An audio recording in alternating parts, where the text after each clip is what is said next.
Welcome to the Ada K Show.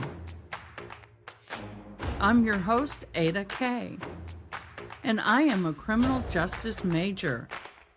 I am also a deaf courtroom commentator, breaking down the gripping courtroom drama while providing full ASL interpretation, making justice accessible to everyone. Grab a cup of Java and let's dive in. Don't forget, comment, like, and subscribe. And if you love this channel, please become a member. Good morning, everybody. And my hearing aids are cracking in and out. Oh, no. Uh-oh. I may have to switch ears. Good morning. Good morning. It is Tuesday morning, and we are going to be hopping into a new case. Hello, baby shark, Jesse, Crystal. Good morning, everybody. Thank you so much for joining. Glad you are here. Yes, you got it. You did it. I liked, I shared, and I subbed. Please share the video. I would greatly appreciate it. Okay, this is what we are in for this morning. Okay. This day is day one, a testimony. Oh, wait, go back. If you didn't know, in the Brendan Banfield trial, he was found guilty on all charges. He's never going to see the light of day. Yay! So now we're shifting gears to the Georgia versus Edrick Faust trial. The jury has been seated, but we've heard the opening statements, and now we are going into day one. So let me tell you what the scene looks like a little bit, okay? What was touched, what was collected, and just as important, what wasn't. This is the foundation day. It is going to be a little snarky. Everyone's ready for it. I'll be breaking down what the jury is actually seeing or hearing and kind of try to fill in some of the gaps. Day one's testimony pretty much will shape what the juries are going to hear, especially about the DNA and other evidence. So one of the problems we had, and we've already watched opening statements last night. If you missed it and you want to watch it, go back and watch it. A lawyer gets in trouble. Excuse me. A judge actually penalizes an attorney. It was snarky. Loved it. So this is going to be the day of foundation, and the state is going to try to lock in their facts and start establishing the consistency of the evidence. They're going to introduce to the jury how it was handled and what it proves. Listen for the gaps. That is where you hear a lot of information are in the gaps. Okay. We're going to have I think we're going to have a first responder. Now I'm getting in my fun talk. First responder is going to, I think, be one of the first people to testify. Then we're going to turn around and we're going to have, what is it called? A CSI. And we're going to start diving into all that evidence. So that is day one. Thank you, everybody, for hopping in. Loved the live last night. Thank you so much. I'm glad that you were here. Loved having you here. We are, I think, oh, no. I want to talk about something. I forgot to pull it.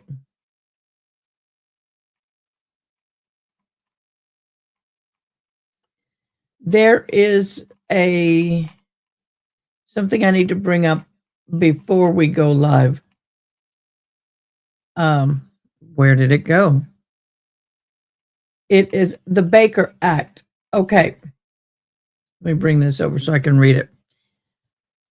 In Georgia, the Coleman-Baker Act refers to the OCGA 17-10-6.1, the 7 deadly sins mandatory minimum sentencing law.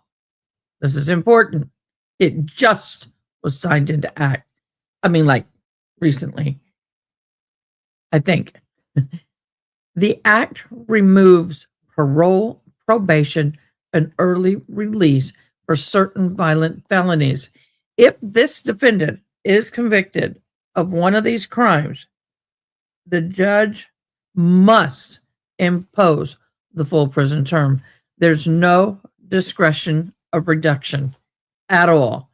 The 7 deadly sin crimes are redrum, EPAR, aggravated otomy, put an S in front of it, armed robbery, kidnapping, aggravated child station, aggravated actual battery. Those get no parole, no probation, no early release, no sentencing suspension. 100% must serve all of it. So if sentenced to life, the defendant serves life. 30 years, must serve 30 years. Several changes tied to Tar Baker's case fall squarely under this act, including redrum, EPAR, aggravated otomy. If convicted on any one of these counts, Faust will be ineligible for parole. Even a non-life sentence required a day-to-day served. This is why sentencing exposure is, in this case, is effectively life ending without a formal life sentence. Jurors cannot be told about the parole condition during this trial. They cannot be told about the Colin Baker Act. They can't tell them what happens in sentencings after the verdict. And the act limits the judge, not the jury. That is going to be pivotal into this case. If he is convicted of any one of these, y'all, he is Yep, he sure is. Let me do the screen share and let's get into day one. We did the Edrick show. Oh, no. No, that's not what I asked for. Not what I asked for. Didn't ask for that, boo. That's what I asked for. Thank you. Okay. There we go. Also, yes. Oh, I forgot. We're announcing. Give me a minute to get the collector set up. But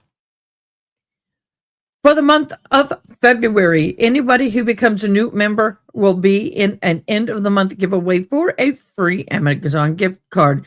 All you have to do is join and become a member, and it will be validated.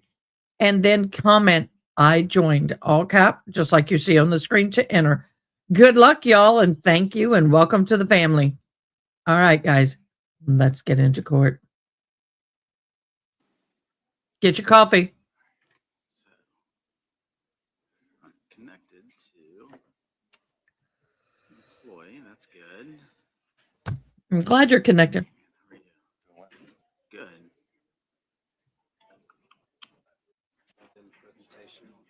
Uh-huh. You just hit the B button. B? The B. Oh, okay. Yeah. As long as you're in the presentation, turn your screen black. I love hot mic moments, don't y'all? Love them. Okay. Oh, where are we? All right, so I know that if I on my computer downstairs, I can just find like my drive. So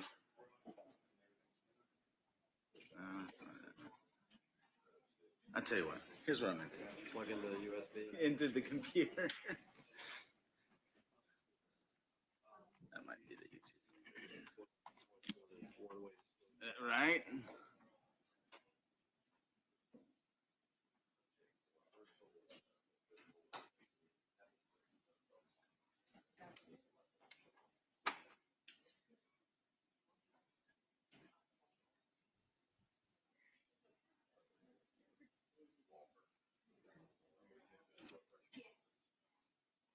Good. Okay. All right, let's just see. View mode. That one is actually not. Okay, we're gonna zoom. Yeah, should be the slideshow. Presentation mode. It looks like it'll work, but it looks Have a seat, sir. Back on the 21st. We were sorority sisters. Is referencing calls made. Okay, guys, this judge is in the same turtleneck and the same jacket that she was in yesterday. She doesn't wear robe, but I appreciate the black. All right, here we go. And sound is a little wonky. I'm doing the best I can. Is because, again, based on Mr. Cruz's proffer back on the 21st, we believe that he is referencing calls made to a number ending in 9554. So the motion is to exclude any evidence relating to 9554 because that wasn't her number. It's irrelevant, and it's also, out under 403. That would be the state's position. Mr. Cruz? they can proceed with their motion. Your Honor. All right, go ahead, Mr. Bolden. Thank you, Your Honor. Ms. Hall, can you raise your right hand, please, ma'am? Do you swear or affirm that your testimony in the matter pending before the court shall be the truth, the whole truth, and nothing but the truth, so help you God? Okay. And we're going to need you to kind of maybe pull that microphone a little bit closer to you and kind of, you don't have to speak directly into it, but Okay. enough so that everybody can hear you, okay? Is that better? Yes, absolutely. Could you please state your name for the record? Ashley Hall. And Ms. Hall, I'm not going to go into it too much in detail now, but how do you know, or how did you know Tara Baker? We met in college. We were sorority sisters, roommates, and then we both came to Athens and were roommates. Okay. I want to talk to you about some of the different places that you lived in Athens. Do you recall living in an apartment at Timothy Woods? I do.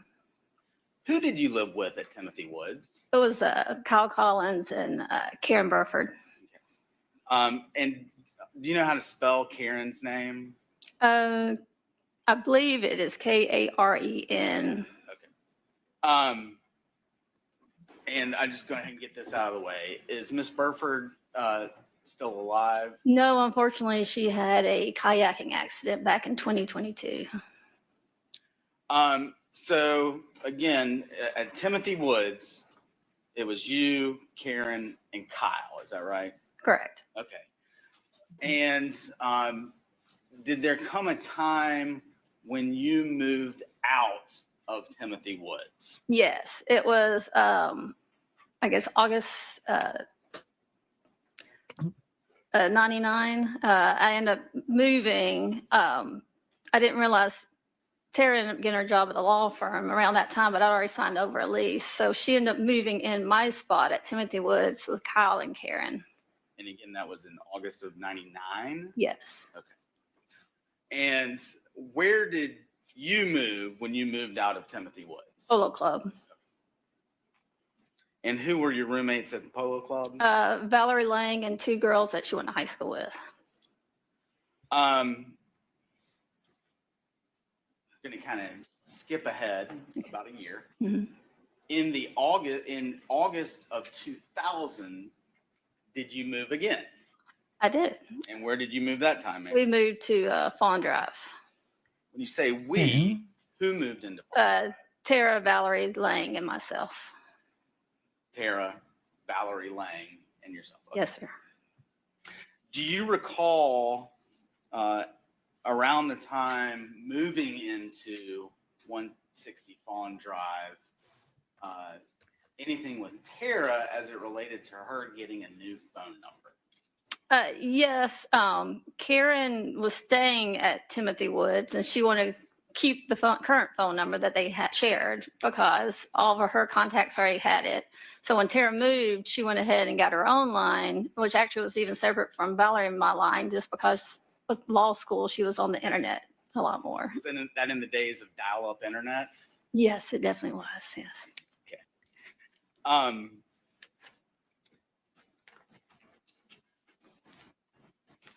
Ms. Hall, do you remember in the days following Miss Baker's death talking to the police? Many times, yes. And at one time, do you recall the fact or the, I guess, the existence of Tara's phone number at Fallen Drive coming into question? Yes, I do. Now, as you sit here now, 25 years later, are you able to recall off the top of your head exactly what that number I was? do not. I cannot. But at the time, would that have been a number that you would have known? Yes, because I would have called her at different times to her actual phone number. Was this in the days prior to cell phones? Yes, yes. So if I was checking to see if she was at home or updates, I would have called her number. And so I had the number memorized back at that time. And would you have had any reason to give the police an incorrect number as to what? Not at all. I would have probably even double checked my memory to make sure.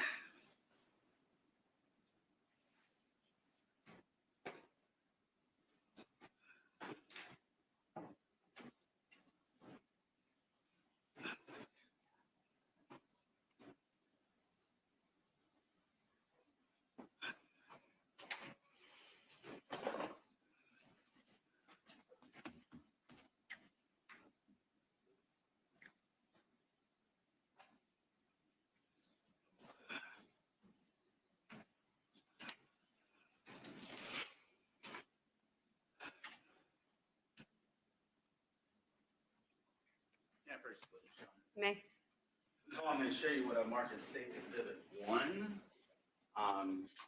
And have you had a chance to look up that prior to testifying? here this Yes, morning? you sent me my statement.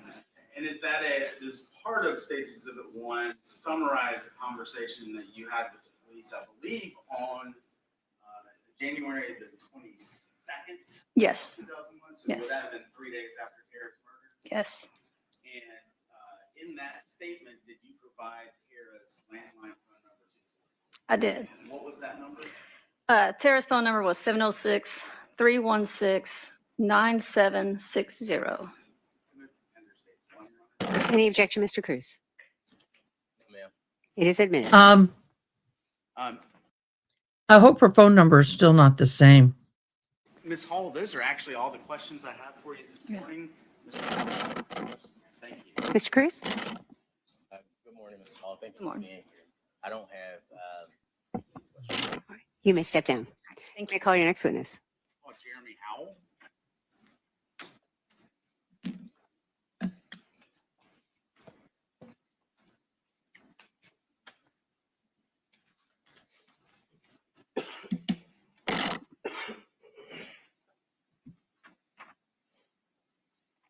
Sir, if you could raise your right hand. Do you swear or affirm your testimony in the matter pending before the court should be the truth, the whole truth, and nothing but the truth, so help you God? Have a seat, sir.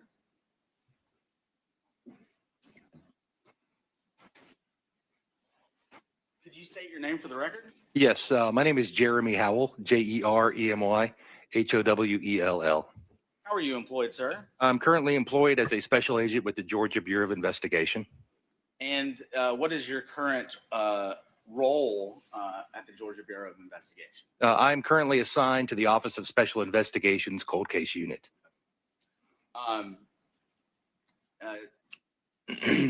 Agent Howell, in connection to the motion that we are arguing right now, did you have a chance to go back and look through some documents belonging to the deceased Tara Baker related to her residence and phone numbers in and around 1999, 2000, and 2001? I did. How did you come to be in possession of those documents? On Monday, April 29th of 2004, about 9:30 in the morning, I met with Meredith Schroeder here in downtown Athens in order to collect a gray file box from her that contained numerous documents regarding Tara Baker. I think you said 2004. Do you mean 2024? I'm sorry, 2024, yes. And what was your understanding as to where those documents had been located at the time of the crime? That file box, to my understanding, was located at 160 Fawn Drive at the time of the incident. So at Tara's house. Yes. What was the condition of the box itself? It is slightly, it's got debris on it that may look like smoke damage and fire damage.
Can I first look? You may. First of all, Agent, I'm going to put everything back in the envelope. All right. Agent Howell, I'm going to show you what I've marked as State's Exhibits 2 and 3. Do you recognize those? I do. And what are they? It is an open envelope from Bell South, State's Exhibit number 2, and State's Exhibit number 3 is a communication, a letter from Bell South that was within that envelope. Okay. So just to clarify, State's Exhibit 3 was inside of State's Exhibit 2. Yes. Maybe over. Agent Howell, were State's Exhibits 2 and 3 part of the documentation that you recovered from that soot-covered box from Miss Baker's sister? Yes. Inside that file box were file tabs, and under a file tab that said Bell South is where this letter was located. I moved to tender States 2 and 3 at this time. Any objection? No objections, Your Honor, for the purposes of this hearing, as well as State's Exhibit 1 as well. Thank you. They are admitted, 2 and 3. I'm not going to focus too much on States 2. That's just the envelope, is that right? Yes. States Exhibit 3, again, just to make sure everybody's clear, what exactly is that? It is a letter from Bell South. It is addressed to Tara Baker at 160 Fawn Drive in Athens, Georgia. And in the letterhead, it indicates that it's from Bell South Telecommunications, and it is dated August 1st of 2000. And underneath that is a phone number of 706-316-9760. The letter then continues with, "Dear Tara Baker, thank you for ordering Bell South Solutions and that they appreciate her business." And it continues from there about the account. Agent Howell, those are all the questions I have for now. Thank you. I don't have any questions for this witness. You may step down, sir. You may call your next witness. Call Agent Elizabeth Bigham.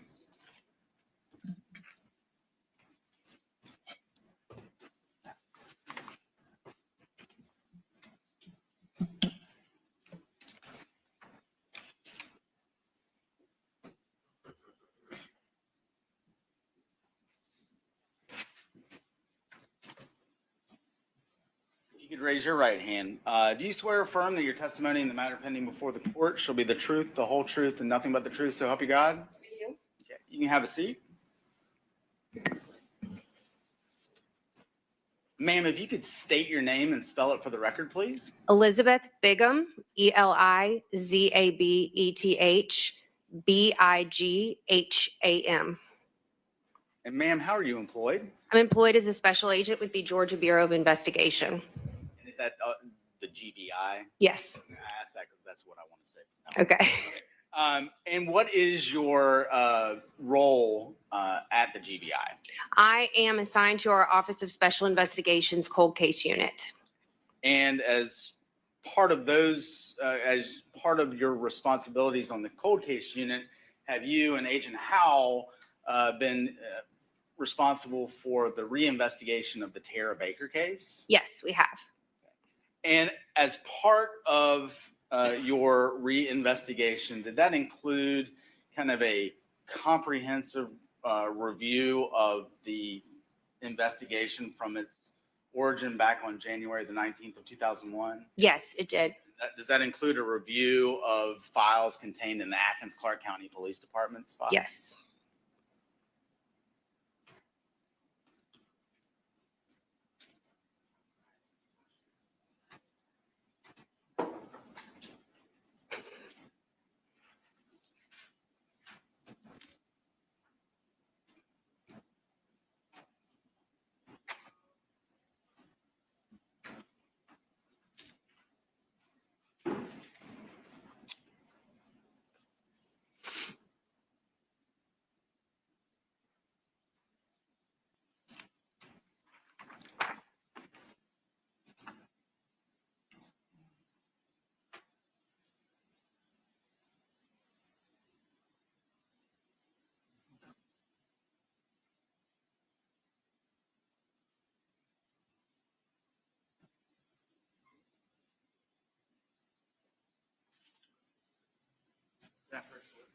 You may.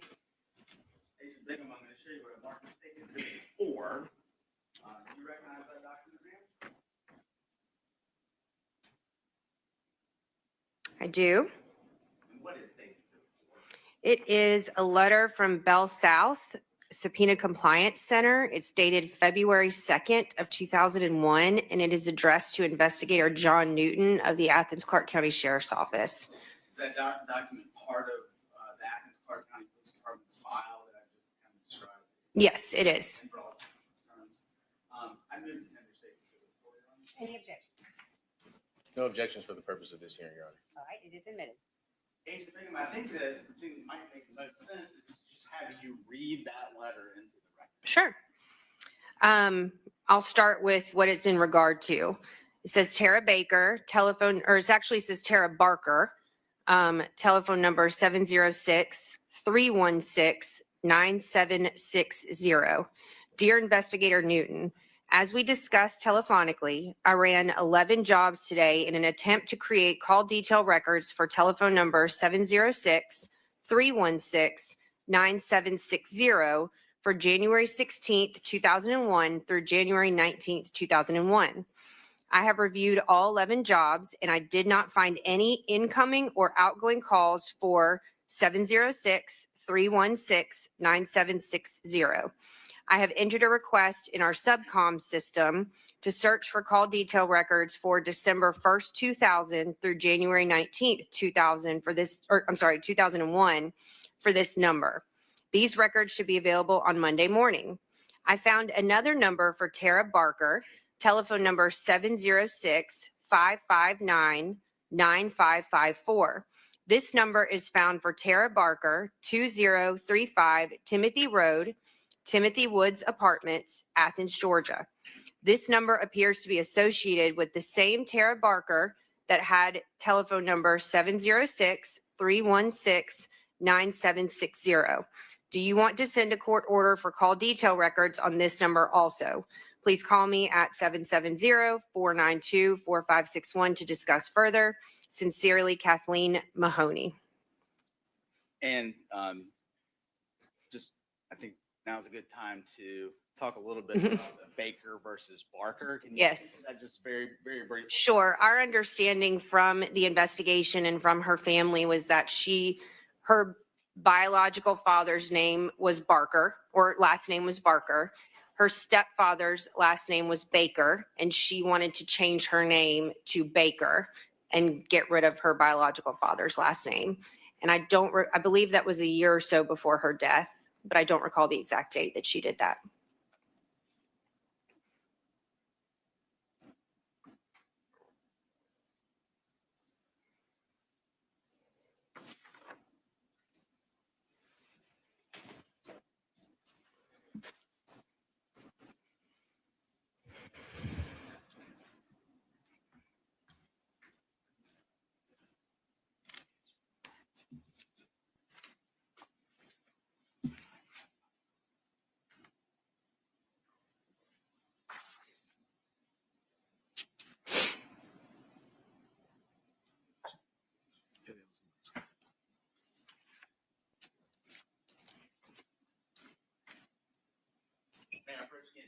May? Agent Bingham, I'm going to hand you what I marked as State's Exhibit 5 and State's Exhibit 6.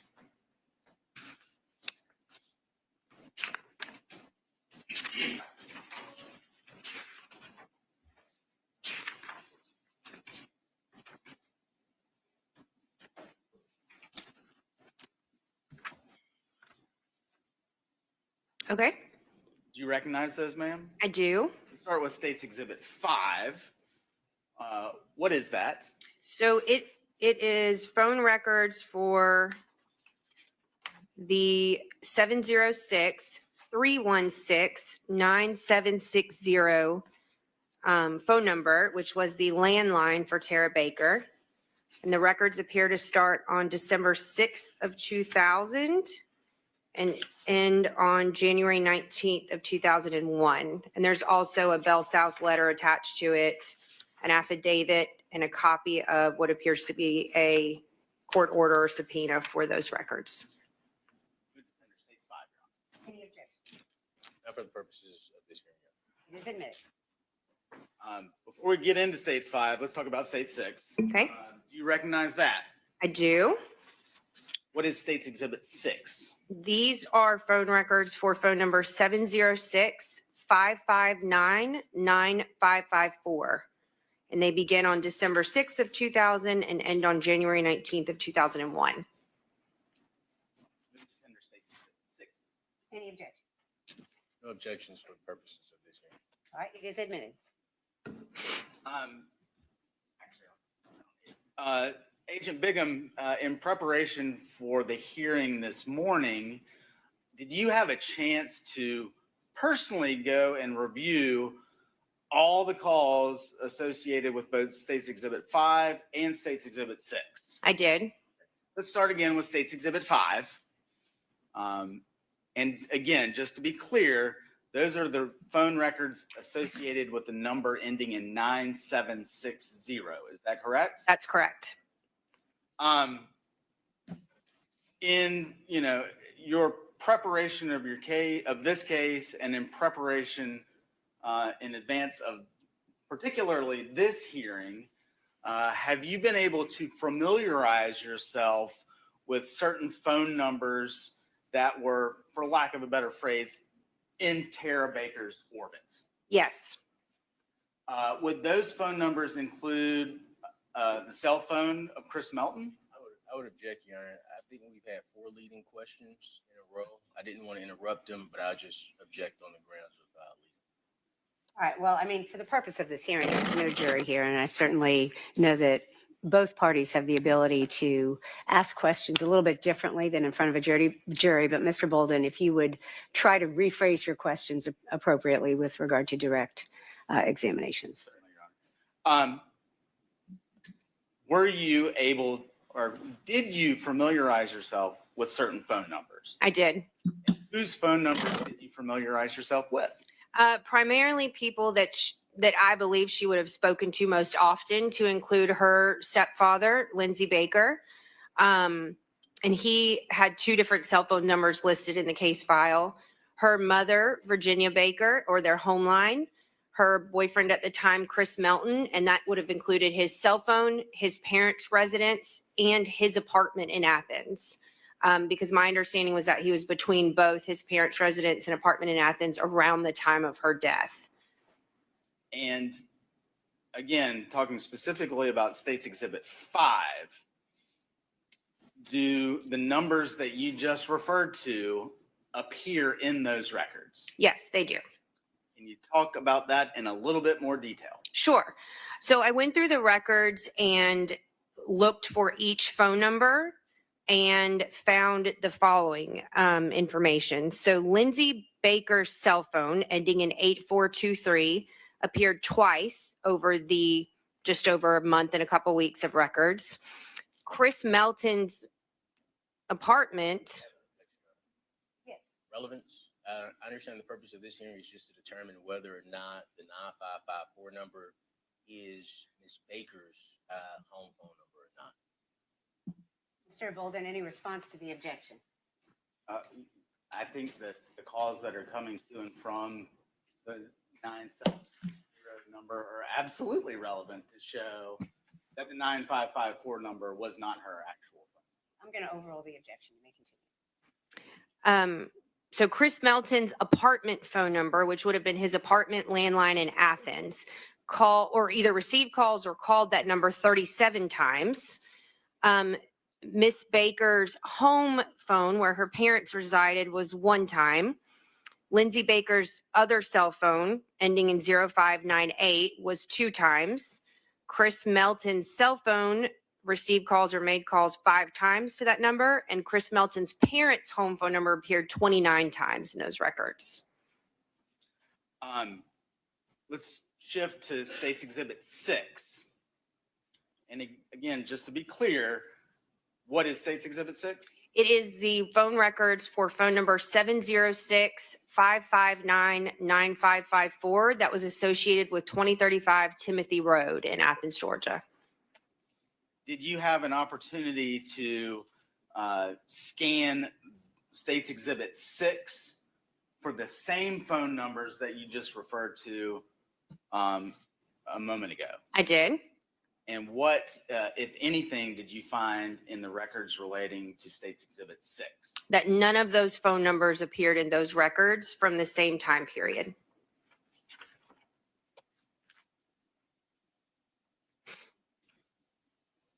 Agent Bingham, I believe that's all I have for now. Mr. Cruz may have some questions, ma'am. Mr. Cruz. Yes, ma'am. Agent Bigham, as the lead investigator in this case, did you review Ms. Baker's entire case file? I did, Every document? as much as humanly possible for the probably 25,000 pages that it was. That's my only question for you. Thank you. Anything else, Mr. Bowden? No, Your Honor, I asked that she be excused. You may step down. You don't want her excused. You want her to step down. Step down. Robert, excuse this here. Yes. You may step down. You may call your next witness. That's all the evidence. All right. Mr. Cruz, any evidence you want to present? Okay, y'all, that was interesting. But I would like to emphasize for the record, Ms. Bingham's testimony that she's reviewed every single page of the discovery. I just want to emphasize that for the record, but otherwise, no. Any concluding remarks, Mr. Bowden? I waive opening All right. reserve last word. Mr. Cruz, any response to the state's motion? So based on the evidence that the state presented, Your Honor, I don't believe I am in a position to dispute the evidence that came before the honorable court. So no concluding argument. Well, that makes it a lot shorter, Your Honor. I'd ask that the court grant the state's motion and exclude any evidence related to phone records associated with the number ending in 9554. I'm going to grant your motion. Thank you, Your Honor. All right, let's talk very briefly then about a few other matters before we handle the email that I sent both counsel, all 3 counsel, over the weekend. Have the parties been able to confer about the motion that Mr. Cruz filed with regard to the statement? We have not, Judge.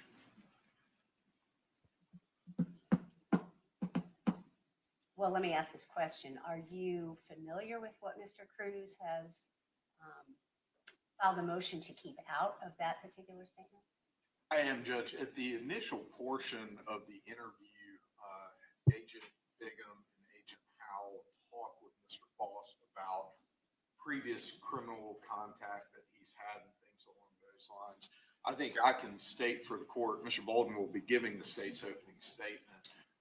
Mr. Bolden, I believe, would refer to portions of the statement, but just portions that have to do with Mr. Faust's denial of ever. I just want to make sure I want no perspective here. Mr. Faust's denial of ever having had any type of contact with Ms. Baker or gone over into any residences in the Deer Park neighborhood or things along those lines.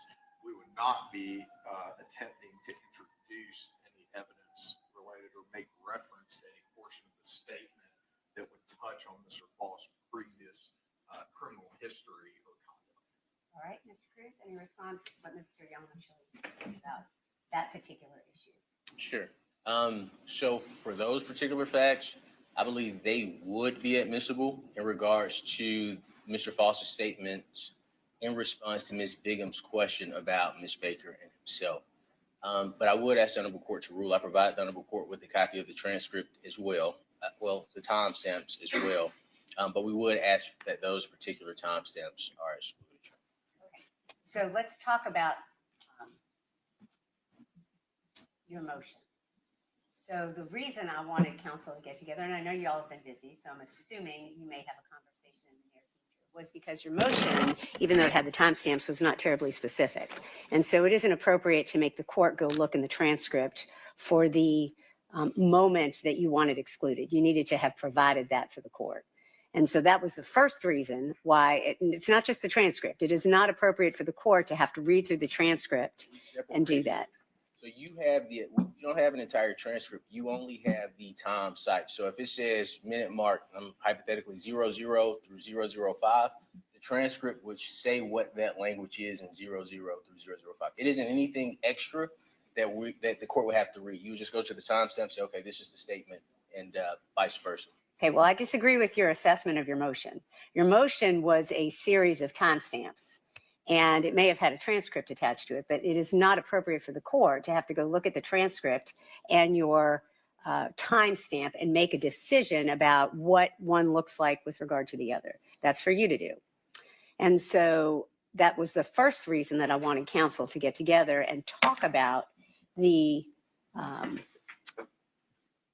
timestamps that you felt needed to be excluded. I figured the state was aware of some of those moments. Certainly, I imagined them to be the occasions that Mr. Faust may have talked about his criminal history in response to questions. I assumed that was part of what your motion was. But the court's not going to go through the timestamps. You need to provide that to the court unless you all can agree otherwise. So in the meantime, I'm going to certainly take you at your word, Mr. Yellowman-Chile, that you are not going to refer to any of those moments in your opening statement. And I will grant Mr. Faust's motion with regard to that. Hang on one second. Keep dropping my pen. I will grant Mr. Cruz's motion with regard to any mention of Mr. Cruz's criminal history with regard to opening statements, okay? But I want you all to at least talk about what Mr. Cruz's motion was so you can at least be on the same page. If I need to make a ruling, we'll have a motion, right? A motion hearing outside the presence of the jury. So at the moment, you are forbidden, even though you've already stated this, from mentioning anything about Mr. Cruz's criminal history, even though it may have been in the statement. So that's the first thing. All right. Your Honor, before we move to the next item. Yes. In regards to and I know the state has been extremely busy. We've been extremely busy as well.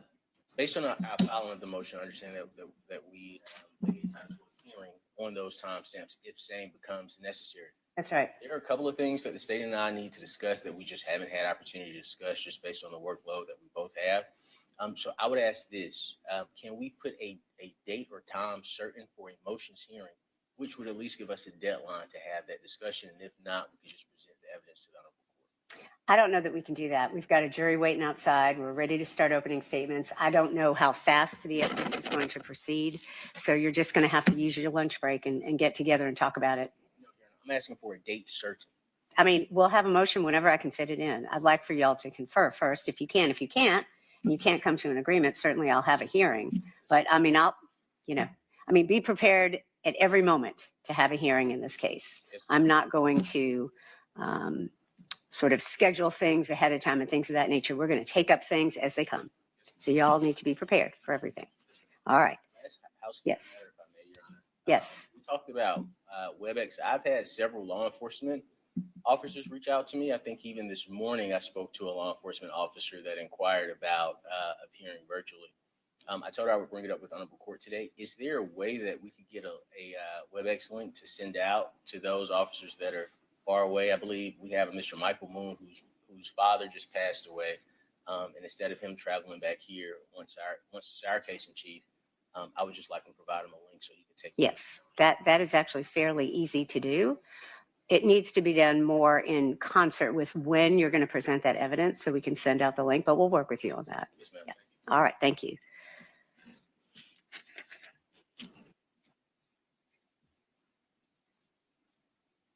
All right, so I'm looking through the list of things that we have gone through for the past week and a half. With regard to motions in limine, I've just granted the state's motion this morning. With regard to the telephone numbers that the state asked the court to exclude, which I have granted, I have granted the state's motion in limine for no mention of consent by the defense, no mention of anyone else committing the crime other than what has been previously ruled admissible, no mention of the legal punishment or sentencing or what the statute requires during opening or closing with regard to any of the charges.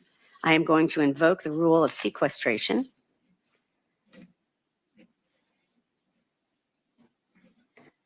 We're going to have to handle the Daubert motions and maybe a Jackson-Deno issue.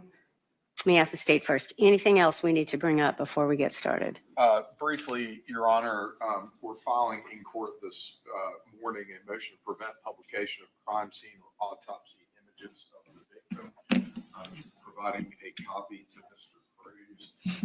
It is not a terribly long motion. I mean, the title contains everything that the state is asking the court to do. We would ask the court, understandably, there's media present, but as part of the Rule 22 order to include a portion that would prevent any outlet or any individual who's in the courtroom from publishing any crime scene images or autopsy images that contain this Tara Baker victim in this matter. All right, thank you. Mr. Cruz, any comment on the motion? No, ma'am, no comments on the motion. The only thing I would ask, I've been receiving a lot of day before, same day motions. I would just ask the honorable court to advise the state to provide motions within a statutorily required timeline so we could address those motions. But for this one, no, ma'am. Thank you. The media is actually here, and I know that the media is pooled because that was what the order required. I know that's what the media typically does. Does anyone who is here from any media source want to comment on the motion? You have the right to do that. Anybody want to have a say in what they're asking? Does anybody who is here from the media have any problem with that particular motion? I see all heads saying no. All right, thank you very much. I'm going to grant your motion, Mr. Yamacelli. Thank you, Your Honor. All right, let's talk about the email that I sent you all. I'm sorry. I was dealing with a copyright claim on my YouTube channel and I missed. What was that motion for the media? I'm sorry. I missed that.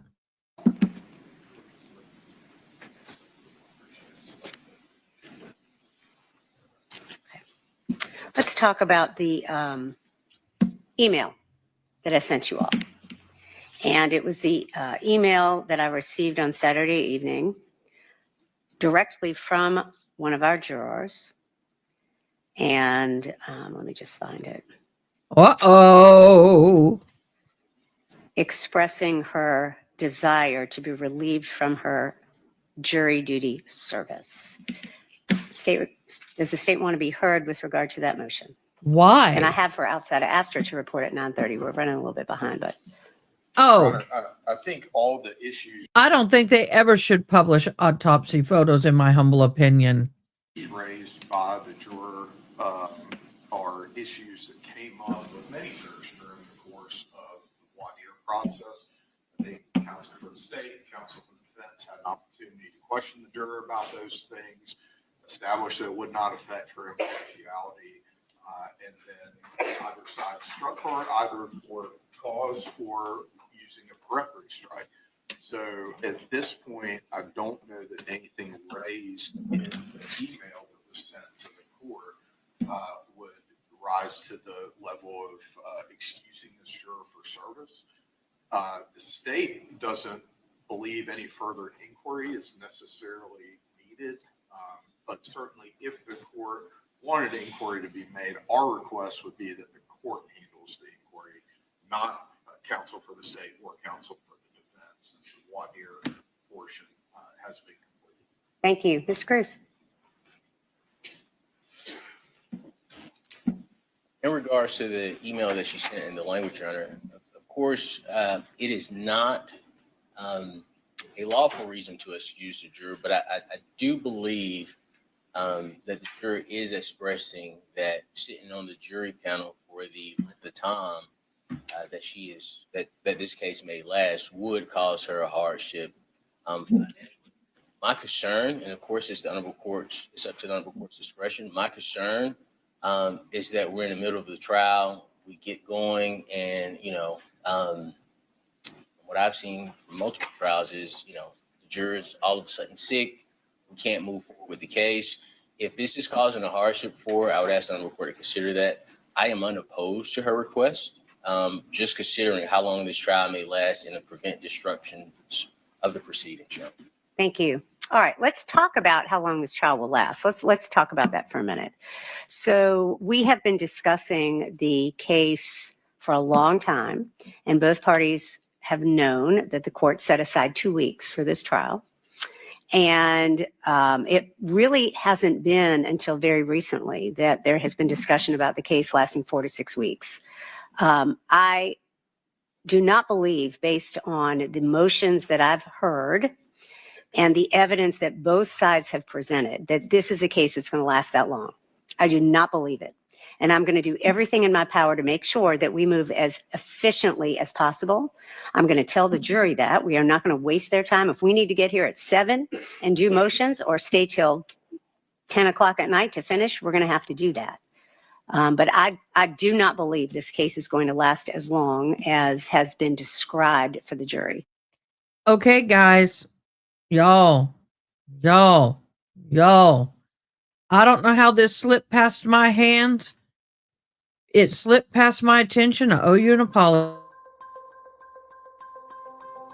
Breaking news. Charlie Adelson. We are hopping over to Charlie Adelson, y'all. He has, oh, come on. I hate that YouTube does this now. He is fighting for a new trial, and we are going to listen in to the appeal. This is huge. We'll get back to the other trial. An opinion about the case and whether or not they've been exposed to pretrial publicity. Of the 130 that were questioned, 54 said that they had formed an opinion regarding innocence or guilt, and 53 of those had formed the opinion that my client was guilty. And they were excused for cause, They all correct? were. All right, so let's start a little bit about the procedure that the rules require before those interview questions are even asked. Why don't you address, the rule requires a written motion, an affidavit, and a good faith statement, correct? Yes, Your Honor. All right, and that didn't happen here. No, Your Honor. And what type of things would we have seen in an affidavit before any jurors were interviewed? I don't know. And my response to that is, and I understand that I'm attacking the rule and it's a requirement, although there's certainly case law that says that if a motion in any context is made orally, and if there's a component within our criminal procedure rules that requires it to be written, if it would be a useless gesture for such a motion to be submitted in writing when it's been thoroughly discussed and ruled upon orally, then that's not required. And I think that, again, specifically applies to this type of case. We know the Florida Supreme Court has been very clear that change of venue claims almost always need to be considered during jury selection, that a judge is not going to grant a change of venue claim pre-trial. Sure. But one of your arguments is that the Tallahassee community, almost 300,000 people, was so tainted by what you characterize as pervasive media that there could be no jury selected that would be impartial. And wouldn't affidavits have shown, for instance, that what types of media that the citizens of Tallahassee and this community were consuming? And you definitely see in the record the local sources, national sources. You make the argument that this isn't like the 1994 trial of Danny Rawling in 1994, where people would watch Dan Rather or Tom Brokaw. And I think that's right. But wouldn't the affidavits also have shown that maybe consumers curate their media differently? We saw in this transcript, there were many consumers of media who said, I'll give some examples. They don't watch television. I turned off my propaganda box 3 years ago. I don't read the paper. That's for wrapping mullet.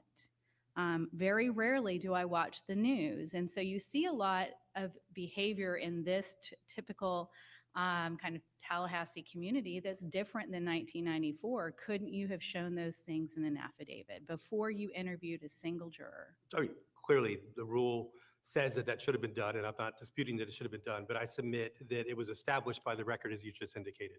The record very clearly shows the way that the 130 jurors that we're talking about consumed their information about this case. And it's not just, contrary to what happened in 1994, what was happening in the 90s, it's not just the print media.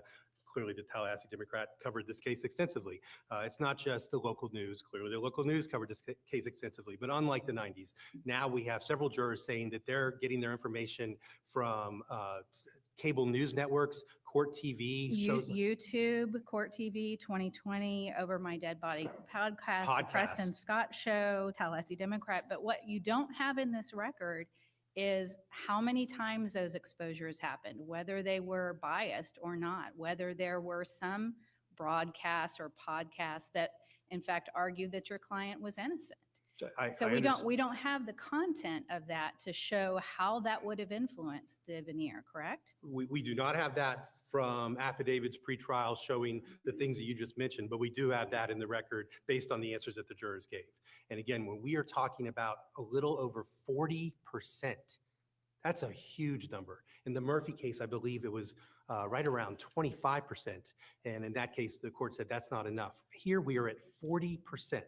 So when you talk about 40%, when you talk about the judge making a finding when granting the protective order pre-trial that Tallahassee is in fact a small community, when you talk about this case has been permeating Tallahassee media sources for almost a decade at the time of this trial. When you talk about there was 3 previous prosecutions, one of which resulted in a mistrial and a subsequent trial just a year before my client's trial. Sure, but why don't we talk about what the Florida Supreme Court says when there's pervasive media? And certainly no one would argue that there wasn't pervasive media in the Danny Rowland case, right? Correct.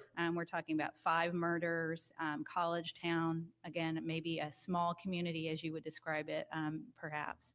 Sure. So with that, since that case, in the Ellerby case, the Armstrong case, the court has said that it's not enough to show that media was pervasive. It was, could the juror be impartial? Every single juror seated in this case said that no matter what contact, many of them had no contact with media or information, that they could be impartial. Isn't that right? That's correct. All right. So specifically, I'd like you to address the Armstrong case. The state raised it in the answer brief, and you did not address it in your reply brief.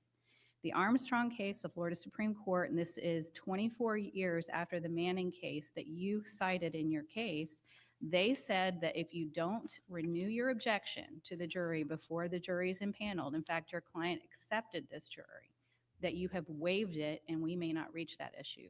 What do we do with Armstrong? So two responses to that, 3 actually. Just quickly regarding my client accepting it. I don't know that my client accepting it matters much. I think the concern is, did defense counsel renew the objection? The state made an issue out of that. And if you look at the question asked of my client at the conclusion of jury selection, the judge literally says, you have no choice but to accept because you have no strikes left. But was there an objection? Was there an objection? I understand. But again, so that I'm just responding to the concern. I understand the state raised it, and that's probably why you're saying it. But my client accepting the jury is irrelevant to this matter. The question is, did defense counsel renew the objection? I acknowledge that generally is what's required for any type of jury selection claim. However, Manning is specifically a case where we know from the dissenting opinion the request to change venue was not renewed. But I'm going to repeat, Manning was decided 24 years before Armstrong in 2003, where the Supreme Court specifically said the failure to renew is waiver of the claim. I understand. That's precedent that's binding on this court, is it not? The court doesn't, we're all familiar with the principle that a court doesn't overrule itself sub silentio. The court has not specifically said Manning's no longer a good law. That being said, I rely upon Manning because it was ultimately reached consistent with what I think the U.S. Supreme Court has said is an appellate court's burden to go through the record in one of these cases to determine if there's a change of venue issue. But beyond that, I will acknowledge that at the very least, to the extent that this court finds that it's not preserved because it was not renewed, then the question is it fundamental error? And I submit that based on the facts of this case, we do meet the fundamental error standard. In the Smith case just 4 years ago, the Florida Supreme Court specifically said that the failure to preserve a change of venue claim can nevertheless be reviewed under the fundamental Well, my error understanding is, the reason we have this very, very unusual requirement for, a renewal of an objection is not just simply, it's not just Simon says, just you got to do it twice or else.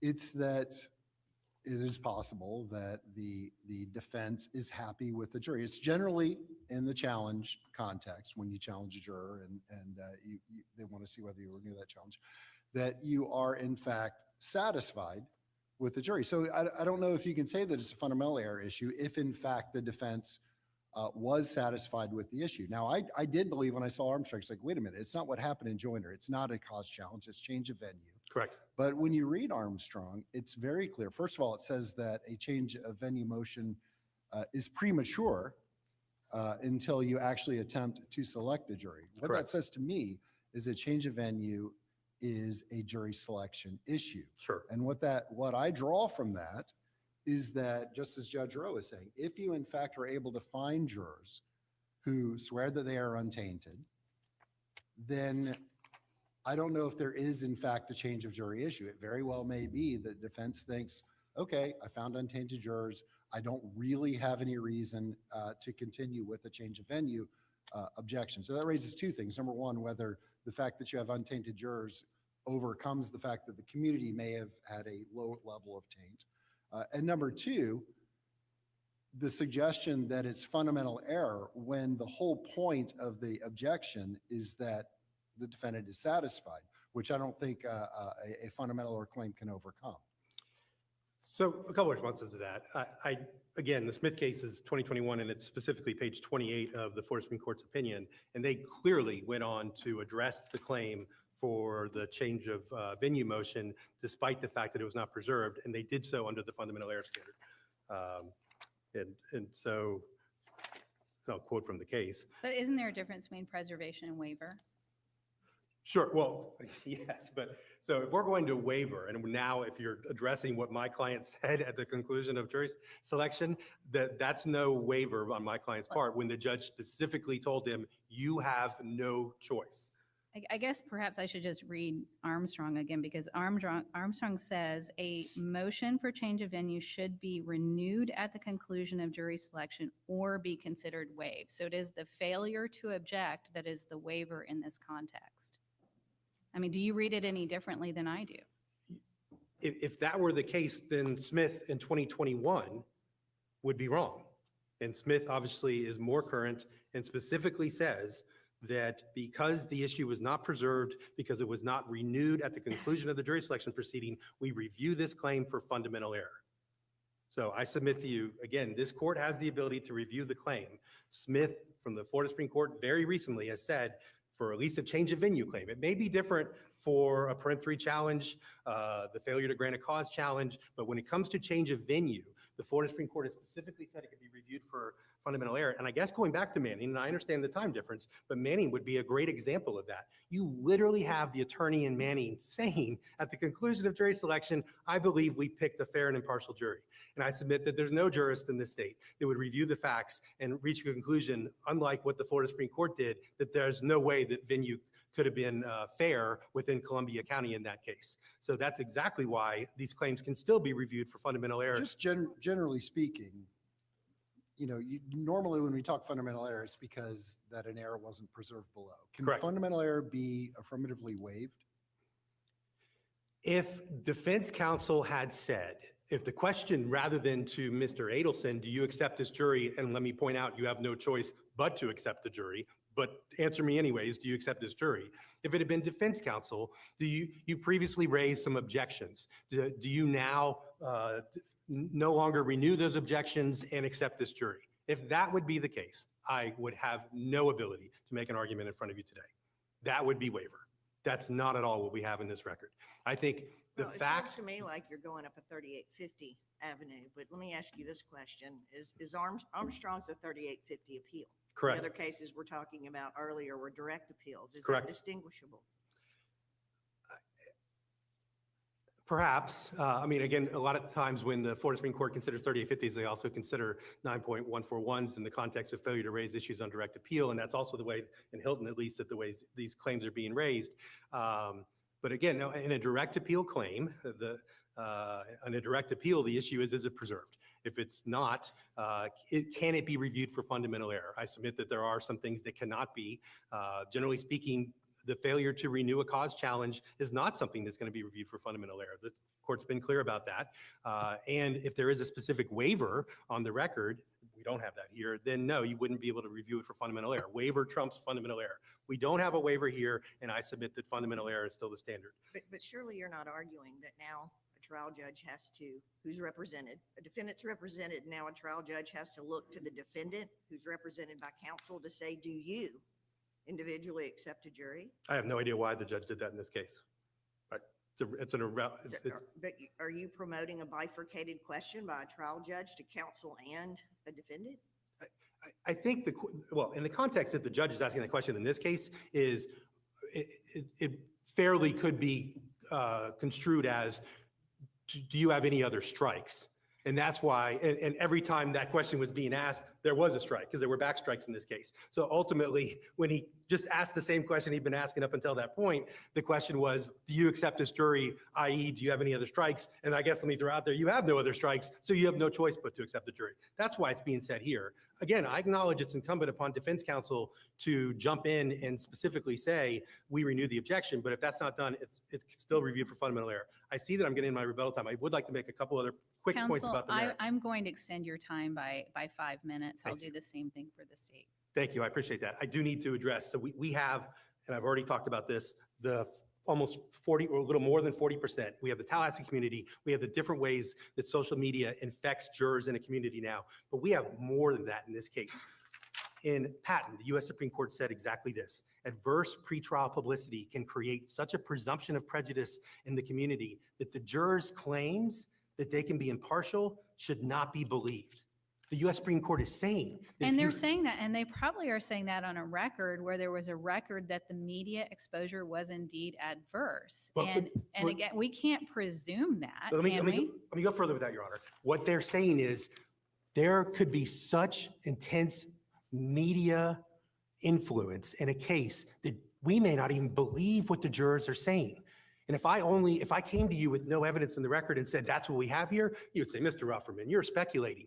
We have 2 instances where jurors lied directly to the trial court, asked point blank. So are we supposed to just assess the credibility of these jurors? Is that what an appellate court is to do under this theory? No, but what we have in this record is 2 instances where jurors were specifically asked, have you formed an opinion about guilt in this case, or have you posted anything on social media about this case? In both instances, the jurors said no. In one case, thanks to good defense counsel, good lawyering, they had a couple of posts from that juror and presented them to the trial court where that juror had said that the parents of Professor Markell should assist in killing Mr. Garcia, and then went further when my client was charged and said, surprise, surprise, Mr. Adelson is charged. But the worst one is by far the next one. Mr. T is how I refer to him, as the first initial of his last name. Mr. T stood in front of the trial court and when asked, have you formed an opinion about whether or not this defendant is guilty? He point blank told the court, no. Lo and behold, 2 jurors later, Miss M comes in and by happenstance is asked the question, has anyone been discussing this case amongst the jurors? Oh, why, yes. In fact, that gentleman that was just excused with the glasses, what's he been saying? He's been going around telling other jurors that Mr. Adelson is guilty. And both of those jurors were excused for cause, were they not? Yes, but statistically, if those 2, it's very hard to prove someone's lying. Usually you rely upon some luck or some good lawyering with coming up with the post. So we know that one juror reported the other juror, and that's how we know that juror was lying. And then being careful, defense counsel was offered the opportunity to review the tapes of the jury assembly room to see What comments were made? What are the reactions of the other jury members? And defense counsel said, no, I don't want to see it. But here's the problem with that. And going to the second claim now. The second claim is a very specific, easy fix. We know for the second group of 50 jurors, 51 through 102, problems were happening.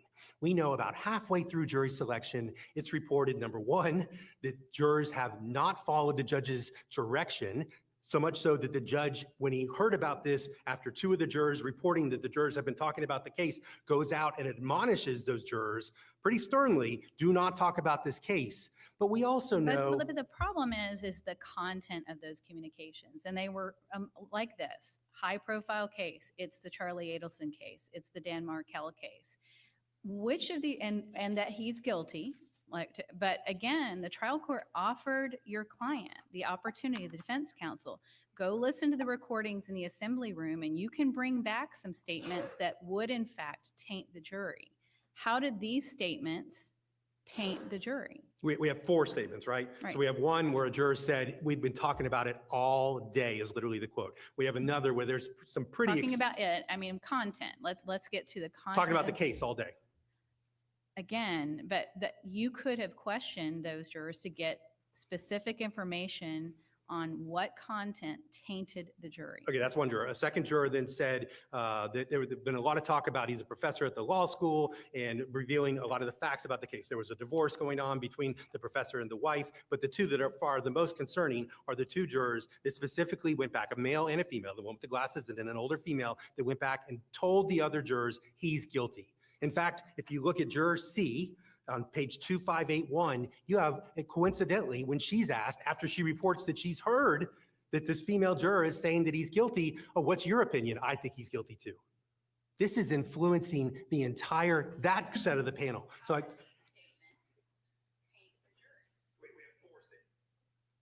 let me come back to why I think this was an easy fix. There was 3 groups of 50. It was clear 8 of the jurors that sat on the jury came from this middle group, 51 to 102. At the midway point, the judge admonished the jurors to no longer talk about the case again. And the judge said, from this point forward, every juror, we should ask them, have you been discussing the case? Of those 8 jurors that came from the middle group, 4 preceded those 2 things. So for those 4 jurors, we have no, and I can quickly tell you the page numbers regarding those. I have the names, I apologize. I will say them. It's Brazos, 2467, it's Kraft, 2497, Milne, 2514, Hawley, 2528. Those 4 jurors were all exposed to somebody saying, I think that the defendant is guilty. yes, multiple So- times. Okay, so they rendered that, so you have jurors who probably shouldn't be serving and didn't serve, is my understanding. How many other were influenced by that? Expressing their opinion that the person was guilty, but don't we typically, we're going to strike a panel or require the striking of a panel when facts come in that would otherwise not be admissible. Isn't that the typical standard for striking a veneer? Strike 50 jurors, just those 50. The clerk actually That's said, fine, but the reason for it isn't that somebody has rendered an opinion as to the guilt of the defendant. It's whether they've been exposed to facts about the case that would otherwise have been inadmissible. oh, I don't agree with that, Your Honor. Jurors constantly saying, when they've been told not to talk about the case, talking about the case and saying he's guilty and being exposed to that, when you already have all of the social media presence that's involved in this case, that's improper. And again, the fix was easy. When they weren't sure in the third group of 50 whether or not they were going to finish, the clerk said, we have another group of 50 downstairs. How easy would it have been for the judge to say, wow, I mean, he was mad, you could tell.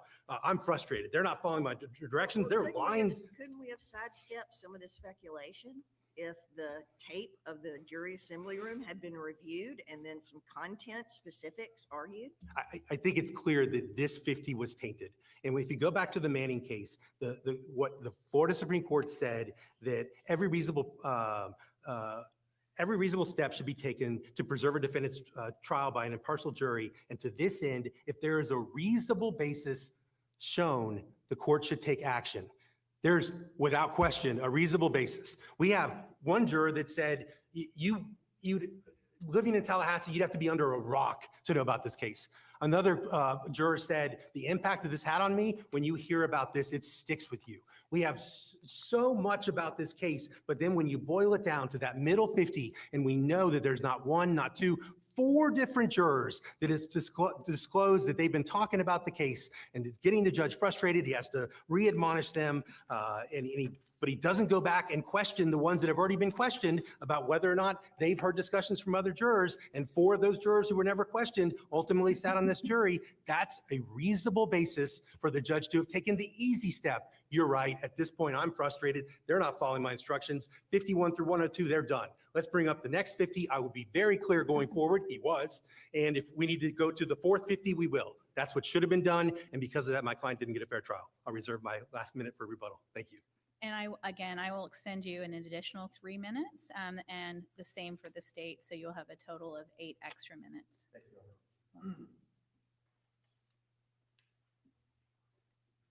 May it please the court. My name is Charlie Lee. I work for the Attorney General's office and I represent the state of Florida in this case.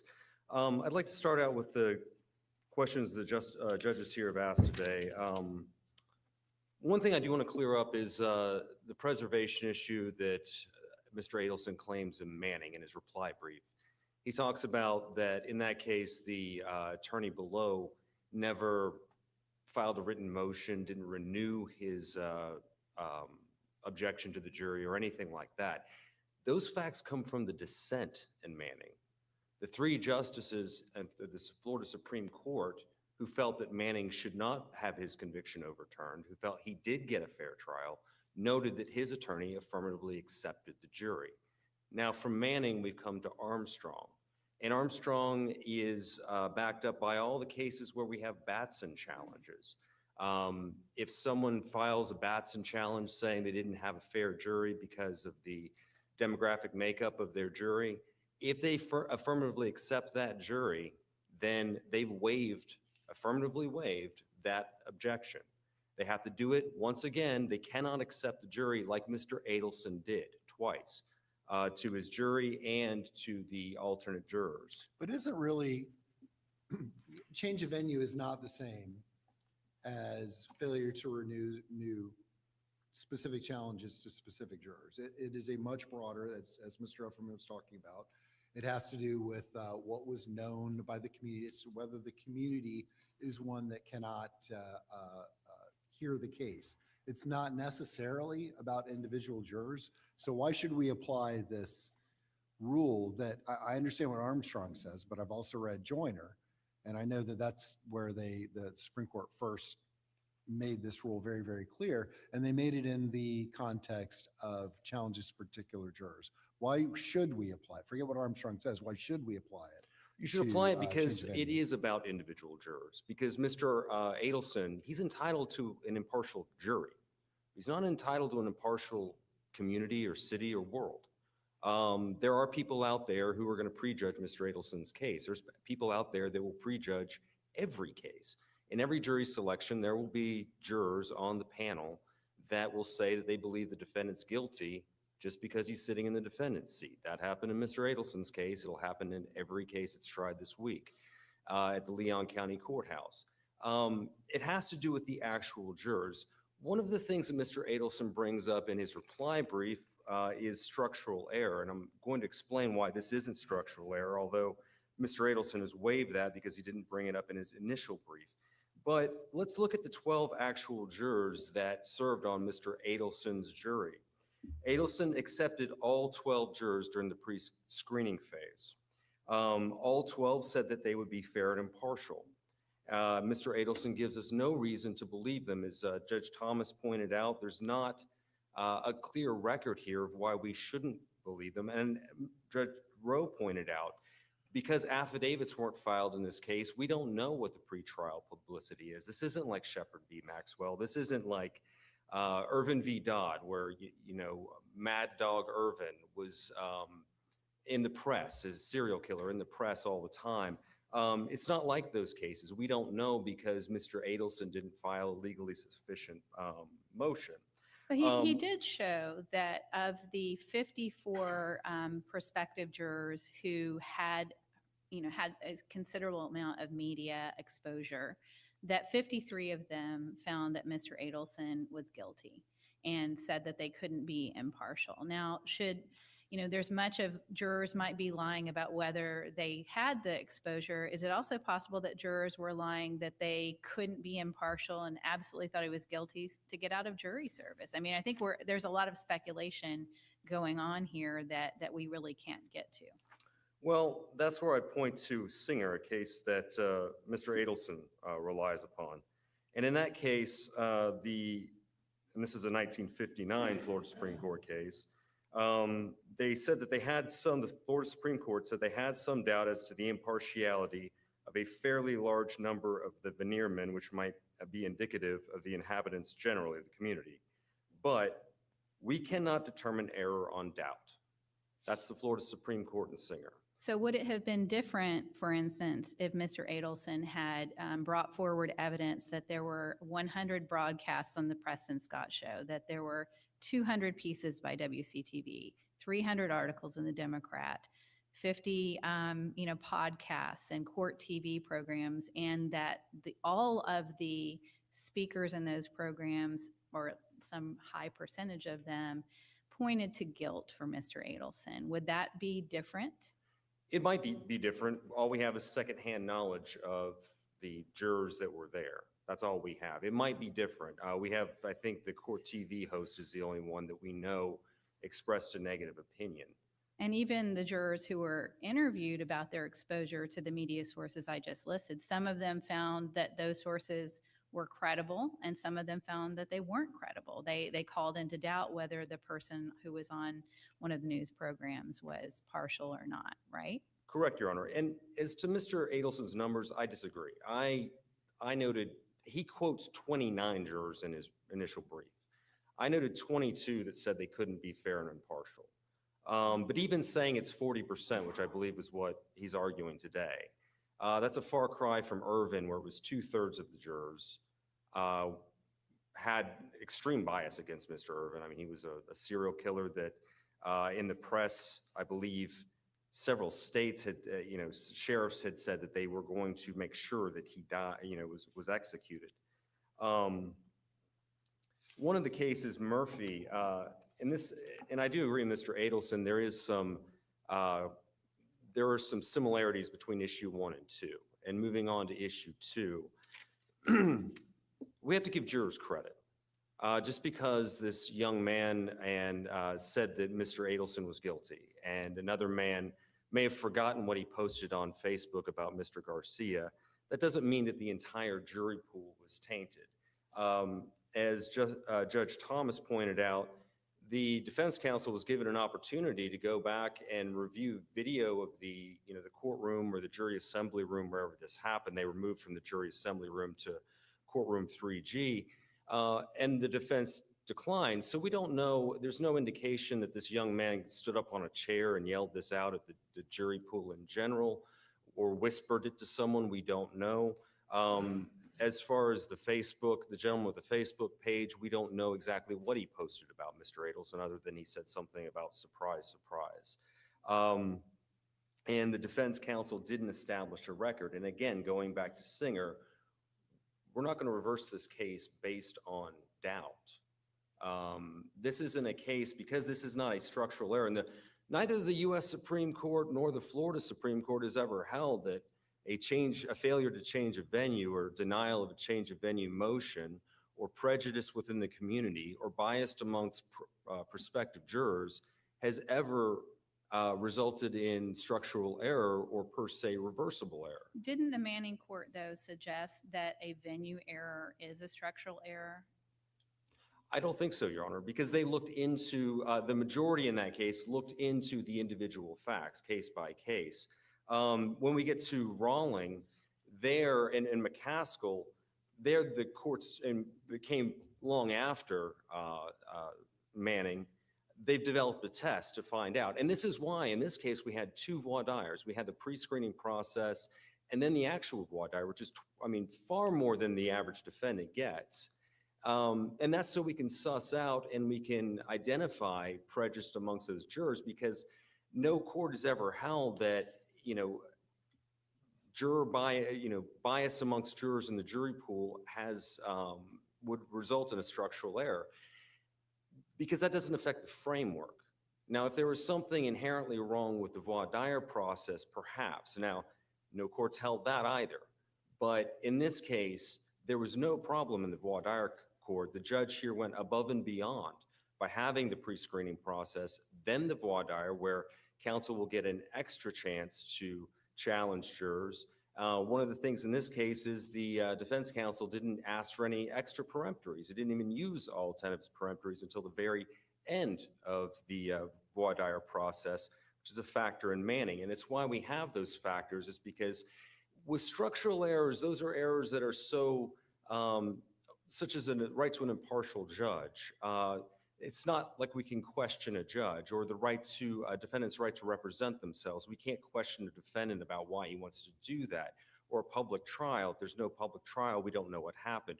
We can't peer in, we can't look behind the veil and see what that error might have caused. But in this case, it's perfectly clear.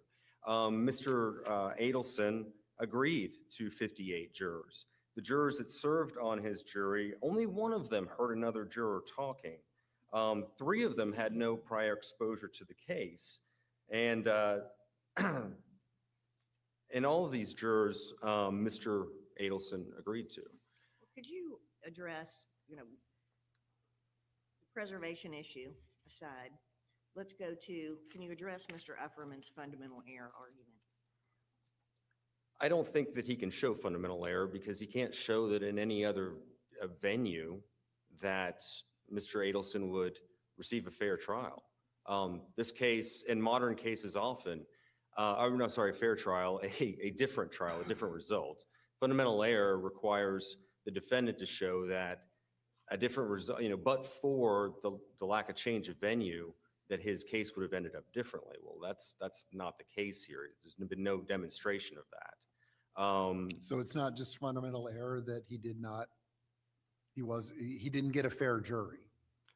Wouldn't that be fundamental error in and of itself, regardless of what the outcome of the trial was? Well, if he could show that he didn't get a fair jury, but he certainly did. Well, that's his claim. Well, it's his claim, but he hasn't shown any evidence of it. He hasn't shown why this particular jury, these 12 jurors, were so biased that, that the outside influence on these jurors would have changed their verdict. He's made no showing of that whatsoever. He didn't try to poll them. I mean, they polled them after the trial, but he didn't try to question the jurors or anything like that. There was a motion later, but there's no evidence in the record that these jurors were influenced. Like I said, 3 of them had never even heard about the case. So there's no evidence in the record whatsoever that his actual jury, because he has a right just to a impartial jury, that they were influenced by the media and the local, the conversations around Tallahassee influenced their verdict. There's nothing in the I think record. his argument is that the media saturation implicitly biased the jurors, I think, is one argument. Maybe another argument is that they are lying. They were lying when they said that they could be impartial. And he's pointing to the 2 jurors who did in fact lie. And then again, he points to the 53 of the 54 jurors who were excused for cause because they had consumed the media and felt that they could not be impartial in this case. So that's the evidence he's pointing to. What do we do with that? Well, Mr. Adelson's asking this court to presume prejudice there, which is something that this court could only do under a structural error argument, which he's waived, and no court has ever held that it's a structural error. This court should not presume error, and Mr. Adelson has not proven any error. He hasn't proven by not filing a legally sufficient motion with affidavits that show what the media coverage was. We had that in Foster. In Foster, the defendant there filed news clips, articles that were far more negative against Mr. Foster than anything that we heard. All we have is secondhand accounts from other jurors or prospective jurors about what the media publicity was. But assuming what they said was true, what happened in Foster was far worse, and what happened in Rawling was far more extensive. And this court, there's no reason this court should presume prejudice. And if, you know, and there's no reason this court should find prejudice if Mr. Adelson hasn't proven it, and he has not. Well, Mr. Adelson argued in the brief, or counsel argued in the brief again, that the media environment in the Rawling case in 1994 is substantially different than it was when Mr. Adelson's case went to trial. What do we do with that? I don't think that's necessarily true. We don't know much about Mr. The media coverage around Mr. Adelson, but in this day and age, no media is really local. And in this case, there was over the My Dead Body podcast, there was national news. People were following this all over the country and all over the world. The environment hasn't really changed. Really, the important thing is local sentiment. If it's something that shocked the community, this is as bad as Dan Markel's murder was. 30 people on the jury, prospective jurors, had never heard of the case. In a town like Tallahassee, where people are coming and going quite a bit, it's even less than, you know, in Gainesville, sort of the same situation with Rawling, but in Foster, that murder there with the extremely negative publicity didn't warrant a change of venue. And Foster was after Rawling. So I don't know that, I understand Mr. Adelson's arguments at times have changed, but I don't think people have. It's the, you know, when we do go to pick a jury, we ask jurors, you know, in that community, can they be fair? What have they heard? Can they set these things aside? Because after all, that is the standard in McCaskill, not whether they've been exposed, but whether they can set aside that exposure. Does it, as long as we're talking about distinguishing the Rawling case, does it matter that we have a notorious murder and we have a lot of media from it? In the Rawling case, we had a literal serial killer on the loose, killing people. I don't think anybody in Tallahassee believed that somebody was going to pay Garcia and Rivera to come up to Tallahassee and kill them.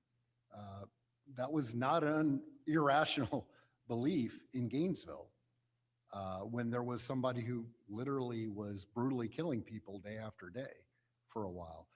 That has nothing to do with the media coverage. That has nothing to do with what was happening in 1994 when he was being tried, but does it have anything to do with the decision of whether to change venue when you have something well beyond the media in assessing how the community may have felt?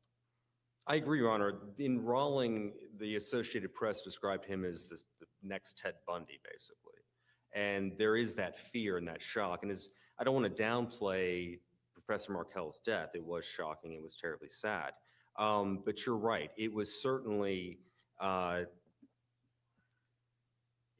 figured out that this was a murder for hire. And by the time that Mr. Adelson went to trial, this court had already affirmed Garcia's conviction. This was a murder for hire plot.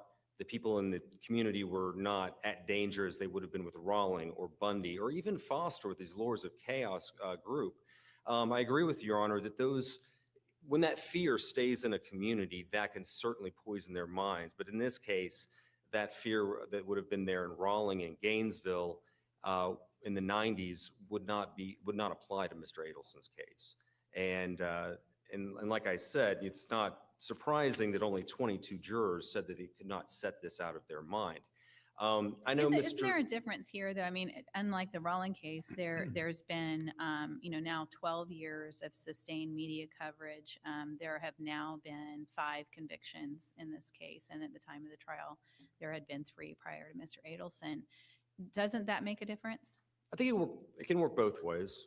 I think the saturation and the fact that this case has been going on for so long may dull the senses of people. They hear about it, they get disinterested the more they hear. I mean, but I think one of the factors in Rawling is the time of the publicity and the trial itself.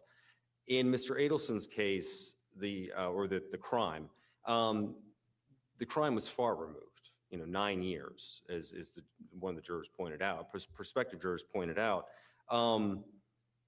But the nature of the coverage matters a lot too, and the nature in relation to the time of the trial. And there's nothing in the record to indicate there was negative publicity about Mr. Adelson around the time of his trial that would influence the jurors to reach a guilty verdict instead of an innocent, or sort of acquitting him. And again, that's perhaps where an affidavit may have come in and to help the defense in terms of how many media stories there were within the relevant period, the content of those stories. Again, we don't have that in the record. We just have sporadic references in the record where jurors were reporting that they had seen some media at some time. I'd argue it's why the rule exists. It's why the rule requires As long as we're talking about affidavits. the rule, counsel, I noticed, Armstrong talks about how a change of venue motion is premature until there's been an actual attempt to impanel a jury. I understand what they're getting at just on its face, but I'm having trouble understanding how that requirement it plays into the requirement that there be a written motion for change of venue. Do you try to, do you attempt to impanel a jury, and then when you can't, you say, hold on, Your Honor, give me a few minutes so I can write out a motion for change of venue because the rule requires it to be in writing. In other words, is the requirement to be in writing unrealistic given the separate requirement that a motion is premature until you attempt to impanel a jury? No, Your Honor, the rule is not unrealistic because it requires the defendant to make the initial record that he needs to make. And that is, if the defendant files the motion before trial and has the affidavits, which he should, like some of these cases, they went around town doing polls. And in Foster, they got the news coverage and everything before the trial. So it incentivizes a defendant to go out, get the information, poll the community, make the record for their motion, file the motion ahead of time. The court's under advisement that this is an issue, which in this case, it was an issue even before jury selection. The court then, the judge in this case, then wisely took the effort to have a pre-screening process and a voir dire.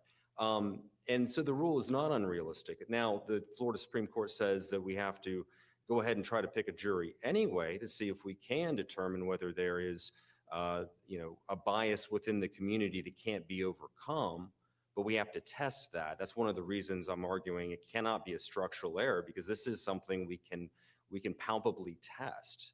And so that's why I believe it's not, the rule makes a lot of sense that it requires a pretrial motion with the affidavits.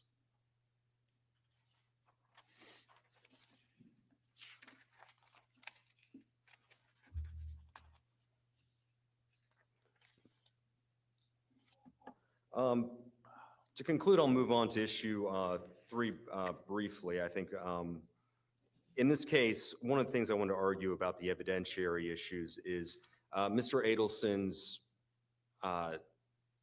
when he brought his text messages to the court, he never took the opportunity to untangle them for the trial judge. And the trial judge should not have been required to do that for Mr. Adelson. And that's why I'm arguing it's not just unpreserved, it's an invited error, because when the trial judge asked Mr. Adelson, if you can get some texts for me that are relevant, that would show what you're trying to prove, he just said all of them. But that is their argument. Their argument is all of them should have been admitted, not 1 or 2 that the judge might find relevant, but all of them. How can you waive that argument simply by refusing to cherry pick ones? Because the only relevant arguments would have been if there were any relevant. I argue that even these weren't relevant, but the conversations between Meg Benoit and Donna Adelson and Wendy Adelson, he didn't separate those out and offer those to the court and say, these are the relevant text messages and this is why they're relevant. He should have done that. The judge was under no obligation to untangle those for Mr. Adelson. And I think there was concern about the content of the message. I think you characterized the messages in your brief as racist, misogynist, and sexist. And I can imagine that had those been admitted, Mr. Efferman might be right up here arguing unfair prejudice against his client because of this bad character evidence. Correct, Your Honor. The judge has to act as the gatekeeper of evidence in every case. And in this case, we may have very well had an ineffective assistance of counsel in the face of the record argument had the judge not asked pointed these things out to Mr. Adelson and asked him. Is it really to, the judge's job to protect the defendant from himself, though? I mean, if counsel believed that the strategy included admitting these text messages that might otherwise be viewed as negative to them, isn't that really a strategic call on counsel's part? If it's a strategic call that no reasonable attorney would take, I think a judge does have to step in. A judge will have to step in even under a 403 analysis, if something's more prejudicial than probative. In this case, those texts were certainly more prejudicial than probative. Yes, a judge should step in. Even And- if it's prejudicial to the offering party? Just Yes, Your now, Honor. I'm not going to allow you, I think that would harm yourself if you admitted that, so I'm not going to allow that evidence in. I don't think I've ever seen that. I think in the interest Whoa. of not vitiating the entire trial, a trial judge should do that. And because otherwise, he's letting the defendant walk himself into a mistrial, and a judge should not allow that to happen or be forced to allow that to happen. Based on those arguments, Your Honors, I would ask this court to affirm Mr. Adelson's conviction for his part in the murder of Daniel Markell.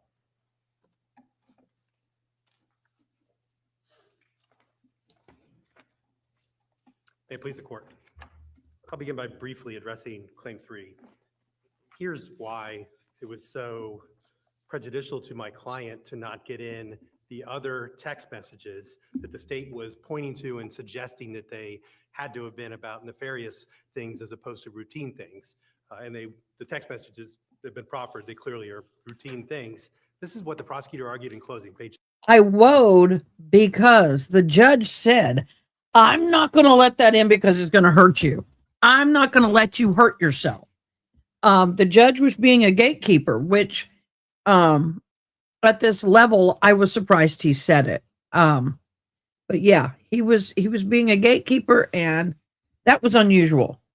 I was shocked to hear that. 2082. Quote, but as the defense points out, these folks had independent relationships with each other that could explain those communication patterns. So without knowing the content, how could we know if they're really talking about murder or if these call flurries around key events are just coincidence? A conspiracy can be shaped like blah, blah, blah, and she goes on. Without knowing the content, the state objected to the jury being able to see all of the content.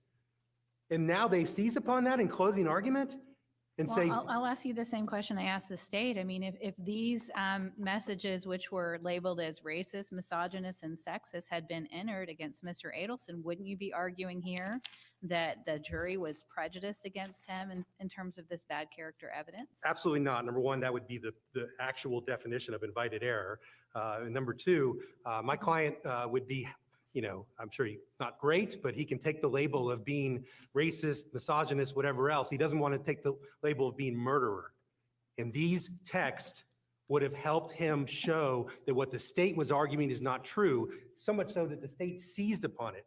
He doesn't need protection from himself, as Judge Winokur's already indicated. He has a right to, as Judge Winokur's already indicated, he has a right to put on evidence that he thinks is relevant.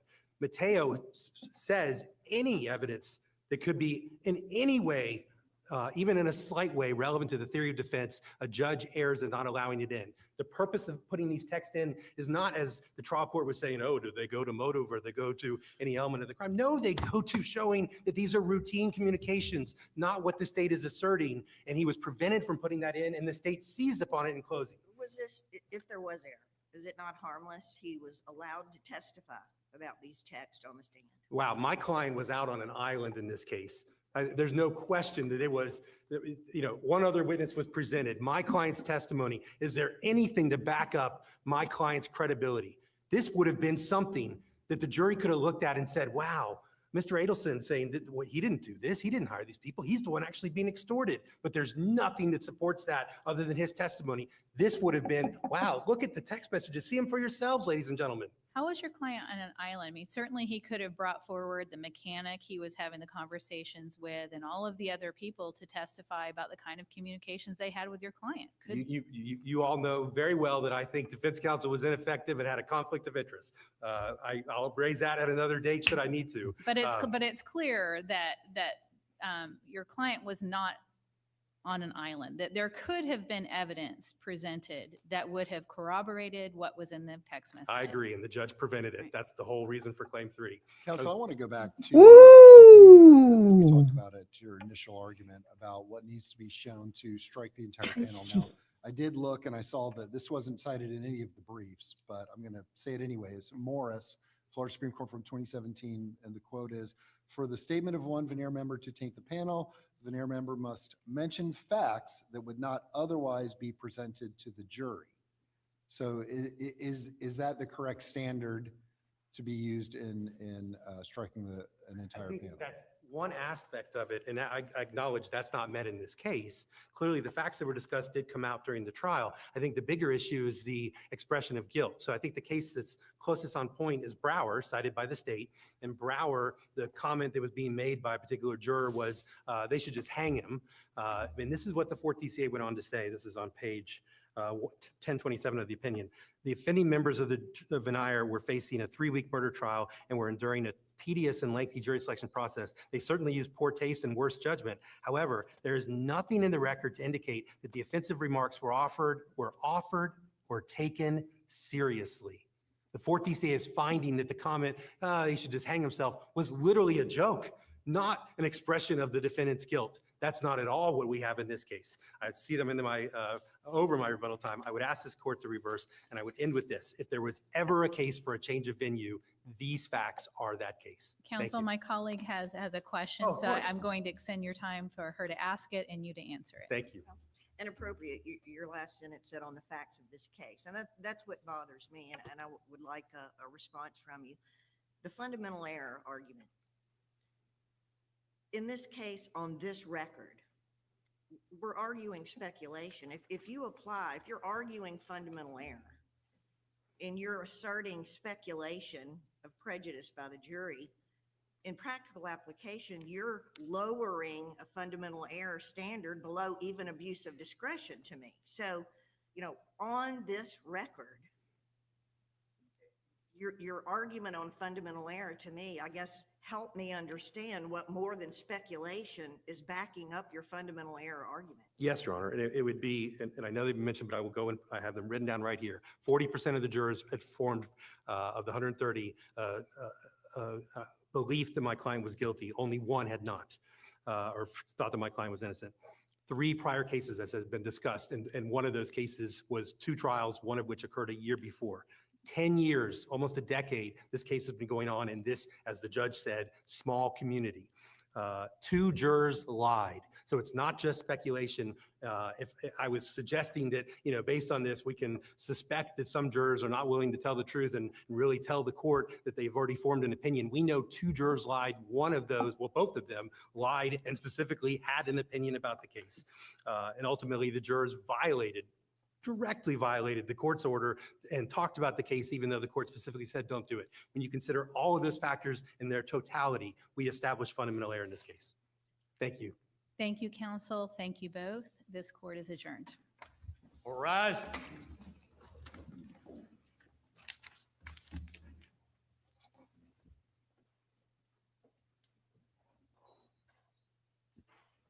Wow. What in the world do you think about this?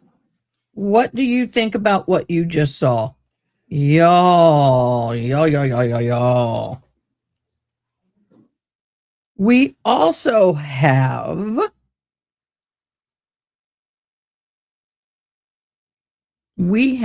an upcoming live hearing. I'm not kidding. I want to watch them for a second. We have an upcoming live hearing in the Karen Reed trial.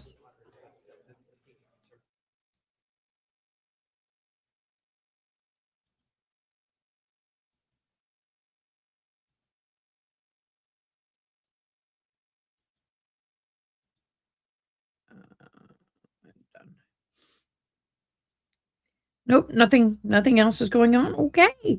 So let's go back over into the trial that we started watching today. I'm sorry I disappeared for a hot minute. My son is not feeling well. He's been running a high fever, and I went in to to take care of my son. He is an adult son, but you know how people are when they're sick. So keep him in your thoughts and wishes. I appreciate it. All righty. Let me see if this does it. There we go. Okay, back into this trial. Be right back, y'all. I think it's pretty clear that the potential jurors were quite scared about the length of time that they may have to sit. It could last as long as 6 weeks, but based on my assessment of what I know of the case, I do not believe we're going to get anywhere close to that. I'm prepared to tell the jury that. Again, I'm prepared to tell them that we are going to move as efficiently as possible. I'm not wasting any time. And I will try to explain that to Miss, I think her name is Cameron. All right, I will bring her in here, and I'm going to ask the media not to film this particular juror. Thank you very much. And I'm going to have her come up to the bench. I'll have counsel join me at the bench. Yes, sir. I would object to that instruction to the jury. And the reason why, Your Honor, is I'm not giving an instruction to the jury, Mr. Cruz. but you mentioned that you were going to say that excuse me, well, to Ms. Cameron. And the reason why is because the state presents their case first. That won't be a limitation on their case. The limitation would simply be on ours. Mr. Cruz, you're misinterpreting what I'm saying. Well, please. You're absolutely misinterpreting it. I'm not giving a limitation on any party. I'm just saying to both parties that I have heard many motions in this case. I have seen and heard a lot of evidence that both counsel have presented, and I do not believe this case is going to take from 4 to 6 weeks. If it does, it does. I am not limiting either party, so you misunderstood me. And I'm not instructing the jury about anything regarding that. I'm simply going to tell them that we are going to progress as efficiently as possible, and we'll do whatever we can not to waste their time. All right, thank you. Could you bring in that juror, just the one juror that I asked to report at 9:30? Thank you. Okay, real quick. Now that I'm back over here, I wanted to make I thought I didn't turn off the stove. I had one of those panic moments. You know how that goes? Okay, real quick. I want to do a real quick kind of a breakdown of what happened with Charlie Adelson's hearing. So Charlie Adelson is, of course, serving life in prison for the 2014 raiding of FSU law professor Dan Markell. This was a direct appeal before the First District Court of Appeals. His attorney is asking the appellate court to overturn the conviction or grant a new trial. This is a quick run through of what just happened because we kind of came in running. The appellate judges are deciding whether the trial court made a legal error, violating Adelson's constitutional rights, allowing improper evidence, prejudiced the jury, and otherwise made the trial unfair. Some of the key issues are the bump recording. That is still a key issue in all of the Adelson trials. The defense argued it was misinterpreted. Trial allowed expert testimony that went beyond the permissible interpretation, and the audio was unclear. The jury should not have been allowed to hear certain portions. Prosecution orders the recording was properly authenticated. The statements were admissions, and the context clearly tied Adelson to the Red Room. Evidence linking Adelson to the conspiracy was gone through. The testimony of Catherine McBanua, jury instructions, all of this kind of stuff. And then we were looking for the situation where a juror or jurors were making inappropriate comments and were discussing the trial and could have potentially tainted the jury pool. So that is where we are on that. All right. We do have a 2:00 hard stop, or I can keep this going and do a second live. Karen Reed, civil lawsuit, has a hearing today at 2 p.m. Central Standard Time. I will be doing something there. I think I'm going to do a separate live, but I'm not sure yet. I will let you know. Okay. Back into court. Hold on just a minute.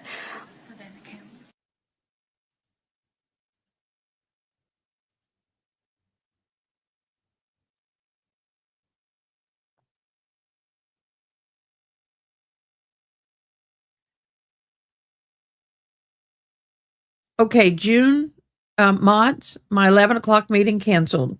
We're good. All good. Thank you, Angela. Thank you, June. So they're going to do this off camera. We're not going to see it. Okay, back into court. You all may be seated. Everyone is standing for you, but you all may be seated. Thank you.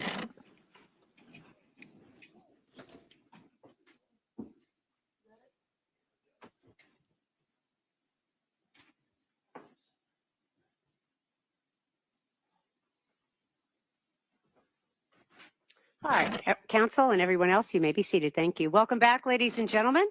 We are about ready to begin the trial of the State of Georgia versus Edrick Faust, SU 24 CR 0547.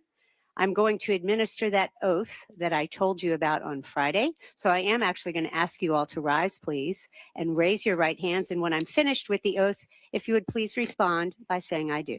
If you'll all please rise. Thank you. You shall well and truly try each case submitted to you during the present term, and a true verdict give, according to the law is given you in charge, and the opinion you entertain of the evidence produced to you, to the best of your skill and knowledge, without favor or affection to either party, provided you are not discharged from the consideration of the case submitted. You shall well and truly try the issue formed upon this bill of indictment between the state of Georgia and Edrick Lamont Faust, who is charged with malice murder, felony murder, felony murder, felony murder, felony murder, burglary, aggravated sodomy, rape, aggravated assault, aggravated sodomy, arson in the first degree, and possession of a knife during commission of a felony, and a true verdict give according to the evidence. So help you God, or upon your affirmation, please respond by saying I do. I do. Thank you. You all may be seated. And ladies and gentlemen, everybody tends to sit in the same seat when they come back out from the jury room, but you all can sit wherever you choose so that you don't have assigned seats. If anybody is having difficulty hearing, please raise your hand, let us know. If anyone needs a break for any reason, please raise your hand and let us know. Is the state ready with regard to State of Georgia versus Edrick Lamont Faust, SU 24 CR 0547? State's ready, Judge. Is the defense ready? Yes, ma'am. Real quick. This is important that the jury is not going to have, and let me pull it up because y'all, it is intense. The criminal history of this defendant is long. I wanted to give this before we started trial. Before we went into actual testimony. I'm sorry, my allergies are kicked in and my eyes are watering. So let's do the rap sheet of Edrick Lamont Faust, resident of Athens, Georgia. Age, how old is he? 48. Okay. Aggravated assault, stabbing, 2001 incident, stabbed a man in the neck in Baxter Street. Timing occurred less than 1 month after Tara Baker's red drum. Outcome, convicted, 1 year in prison. Actual violence connected to Baker's case. While not a part of the prior conviction, the current charges include aggravated sodomy and actual assault components. Okay. Property and arson related offense in 2000, current to 2001 incident. Then we have a drug offense, multiple drug charges as years following 2001. Classic City News confirmed this. We have weapons related offenses. We have other criminal components. It is bad. So here's the timeline. 2001, January 19, Tara Baker red-drummed, apartment set on fire. February of 2001, Faust stabbed a man in the neck, convicted. 2001 to 24 accumulates extensive drug, weapon, and violence charges. April 30th of 24, first identified a suspect in Baker's case, arrested, and now is up for trial. I will go in more detail if you want, but this man has about 10 charges. He has a huge rap sheet. So y'all, this is why the,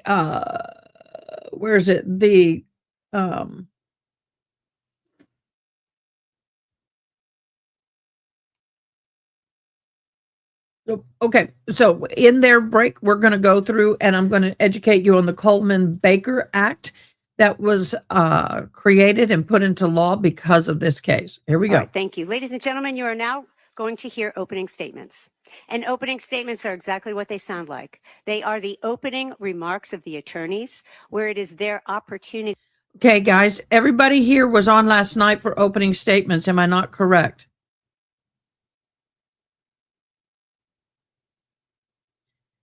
Why are we just doing opening statements?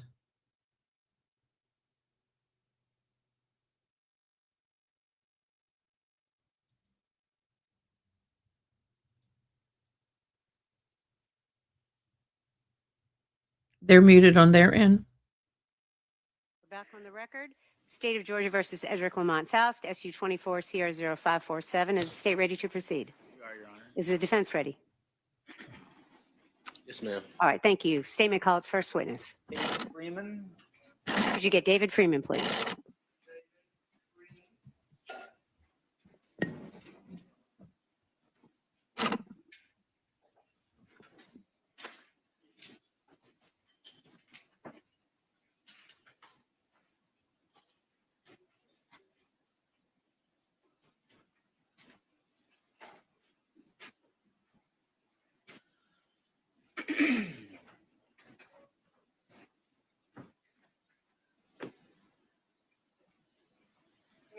Thank you, Your Honor. Sir, I'm going to ask you to raise your right hand, please. Do you swear or affirm that your testimony in the matter pending before the court shall be the truth, the whole truth, and nothing but the truth, so help you God? Okay, you can have a seat. Yay. Ready to go, y'all. First witness. Sir, I'm going to ask you to state your name and spell it for our court reporter, please. David, D-A-V-I-D, Freeman, F-R-E-E-M-A-N. Sir, I'm going to ask you, back in 2001, how were you employed? I was a firefighter at Athens, Clark County.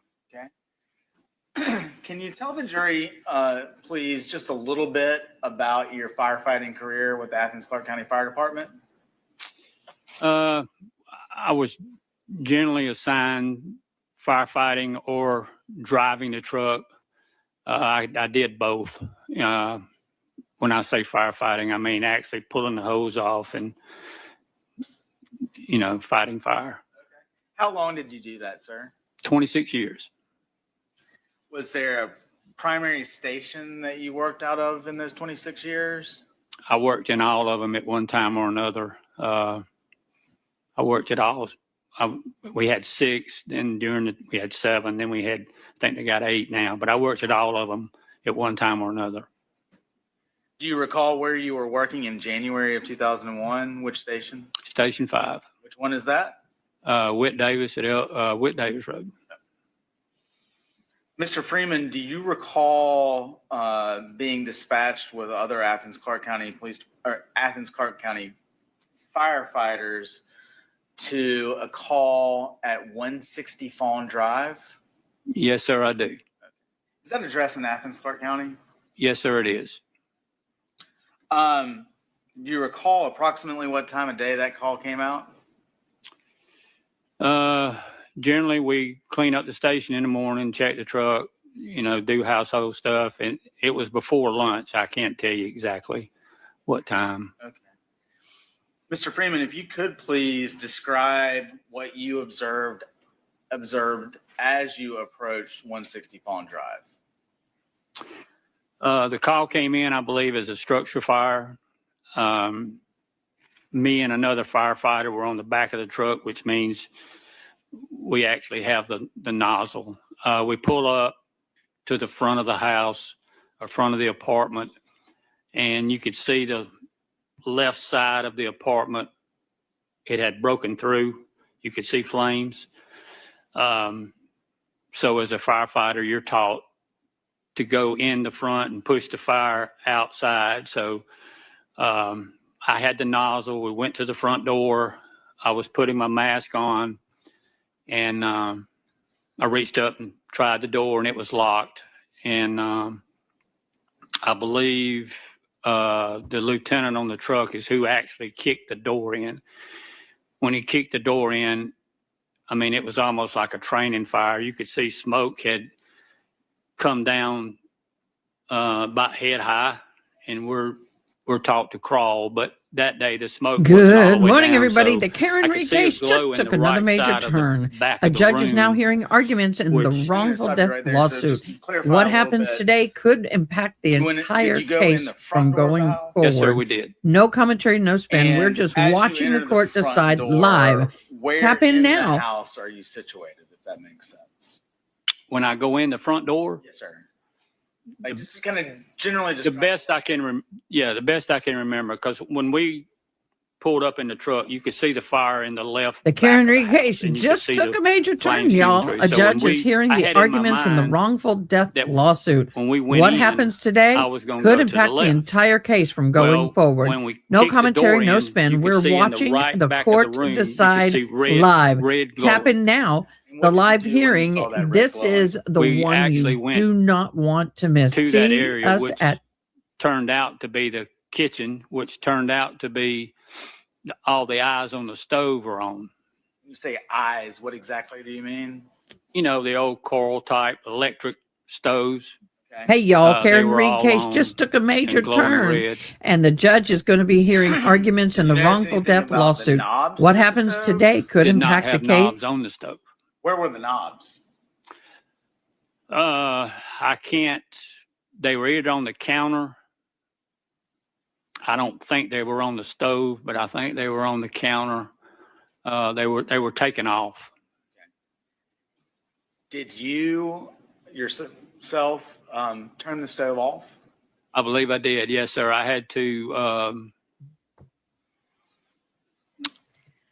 I mean, I don't know if they were in the right place, but I put the knobs back on there and turned the stove off, and then.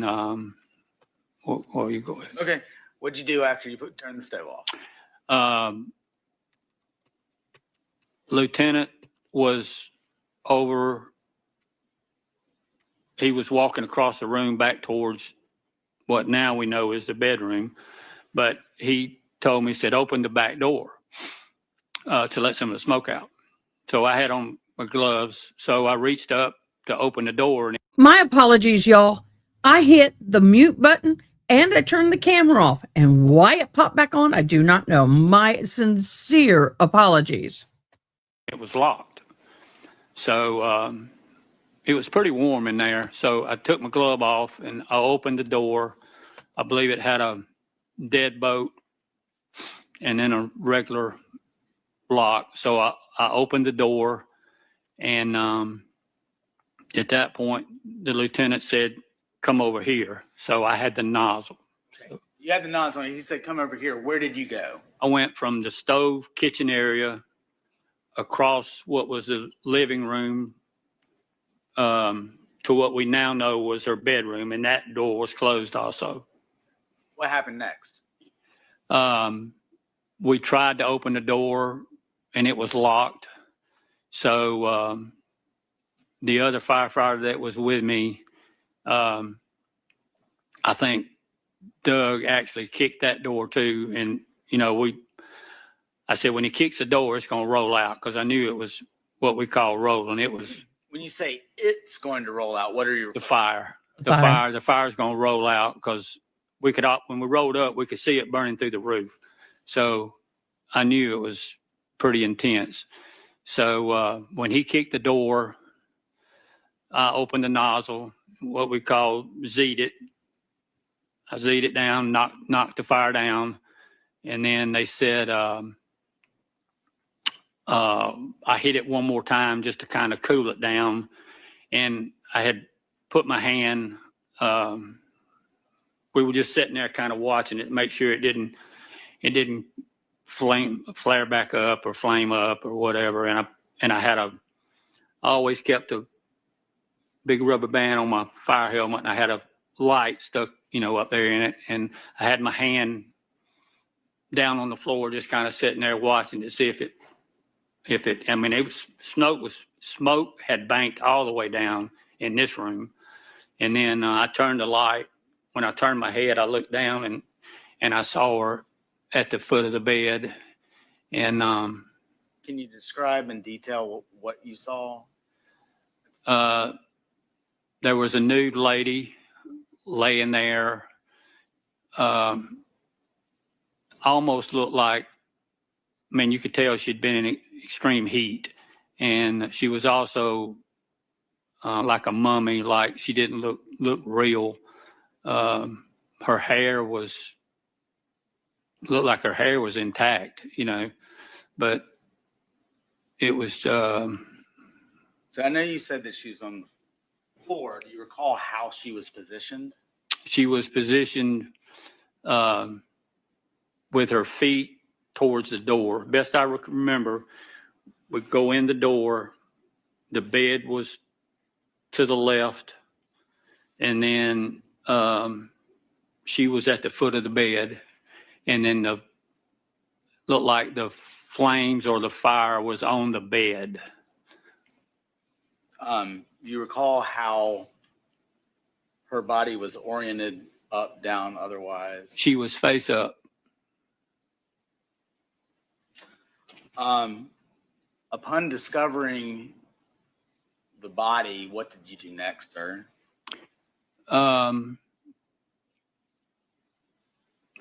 Like I said, you know, we were trained just to make sure it doesn't flame back up or anything. And so Steve and I were still in the room, on the floor. And the lieutenant, which was Doug, you know, he was standing at the door behind us. And he said, y'all don't touch anything, you know, just make sure it doesn't flame back up and back out. So that's basically what we did. We got it cooled down, and then we backed out. And after backing out, did you, and when you say Doug, is that Doug Whitehead? Yes, sir. He was the lieutenant on the seat that day. He was their supervisor, you might say. And you mentioned Steve. Is that Steve? Steve, yes, sir. He was a firefighter also. He and I were on the back of the truck. We had a driver of the truck. We had Doug was a supervisor, lieutenant, and then we had two firefighters, Steve Shellnut and myself, were on the back of the truck. And after y'all backed out of the room, did you turn the scene over to the police? Yeah, we called, I guess they called the chief and the assistant chief anyway. The shift commander was already there. So I guess they notified police, and, you know, it just kind of become chaos at that as everybody started showing up, and they wouldn't let us go anywhere. We had to stay there. At any point, did you take notice of a screen to the back window in the house? Yes, sir. When we got it cooled down, and I just really, I guess I was in shock. I just went to the back door because I had two small daughters. I went to the back door kind of trying to collect my thoughts and whatever. And there was a window to the left side of the door, and the screen, I can't say if it was laying in the yard or if it was leaned up against the house, but the screen had been tampered with. You could tell where it, like if you take a screwdriver and try to pop it out, you can tell where it had been bent. It had been tampered with. Hang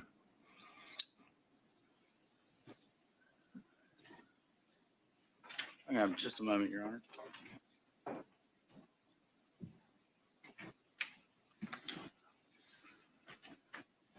Mr. Freeman, those are all the questions I have for you. Okay. Cross-examination, Mr. Cruz. Yes, ma'am. May I move the podium, please? Of course.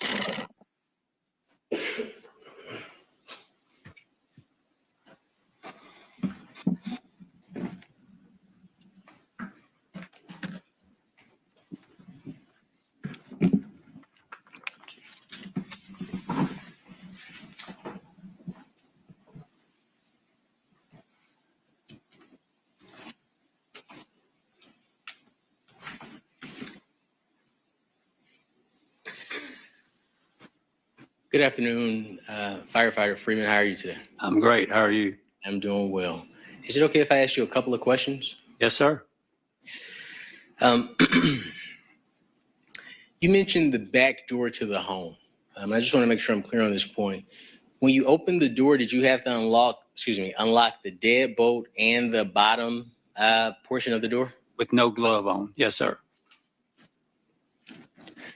Would it be fair to say that based on your examination of the home, the doors were locked and there was no evidence of forced entry? That would be correct. No forced entry to the doors.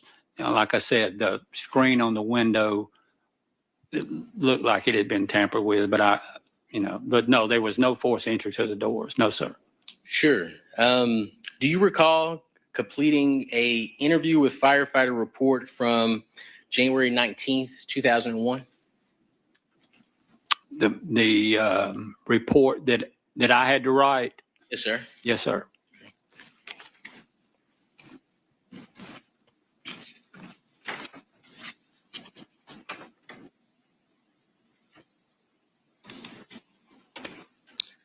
Would you agree, and if you don't know, you can say you don't know and I can show you. Would you agree that you were asked a question 29 in that report, were the doors locked when the first units arrived? Do you remember that question?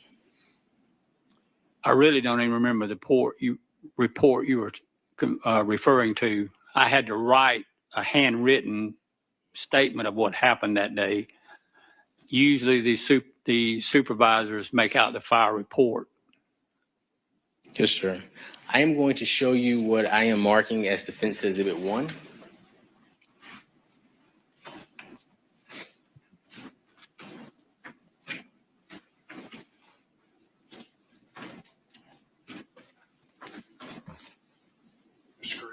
Yes, sir. Thank you. Is it okay if I approach you? Yes, sir. Thank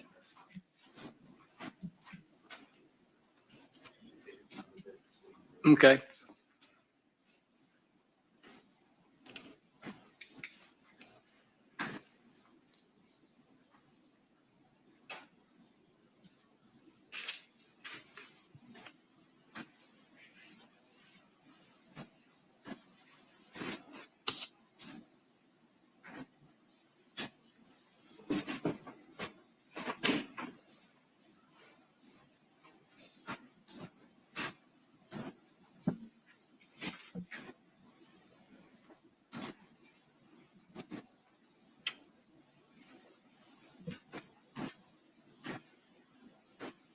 Yes, sir. Were the doors locked when the first unit arrived? Yes, they were. Was any force of entry? I put no. Yes, sir. You mentioned the window. I know that it's been 25 years since you responded to this scene.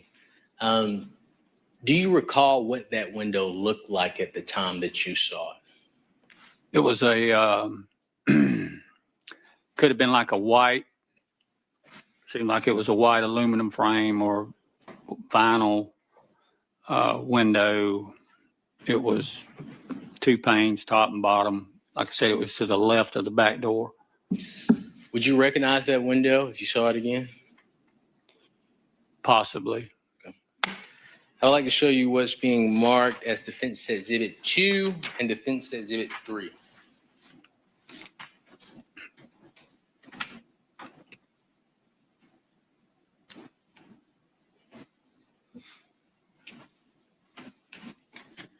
Thank you for your patience. Yes, sir.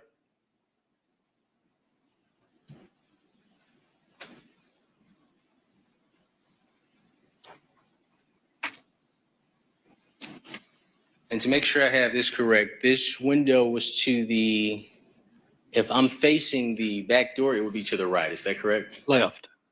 If I'm facing, well, let me. If you're coming in the front door, Okay, it's to the left. Is that right? the window is to the left of the door that's on the right. Excellent. I'm going to show you what's been marked as Defense Exhibit 2 and 3. Your Honor, may I approach?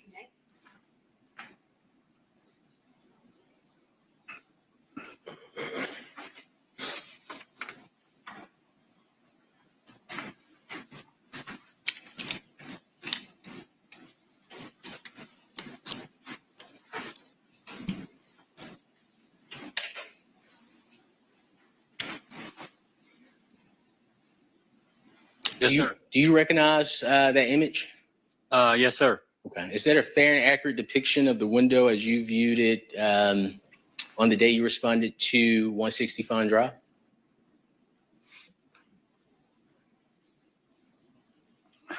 Is this the way I found it? Is that what you're asking? I mean, if it's just Correct.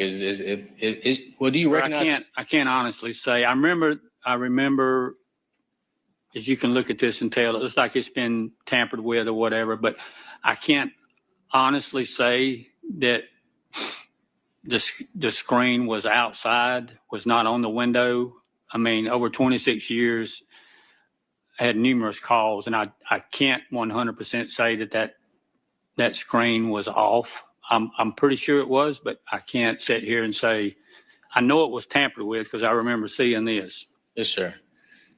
Did you make any notations in the report I provided you? I believe that was Defense Exhibit 1, if I'm not mistaken, about the window screen. No, sir. Would you have any reason to say that those images have been altered in any way? No, sir. Okay. I'd like to show you Defense Exhibit 4. May I approach, Your Honor?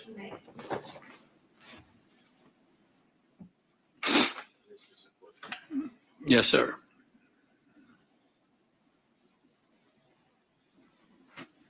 Do you recognize Defense Exhibit 4? Yes, sir.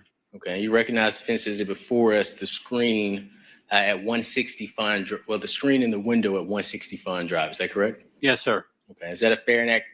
Defense Exhibit 2 through 4, are those fair and accurate descriptions of? Yes, that's looking at this is where I got the idea that it had been tampered with.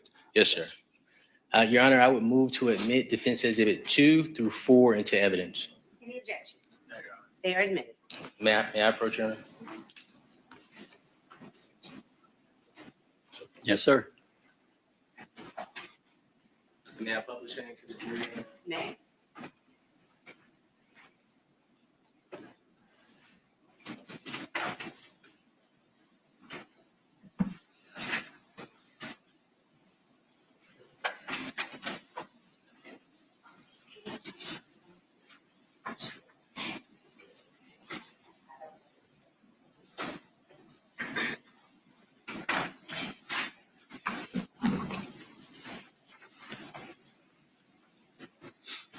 I want to thank you so much for your heroism. Those are my questions. Any redirect by the state? May this witness be excused. Any objection? No, ma'am. You are free to go, sir. You may call your next witness. Doug Whitehead. Could you get Doug Whitehead, please? What a name, Doug Whitehead. We're going to address something real quick. Yes, it has been glitchy as hell today. And yesterday I had a struggle.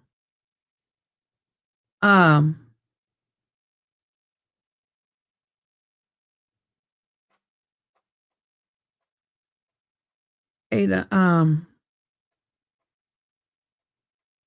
okay, guys, just FYI, if you guys are further ahead in this case than we are, just by any chance, please no spoiler alerts.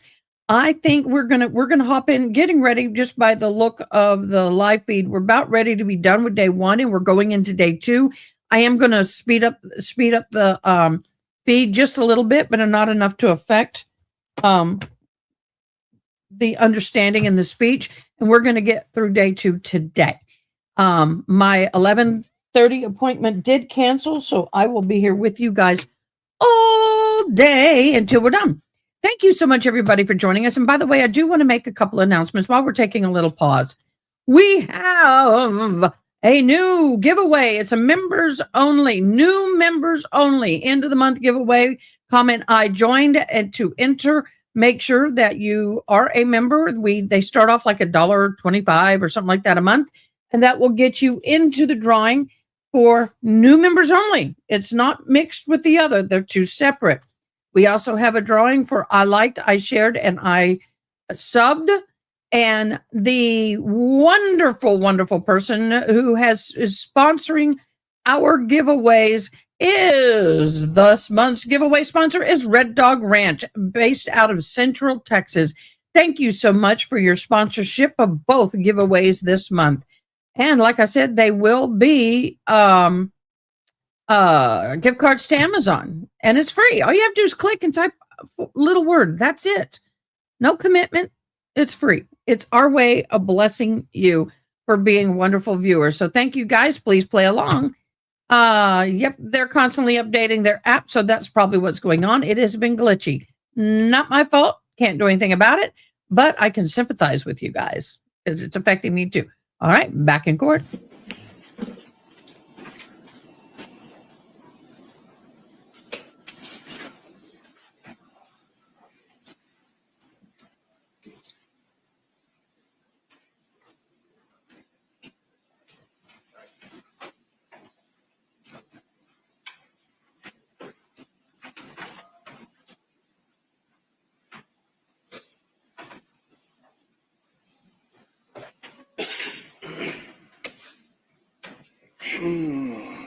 Sir, if you could raise your right hand, please. Do you swear or affirm your testimony in the matter pending before the court should be the truth, the whole truth, and nothing but the truth, so help you God? So help you God. I do. Okay. Can you state your name, please, and spell it for our court reporter? Doug Whitehead, DOUGWHITEHEAD. Good afternoon, Mr. Whitehead.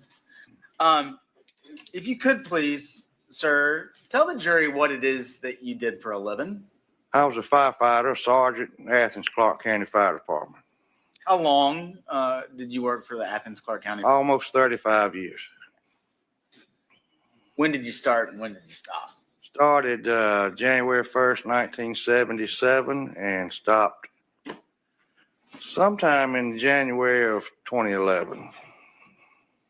Long Over the time. course of your career with Athens Clark County Fire Department, did you work in a number of different stations around town? Oh, yes. Specifically in January of 2001, do you recall where you were stationed back then? Station 5 on Whit Davis Road. Mr. Whitehead, on January the 19th of 2001, do you remember being dispatched to a house fire at 160 Fawn Drive? Yes, I do. Is that in Athens, Clark County? It is. Just real quick, to get from Station 5 to Fawn Drive, how would you get there? Well, we turn left out of the fire station, go to the intersection at Lexington Road, turn left. Believe it's the next road to the right is Cooper Road, and Fawn Drive would be off of that. So when you turn onto Lexington from Whit Davis, are you turning left as Turn towards left town? at the red light towards Athens. Do you remember about what time of day that call came out? 11-ish, I believe. Describe, if you can, sir, what you personally observed when you arrived at 160 Fawn Drive. Smoke coming from the rear of the apartment. And so what did you do next? I told the guys on the back to pull an 1 3/4 attack line, and we proceeded to the front door of the building. What did you observe when you got to the front door? It was locked. What happened next? Kicked it in. What did you observe once that front door had gotten kicked in? Smoke in that room. In the right rear corner of that room, to the best of my knowledge or remembrance, it is like one big room, kitchen and living room kind of combined, and in the right corner was a red glow. And did you and the other firefighters go to investigate the source of that red glow? We did. What was it? It was an electric stove with all 4 eyes on the top on high, and the knobs pulled off and placed on the countertop. What did you do upon observing the stove being turned on with the eyes or with the knobs removed? I didn't personally do it myself, but the knobs were put back on the stove and it was turned off. Did you then turn your attention towards locating the source of the fire. Yes. Describe exactly what you did next, sir. From the stove, we would have kind of turned left, and there was a hallway, short hallway, a door at the end of that hallway, a door to the left, a door in front, and a door to the right. All three of those doors were locked. So we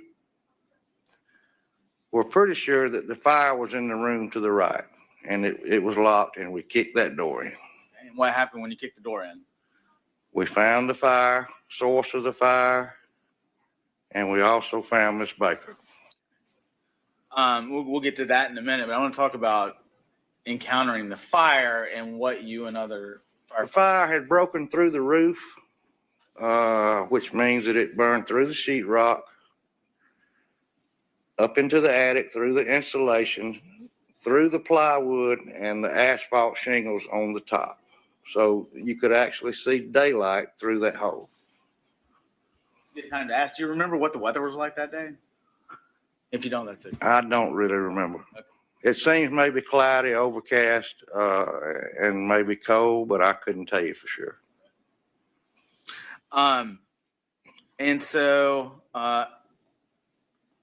what do you specifically recall about the discovery of the body in the bedroom? I remember seeing Tara or Miss Baker at the foot of the bed. And what I remember is like her hair was wet and a comb had been run through her hair. How was she positioned, if you remember? I believe she was laying on her back.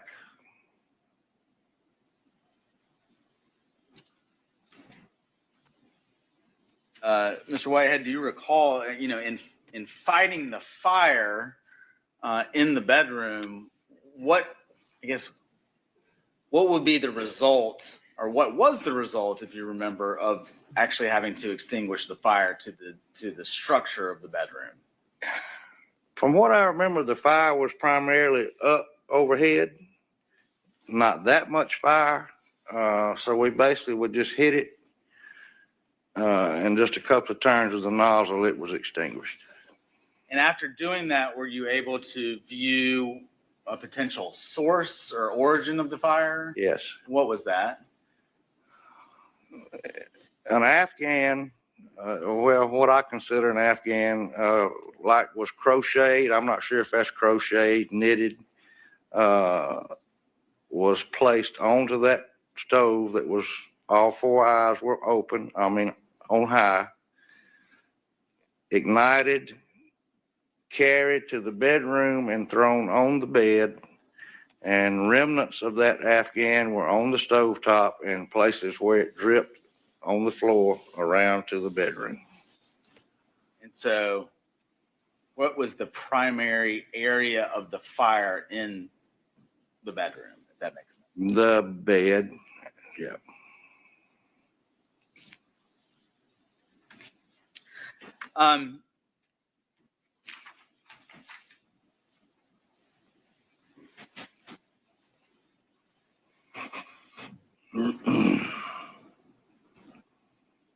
You mentioned that you found the deceased, Miss Baker, at the foot of the bed, lying on her back. Do you remember anything else about her condition when you first saw her? Yes. I know some type of electrical cord. Not really sure where that came from, but around her neck. Once you and the other firefighters had gotten the fire under control, what did you do at that point? We backed out to preserve evidence. Once we realized there was Miss Baker was in the room, we backed out to try to preserve as much evidence as we could after making sure the fire was extinguished.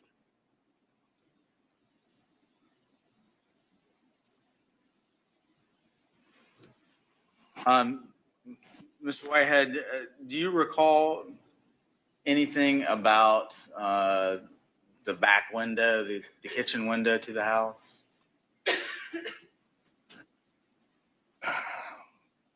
I think that the can't screen was taken out of the window and propped against the back of the house, but I cannot tell you that for 100%. When you say you think that, is that your best recollection? Yes, yes. Overruled. That's the last question I have. All right. Mr. Whitehead, I don't have any further questions for you, defense man. All right. Mr. Cruz. Yes, ma'am.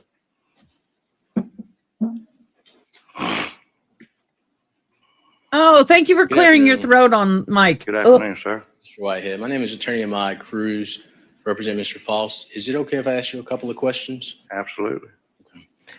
In regards to the screen, would it have been the fire department's practice to find a screen outside the house and put it back in the window? Would not have been our practice, no. Okay, is that a practice that you're aware of with any agency that you've worked with? Other than the fire department, I wouldn't be Sure. sure about their practices. Would it be fair to say that the front door was deadbolt locked when you Yes. closed it? Yes. And I believe you say this on direct. There was heavy smoke and flames coming out of the corner of the house. Is that right? That's right. Were those was the bedroom door locked? Do you recall? Yes. Okay. Was the bathroom door connected to that bedroom lock? Yes. And so was the door to the left.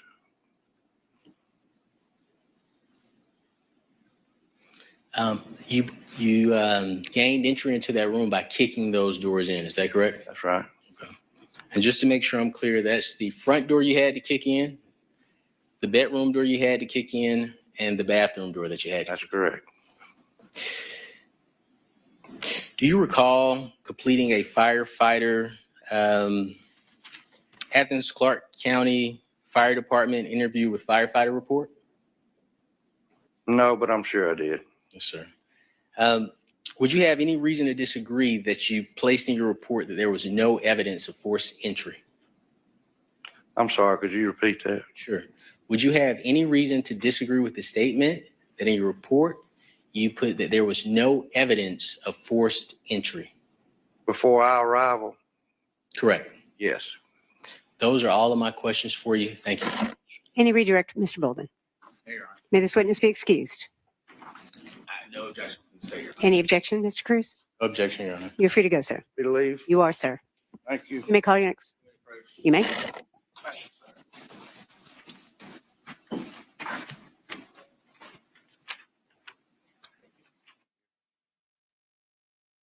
how are y'all doing? Do we have a sidebar?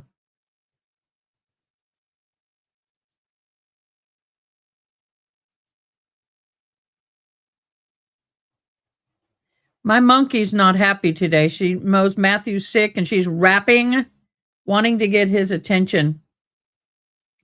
I'm all like, stop. All right, thank you.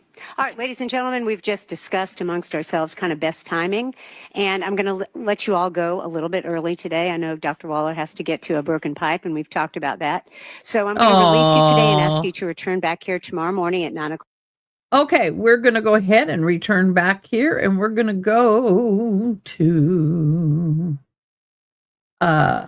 day 2. But before we go to day 2,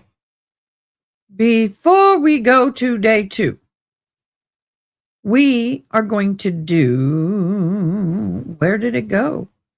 Birthdays, y'all. We got us some birthdays of people that I personally know. And if you have a birthday today or coming up, please let us know. We do love to celebrate birthdays. So right now, I am going to throw up the happy birthday music, and I'm going to wish a few people a happy birthday. To you, happy birthday to you, happy birthday, happy birthday, happy birthday to you, happy birthday to you. Happy birthday, Sarah. Happy birthday, Trish. Paula. Oh, babe, have a happy birthday, Megan, Shauna, Brian. Hey, rocking it, Brian. Have a great birthday, Crystal, Tabitha, Bibi, Lena, and Felicia. Oh my gosh, all of you, I know, and I love and adore y'all, and y'all have a fabulous birthday and enjoy your birthday week. Okay, guys, we've had a little break. Everybody get a little stretch in. Everybody get a little comfortable. Everybody kind of, y'all ready to go for day number 2? We can go for day number 2. I am going to speed up. I'm going to get us up into court. And I'm going to also put it at a little higher speed, a 1.25. If it gets a little fast, we'll slow it down. Okay, y'all? Oh, Nala, quit rapping at my door. That's a monkey for you. Good morning. Our first witness jury. Okay. I think this will speed up our process this morning. All right. So, okay, day 2, she does have a different top with the same jacket. So she doesn't wear a robe. She wears a jacket. We were discussing that yesterday. Is it improper for a judge not to wear a robe? Depends. I guess in this jurisdiction, that's her uniform. Here we go. Day 2. Our first witness this morning is going to be the medical examiner. Ooh, Part of Emmy. this presentation, I intend to elicit testimony about his opinion as to how some of the injuries to Ms. Baker may have been inflicted. In so doing, These are, guys, remember, this guy's treading on thin ice. The defense attorney, he paid $1,000 fine. Let's see if he gets fined today. what is very clearly not a real knife. So I just didn't want the court to freak out that I was, so just putting that out there. Second of all, we also would tend to introduce the autopsy report. I have 2 copies of it. The reason I bring this up is that it does list 2 names as suspects on that report, neither of which are either Mr. Melton or Mr. Faust. Since this trial has very clearly zeroed in on those 2 individuals, I prepared a redacted version because I think otherwise we get into issues that might confuse or mislead the jury. And so it would be the state's preference to tender the redacted version. All right. Mr. Cruz, any comment on the state's proposal? In regards to the fake knife, no. I think the most appropriate thing is wait till they attempt to introduce. If I have any objections, I'll make the objection at that time, Your Honor. All right, thank you. All right, I'll allow you to introduce the redacted portion since there's been no objection. All right, anything else from the state before we bring the jury in? No, I reserved my objection. I didn't say I didn't have any objection. Once they attempt to introduce, if I have an objection, I'll make the objection at that time. You're certainly entitled to do that, but for now, in terms of allowing the redacted version in, you haven't made an objection, so I'm going to allow it in. If you want to object when it comes in, you certainly have the right to do that. All right, thank you. Anything from the defense before we bring the jury in? No, ma'am. All right, thank you. You may bring the jury in.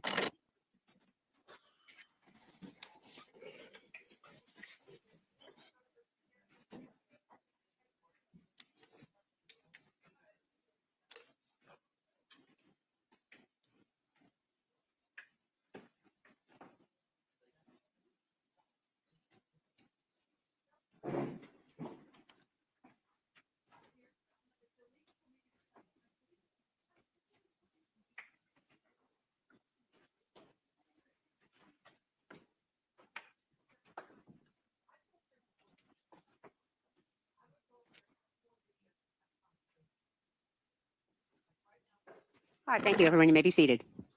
All right, ladies and gentlemen, good morning. Thank you for being here on time. As instructed, we're ready to begin again with regard to the state of Georgia versus Edrick Faust, SU 24 CR 0547. Is the state ready to proceed?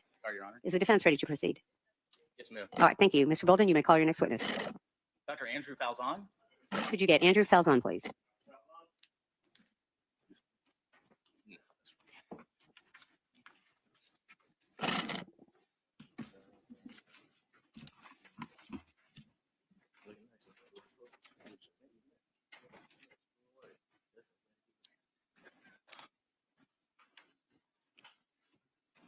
Sir, if you could raise your right hand, please. Do you swear or affirm your testimony in the matter pending before the court shall be the truth, the whole truth, and nothing but the truth, so help you God? You can have a seat.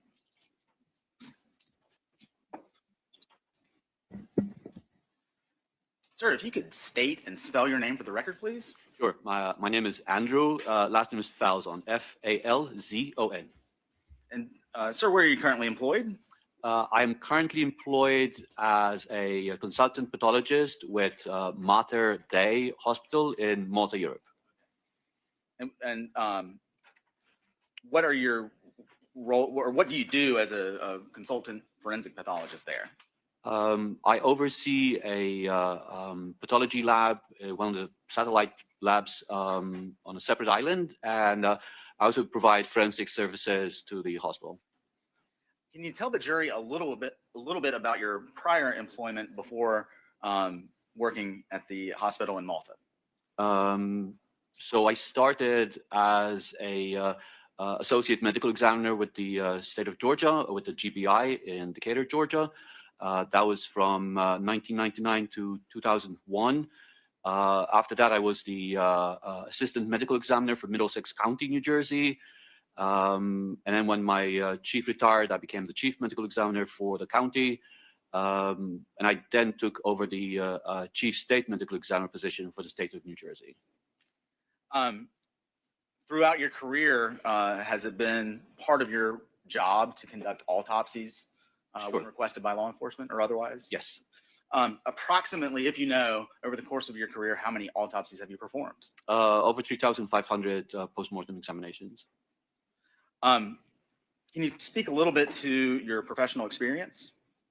I graduated as a doctor of medicine and surgery from the University of Malta. I did a rotating internship there. I then started a master's degree program at the University of Mississippi Medical Center, and I graduated with a master's degree in anatomy in '92. I then enrolled in a pathology, anatomic and clinical pathology residency program at the University of Mississippi. And following that, I did a one-year fellowship in forensic pathology at the University of Alabama, Birmingham. Have you also had an occasion to teach in the area of pathology and forensic pathology? Yes, it did. Can you speak just briefly to that, sir? I usually, whichever locality I'm working at, I teach forensic pathology to various classes, usually undergrad classes. Do you serve on any boards, sir? As the chief state medical examiner, I served on the domestic violence fatality near fatality review board, and also the child fatality review board, both the state board and the suicide subcommittee. I still serve on the suicide subcommittee of the child fatality review boards. Again, briefly, do you have trainings and certifications in the area of forensic pathology? Once I completed my training in pathology, I took the American Board of Pathology certifying exams. I am board certified in anatomic, clinical, and forensic pathology. Have you spoken at conferences related to the area of forensic pathology? I've presented at mainly at the National Association of Medical Examiners meeting, you know, on any research that myself or the office was conducting. And have you previously testified in court before as an expert in the area of forensic pathology? Yes, I have. Do you know how many times? Over 100 times, mainly in the state of New Jersey, but also in the state of Georgia. Your Honor, at this time, the state would tender Dr. Falzon as an expert in the area of forensic pathology. All right, any objection by the defense, or would you like to voir dire the witness? No objection, Your Honor. All right, thank you. This witness is declared an expert in the area of forensic pathology. You may continue. Thank you, Your Honor. Dr. Falzon, I'd like to turn your attention back to January the 20th of 2001. Just to be clear, where were you working at that time, sir? At that time, I was working with the Georgia Bureau of Investigation in Decatur, Georgia. And on that date, did you have the occasion to perform an autopsy on the body of Tara Baker? Yes, I did. Can you describe briefly the condition in which the body was received? The body was received enclosed in a black body bag, and the body, my recollection was that she was unclad, she didn't have any clothes on her, and it was extremely charred. You take steps to ensure that the person you are performing the autopsy on matches the, I guess, submission from law enforcement, I guess? Yes, I do. Okay. At the time, do you recall, or would you have noted receiving any historical or case information related to the request for the autopsy? Typically we would receive that. I haven't seen any copies of those recently, so I don't recall exactly. Can you tell us briefly what an autopsy consists of? An autopsy is a post-mortem examination, typically performed to establish the cause and manner of death. We would start by reviewing the history surrounding the case. Then we'd move on to the examination of the body. Certain cases, we would do x-rays prior to actually starting the examination. Then you describe the clothing, remove the clothing, collect any trace evidence if indicated, and then you start the external examination, the examination of the body from head to toe, front and back. Once that is documented and you look for any injuries, document those, take the necessary photographs, then you move on to an internal examination whereby we do an incision across the chest and abdomen, remove the organs of the chest and the abdomen. We'll make an incision across the top of the scalp, remove the skull cap, examine the brain, and then finally we'd examine the neck organs. During the course of the autopsy, we'll also collect specimens for toxicology and DNA as indicated. You also take photographs while the autopsy is being conducted? Correct. And is it common practice to reduce the findings of your autopsy in the form of a written report? Yes.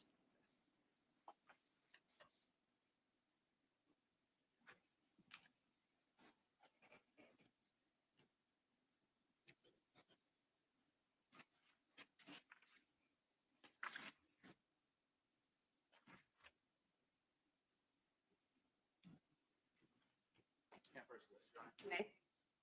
Dr. Faust, I'm going to hand you what's been marked as State's Exhibit 1. Do you recognize that, sir? Yes, you do. What is State's Exhibit 1? It is a copy of the autopsy report drafted and signed by myself. And is that the autopsy related to the case involving Tara Baker? Correct. I move to tender State's 1 at this time, Your Honor. Any objection, Mr. Cruz? No, ma'am. It is admitted. Dr. Palazan, I'm going to go through your report kind of sequentially as it's outlined in State's Exhibit 1. Let's talk a little bit about the receipt of the body. I think I kind of just touched on this earlier, but if you could speak to what your report reflects as to how the body was received. Correct. The body bag was, there were tags affixed to the body bag zipper that had the case information relevant to this case. Can you speak generally to, you mentioned an external examination. We're going to try and take it in order. What was the first thing that you did with Ms. Baker as it relates to that external examination? Photographs would have been taken, and then overall assessment of the body, the charring, the degree of rigor mortis, and the stiffening of the muscles that happened post-mortem, any lividity, the settling of blood in the dependent areas, general observations. Let's talk a little bit about the injuries that you noted to Ms. Baker's body, starting with those on the head and neck, sir. Can you describe those in general? The injuries on the head and neck were mainly in the form of blunt force injuries. When we describe injuries, there's three main categories: blunt force injuries that are caused by a blunt instrument, whether that be a fist, a piece of wood, a hammer. Those are all blunt force injuries. There's sharp force injuries that are caused by objects with a cutting edge. Could be a knife, could be a shard of glass. And then there's gunshot wounds. In the case of Ms. Baker, she had multiple blunt force injuries, mainly in the form of bruises around the eyes, the right and left sides of the head, and on the neck. She also had, on the neck, she also had a stab wound on the right lower front of the neck, and she had a ligature mark that surrounded the neck. Specifically as it relates to the stab wound, can you describe in a little bit more detail what you observed? The stab wound, like I said, was on the right lower front. When I describe a stab wound, typically I will imagine the face of a clock overlying the wound. And in this case, the wound was oriented between the 10 o'clock and the 4 o'clock on the lower front of the neck. You also mentioned a ligature mark encircling Ms. Baker's neck. Can you speak a little bit more to that, please? Yes, the ligature mark completely encircled the neck. It had one mark on the back of the neck and two marks on the front, which indicated that the ligature had been wrapped around the neck, crossed over in the front, and the ligature held on the sides. Did you note any other injuries to Ms. Baker's neck? She had some blunt force injuries to the neck. Not sure if there was something specific here, if I may look at the report.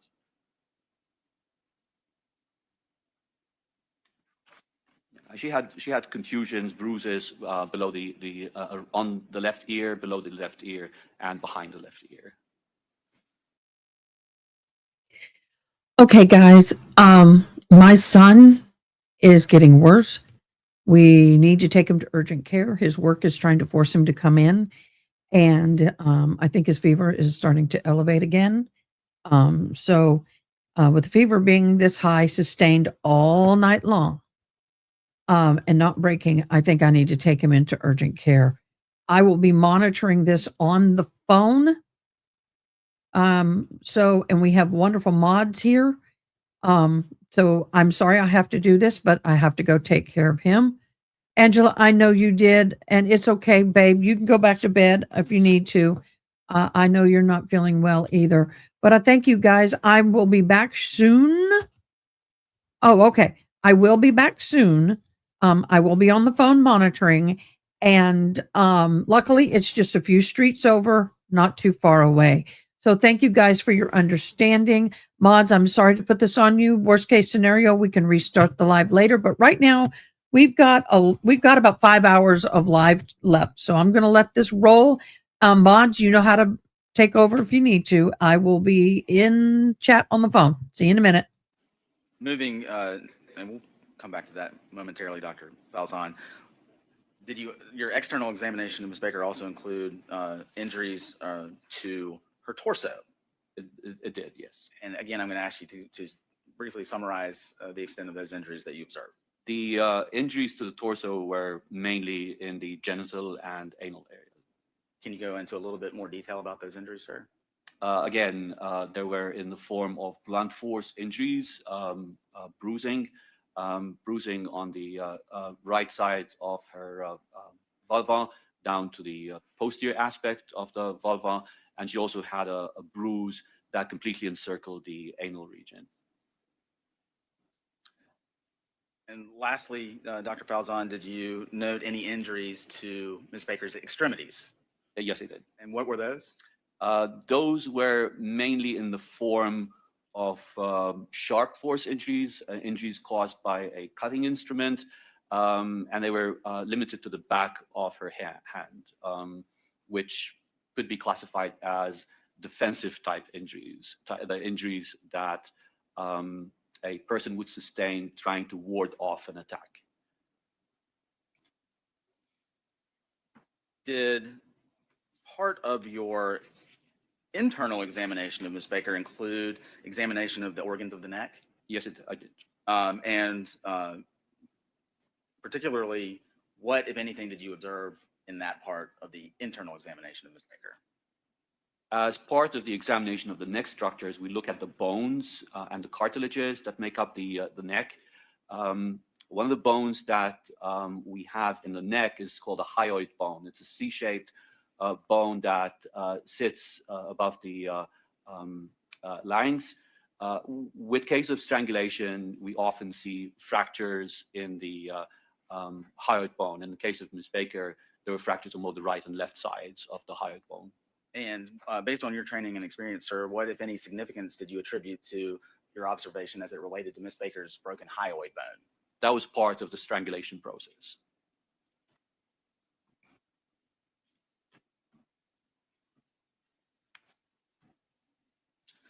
Dr. Falzon, you mentioned that as part of the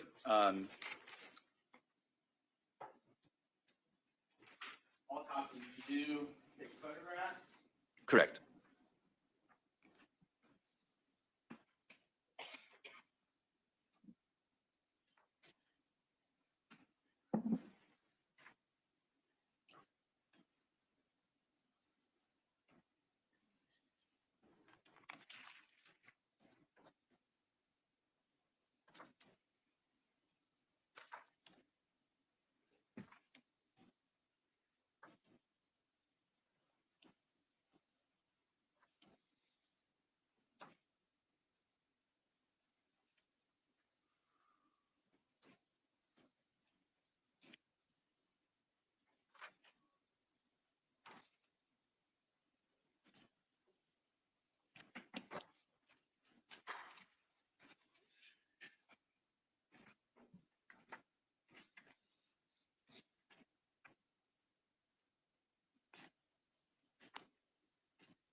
May? Dr. Faust, I'm going to show you what's been labeled. It's 2 through 7. We're going to finish labeling them. The rest of the photos here in just a moment. But take a look at, again, states 2 through 7.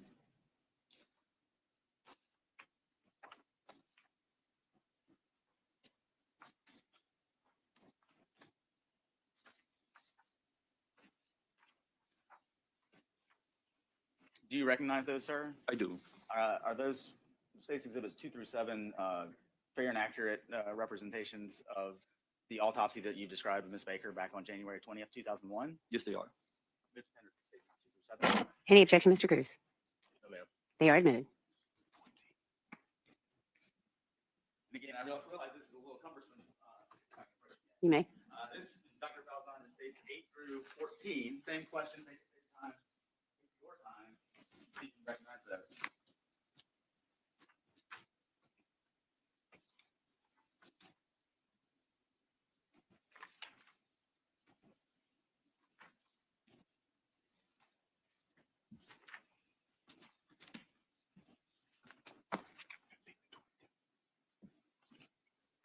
And then one last group. You may. This is states 15 through 22.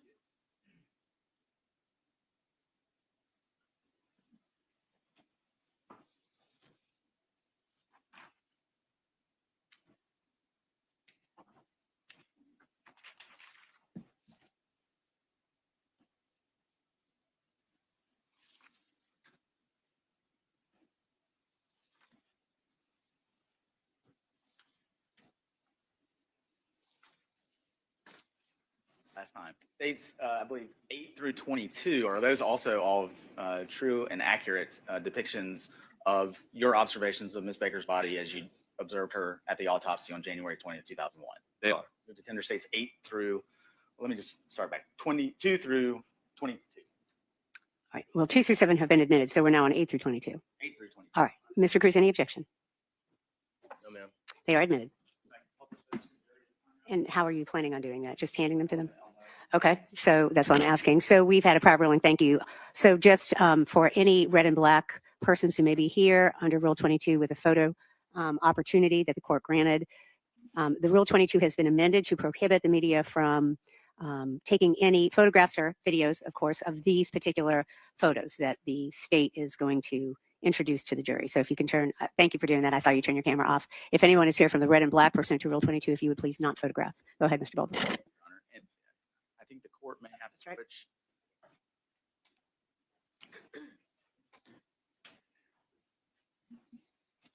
So Dr. Falzon, you should have a monitor down there to your right. Okay. Dr. Falzon, we're going to start with States Exhibit 2.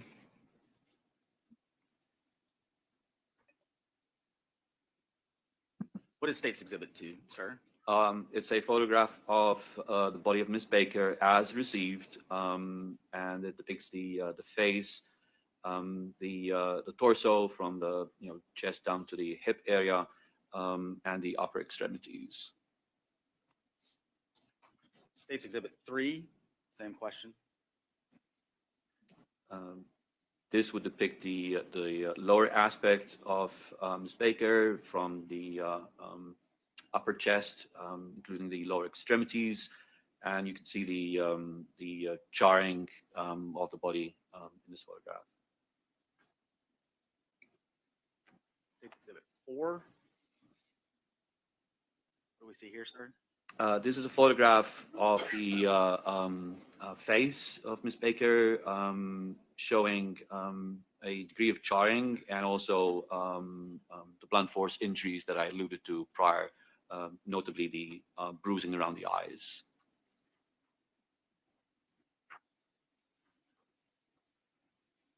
States Exhibit 5. Is that just a slightly different angle of her face? Correct. It's a slightly closer up view of the face. Same question as it relates to States Exhibit 6. Again, closer up view, focusing mainly on the right eye. States Exhibit 7. This depicts the left side of the face, and there's again charring, and you can see there's a braided laceration, kind of like a U-shaped, inverted U-shaped lesion on the left side of the chin.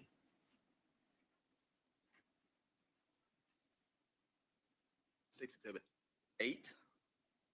Okay. This is a photograph depicting the left side of the face, neck, and the left shoulder, and you can see the ligature mark on the posterior aspect of the neck.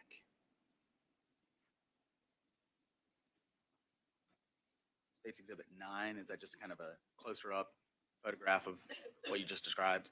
Correct, and you can see the single linear mark that extends over the posterior neck, and you can also see the bruising behind the left ear.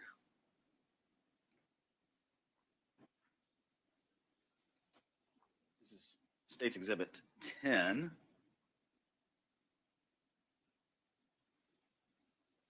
What do we see here, Dr. Falzon? It's a photograph of the neck aspect. You could see the ligature mark on the top, which is an electric cord, and you can see the plug aspect, the prongs on the left-hand side of the photograph. And Dr. Falzon, I think you can actually, if it would be helpful, the screen in front of you, you can touch and circle things. Just to clarify what you just described as it relates to the ligature. And I think Your Honor might have to, Mr. Dickey explain that there's a within it. Yes. All right.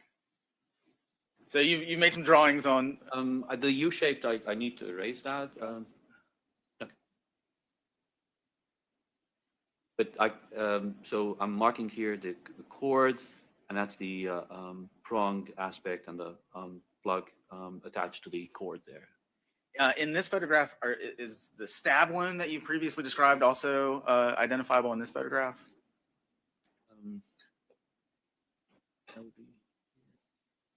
Right. Thank you, sir. State's Exhibit 11.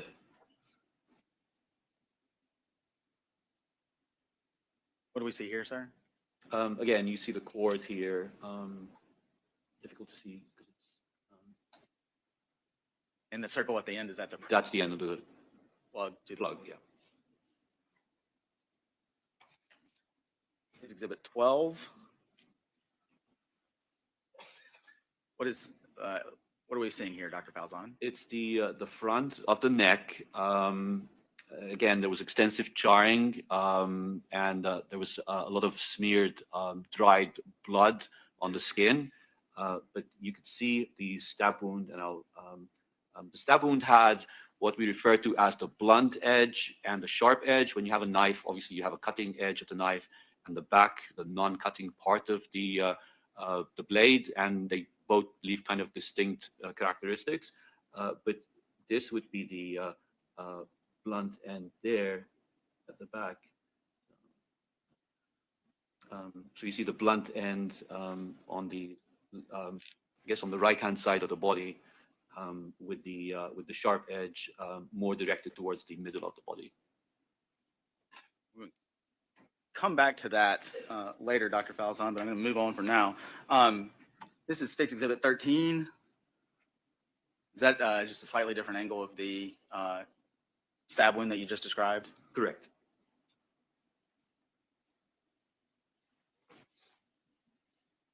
State's Exhibit 14, particularly on Ms. Baker's left shoulder. Did you reach any conclusions about that area where there's no charring, sir? If that question makes sense? Right. It looks like an area of what we'd call sparing. There's no soot and charring on that area, and most likely that was where the plug was resting, kind of like protecting the skin from the soot deposition. State's Exhibit 15. That's just a slightly different picture of different angle of Correct. Closer up view. what we just described. Okay.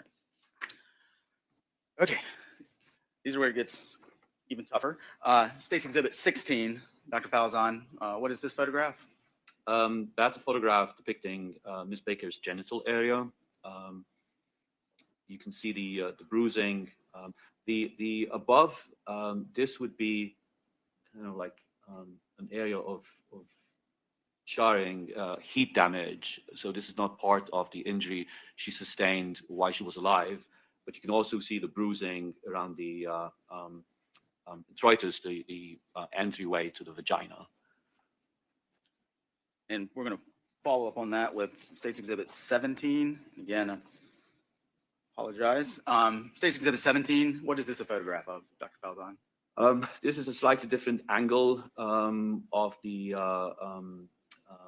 vaginal area. You could see a bruising that completely surrounds the anus, which would be this area here. And then you see the bruising on the right-hand side and the posterior aspect of the detritus, the entrance in the vagina. State's Exhibit 18, is that just a slightly different angle of the last photograph, sir? Correct. Almost done. State's Exhibit 19, shifting gears. What are we looking at here, sir? This is a photograph of the back of Miss Baker's left hand.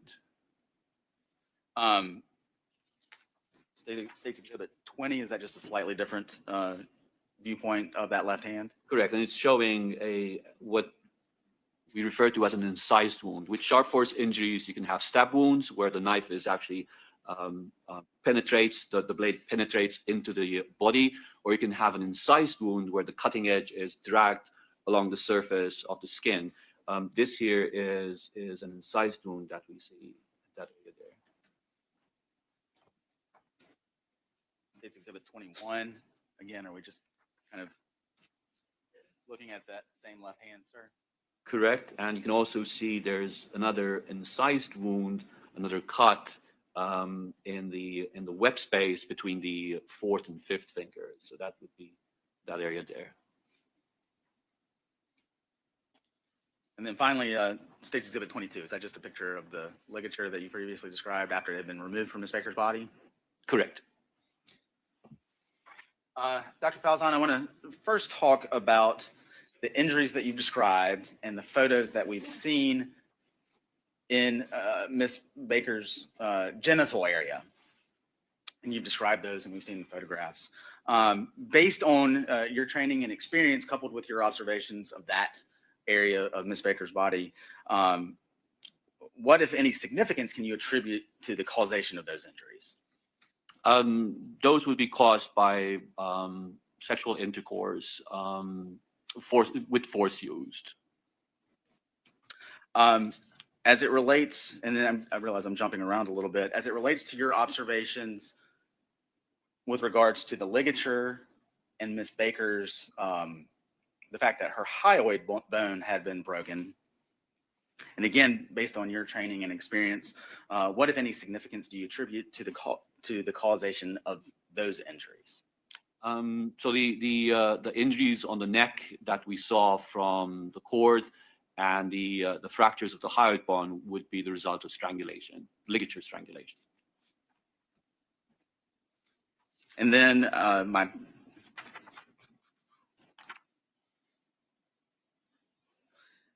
Dr. Falzon, as it relates to your observations of the stab wound that you previously described on Ms. Baker's neck and the wounds, which I believe you previously referred to as defensive type wounds to her left hand, do you have, and again, based on your training and experience, do you have an opinion as to the mechanism by which those injuries may have occurred?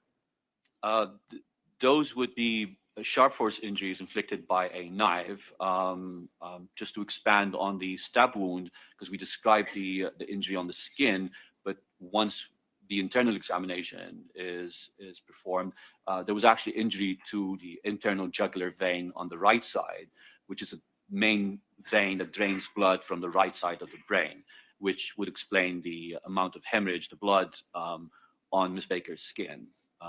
And that would have been caused by a knife. Okay. And did you, were you able to form an opinion as to how that stab wound may have been inflicted?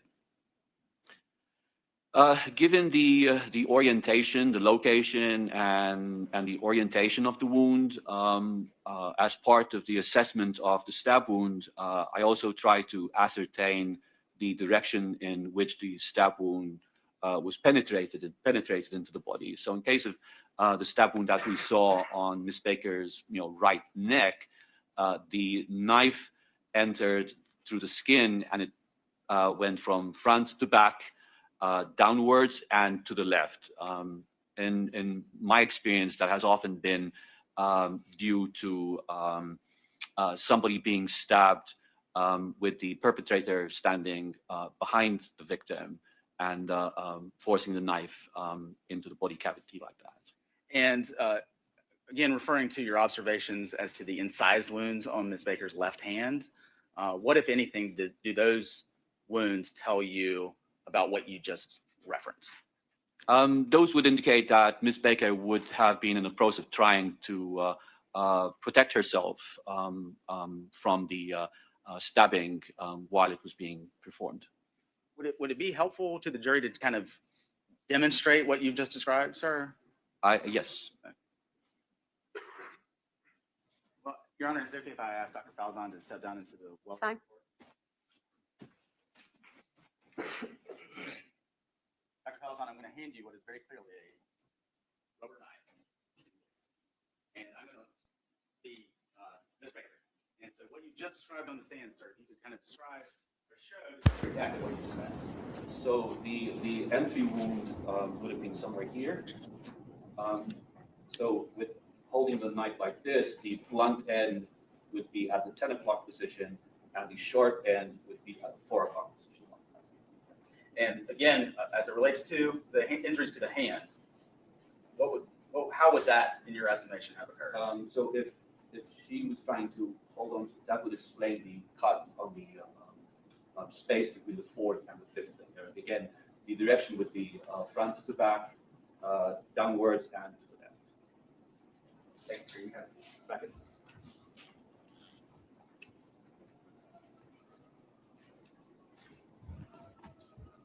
Dr. Falzon, based on everything that we've talked about, well, actually, I'm going to back up just a little bit. Did your autopsy of Ms. Baker reveal anything as it related to her larynx?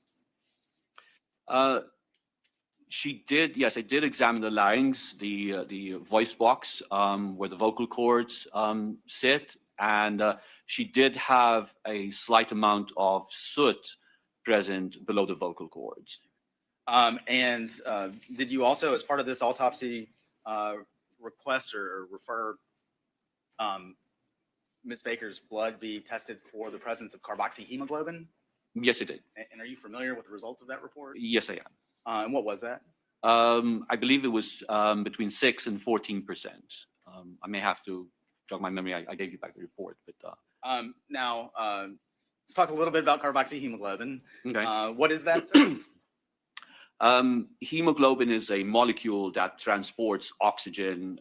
It picks up oxygen in the lungs, takes it and deposits it in the periphery of the body, and then picks up carbon dioxide and releases that back in the lungs during respiration. Now, when as part of the fire, carbon monoxide is formed. So carbon dioxide is carbon with 2 oxygens. Carbon monoxide is carbon with 1 oxygen. Carbon monoxide tends to attach somewhat more strongly to the hemoglobin molecule, and it actually prevents hemoglobin from transporting oxygen. So when somebody is exposed to a fire, we test the blood for carboxyhemoglobin, which is essentially hemoglobin attached to a carbon monoxide molecule. And so based on your observations of soot being deposited below Ms. Baker's voice box and the results of the carboxyhemoglobin test that you just described and testified to, is that significant in any way to you, in your opinion, doctor? The level of carboxyhemoglobin was not high enough to be considered a cause of death. Typically, we expect carboxyhemoglobin to be more than 50%. People who smoke tend to have elevated carboxyhemoglobin levels. But in the case of Ms. Baker, the presence of the soot below the vocal cords and the slightly elevated carboxyhemoglobin level would indicate that she was still alive when the fire was set. Thank you, Dr. Falzon.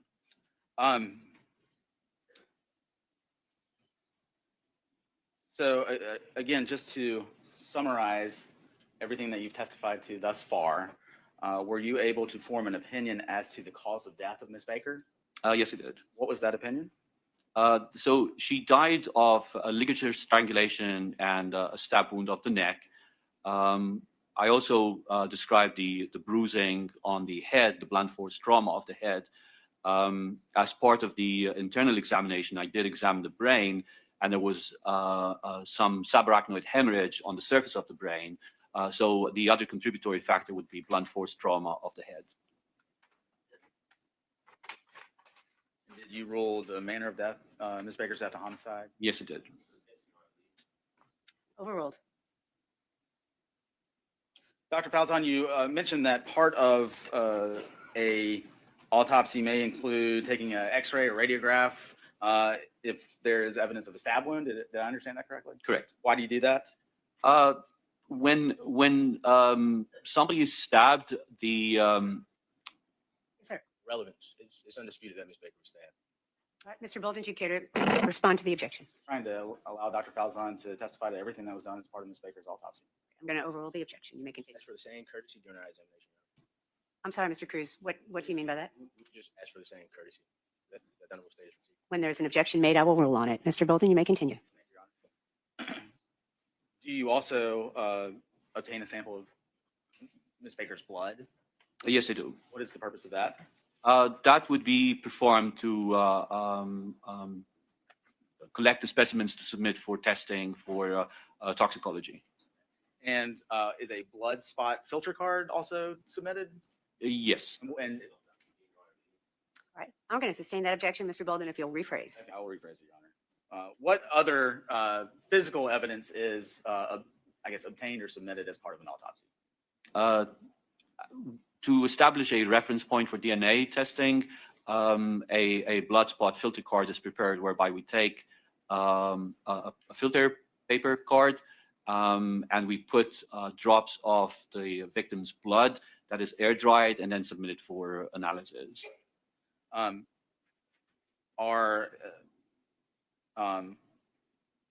Was a sexual assault kit obtained in this case?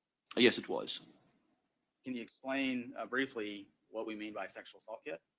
A sexual assault kit has various components to it which help in collecting evidence in cases where sexual assault is suspected. It would have swabs to collect DNA.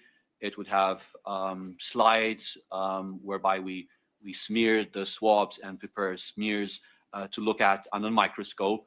It would have nail clippers to clip nails and envelopes, put those nail clippings in. And it would also have envelopes for head samples of head hair, pubic hair, and pubic hair combings. And I apologize if you mentioned this already, but when you're talking about swabs, from where on Ms. Baker's body were those swabs obtained? Swabs are taken from the mouth, oral swabs, from the vagina, and from the anus. And again, I apologize if I just misheard. You mentioned smears as well. How are those smears created? The smears are created from the swabs. So we put a Q-tip with a cotton tipped end, and that would be inserted in the cavity, the oral cavity, the vagina, the anus. Once fluid is absorbed onto the cotton tip, while it is still wet, we would take the glass slide and smear the tip of the Q-tip on that slide to prepare the smear.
Your Honor, we have a motion. All right. Ladies and gentlemen, I'm going to ask that you go into the jury room. Don't discuss the case. This is a good time for a bathroom break. We will be with you shortly.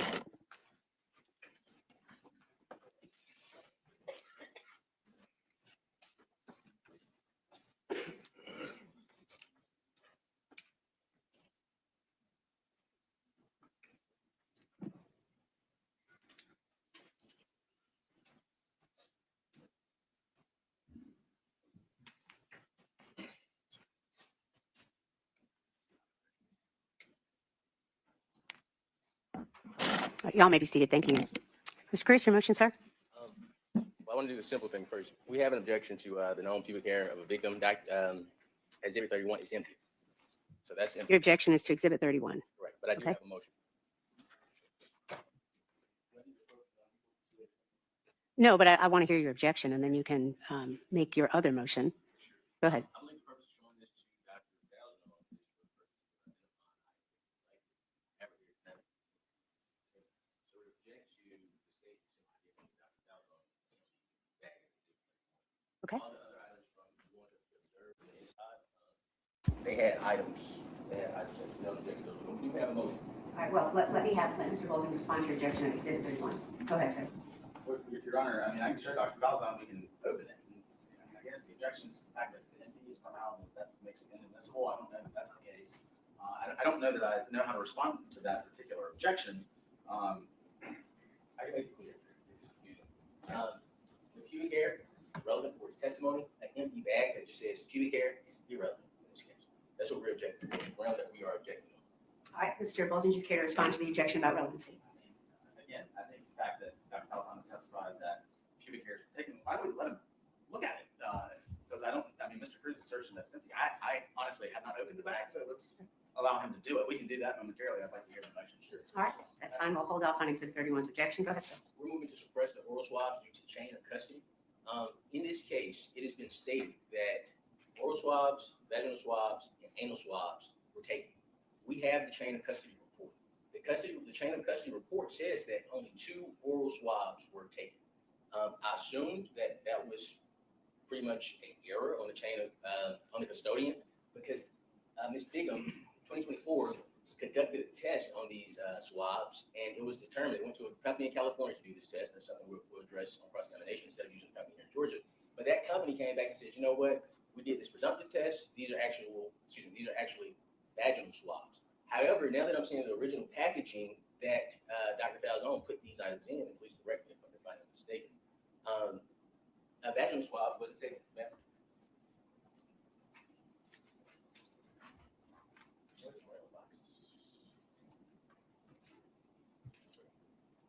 When Alex showed on court, State's Exhibit 28.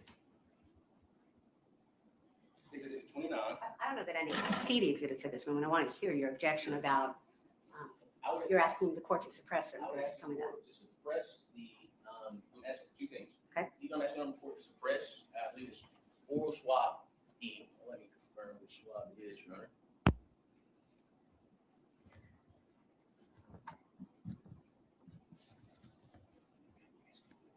First indulgence.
All right, so one of these are labeled as item 2I.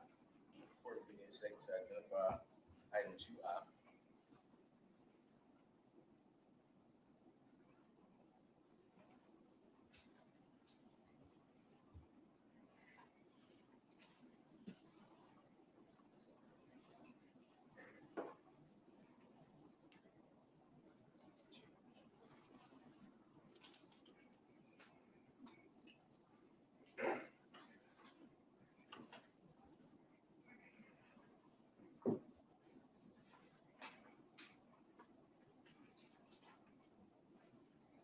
So for purposes of the record, oral swabbing B is labeled as item 2I, as in igloo. Oral swabbing A is labeled as item 2J, as in joy. So, Your Honor, on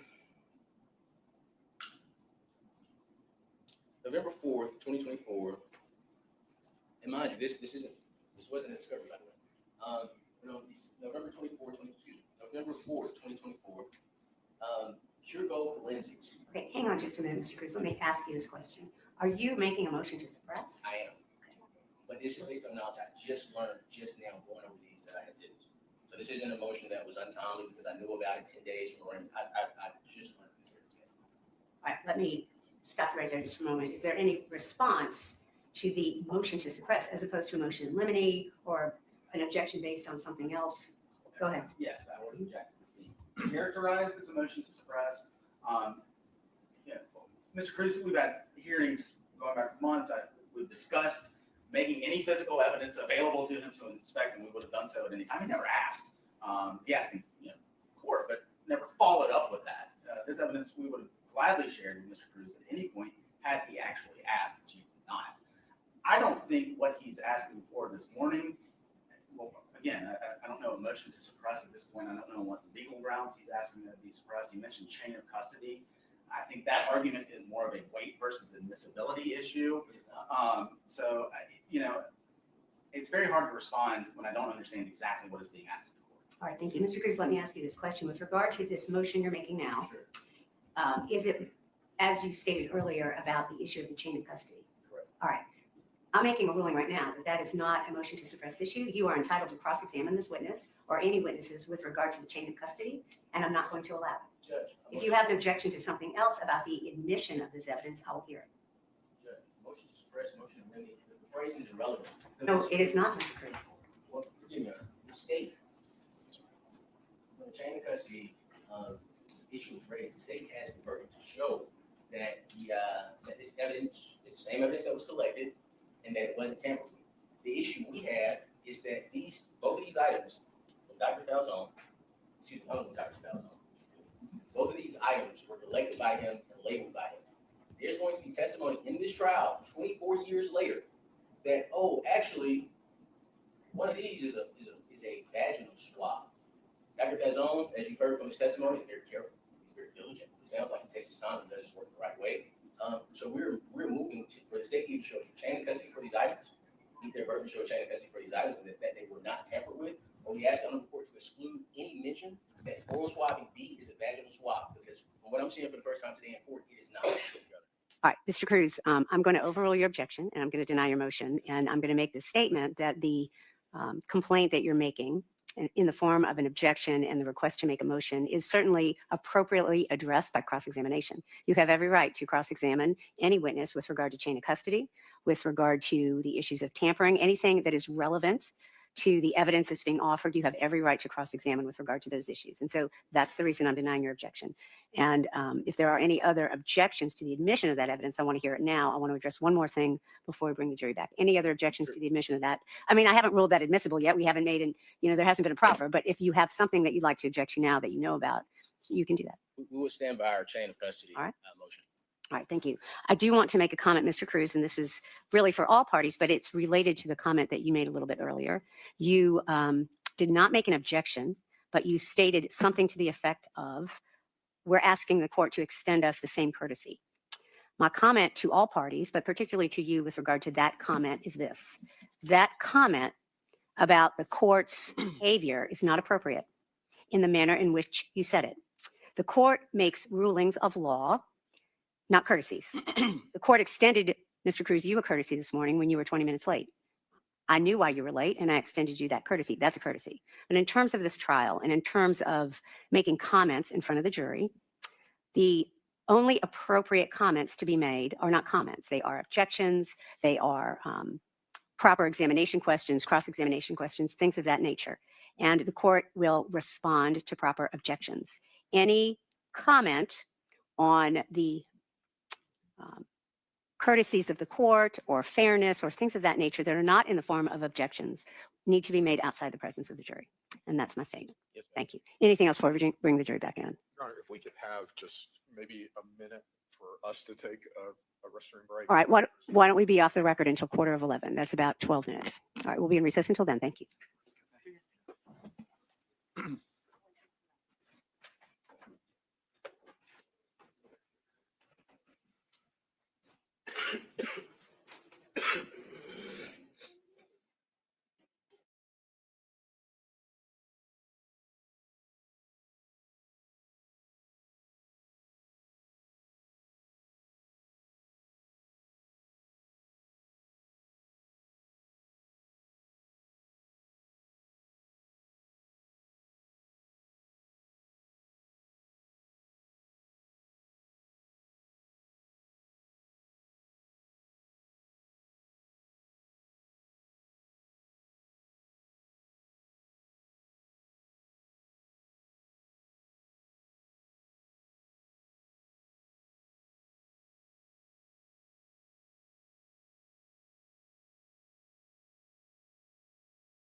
Period.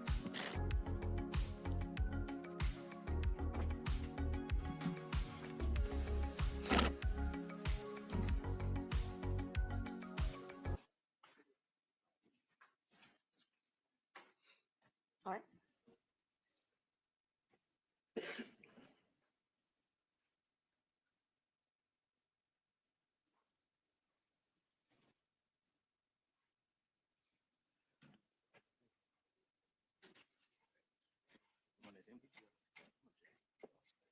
Judge, did you issue a ruling on our objection to the empty pubic hair package, or no? Hang on one second. I thought that I had said it. I was overruling your objection. Maybe I didn't make that clear. I'm sorry, Mr. Cruz. I'm overruling the objection. All right. If you have any other objections to the introduction of evidence, you may make them. I haven't ruled them admissible at this point. The state hasn't proffered them in that way. So if you have any other objections, you certainly can offer them. Yes, ma'am, but the background is. Yes, sir. Yes, sir. All right. Thank you. You may bring the jury.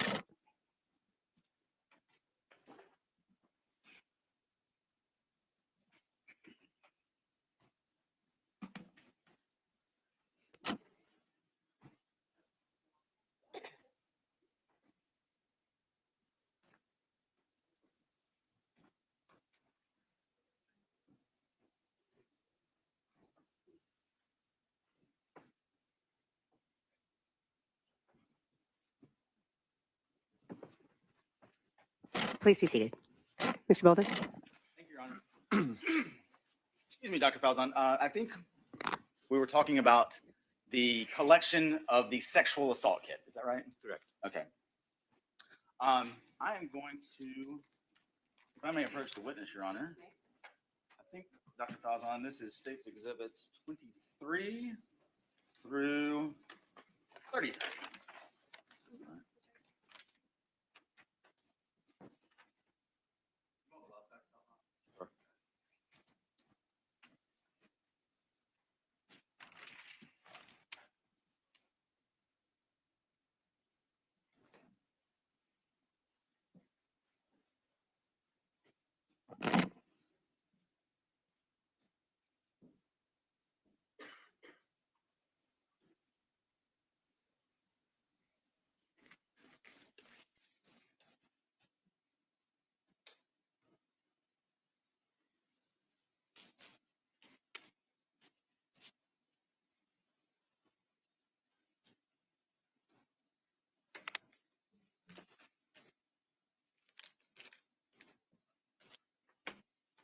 Dr. Falzon, let's start with State's Exhibit 23.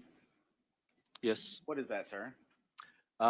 It's a clear plastic box with a label marked with the case information, and it's marked fingernails left hand. And would that be the fingernail clippings that you took from Ms. Baker's body on January the 20th, 2001? Correct. Move to tender State's 23, Your Honor. Any objection? No, ma'am. It is admitted. State's Exhibit 24, Doctor, what is that? It's a clear plastic bag sealed with evidence tape. There's two clear plastic boxes, each one with a label with the case information. One is marked toenails right and the other one toenails left. Again, same question as before. Are those related to the autopsy that you've been describing this morning? Correct. How do you know that, sir? Each one has a label on them with the decedent's name, Clark County, the age, race, and sex, and the unique case identifying number assigned to this case. Any objection? No, ma'am. I won't have any objections to any of those outside of the objection already put on the record. All right. Thank you. Number 24 is admitted, and you may proceed, Mr. Bolden. State's 25, Dr. Falzon, what is that? 25, it's a white paper envelope sealed with evidence tape and the label with the case information. And this one is marked oral swabbings B.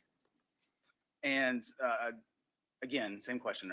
Is that related to the autopsy that you performed on Ms. Baker on January 20th, 2001? It is. Move to tender State's 25, Your Honor. Right, and based on Mr. Cruz's assertion, is that right, sir, that there's no objection? Outside of my prior objection. All right. Then it is admitted. Thank you. And that's number 26? 25. 25. All right, 25. Thank you. Go ahead. State's Exhibit 26. What is that, Doctor? Same white envelope with evidence tape and the unique case identification information. And this one is marked oral swabbings A. Move to tender States 20. Now I've forgotten. 26, Your Honor. 26. Mr. Cruz, any objection, sir? All right, it is admitted.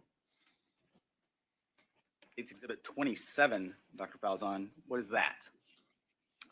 White envelope, red evidence tape, label with the unique case information, and this one is marked rectal swabbings. Tender States 27. Mr. Cruz, any objection, sir? It is admitted. States 28. What is that, Dr. Falzon? State Exhibit 28 is a brown cardboard folder. Has a label marked with the unique case identification information, and this one is labeled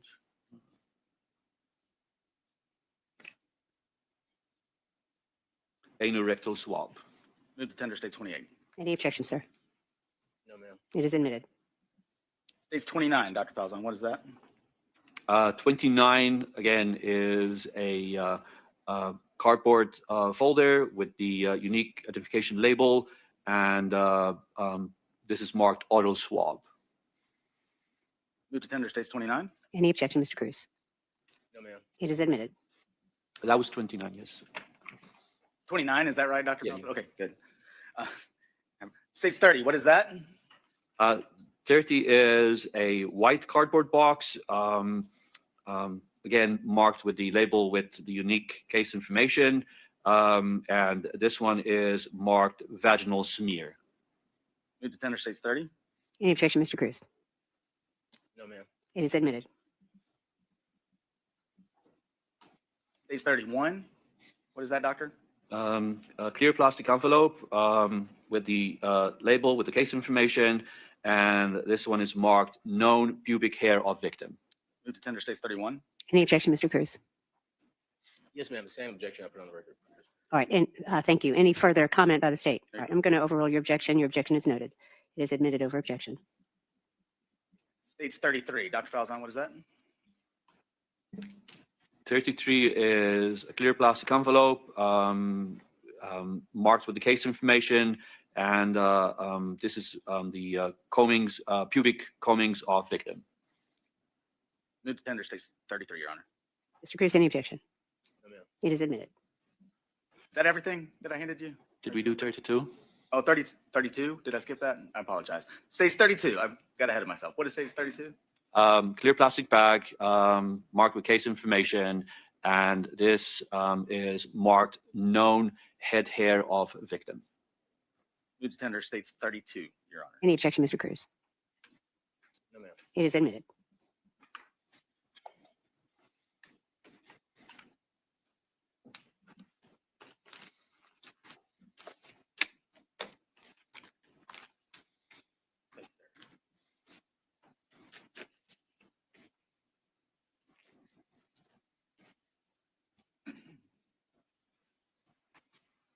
I'm going to not go through all of those pieces of evidence, Dr. Falzon, but I want to start. This is States 30. There's the sticker. I think I can zoom in. States 30. Again, what is that, sir? This is a cardboard folder and marked with the case information, and this would contain the glass slides with the smears of the vaginal, taken by the vaginal swab. How would or was States Exhibit 30 created? The first we do the swab. So like I mentioned, you have the Q-tip, swab that we insert into the orifice, in this case the vagina, to collect the fluids on the swab. Once that is removed, we take the glass slide and we rub the cotton tip across the glass slide to transfer cells from the Q-tip onto the smear, onto the slide, and thus creating a smear. Thank you, sir. Then this is stage 28. Again, I'm just going to show you the back. That has a sticker, then I'm going to flip it over. What is stage 28? That again would be the anorectal swab. Actually, this would be a glass slide, so that would be the smear. And would that have been created in the same manner that you just described for the vaginal smears? Correct. So the swab would be inserted into the anorectal orifice, collect the fluid from that area, and then transfer it onto the smear, onto the glass slides. Same question for stage 29. I'm just showing the sticker there. What is stage 29, just to be clear? That would be the oral swab. Again, this would be the smear made from the oral swab. So let's talk a little bit about the swabs. I'm going to start with stage 25, which has been admitted into evidence. Stage 25, what is that? It's marked oral swabbings B. And then just for clarification, stage 26, what are we looking at there? This is marked oral swabbings A. Dr. Falzon, I realize it's been a long time since I guess let me ask the question this way. Would you have collected two different sets of oral swabs back in 2001? No. What, if anything, can you attribute to the fact that two of those are labeled oral swabs and there is not one labeled vaginal swabs? The swabs are collected during the course of the autopsy. As indicated in the report, I collected oral, anal, and vaginal swabs. Once the swabs are collected, as soon as they are removed, we take the swab tip and create the smear. So the swab is prepared, the smear is prepared, the smear is packaged. Because the swab is moist, if it is packaged right away, because of the moisture, mold grows on the tips of the cotton tips of the swabs. So the swabs have to be air dried prior to packaging.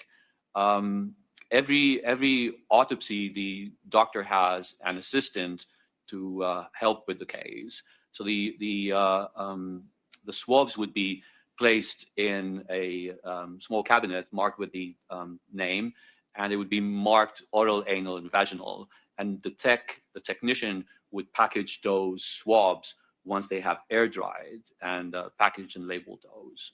Was that common policy and procedure at the crime lab back in 2001? It was. Bear with me, Dr. Falzon. I did want to go back and ask a few more questions about the fact that Ms. Baker had a broken hyoid bone, and you've described what that bone is. Can you talk just a little bit more about the hyoid bone in general in a young person like Ms. Baker? The hyoid bone, like I said, is a C-shaped bone that sits just above the voice box. Initially, the bone is a little bit pliable. Young people have softer bones. As we grow older, that bone starts to get more calcified and become more brittle. So in younger people, you're less likely to see fractures of the hyoid bone as opposed to older people. But again, in this case, there were fractures both on the right and the left-hand side of the hyoid bone. And based on that observation and your knowledge of that part of the human anatomy, do you have an opinion as to the amount of force that would have been necessary to break that bone? It was a significant amount of force.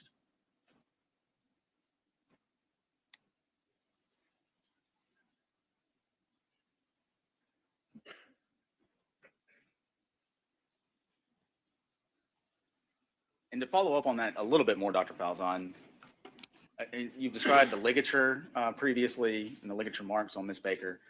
Now, with the hyoid bone as well, do you have an opinion as to, and again, taking into account all of your observations from Ms. Baker's autopsy. Do you have an opinion as to the manner in which that strangulation with the ligature occurred?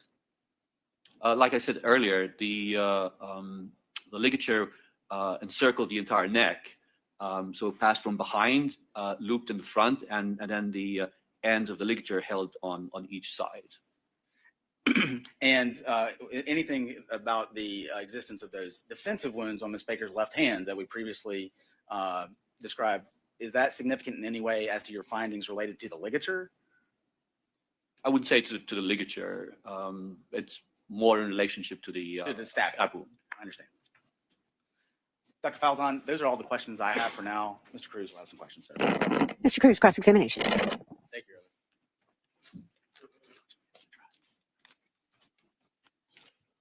May I move the podium, please? Right, absolutely.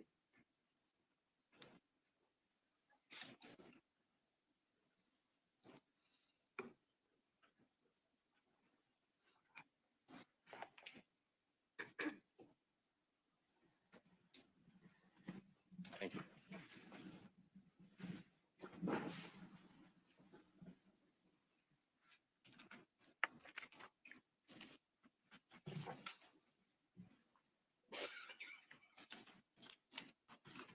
Good morning, Dr. Falzon. Morning. My name is Attorney Ahmad Cruz. I have the privilege and honor of representing Mr. Edrick Faust. Do you recall you and I speaking previously? Okay. Would you agree with the statement that Ms. Baker had a height of approximately 69 inches and weighed 113 pounds? Correct. Is it fair to state that Ms. Baker's earlobes were each pierced with a stud-type earring with a clear stone in each earlobe? Correct. Is it fair to say that Ms. Baker had blunt force trauma to the head? Correct. And you previously admitted that you took photographs of Ms. Baker's condition. Is that fair? Correct. I'd like to show you what would be marked as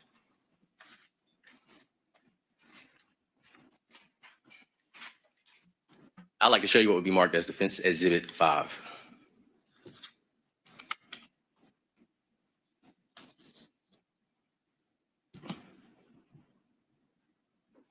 May I approach? Your Honor, I would ask that Mr. Cruz show me the exhibit before. That's correct. May I approach him? Okay.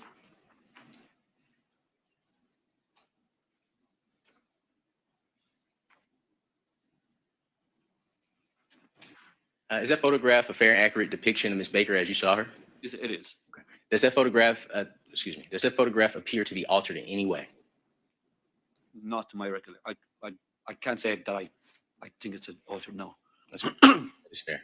Are those injuries consistent with the injuries that you witnessed on Ms. Baker? They are. Your Honor, I would move to admit Defense Exhibit 5 into evidence. May I approach Dr. Falzon?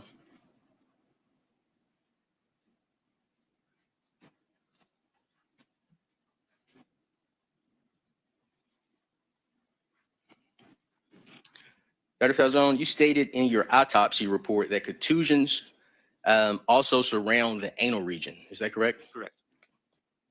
And you identified the contusion as a 4.5 by 7 centimeter contusion that surrounds the anus. Is that accurate? Correct. I'd like to show you what would be marked as Defense Exhibit 6.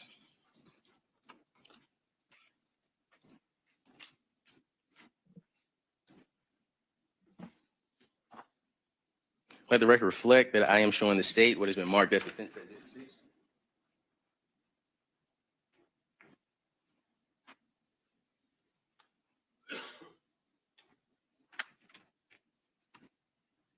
May I approach the witness, Your Honor?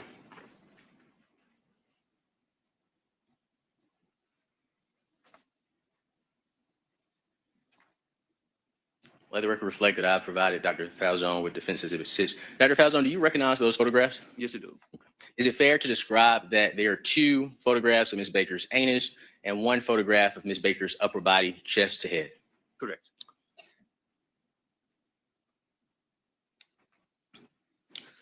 Would you agree that the contusions that surround the anus support that Ms. Baker was sexually assaulted anally? Yes. May I approach? Okay. Oh, here. Your Honor, I move to admit Defense Exhibit 6 into evidence.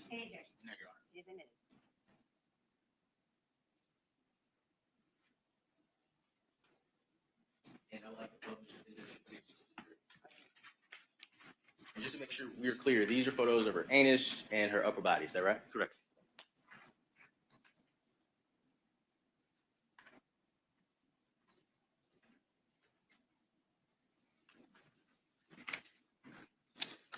The state spoke with you about the packaging on state's exhibit. May I see those exhibits? Are those the exhibits?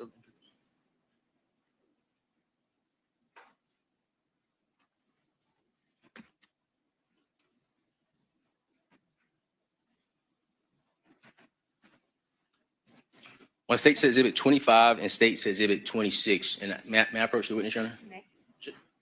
Just to refresh you on where those are.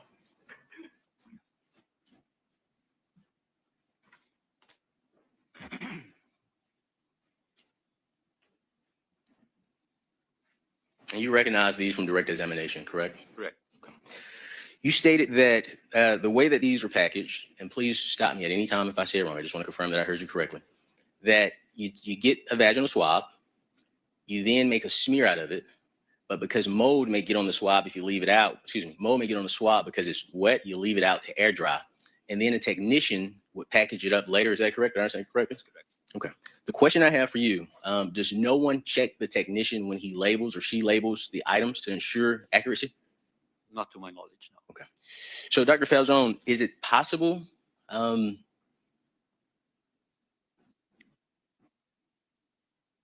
ask you this way. If no one checks, how do we ensure what's in either package? It should have O, A, and V in front of each and every swab, the respective swab. If it's checked? Obviously, it wasn't done correctly in this case. Correct. Are you aware that it is extremely important to collect and store swabs a certain way if DNA is involved? Correct. Okay. And is it fair to say that if it's done incorrectly, it could affect the results of any subsequent DNA testing of those items? Absolutely.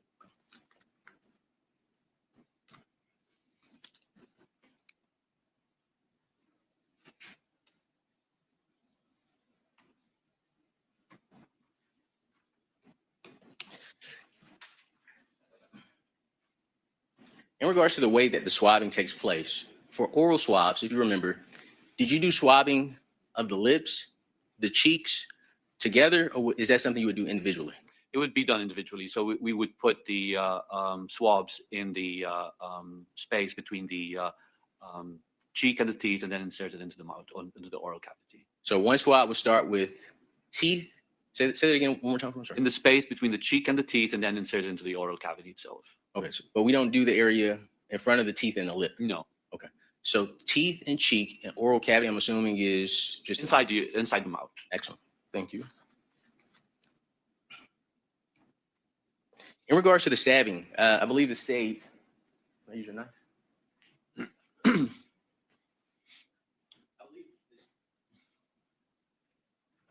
I believe the state asked you to do a demonstration of your opinion of the way the stabbing took place. Correct. Is that the only way Ms. Baker's stabbing could have occurred? Given the direction of the wound, that is the most plausible explanation for that. I don't know if you had any other, explanations that I could assess as to whether they're plausible or not. Well, I may have one, but the question that I'm asking now is the demonstration that that was performed on direct. Is that the only way that the stabbing could have happened? I mean, there could be other ways. I mean, if you had a left-handed individual, so I'm left-handed, face to face, and if I was to do it this way, we would get the same result. Essentially, yes. Right.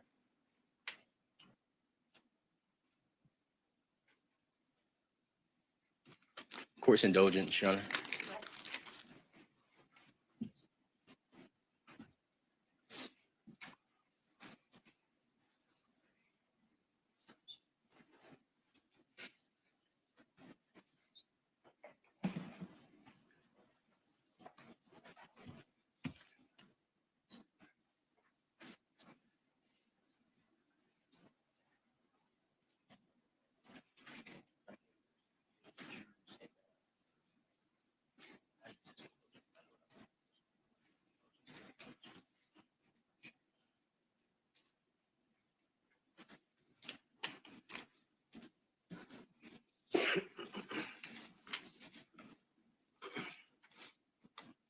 Just confirm, the next exhibit, would that be Defense Exhibit 7?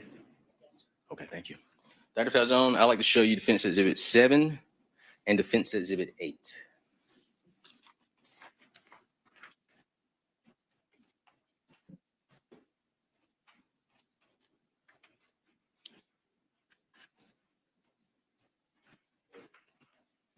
May I approach the witness, Your Honor? Let the record reflect that I'm showing Dr. Falzone what has been marked as Defense Exhibit 7 and Defense Exhibit 8.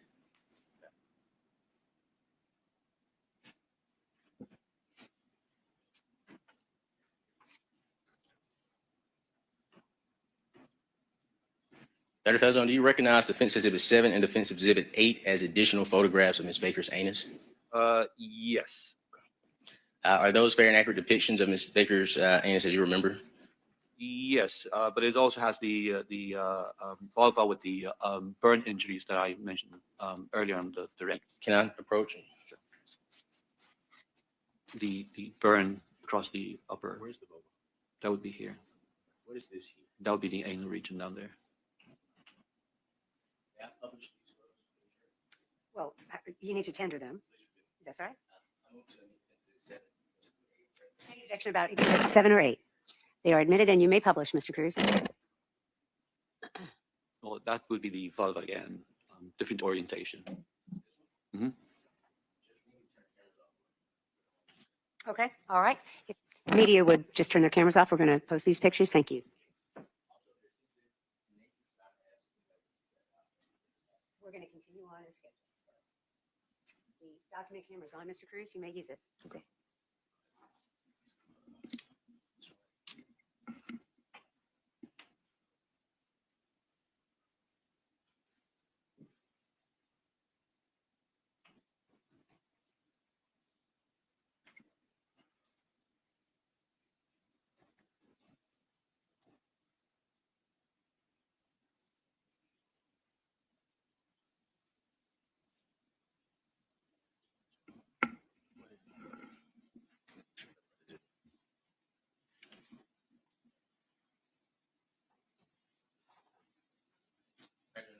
Defense Exhibit 7.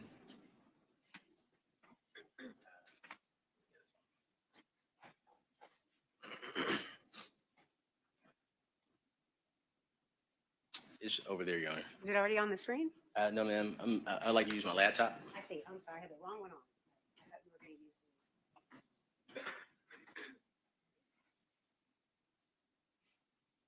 I thought you were using that machine. Hang on just a minute now.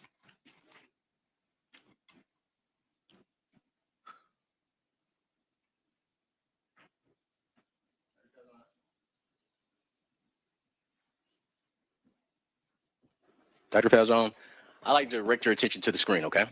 I believe when you were on direct examination with the state, and can you look over here, Doctor, just so I can point to it for you? Justin, bring the resolution down. Just make it just a tad bit smaller. A little bit bigger. A little bit bigger. A little bit more. All right there. You mentioned that this area was her vagina. Is that right? Correct. Her androgens, yeah. The vulva. Okay. And you said this area here is her Anus. And this would be above her pubic area where the purple area is. That's a post-mortem burn artifact. Okay. So the question I have for you, and I may need to use another exhibit if you don't see it, is it possible that she would have pubic hair around her anus but no hair around her vagina? Okay. I have no other questions for this witness, Your Honor.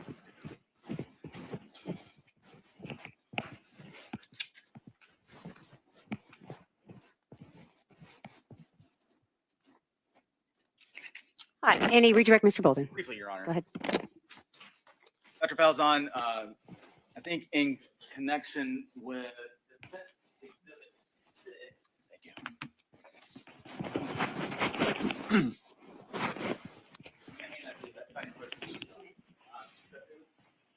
When you were asked questions about Defense Exhibit 6, I believe you were asked a question as something to the effect of, with the injuries to Ms. Baker's anus being consistent with sexual assault.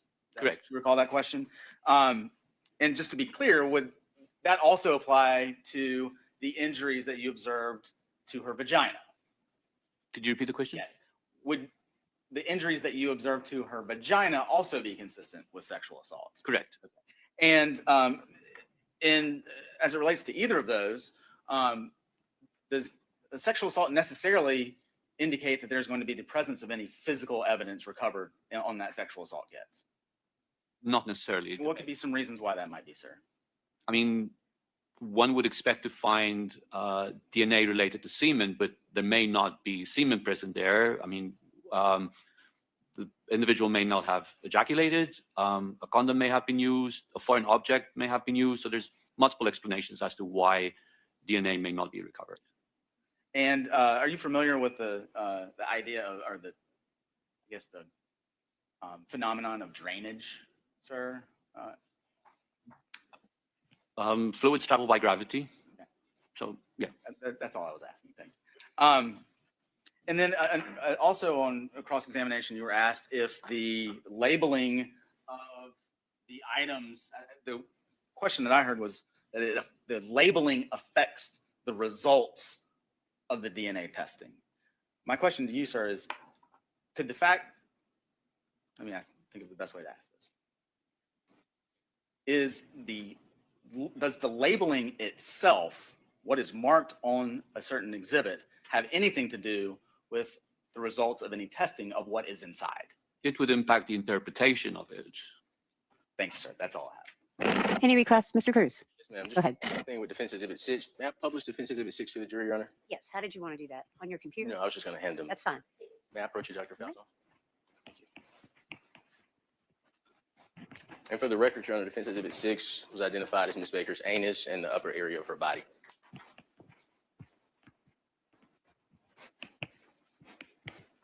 But otherwise, Your Honor, I thank you. I have no other questions for Dr. Falzon. Thank you so much for your service, sir. Thank you, Ms. Cruz. Mr. Bolden, any other questions of this witness? May this witness be excused. Any objection from the defense? No objection, Your Honor. You are free to go, sir. You may call your next witness. State calls Katie Lonstein. Who'd you get? Katie Longstein. Thank you.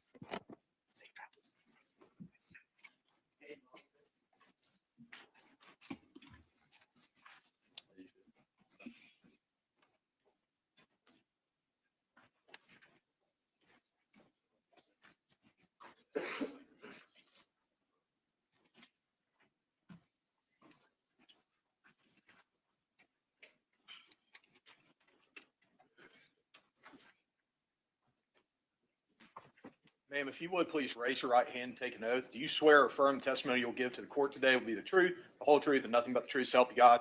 I do. All right. If you would, please speak towards the microphone, and if you would state and spell your name for the record. Yes, my full name is Catherine Lonstein, Katherinelahnsstein, but everybody calls me Katie. All right. Ms. Lonstein, what professional field are you involved in? I'm an attorney. Okay. And where did you attend law school? Here at the University of Georgia. And what years did you attend school at the University of Georgia? 2000 to 2003. Before you got to UGA, where did you complete your undergraduate degree? At the University of Virginia in Charlottesville. All right. And in law school, can you describe the way during the first year of law school that the student body is divided? Yes, so we're divided into 3 sections, X, Y, and Z. And you have all of your classes with the folks that are in your section for your entire first year. And while you were in law school, did you ever meet an individual named Tara Louise Baker? Yes, I did. Okay. And when did you meet Tara? Very first day of law school. We were in orientation, and that was the moment. And so when you say that was the moment, it seems like it was a quick friendship. Can you talk to us about that? Yes. Literally from that moment, Tara and I and another woman named Jenya became very good friends. I don't remember many moments of law school after that we weren't together, studying, walking, anything. All right. So can you explain to the jury kind of the academic rigor involved in that first year of law school? Yes, exhausting. You are in class 5 to 8 hours a day, then you are studying another 5 to 6 hours a day. If you're lucky, you sleep some, eat some, but it is one of the hardest things I've ever done in my entire life. that experience, and in particular, sharing it with the same people in every class, did you find that to increase or impact the way relationships were forged at all? Yes, you form these bonds through the stress that you're going through. You're all learning the same thing, you're all studying the same things, and you're all exhausted in the same way. People would form friendships that would turn into marriages. People would form friendships that turn into lifelong friendships. It's just unlike anything I've been through before. It's like being in the trenches, I suppose, although, I don't know what the way to describe it. All right. And so would you say that would you characterize your relationship with Miss Baker as falling into that category of relationships? Yes, I would say from early on, I have called her one of my best friends. And I know it feels too short, but I don't know how to describe it other than if you don't go through that sort of very difficult thing with someone and it bonds you in this really particular way. And as it relates, I think you've already testified to this, but there are 3 sections. You take all your classes with that section that you're in. Is that right? Yes, first and second semester, your whole first year. Okay. I'm going to show Your Honor, Mr. Cruz, what's marked as State's Exhibit 34.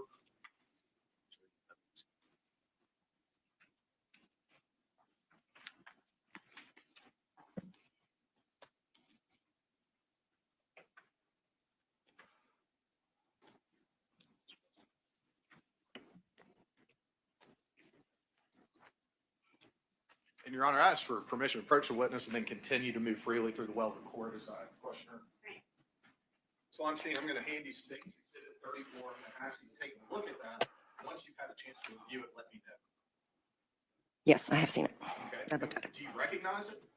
Yes, this is the schedule from our second semester, so in beginning of January 2001 here at law school. Mm-hmm. Does that appear to be a fair and accurate depiction of what your schedule was for that semester of law school beginning in January of 2001? It does. Judge, I move to tender State's 34. Any objection, Mr. Cruz? It is in there. And Your Honor, I'm not going to necessarily ask to publish this to the jury at this point, but I'm going to hand it back to Ms. Lonstein. As it relates to Fridays for y'all, did y'all have classes on Fridays? Yes. All right. And what classes did you have? We had property tort and civil procedure. Okay. And property, was that the first class of the day? Yes. All right. And what time did that property class start? 9:30 in the morning.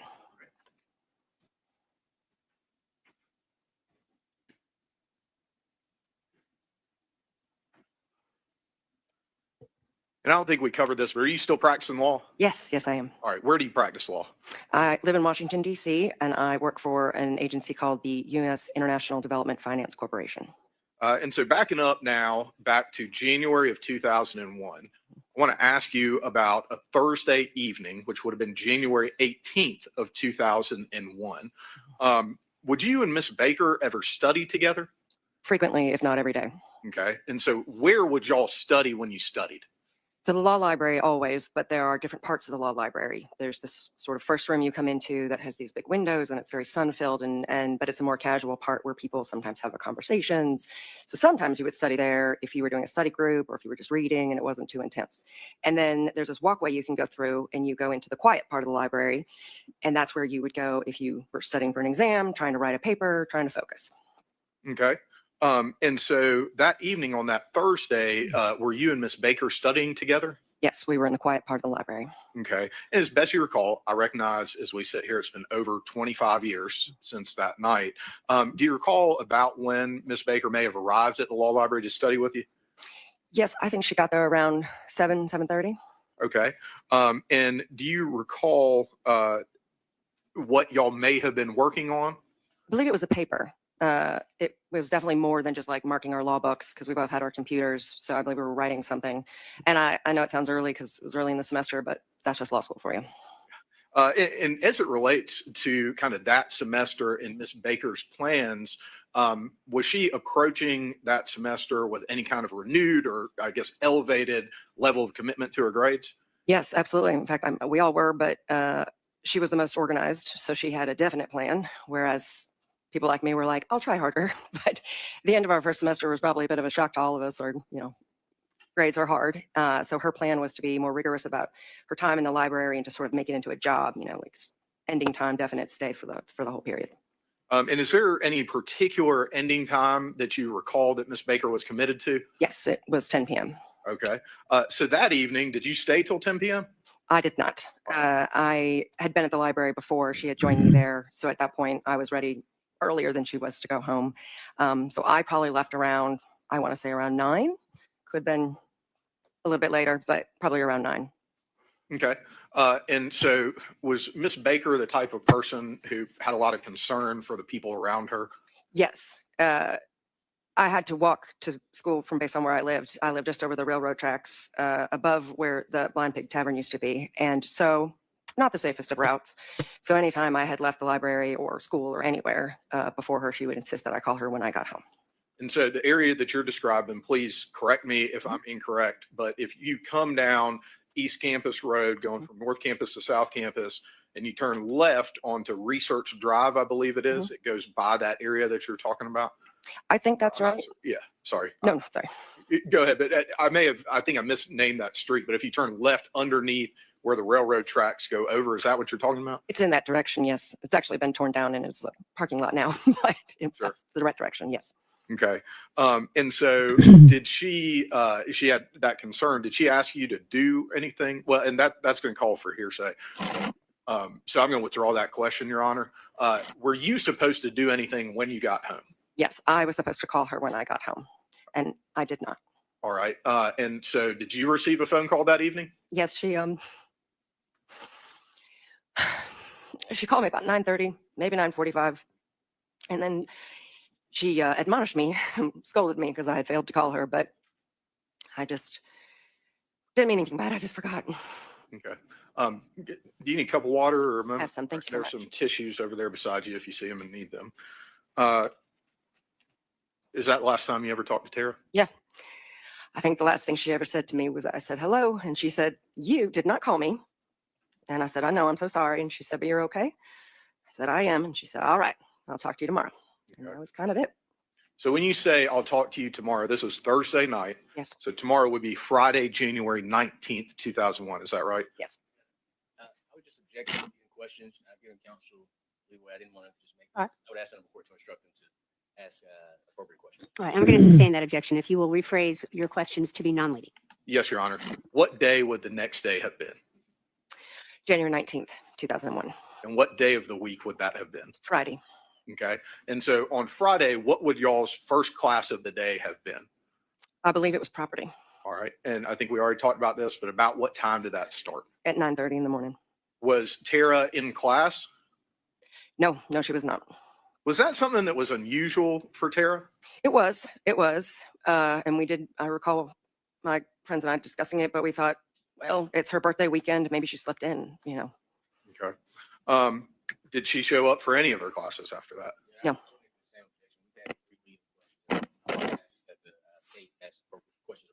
All right, so the prior two questions were leading. I'm going to sustain your objection with regard to that and ask the state to make sure that you rephrase and you don't lead your witness. The last question was actually not a leading question, so I'll overrule your objection with regard to the last question. You may continue. Thank you, Your Honor.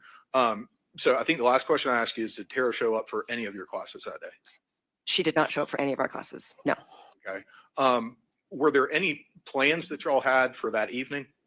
Yes. As I said, it was her birthday weekend. So we had all planned to meet at a bar called the Winery just after class. And we did go. Her friends and I went, and she was not there.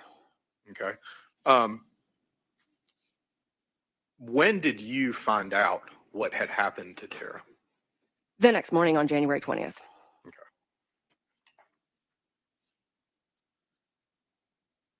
How is it that you learned about Tara's murder? A friend of mine from law school named Jim Davis called me, and he said,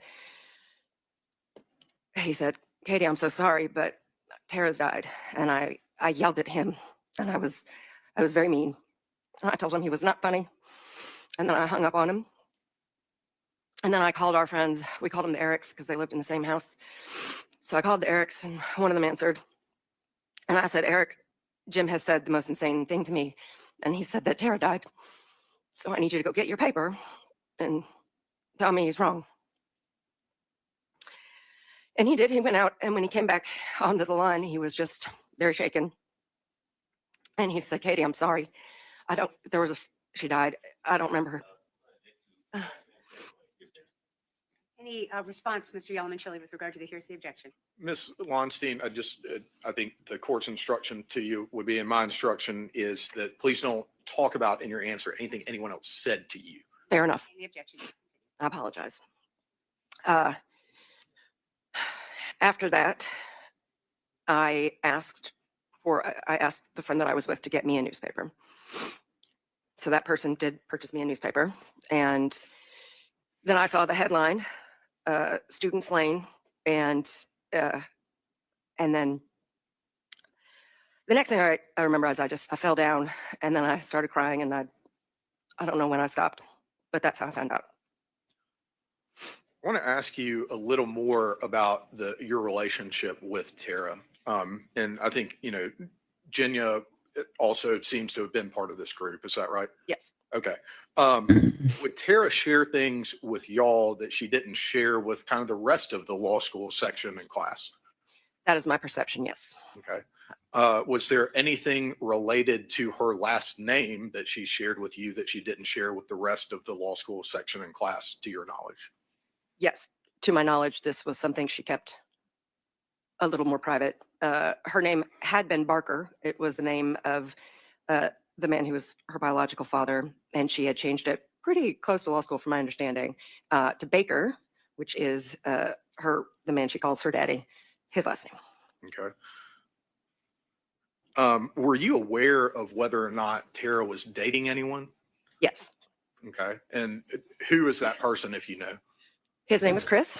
I'm sorry, I don't remember his last name, but yes, she was dating Chris, and she'd been dating him for a while, as far as I knew. Did Tara, and I'm not asking you to get into anything Tara said to you, okay, but did she ever talk to you about Chris? Yes, in a very normal way. We talked about our friends, we talked about our families, we talked about our relationships. I myself was in a relationship with at a time, so we shared stories like that. What was, based on those conversations with Tara, what was your impression of their relationship? That it was good. She was positive. She would smile when she talked about him. No, nothing except for happy. I don't have any other questions. Thank you very much, Ms. Lonstein. Cross-examination, Mr. Cruz. Sorry for your loss, Ms. Lonstein. Your Honor, I do not have any questions, but I would ask if we could approach. All right, may I approach?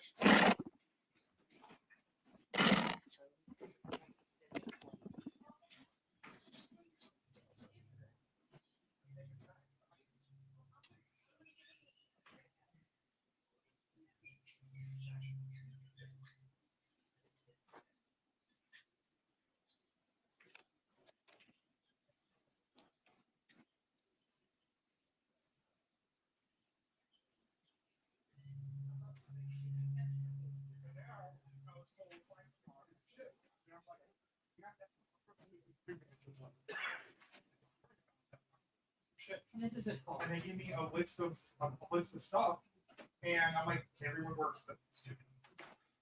Which is a little.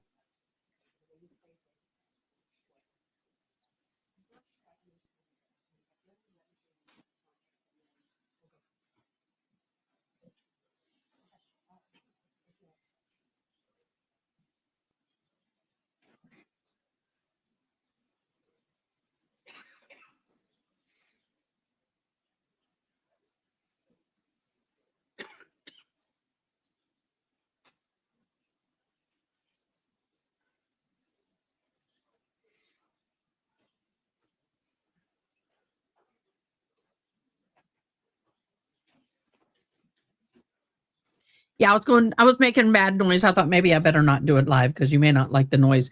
I was like, oh, by the way, he just, yeah, it's not been a good day for my son.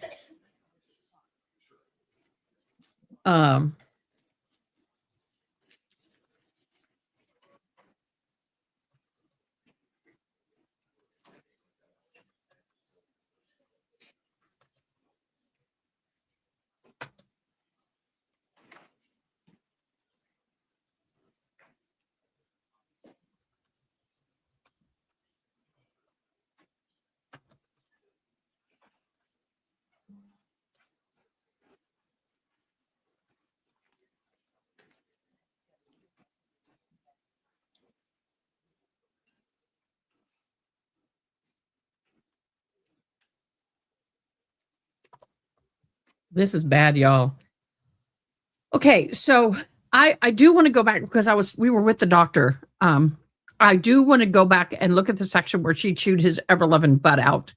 I got to say, I'm really shocked at the defendant's attorney.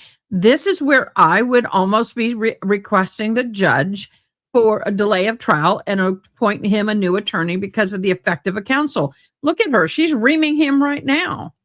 What do y'all think about that? Wonder what time attorney she is. Has to be what?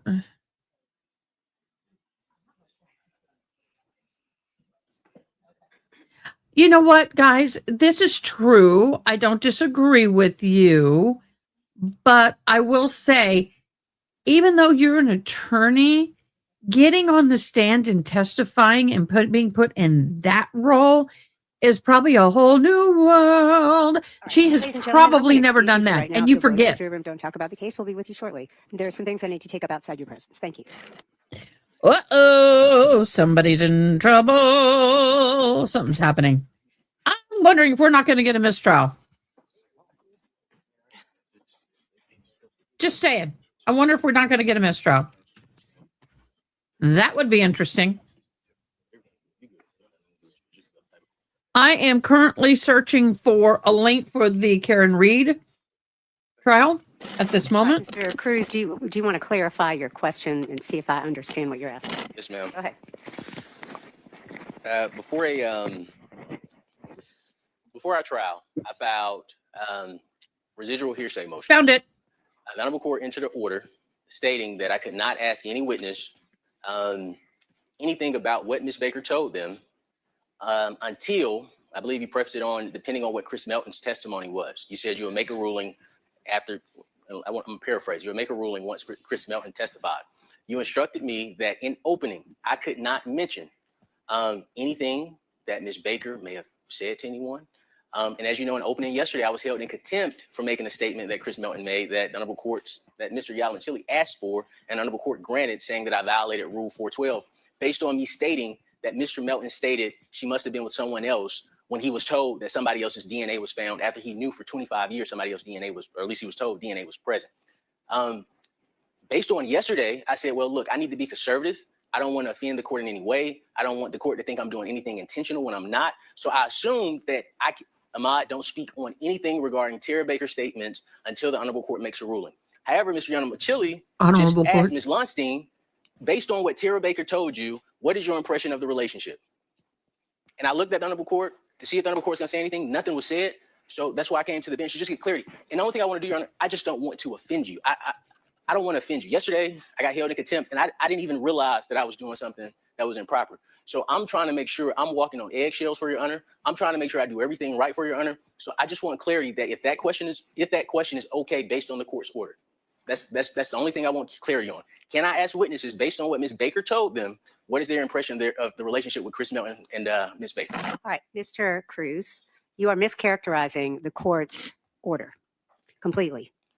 Yesterday's moments were based on a ruling that the court made on January 21st with regard to the state's appropriate filing of a 412 motion.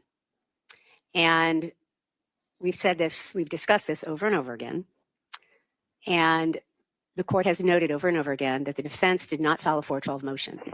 The defense only acknowledged in open court to the state with regard to their motion that the only person that they would introduce or attempt to introduce evidence for with regard to any exception for 412 was Mr. Melton. And we've discussed over and over again the fact that should the defense wish to attempt to introduce evidence other than Mr. Melton, that a proper motion had to be filed. We've talked about that over and over again.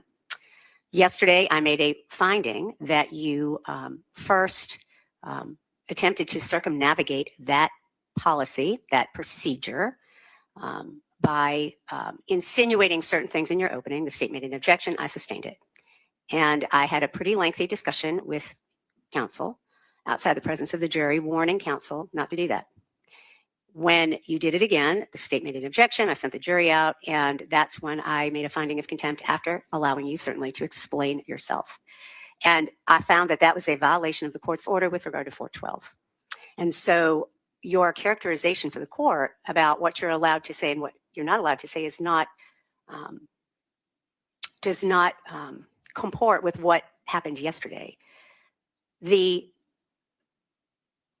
motion that you filed, notice of intention to introduce residual hearsay testimony,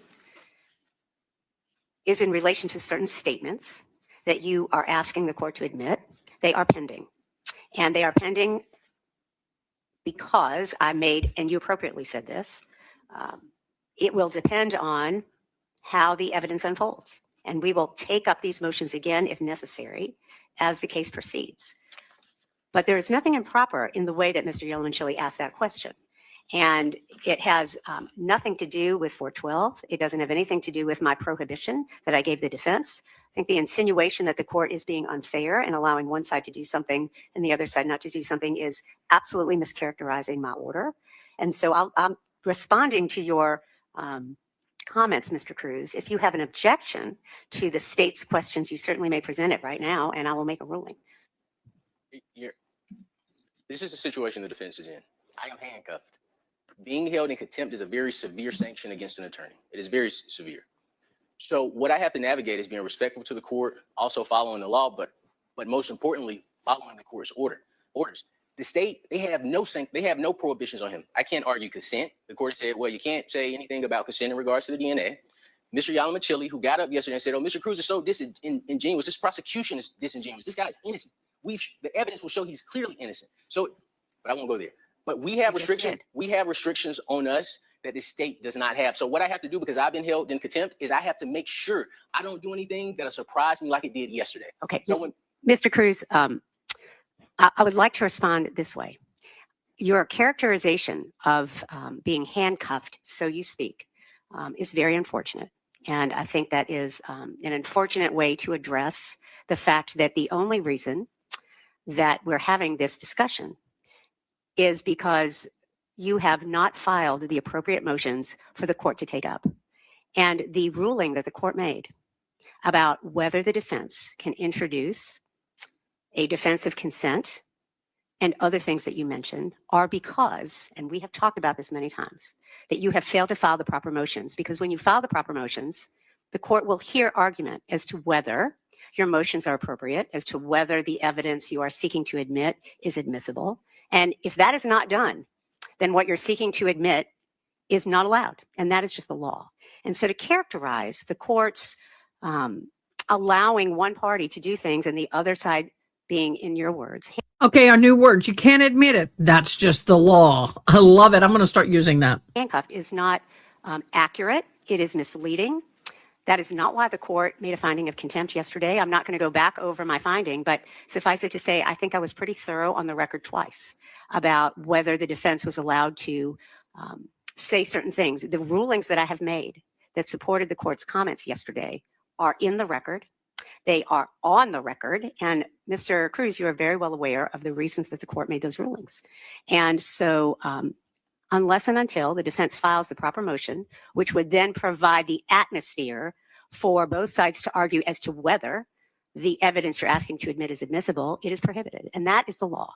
And so I'm not going to argue with you about that. I think your characterization of what is allowed and is not allowed is mischaracterized. I can't think of another way to say it. Your Honor, we gave 5 cases that 412 did not apply to a defendant saying that to a rape allegation, he's raising the defense. I'm not going to revisit that moment, Mr. Cruz. I've already made my ruling. Yes, ma'am. And so it is not appropriate to re-argue that your right in the court is wrong. There's another venue for that. Yes, ma'am. I've made a ruling, and you certainly can take it up if necessary. Okay, I got to take a break here. Angela, you were totally correct. Just file a freaking motion. She will hear it. She said, even if it's late, file the motion. And look at oh, this is a good freeze frame. Look at him. He's like, oh, shit.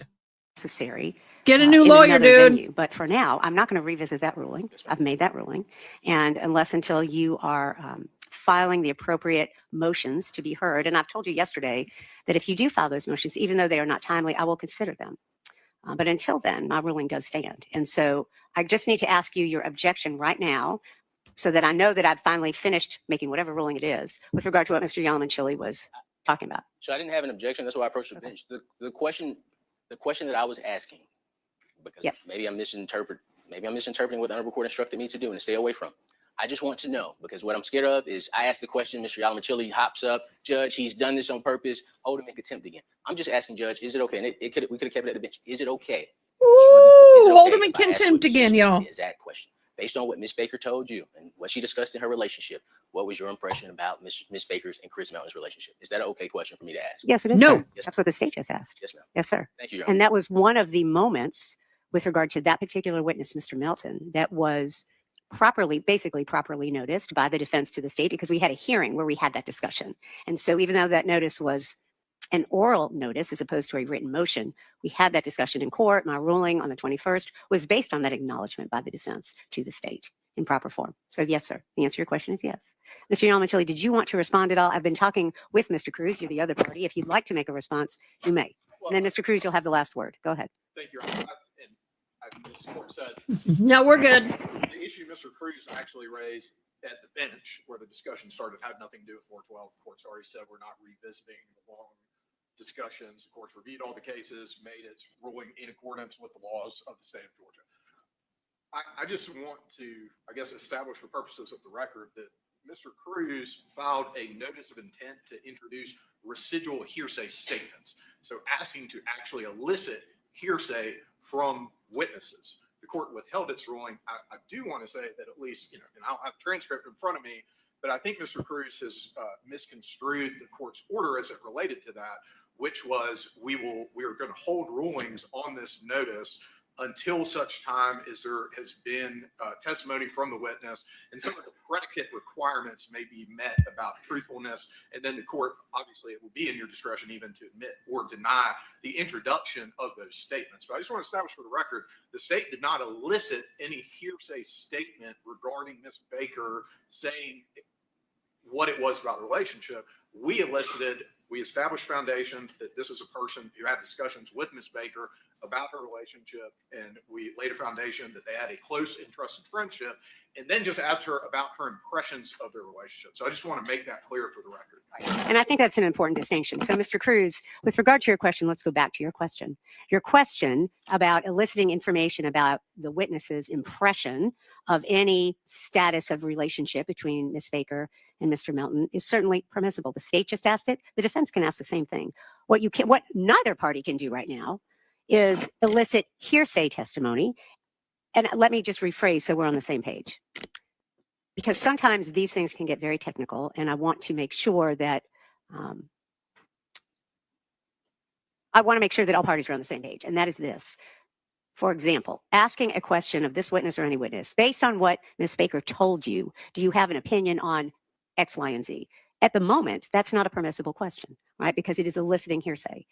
The way that Mr. Yalamanchili has just phrased what he asked this witness is permissible based on your relation. I'm not going to tell you how to make your question, but something to the effect of what he just phrased it, based on your relationship with a certain person, the hours you spent together, the things that you discussed. Do you have an impression of the relationship? That kind of a question is permissible. The state just asked something like that. The defense has every right to respond and ask the same kind of a question. But eliciting actual hearsay testimony is not permissible at this point. Does that make sense? I agree with Honorable Court's ruling. I just wanted to make sure that I'm within the proper parameters and just let Honorable Court know, exactly where we're coming from as a defense. It's new ground when a prosecutor stands up and says, Judge, this attorney has said something and he should be held in contempt, and he's held in contempt. When the statement, again, that Chris Melton said she must have been with someone else when confronted with DNA has nothing to do with 412. I am very familiar with the 412 statute. That has nothing to do with 412. We're not. Go ahead, John. I'm sorry, Judge. Just because Mr. Cruz has directly referenced statements that I've made, I would just like to say I've never in my career as a prosecutor or a defense attorney, thankfully, until this trial, been put in a situation where I had to make that request, but we were put in a situation where we had to make that request. For both parties, I'm not going to relitigate the moment where I've held you in contempt, Mr. Cruz. Yes, ma'am. I am going to tell you that the comments that you have made, in my opinion, are mischaracterizing what happened yesterday. I'm not relitigating that moment. I'm going to ask that all parties move on. It is 5 after 12. I'm instructing both parties not to violate my ruling on 412. If there is a motion filed, even though it is untimely, I will consider it. But other than that, we need to move along. So is there anything else, Mr. Cruz, you would like to ask the court? No, ma'am. All right, thank you. Your Honor. Yes. Just to let you know, I am walking on eggshells. So if I have concerns about something, I'll just ask to approach the bench. It doesn't even have to be on the record. I just want to make sure I don't violate anything that the honorable court puts in place. Well, Mr. Cruz, I'm sorry to hear that. I don't know that walking on eggshells is a fair representation of what happened yesterday. I think the appropriate response should be to review the court's rulings and just recognize what they are and not violate them. All right, thank you. If you'll bring the jury up, please. Thank you. Oh my God. It's like,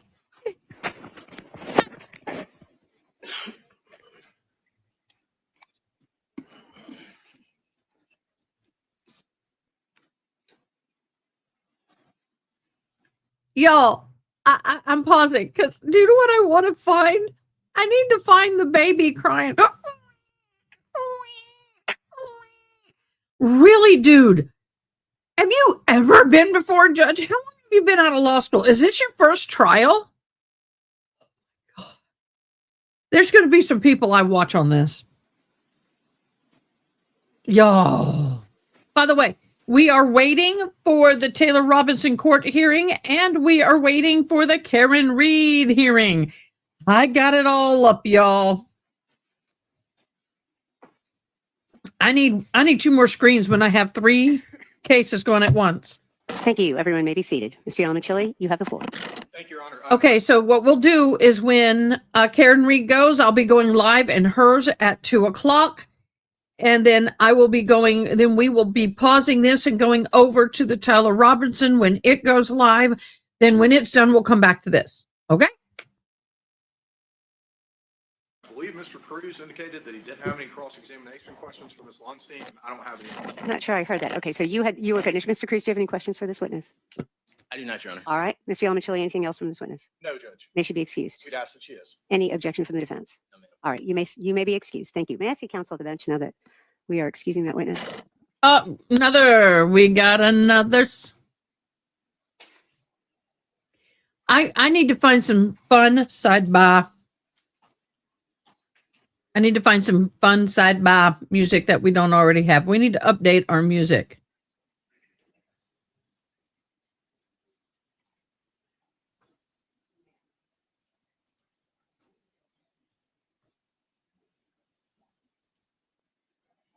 All right, Mr. Yalamichili, you may call your next witness. Next call is Ms. Adina Gray. Could you get Miss Adina Gray, please? Thank you.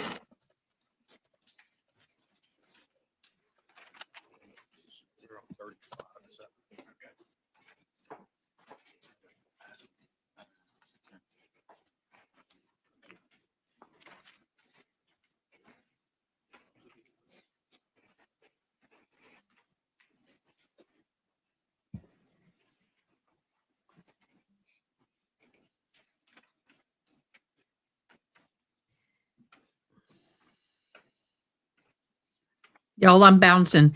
Thank you guys for staying with us and joining with us today. It's been a crazy day. Feels like a Monday to me, but we're here. Oh, poor Boo, police officer with an injury. That sucks. Please raise your right hand and take an oath. Do you swear or affirm testimony you'll give to the court today will be the truth, the whole truth, and nothing but the truth, so help you God? I do. All right.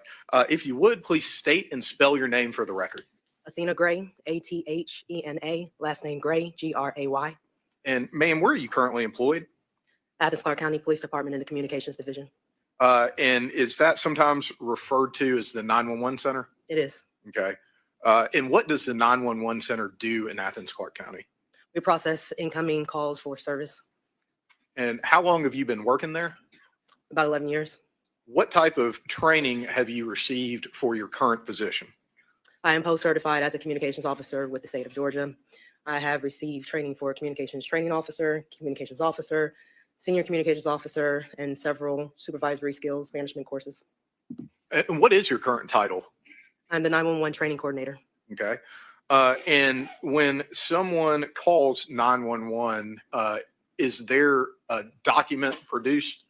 That's correct. When someone calls 911, we get Andy Alley information. That means automated number information and automated location information.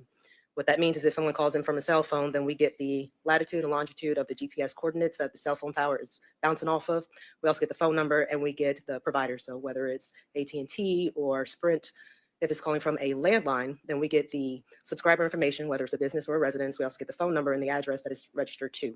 Now, in order to create a call for service, we need to know two things. We need to know what the address is, and we need to know what the problem is. Once we get that information, then we can create a call for service in something called CAD. CAD is an acronym for Computer Aided Dispatch. It's a system that we use to create the calls for services. As the call taker is gathering the information, they can enter that into the CAD system. And another person in the room will dispatch it out for service. And you hit on the next couple of questions I was going to ask, so you gave me a chance to skip down a little bit. Is information entered by the call taker and logged into CAD? Leading. Sustained. If you'll rephrase, Mr. Elementary, don't leave your witness. Well, Judge, I was going to ask a question that was about the testimony that she just gave. She just testified that the call taker enters information into CAD. And so my question was about that answer. All right. Well, that wasn't a question at all. Okay. All right. So I'm just going to sustain the objection in the manner in which you asked it. I certainly will allow both parties to provide context to their direct examination questions or their cross if they choose to, but just make sure you don't lead your witness. Thank you, Judge. Is the time that information is entered recorded in the CAD? It is. Okay. And is the CAD maintained? Objection, Your Honor. Leading. I'm going to overrule that objection. Is the CAD maintained in the normal course of regularly conducted activity by the 911 center? It is. Okay. And is that part of the regular practice of the center? It is. Are you familiar with the system that is used to record and maintain information for 911 calls? I am. And Judge, I'm going to show Mr. Cruz what's been marked as State Exhibit 35. Your Honor, I would object to the statements that are in this document on confrontation ground clause, on the grounds of the confrontation clause.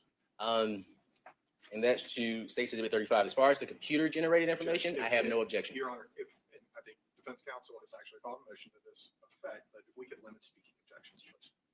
All right. May I see counsel to the bench for a moment, please? Thank you.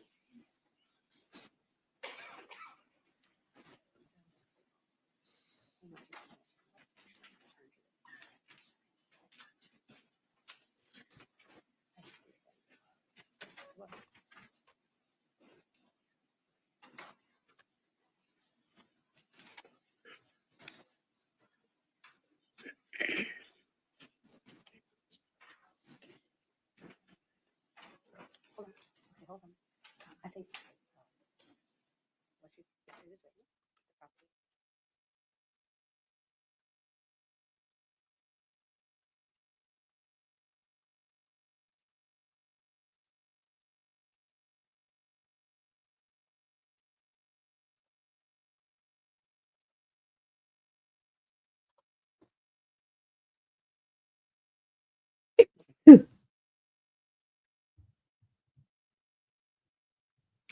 Y'all pray for me because I don't want to catch his flu.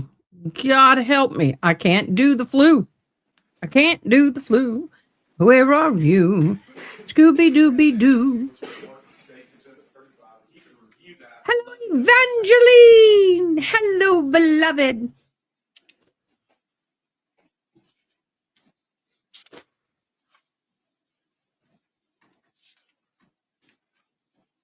Okay.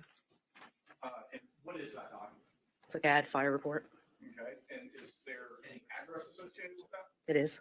Okay. What's the address associated? 160 Fawn Drive and 175 Fawn Drive. Okay. And is there any date as far as when the call was made? Yes, it is. Okay. And what is that date? January 19, 2001. Okay. And does that appear to be a fair and accurate depiction of that fire CAD? That's correct. Judge, I move to tender 35 at this All time. right, Mr. Cruz, any objections, sir? No objection, Your Honor. All right, it is admitted.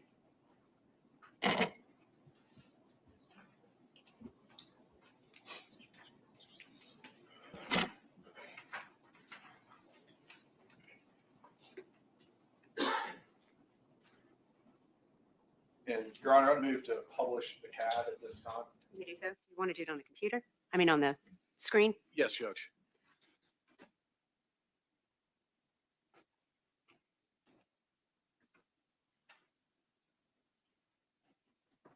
Give me a second.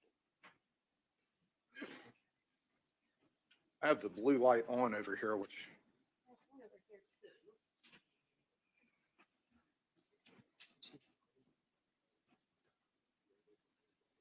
Well, and Your Honor, I think for purposes of the questions that I have for Ms. Gray, we could do it without publishing it at this time, Judge. Sure, I'm going to hand this back to you.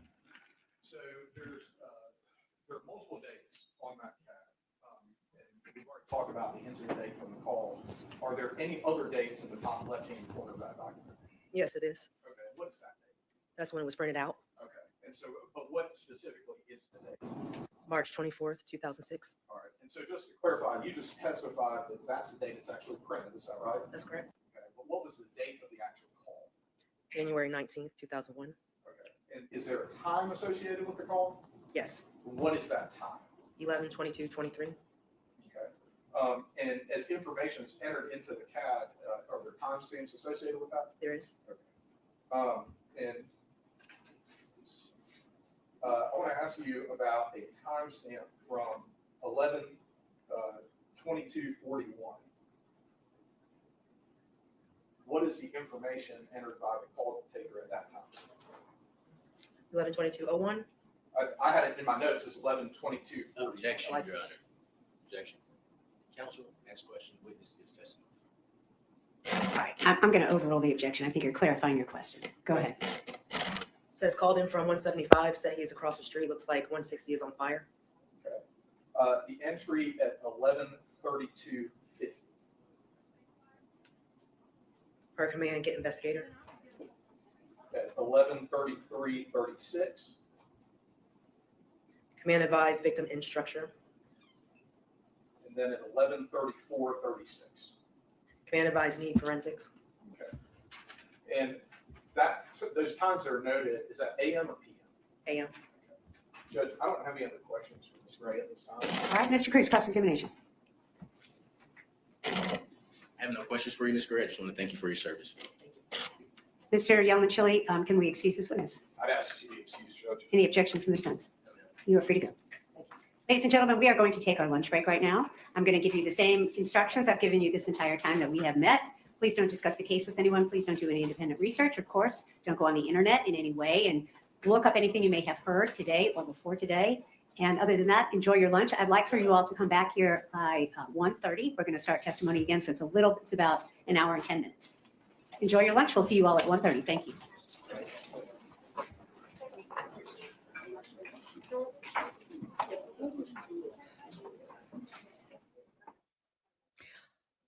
Okay, everybody, it is now 2:00. The Karen Reed is not started. Neither has the Taylor Robinson court not started. So, but I am going to go ahead and start the Karen Reed live. So you're going to hear me do my intros again. And we're going to get Karen Reed up here. And then that way I don't have to fight later with all of it. Yeah, that would be a good idea, don't you think, Miss? I will get you on in a second. I see you there, ma'am. Yep. Enter studio. Now I got to bring this down and bring you over here. I wish y'all could see. It's like I need another two hands to do all of this because we got a lot going on today. We went from a very quiet day to a very busy day. So I'm going to go live at the stage. Go live. Okay, going live on the other one. Hey, it's the Fat Ada show. Oh my God, Evangeline, that reminded me of the Fat Albert show. That was so funny. Hey. Fat Albert, actually Fat Ada.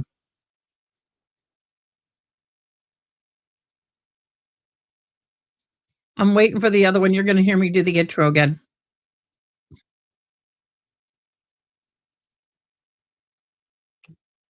We dancing. Welcome, everybody. We are dual living today. I have Karen Reed in queue. We are waiting for the court to come in, and we have been live with the Georgia versus Faust all day today. We've gone through day 1, and we're in day 2, and tomorrow will be day 3, so we're catching up. So I've got two lives 2 lives going. We are also waiting for the Taylor Robinson court hearing to begin. Of course, all the courts are running behind. Not surprising. So let me get the Karen Reed up here and showing. Boop, that's the way it's going to be right now for the Karen Reed. So let me go ahead and get back off. Let me get this up and big. How is everybody doing today? Y'all. I've had a wonderful show last night. Thanks to my mods. We did a great, surprising show. I'm getting you up here. Miss Diane, are you ready to come on? Okay, let me get you up here. Hold on. Get the interpreter roll up. And I can't hear you, boo. Where are you? There you go. I have to put up a thing behind me on this window so it's not quite so light. Right now, I'm not too worried about it. It just creates a beautiful halo for you, boo. An angel. Yes. So why don't we do this? I'm going to have you interpret a little bit for me. I'm going to talk a little bit if you don't mind. All right. The Karen Reed wrongful death lawsuit. Right today, they're expected to be in court this afternoon. Hearing was filed by John O'Keefe's family. Reed was acquitted for second-degree redrum. Acquitted. Here we go. What's acquitted? We got video. So let me get the video up in this. What is acquitted? Huh? What is acquitted? Sign. It found innocent? I can't see. She's in the way. Oh, not guilty. Oh, okay. I'm going to take that down. I didn't know comments was up. Let me get that down. Sorry about that. What am I doing? I do. Oh, come on. Share screen. I got too many things up and going, y'all. I got 3 courts going. Okay. Diane, I'm going to have you interpreting this, and then I'm going to be mute. I'll be talking over at the Karen Reed. All right. I'll be here. Alleged violations are carefully evaluated, and the court will impose all those sanctions where appropriate Oh, God, the audio sucks. I'm sorry. I'll fix it. and proportional under the circumstances. Before imposing any sanction, the court will make specific findings on the record. In addition, the court may consider I can't understand him. remedial measures, including immediate suspension of video transmission for the hearing I'll in read which it. the violation occurs, with proceedings continuing on an audio-only basis, and disqualification, if necessary and narrowly tailored, of the news organization that filed the request in order for electronic media coverage of the court proceedings for that hearing from serving as pool camera operator in this matter, where such a measure is required to ensure compliance with the standing decorum order and protect the rights of the parties.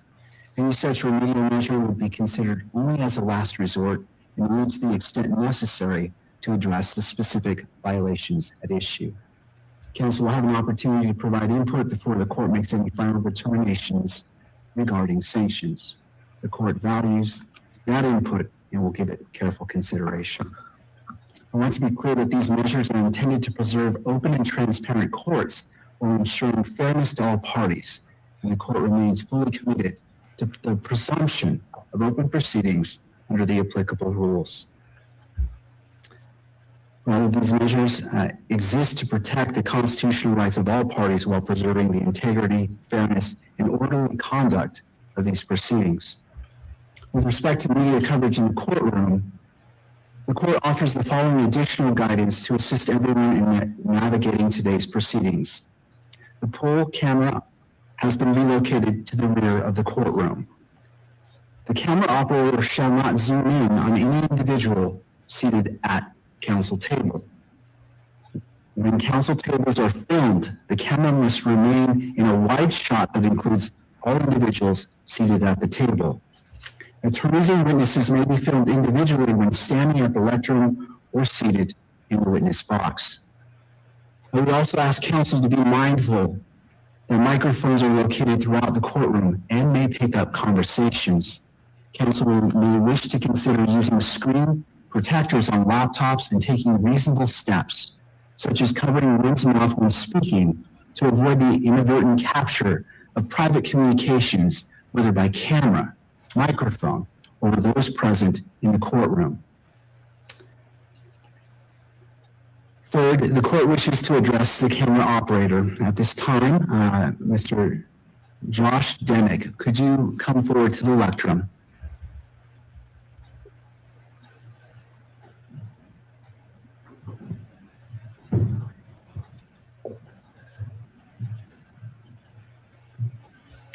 Could you please state your name and spell it for the record? Yes, my name is Josh Demick, Josh-Demick. Thank you. My intention is not to cause you any embarrassment or discomfort, although it's probably not feeling that way on your end. I simply want to ensure that the expectations for today's proceedings are clear. During today's hearing, what is your primary role? My role is to cover the hearing that we have.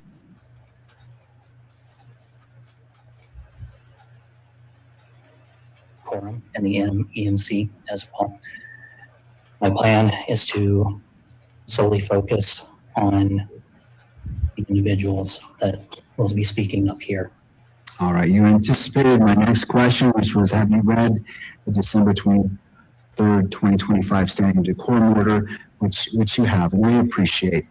And do you understand the guidelines as they relate to your responsibilities today, including the additional guidance regarding camera position at council table and the filming of attorneys and witnesses that I just put on the record that was not in the decorum order?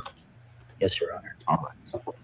Do you need any additional time to review the order or to reposition the camera to ensure full compliance? No, Your Honor.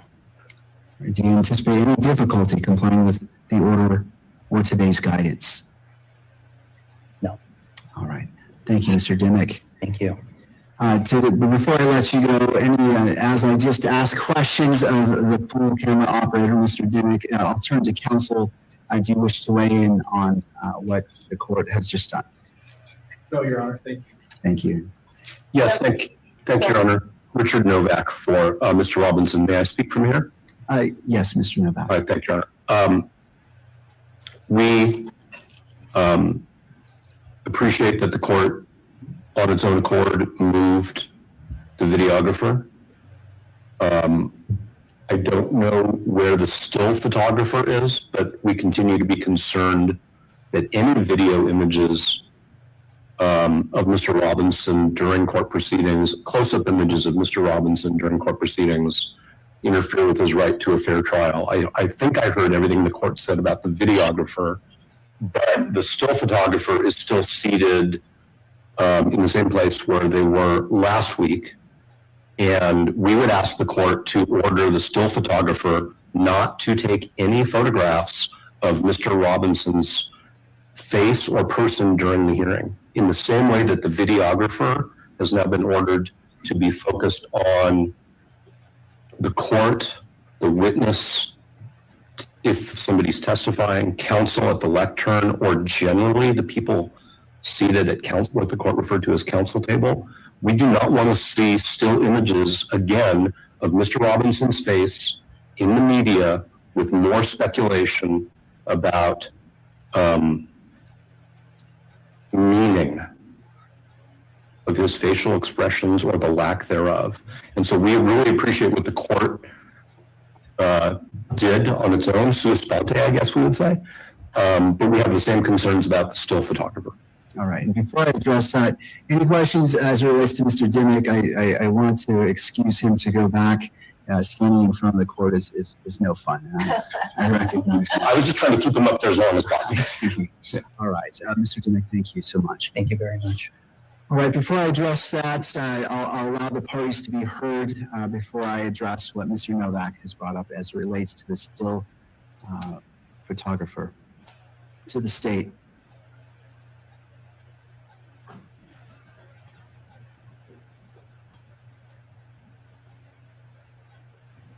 Your Honor, I think Your Honor is appropriately concerned about the video being close up to Mr. Robinson. I'm not sure that the still camera presents the same concern. This is a public hearing, and This is a public hearing, and I think that that it's appropriate that still photography be taken. I don't know that it raises the same concerns that Your Honors raised with the video. Thank you. Any other party wish to be heard?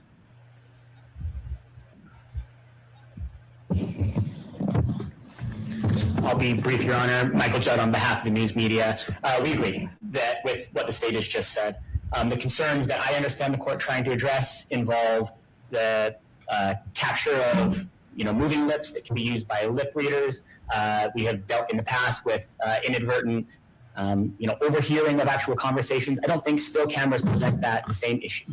The idea that a participant in a public hearing, including the defendant, cannot have their image captured by a still camera because a facial expression is somehow too much to let the public see, simply don't agree with. It is, of course, the court's prerogative to set the guidelines that it believes are appropriate to balance these interests, but it will come of no. I have to say, y'all, I am absolutely floored over the fact that they're still going on about lip reading. Miss Diane can raise her hand. You cannot lip read from the side. You cannot lip read if there's a hand half in front of your face or a face in front of your face. And you can't lip read a still shot. And they talk about these lip reader apps. Y'all, you can ask Miss Diane. They suck. When you consider that if you say bat, rat, and hat, it all looks the same. What is it? Mary and Barry look the same. What are the percentages? 30% of an average lip reader is caught in lip reading. Now, if you're really good, really good, really good, then you might be able to get 40%. A lot of lip reading is not just about reading lips. It's also more conceptual in context and understanding and knowing what the context is. That's what people don't understand. It is not necessarily every word on the mouth. That is not how it works, y'all. It doesn't work that way. Well, if you're... And so they're sitting here. Why are you hyper-focusing on lip reading and this crap when you need to be focusing more on your client? You need to be focusing on what's happening in the case itself. Spending all this energy and time over lip reading to me is bull crap. Well, if you're Sue, whatever her name was, and you have a really nice dog and you're tall and thin, maybe, but that Sue Thomas. Yeah, but that Sue was short and heavy, and I don't know if she had a dog. Well, and I will tell you that even she said, this is not an exact science. I am not always right. I can give a lot of information, but I am not always right. And a lot of times she already had an idea what they were talking about. If I walk into a conversation and I'm trying to lip read and I have no idea what the topic is, I'm going to get it all messed up because goat and boat and chote and dote and all these words look the same.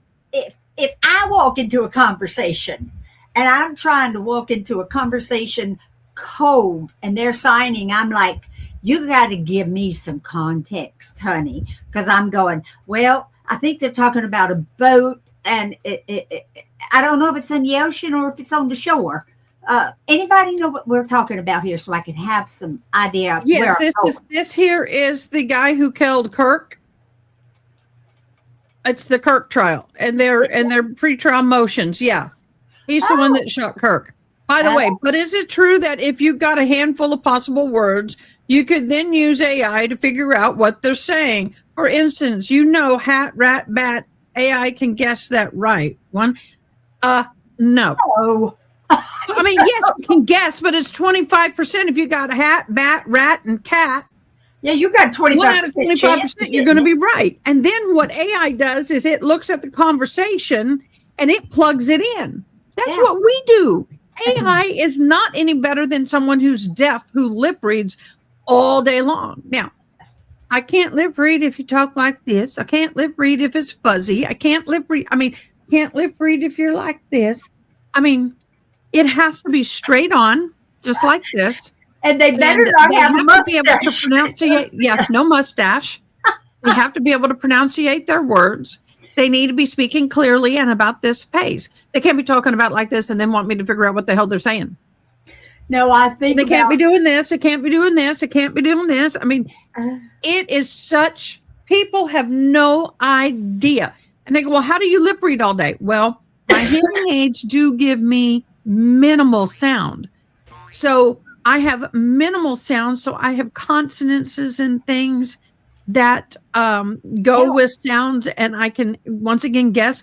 I have totally messed it up and totally misconstrued the entire conversation. So with that, this right here to me is so irritating.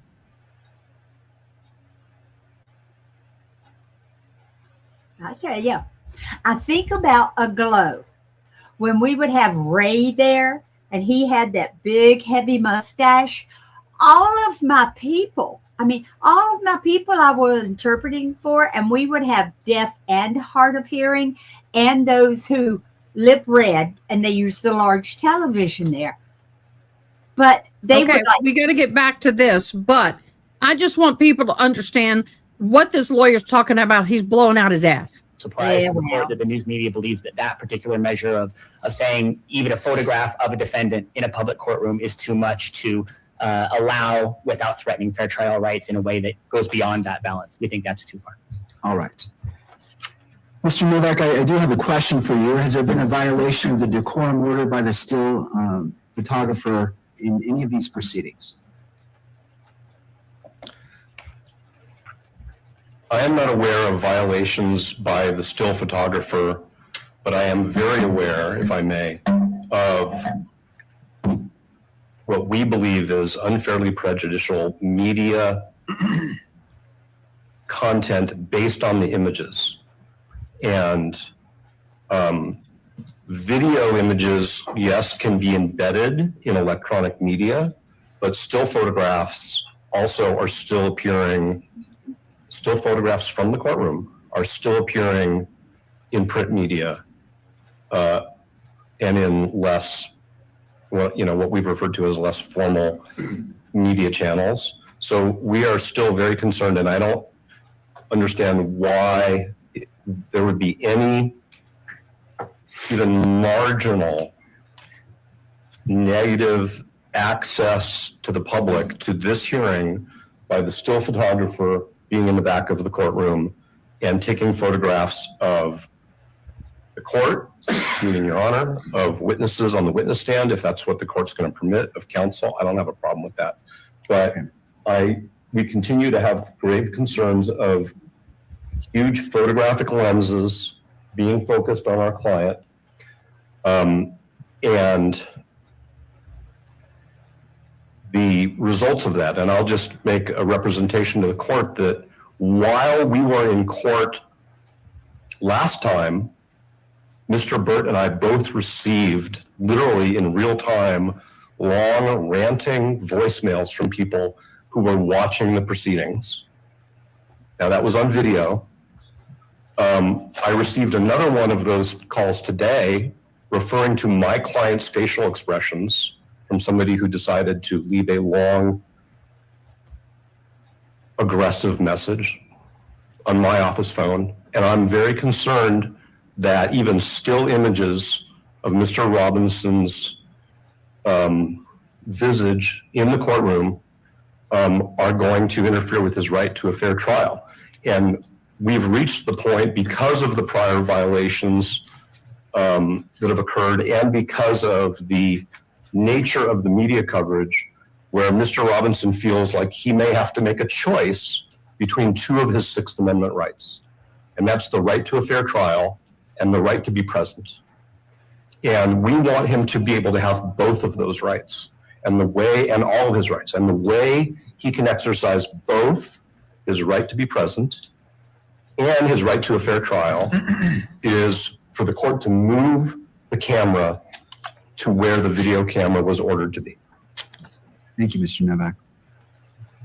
Thank you to all parties. I appreciate your input. This is an important matter, and the court takes it very seriously. I note that there has been no violations of the December 23rd, 2025 decorum order by the still photographer. That being said, this court wishes to exercise caution and will request that the still photographer go behind the bar, to the bar being the separating lower wall, and reposition his camera at that place. I appreciate the patience of all parties as we do this. And again, this court is balancing open and transparent courts with the constitutional rights of all parties involved. All right, while that's occurring, I'll turn to the state. The court would appreciate a brief update on the status of discovery.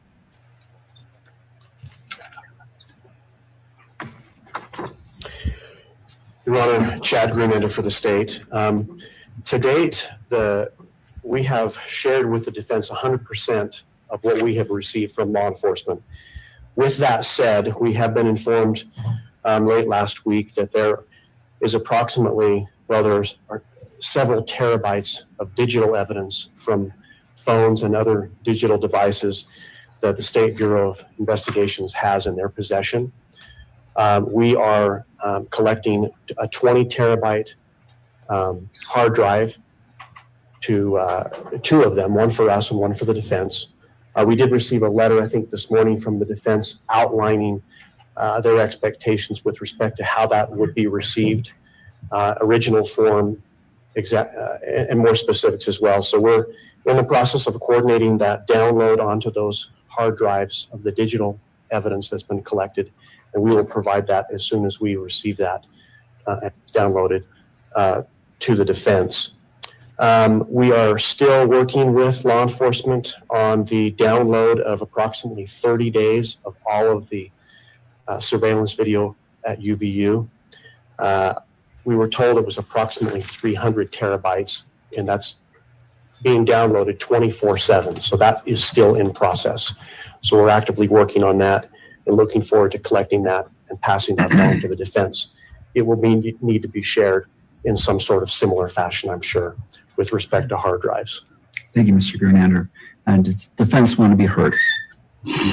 That is correct, Your Honor. Stacey Visser on behalf of the defense. We are in communication with the state about what we believe is missing at this point, and we are anticipating a large amount of digital discovery in the next few weeks that we will need to process. All right. Thank you. May I supplement this conversation, Your Honor? Briefly. Thank you, Your Honor. We've kind of divided up discovery responsibilities, and mine is to address what I'll call non-digital forensics. So there are many items of seized evidence that have been sent to various law enforcement labs around the country without getting into the details. We have some very, what I'll refer to as summary reports of those evaluations.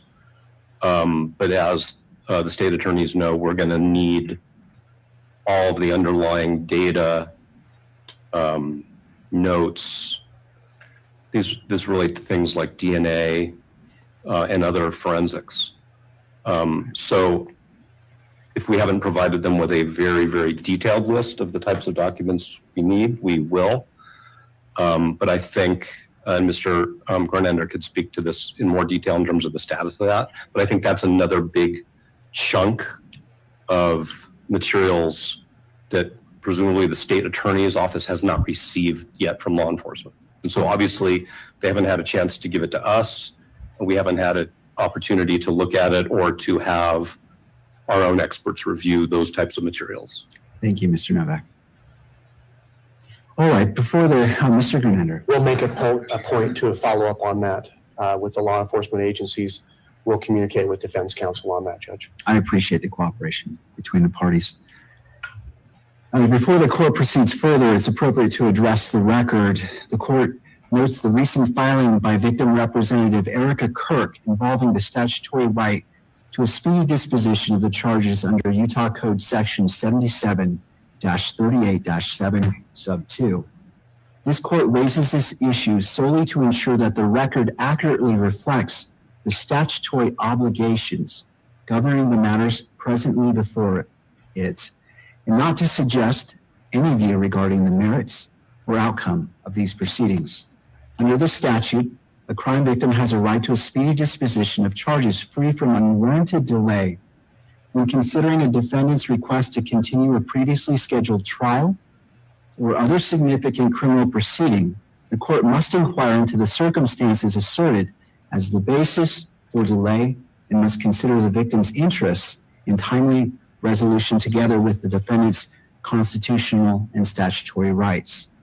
The court emphasizes that the defendant's rights to due process, to present evidence, and to receive full and impartial consideration of all arguments remain paramount and undiminished. The court's responsibility to balance these interests faithfully and without preference to any party. As previously stated on the record at the September 29th hearing, justice demanded that both of these principles, the rights of the accused and the rights of the victims, be honored without compromise. With that framework established, the court will hear briefly from counsel concerning how you propose proceeding today.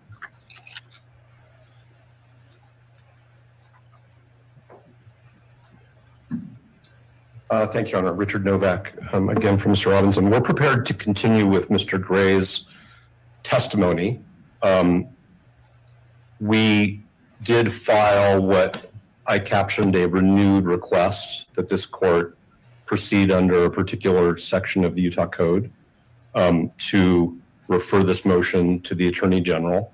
So it's obviously up to Your Honor to decide if the court wants to address that renewed request in writing now or at a different time.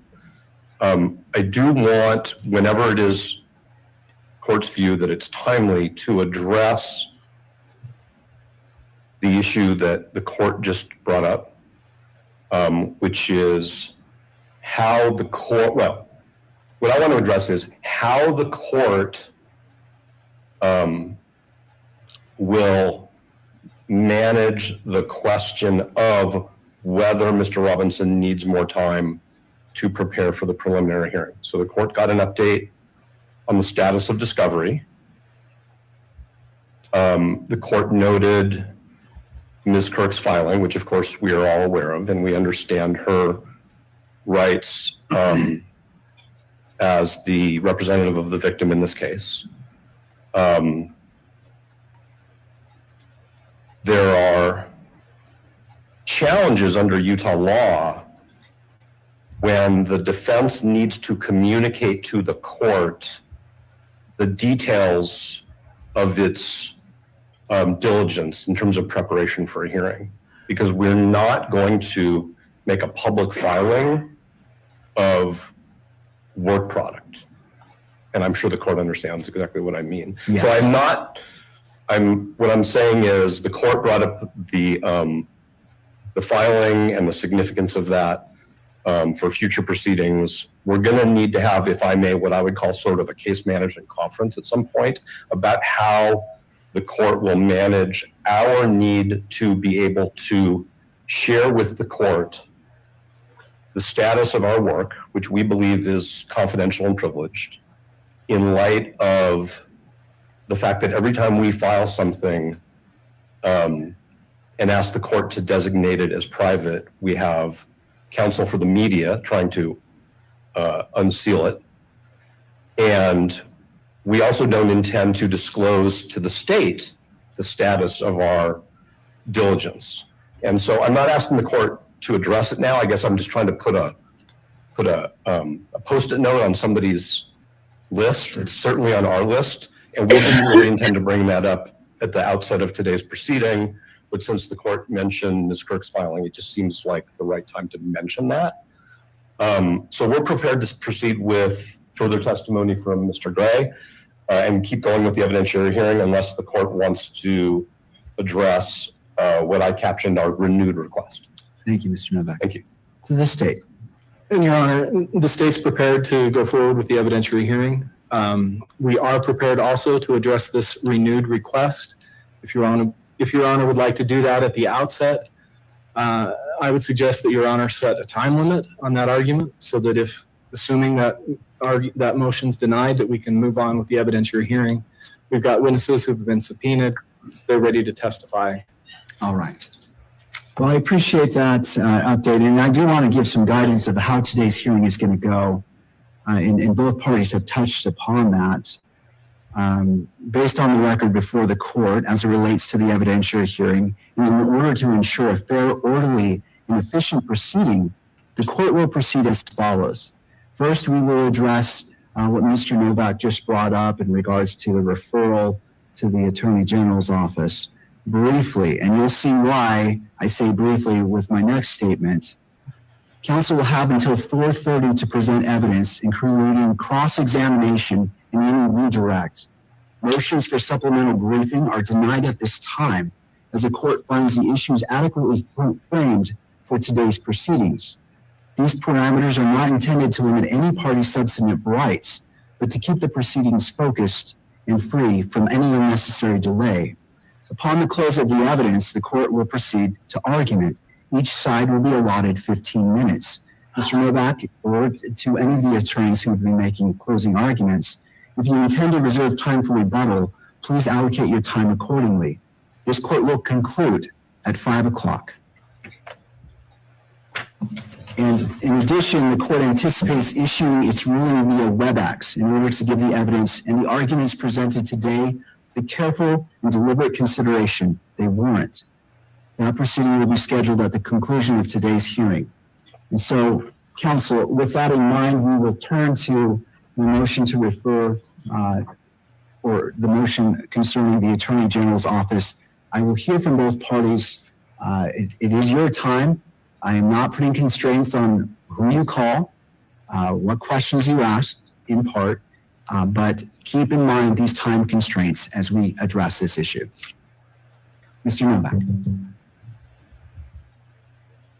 Thank you, Your Honor. We filed what we captioned the renewed request because obviously at the last hearing, we brought the request verbally.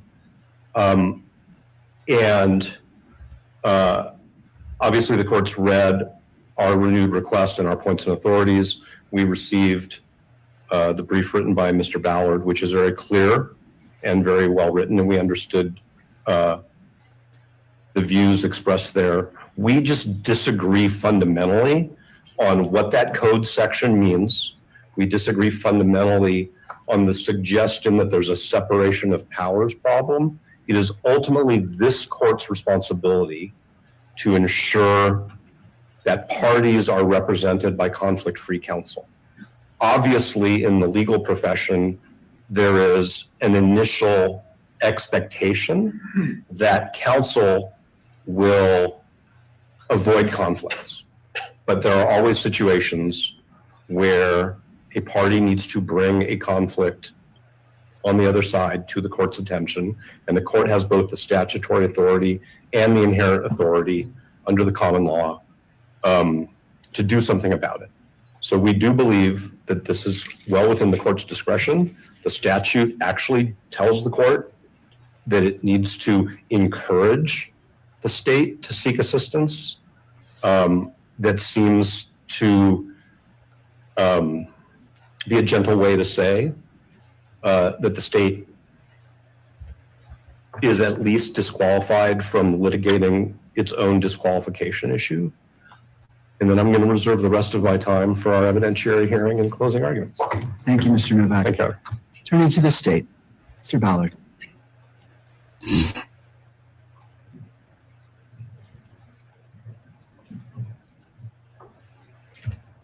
Your Honor, it feels like Groundhog Day. Here we are. We've got, again, we're supposed to be having an evidentiary hearing, and Mr. Gray should be on the stand, and instead we're arguing again this issue about whether this court can refer this issue to the Attorney General's office. And I guess if I were in Your Honor's position, I'd be wondering why the defense insists on raising this issue in a way that doesn't allow this court or the parties to be able to fully analyze it and brief it. The defense finally did file a written motion, but waited until Friday afternoon to file that. So as we've outlined in our alternative point in our response, I think this court would be well within its discretion to just deny that motion as untimely. But on the merits of that motion, I think, as we've explained in our response, and Your Honors indicated that you've read that, I think we've explained clearly why this statute does not apply in the way that the defense claims it does. And I'm happy to walk through the statute and the points that we've made. I don't want to belabor that. If Your Honor has any questions about the statute, I'm happy to answer those. But I think it's clear that this statute does not allow the court to replace a prosecutor. At best, what it allows is the court to recommend that the county attorney seek the help of the Attorney General's office. So I don't believe that this statute has any application. The cases that the defense has cited are irrelevant to this issue. And for those reasons, unless the court has any further questions about the state's opposition, I'd submit it. Thank you, Mr. Ballard. Anything further from the parties before this court issues a ruling? No, thank you. All right. So before this court's defendants renewed request to refer the pending motion to disqualify to the Office of the Utah Attorney General. In support of that request, the defendant relies upon Utah Code Section 17-18A-304, which provides that the Attorney General shall assist a county prosecutor only if the court finds that the prosecutor is unable to satisfactorily and adequately perform the duties of prosecution and recommends that the prosecutor seek additional legal assistance. The defendant argues that where there exists a non-frivolous basis, factual basis, suggesting a potential conflict of interest, the court should make such a finding and recommend assistance from the Attorney General. The court has carefully considered that argument and reviewed the briefings. However, the statute does not adopt the standard proposed by the defendant, nor does such a standard appear in existing case law or court rules. The statute requires specific findings regarding the prosecutor's inability to satisfactorily and adequately perform prosecutorial duties before referral is appropriate. At this stage of the proceeding, the court is not persuaded by those statutory conditions have been met. Based on the record presently before the court, there is no indication that the Utah County Attorney's Office lacks the resources, knowledge, or ability to litigate the motion to disqualify on behalf of the state. Accordingly, the court cannot make findings required under Section 17-18A-304 to justify referral to the Attorney General's office.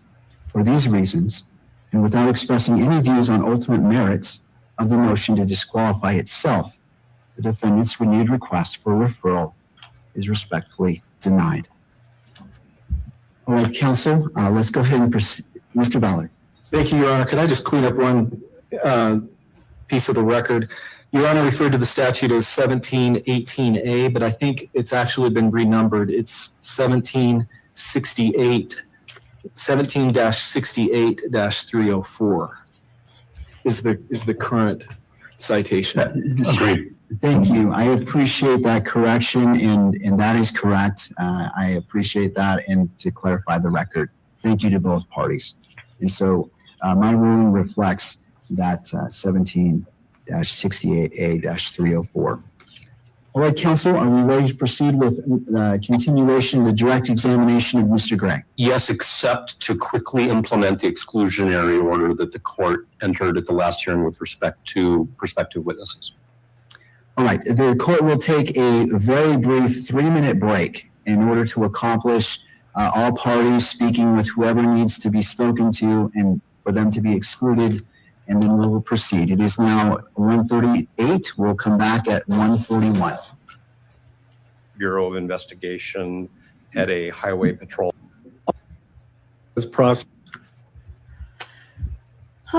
said you were testifying. One of the things you said was that your office did not get involved in law enforcement decisions about which potential witnesses to interview and not interview. Do you recall testifying about that? I said that our role as prosecutors in Utah, I realize the U.S. Attorney's Office, they actually direct investigations. We don't direct those investigations. And so I was asking about that in the context of whether or not the adult child of one of your prosecutors had been interviewed or not interviewed at the direction of your office, right? Yes, I think I understand what you're saying. Okay. So subsequent to the hearing on January 16th, that adult child was interviewed by SBI, correct? Not to my knowledge. Okay. As you sit here today, you have no knowledge whether that adult child sat for an interview on January 21st with the State Bureau of Investigation at a highway patrol facility in Orem? I'm not aware of that. And so then you haven't seen the reports generated from that interview? No. You haven't listened to the audio recording of that interview? No. Nobody told you that that interview was going to happen? No. Not that I can remember. That's completely... Okay, well, I'll represent to you that it was 5 days after the hearing on January 21st. Does that refresh your recollection at all? Oh, are you talking about after the hearing? I'm aware of that, yes. Okay, and Yes. how did that come to be? Because you testified that your office has no involvement in the investigation. Well, it was a point that you had pointed out, and so out of an abundance of caution, I believe it was Mr. McBride that decided to go ahead and do that. Okay, and have the adult child be interviewed? Yes. So it's your understanding that Mr. McBride advised SBI to do that interview? That's my understanding. Understood. Okay. You also testified on January 16th that you weren't really sure whether your office had a written policy for how to deal with either actual conflicts of interest or the appearance of conflicts of interest. Yeah, I assume that they did, but I couldn't point to one at that time. Okay. And then after the hearing, did you locate a written policy? I did. Okay.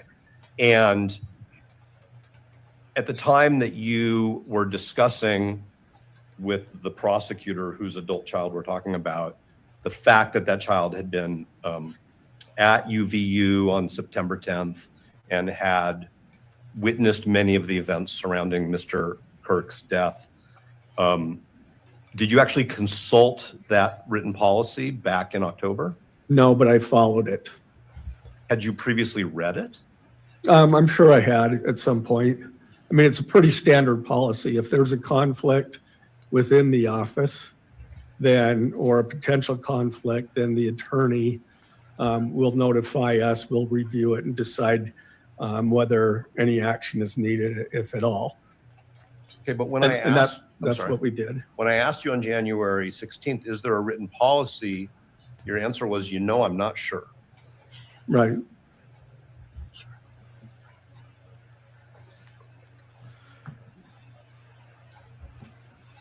There was a subpoena for documents that you received and complied with over the last week or so, correct? Yes. Okay. And one of the things that we asked for in that subpoena was any memoranda or writings that memorialized how your office handled the potential conflict of interest. As I understood the subpoena, it's any discussions regarding whether or not there is a conflict. And so, yeah. And so what I take from the return on the subpoena, if I could call it that, is that there isn't any memo to the file. There's no legal analysis. There's no memorialization of the decision that you made that there's neither an actual conflict or an appearance of a conflict. No, there's not.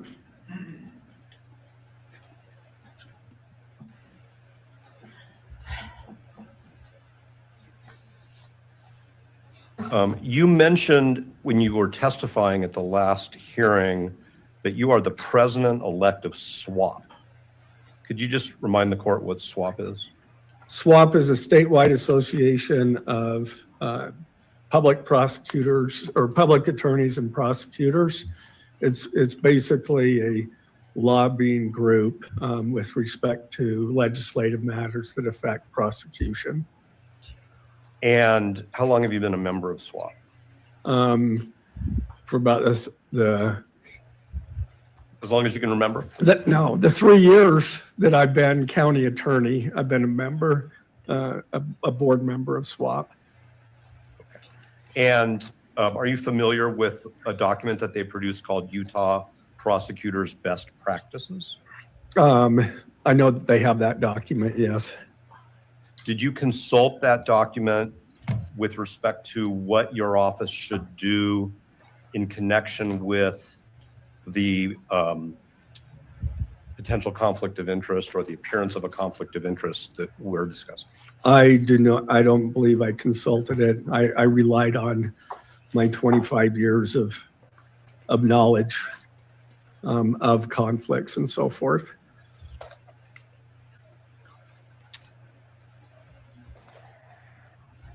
Your Honor, what I would like to do, if I may, is approach Mr. Gray with a document that I'm just going to mark for identification as Exhibit I, and that's because we've previously marked for identification A through H, if I have my alphabet correct. Yes. And if I may pass one up to the court, I will, if the court needs that. No, feel free to approach Mr. Gray and present Exhibit thank you. I. Gray, I'm handing you something that's been marked as Exhibit I for identification only. Oh, I'm sorry, of course. Have you seen this document before? I've seen it, yes. All right. I mean, there's a lot more than just conflict in our best practices. Absolutely, but we're just going to talk about that. Okay? Yeah. All right, so what I'd like to do is turn your attention to page 2 of that document, which has a whole section addressing conflicts of interest. Would you agree with me that it starts in the middle of page 2? Yes. All right. And you see what I'll refer to as General Standard 1.30 conflict avoidance.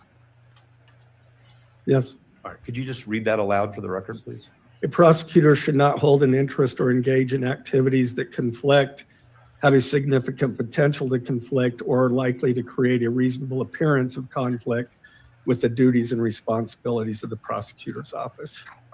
What do you take to mean a reasonable appearance of conflict? There has to be a real actual conflict, that there could be actually an appearance of that conflict.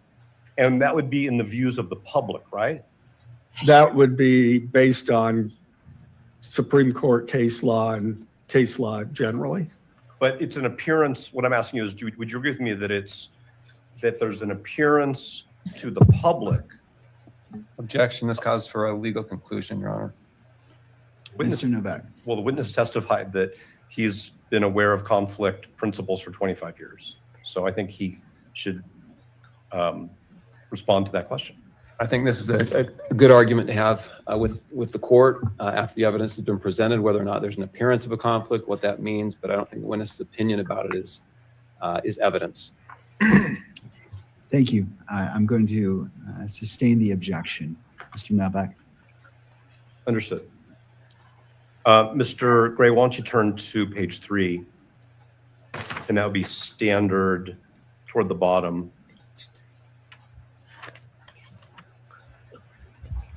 1-3.3C. Do you see that?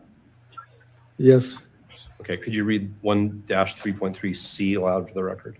If a prosecutor believes that public perception of the integrity of the prosecutor's office and public confidence in the handling of the case would negatively be impacted by a potential or alleged conflict of interest, the prosecutor should consider recusal.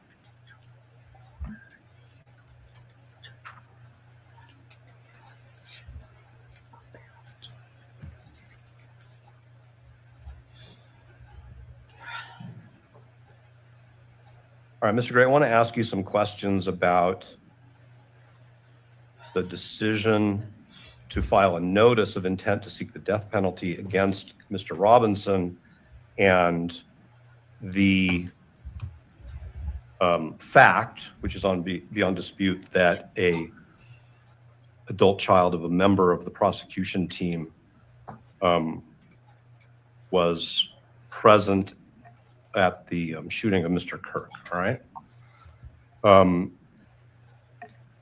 You state in your opposition, well, let me back up.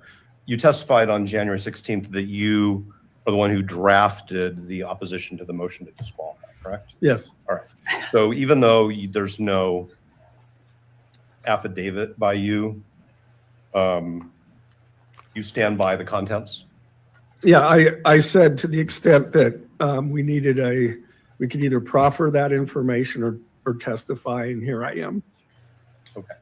So my first question is there a formal written policy or guidelines or procedure, I don't want you to get hung up on my nouns, for when your office decides to seek or not seek the death penalty in a case? Anytime that it's an aggravated murder case, there's a potential for that. Okay, so I understand that because that's what the statute says. That's right. But my question is there a policy, a procedure, a protocol, something in writing? No. Okay.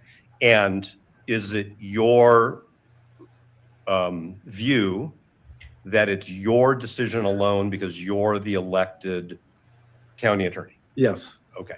And in this case, did you discuss that question, whether the state should seek the death penalty, with your team before that decision was made? Yes. And did that conversation include the adult prosecutor whose child is the adult student at UVU we're talking about? No. Are you saying that prosecutor was specifically excluded? No, maybe I misunderstood your question. I thought you asked whether or not we discussed her status as a witness. Let me back up, because it was a bad question if you didn't understand it. Okay. Those are the rules, right? Okay.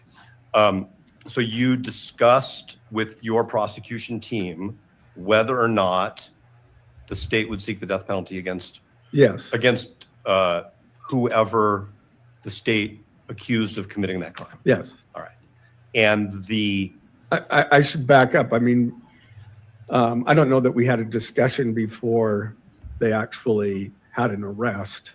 I mean, that was 2 days later, but certainly in between the time that we filed and then we did have a discussion. Okay, so what you're saying, if I'm not trying to put words in your mouth, but just so the record is clear, is that after Mr. Robinson was arrested, your team had a conversation about whether or not it would file a notice of intent to seek the death penalty. It was rather informal. I don't know that we all got together and said, what are we going to do? I would talk to different members of my team, but I had pretty much made up my decision. And so they knew where I was going. Did you make up your decision before there was an arrest? I thought that based on if we had the evidence that, yeah, we would be seeking the death penalty. And you were already aware at that time that the child of one of your team members was present at that event, right? Sure. All right. Now, what you're saying is that and that you discussed that with all of the team members, even if informally. As far as the death penalty? Yes. Yes. Okay. And you didn't exclude from that conversation the prosecutor whose child we're talking about? That prosecutor was included in the conversation about whether to seek the death penalty? Yes. All right. And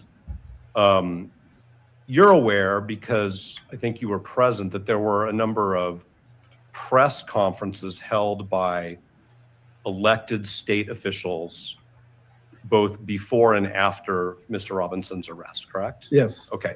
The governor, who's a former licensed attorney in Utah, held a press conference on September 10th.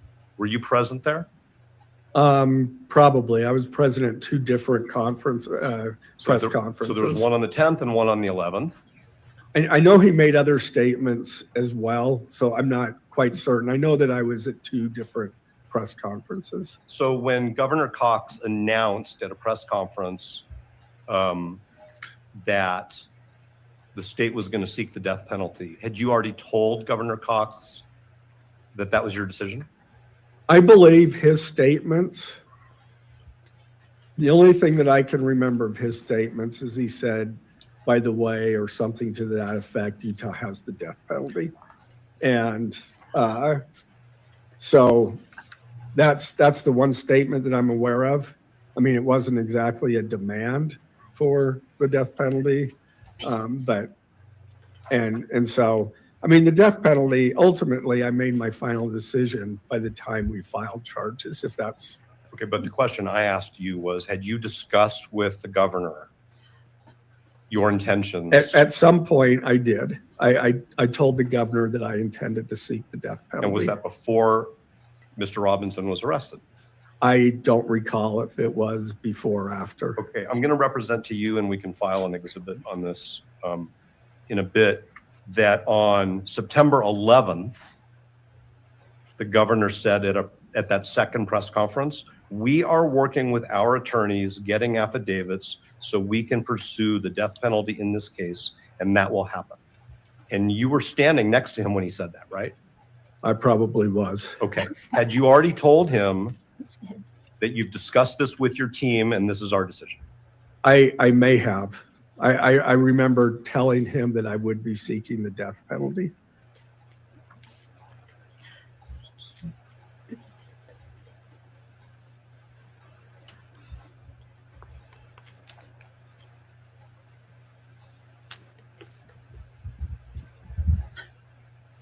You look beautiful. Did you tell the governor that the child of one of the members of your office was present at the shooting? No. Did you tell anybody else in state government that the child of one of the members of your team was at the rally? Not that I can recall. It just wasn't part of my thinking. Okay. Are you aware whether the member of your team told the governor or anybody in state government about that? I don't know. Certainly not when I was in the room with them that I can recall. Now I'm going to ask you the same questions about federal officials. Did you inform any federal officials that one of your prosecution team members, a senior member of your office, had a child who was there at the time of the shooting? No.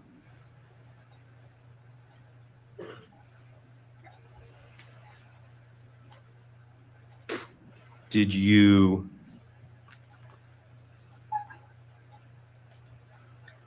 tell anybody in federal government or federal law enforcement that you were going to be seeking the death penalty before Mr. Robinson was elected? I'm sorry, before Mr. Robinson was arrested? I mean, other than, when I talked to the governor, Kash Patel and Dan Bongino were there as well, so they heard my statement that that's what I intended to do. Okay. And were you aware that before you filed that notice, the President of the United States went on national television, said, I hope he gets the death penalty? I had heard that he said that, yes. That was before you filed the notice? Yes. All right. Now, you stated in your briefing that your decision to file the death penalty notice when you did was partly because you ran for elected office 3 years earlier on a commitment to seek the death penalty. Yes. So you made a commitment. Sometimes we call that a campaign promise. I'm not trying to make light of it, but that is what we frequently call commitments that we make to the voters, right? It was a commitment that I would seek the death penalty in all appropriate cases.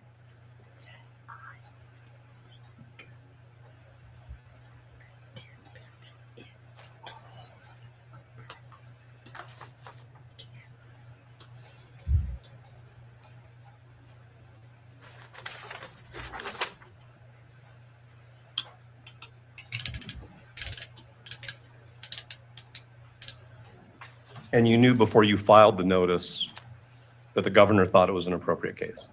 Yeah. And the president thought it was an appropriate case. Yeah. Did Mr. Patel express his views? Not that I recall. I mean, he was doing the bidding of the president. So, but I did find it a little interesting, Governor Cox, because he plays no part in the decision.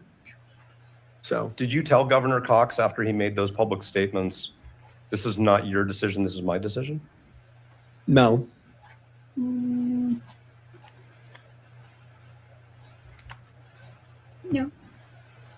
Was it important to you that the people you selected to be on the team for this prosecution remain on the team? I mean, you handpicked this team, right? I did handpick this team. Right.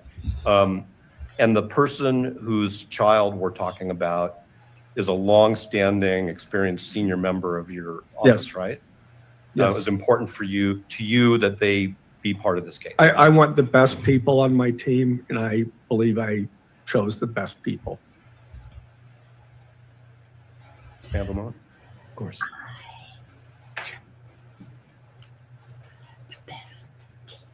Thank you, Your Honor. We have no further questions for Mr. Gray. And if I may, what he told me is that he, after the examination, I assume that there's some cross-examination, he'll be available to be on. I need a moment with interpreter. Situation is not the same as a case. A case is the situation is the shooting itself, the event. A case is a legal term for the charges, the investigation. The case is the investigation. We can do, but that's what it's case. It's everything. The case involves the investigation, pre-trial, the trial, all of it. Well, by my ear, I learned something. How about that? Thank you. Situation is wrong or event or but not case.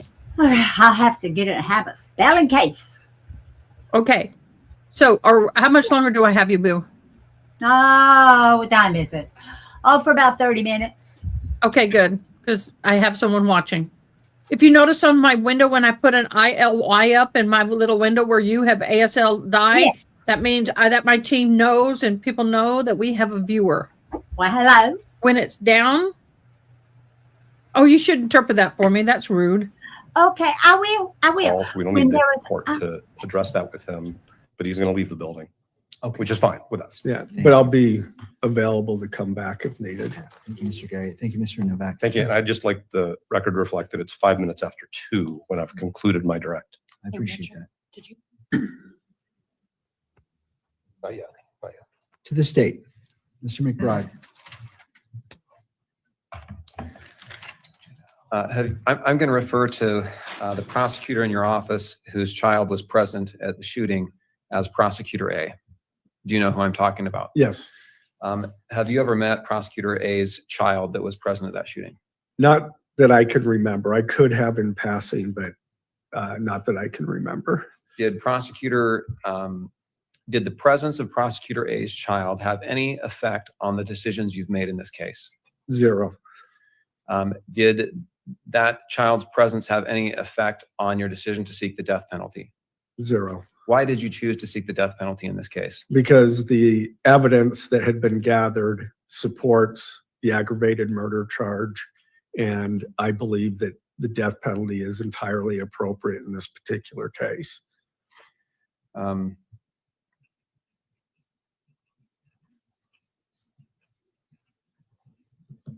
On September 10th, you've testified that you learned that Prosecutor A's child was present at the shooting, correct? Yes.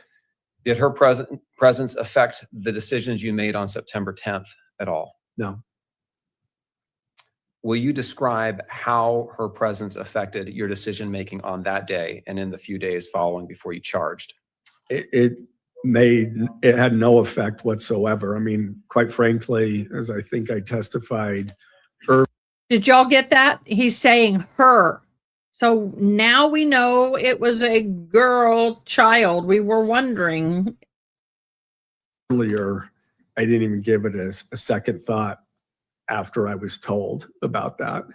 There's been some question about the reason you chose to seek the death penalty at the time you did. Now, the law in Utah allows you to wait to announce the decision to seek the death penalty until after arraignment, correct? Yes.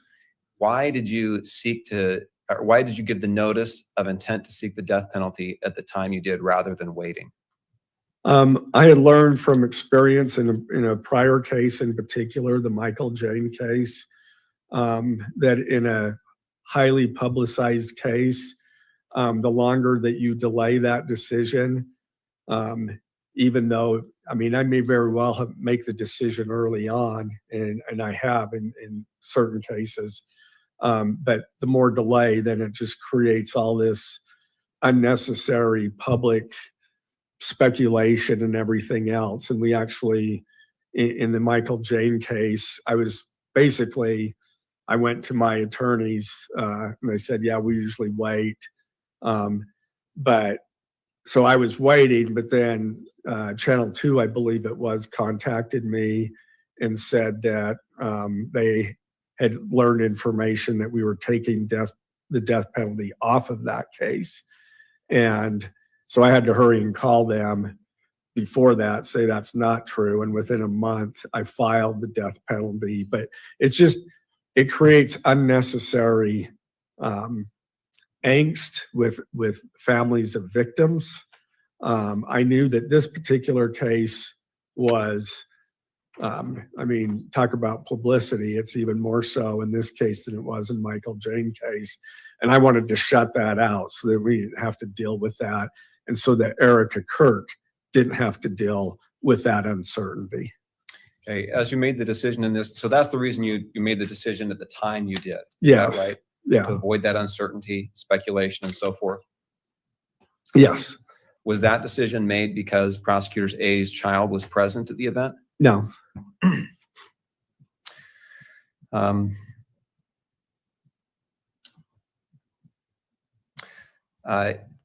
You talked about a campaign promise. When did you run for county attorney and make that campaign commitment to voters that you would seek the death penalty in appropriate cases? It was What year? It was about 4 years from this very time. Okay. So at that time, did you know Prosecutor A? I knew of him, but I mean, because I had handled. Had you met him personally and interacted with him personally? No, no. You just knew who he was? Yeah. Okay. I mean, at some point after I won the election, I met with him and others to determine who. Understood. But at that time when you were making that campaign commitment, was it because you knew Prosecutor A? No. Okay. Was it because Prosecutor A had an adult child? No. Okay.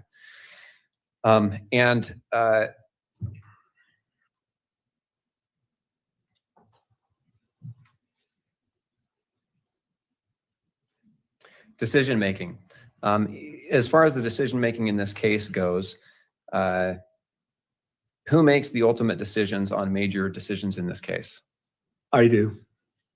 Does Prosecutor A, does the buck stop with Prosecutor A? No.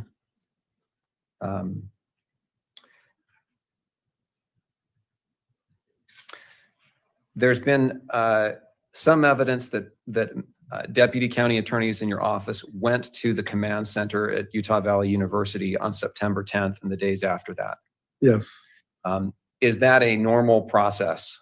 Yes. In any homicide case or big case, we'll have attorneys respond to the command post to offer any assistance that may be needed, which may include search warrants or discussions about the need for certain evidence. So having attorneys appear at Utah Valley University that day was not unusual? How many? I mean, no, my question is having attorneys appear. Yeah, no, not unusual at all. Do you know which attorneys went? Yes. I know that I went, Mr. Grunander went, you went, Ryan McBride, and David Sturgill went. And I don't believe any others. Somebody else may have gone there for a short period of time, but I don't recall seeing them there. Did those attorneys go there because Prosecutor A's child was present? Not to my knowledge, no.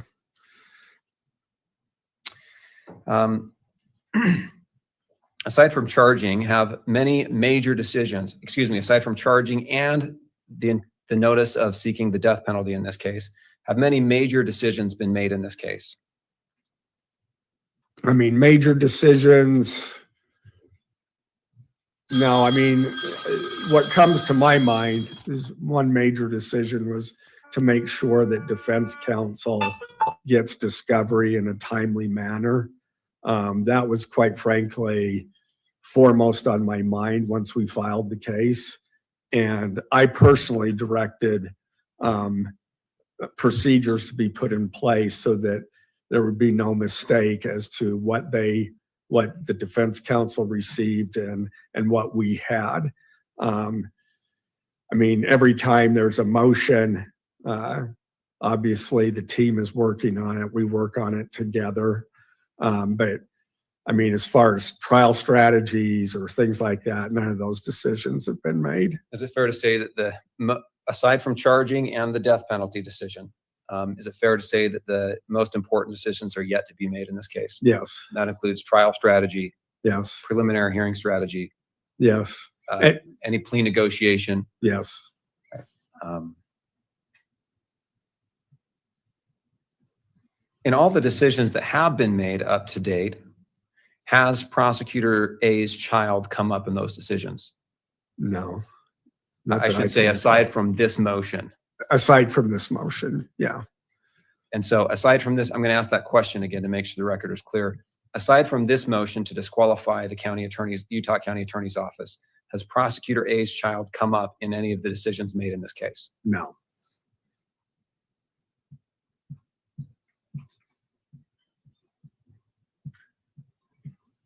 Has Prosecutor A's involvement in this as a witness here affected the prosecution in any way in this case, in your opinion and observation? No. Do you believe it will affect the prosecution in the future? No. Why not? Because I mean, this is somebody that happened to be there. That has, I mean, what we're concerned about is the evidence supporting the charges. That's first and foremost. And that has nothing to do with somebody that happened to be there. I mean, quite frankly, completely irrelevant to anything that matters in the case. Okay. A couple other follow-ups. Earlier, you testified that Prosecutor A received a you were with Prosecutor A when Prosecutor A received a message from his child that Charlie Kirk had been shot. Yes. Is that right? And then you testified that Prosecutor A left to go to the scene. Do you know why Prosecutor A left? Was it to go to the scene and help law enforcement or to be with his child? To assist in any way we can with law enforcement. Okay.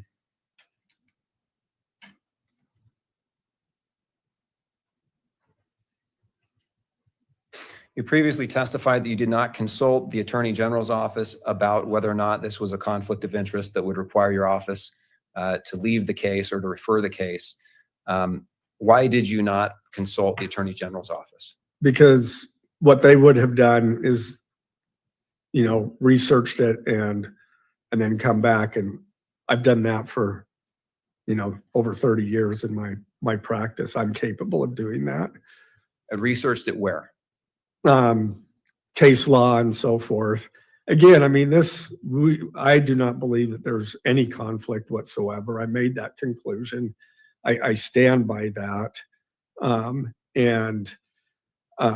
mean, out of an abundance of caution, we certainly notified counsel out of an abundance of caution. And I think that's the appropriate action to take.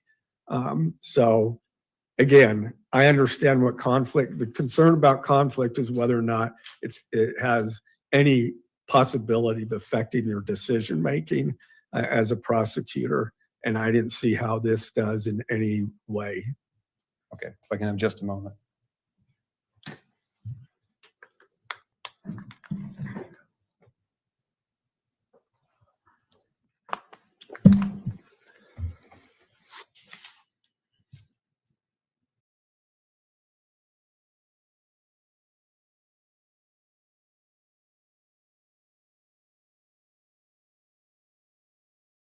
You said you had some neighbors that had children that attended the event where Mr. Kirk was shot. I was told that they were there. Yeah. When did you learn that those people were there? I don't know, a couple weeks after, I believe, after the event. After the charging decision was made? Yes. How closely do you know the children that were there? Not well at all. I mean, maybe a hello or something out on occasion, but as far as I know, I'm not even sure that they even live in our ward at all at this point. Okay. Thank you. All right. Mr. Novak. No, thank you, Your Honor. I don't have any redirect at this time. As previously discussed, may Mr. Gray be excused? For now, yes. Thank you. Thank you, Mr. Director.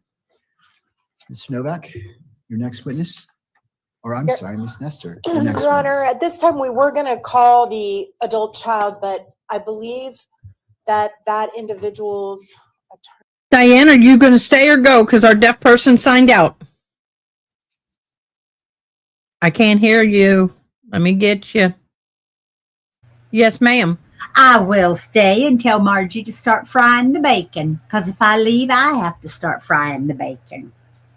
Okay. You'll be interpreting for me then, because I got an ear infection and I ain't hearing so well. Okay, well, let me tell Margie to start frying the bacon. Slice. All right, I'll see you in a minute. All right, here we go. They're ready? Okay, then they are ready. So we would like to proceed with calling the adult child at this point. I think it would be appropriate to hear whether or not we close the hearing or at least come up with some ground rules about preventing any photography or mentioning of her name. Wait a minute. Wait a minute. Why are you treating this person like they're 5 freaking years old? They are an adult. I'm sorry. I'm really struggling with them coddling people not being. You are in a public place. What are your thoughts about that, y'all? What do you think? Do you think it's appropriate that anybody that gets on the stand can sit there and, not show? I don't know. They're calling them a child. They're an adult. They're talking like they're 15 years old. They're an adult. I'm just getting tired of the child face. I'm just really tired of it. Briefly from the parties, I did read. Let us see. The proffer of facts regarding the closure of portions of the evidentiary hearing on the motion to disqualify the Utah County Attorney's Office. And I'll hear any additional argument or statements prior to making a ruling. Your Honor, Ryan McBride for the state. We do move to close the hearing for the testimony of the adult child. I think the rationale that I explained previously still stands. The rules of judicial administration allow closure for privacy and safety reasons. I believe with the proffer of facts that the defense has accepted here, we have shown that there are privacy and safety reasons that favor closing the hearing. Defense counsel has stipulated the closure of this portion of the hearing. The media in the past has stipulated the closure of the hearing. I think the record is adequate. I think the safety concerns support closure. And absent any questions from the court, I would make that motion now. Thank you. Anything further from the parties? No objection, Your Honor. All right. So the media, the prosecution cited to the media. Did you want to weigh in? He does not object to the closure of this portion. Thank you.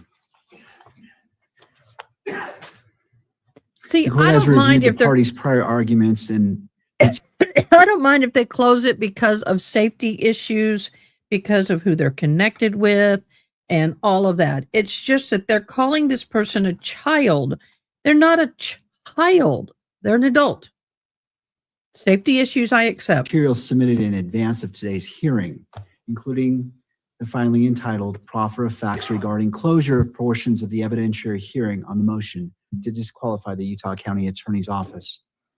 The defense has requested that the testimony of certain witnesses, specifically Prosecutor A, an adult child witness, be received in a closed session pursuant to Utah Rule of Judicial Administration 4-202, citing concerns related to personal privacy and safety.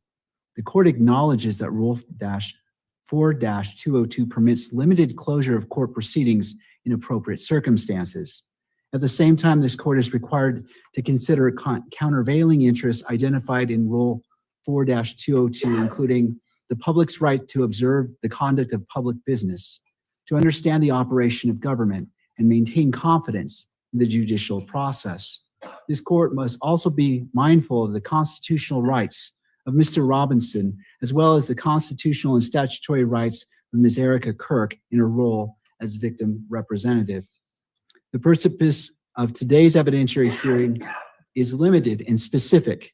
The court is asked to consider the defendant's claim that a member of the prosecution team, referred to as deputy county attorney in one of the motions, has a personal conflict of interest, that any such conflict extends to the Utah County Attorney's Office, and that disqualification is therefore required. The court's role at this stage is to receive relevant evidence and to rule based on the record and applicable law without reaching the merits of those claims in advance. The parties have filed public motions outlining the anticipated evidence and testimony related to the motion to disqualify, including the state's opposition, the defense reply, and request to take evidence in the defense original motion. Those filings describe the general subject matter expected to be addressed at today's hearing. If the adult child witness is called to testify, which is the request at this point, the court will consider that testimony as part of the evidentiary record. After careful consideration of the record, the arguments of counsel, and the interests identified in Utah Rule of Judicial Administration 4-202, the court finds that closure of the adult child witness's testimony is not necessary and would not be narrowly tailored under the circumstances presented. The court further finds that the interests of openness and transparency outweigh the asserted grounds for closure as to that testimony, and that the rights of the parties and witnesses can be adequately protected through least restrictive means available to the court. For those reasons, the request of both the state and defense to conduct the adult child witness's testimony in closed session is partially denied. The court acknowledges that Utah Rule of Judicial Administration 4-202 permits limited closure of court proceedings in appropriate circumstances, and also acknowledges the concerns raised regarding the personal privacy and the safety of the adult child witness. This court's responsibility is to balance those concerns with the constitutional rights of the parties and the strong presumption in favor of open and transparent judicial proceedings. Therefore, the court finds that a brief and narrowly tailored procedure is appropriate to address these competing interests. Accordingly, the courtroom will be temporarily closed, and all parties and members of the media will be excluded for the limited purpose of calling the adult child witness to the stand to state identifying information. Once that limited portion of the proceeding is complete, the courtroom will be reopened and members of the public and the media will be permitted to re-enter. During the testimony of the adult child witness, no audio or video transmission will be allowed and no photographs of the witness will be taken. At the conclusion of the adult child witness's testimony, audio and video transmission of the hearing will resume and will continue through the remainder of the proceedings. The court finds that this procedure is narrowly tailored, uses the least restrictive means available, and appropriately balances the interests of witness safety and privacy with the public's right to observe these proceedings. We will proceed accordingly. We will take a brief, we will go ahead and clear the courtroom and go into a closed session. And the only remaining parties will be the attorneys, and we will take it from that point. Court will be in brief recess for 2 minutes. All right. So I gotta go find the bacon for Marge. Right. They are in recess, y'all. They are in recess. Okay. So, first of all, I want to make an apology. Today has been not the day that I had planned. today has not worked out the way I thought it would. It started off last night with a sick son, now sicker, and just all kind of stuff going on with that. So my apologies for my in and out. My apologies for my being a little distracted, but I hope that y'all understand. You know, even when they're adults, they still get sick and they still want their mamas. But I'm glad to have been there for him. But in the end, I got him comfortable. He's in bed. He's resting, and we'll know at 4:00 if he gets fired or not, because his assistant GM and GM are both out of town, even though they're not supposed to be. And he's the only other manager. The other manager is working all day, and he was the only manager that actually would have the was it called food manager's permit, and one of them has to be on property for that place to stay open.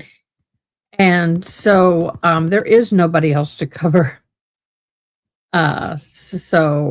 Anyway, long story short, they told him to get in there. So we'll see what happens. But be in prayer for him, because I mean, he's never one who gets sick. He's never one who not goes to work. So appreciate y'all's support in that.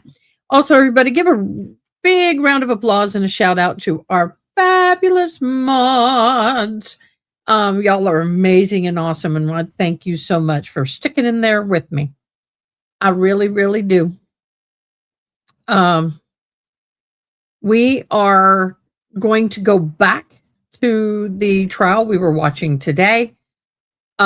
When court returns, we're going to go back, and then we will, what I'm looking for, continue that.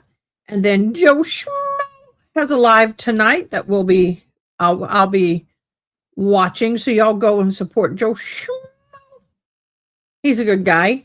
Go support him. He's got a good live. So that will be what is it, June? 5:30 your time, 7:30 our time, 8:30 I believe for East Coast. Tell me if I'm wrong. Hi, honey. Thanks for giving us the mod lovin'. Really appreciate it. Really, really appreciate it. So anyway, yep, that's correct. Awesome. Awesome. So yes, hallelujah. Hallelujah.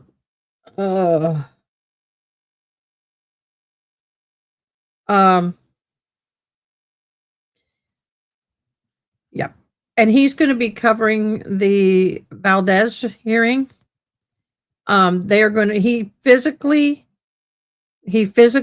is driving, or has gotten there, hopefully, for the Valdez hearing, and he is going to be boots on the ground for that. There will be no cameras in the court hearing, so we will have to be depending on his take on all this, which is good. He does a great job. If you're not already a subscriber, go ahead and go hop on over to Joe Schmo. And I have to do it that way. I can't do it any other way. I can't. I just can't. I'm trying to see. Don't we have a thing with his? I thought we did. Let me see. There it is. There is his link up there. Y'all go show him some loving. I know he would appreciate it, and so would I. Thank you so very much.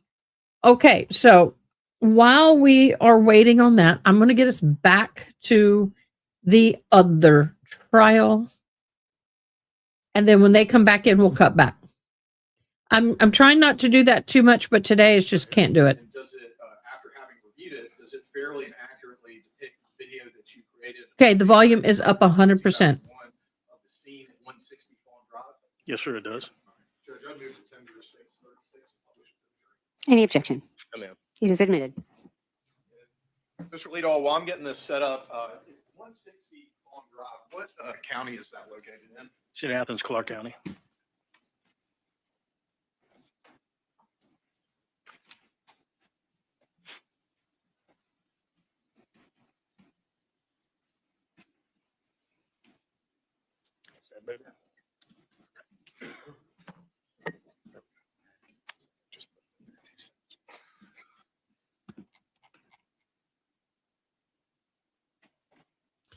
Oh, I forgot to tell you, we now have a new member giveaway. If you become a member, let us know you're a member and put I joined, and you too will be entered into the end of the month giveaway.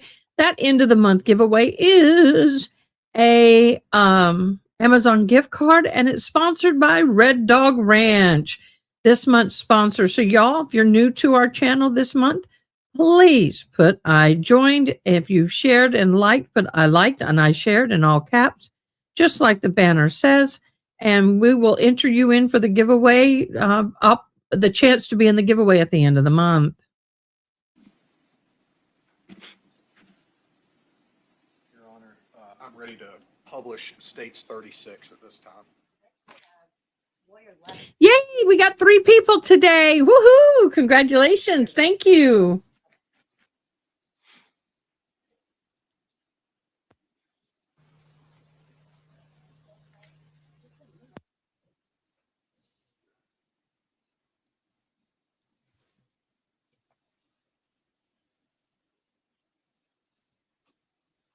Ladies and gentlemen, are you not getting it on your screens in front of you? Okay. There are some people that can you raise your hand who's getting it on their screen? Just a few people. Okay, front row it looks like, not the back row. Okay, hang on just a moment. Mr. Dickey, do you think you could help us? Thank you so much. Thank you for letting me know. See if we can get that working.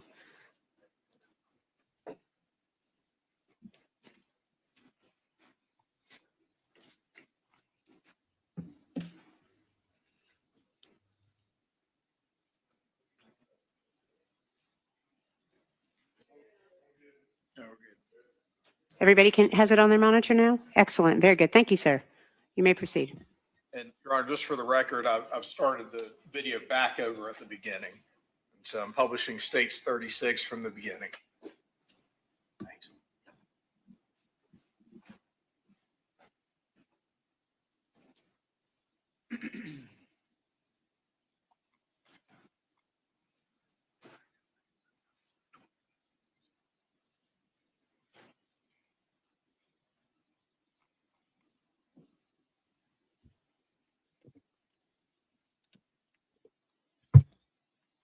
I'm going to zoom.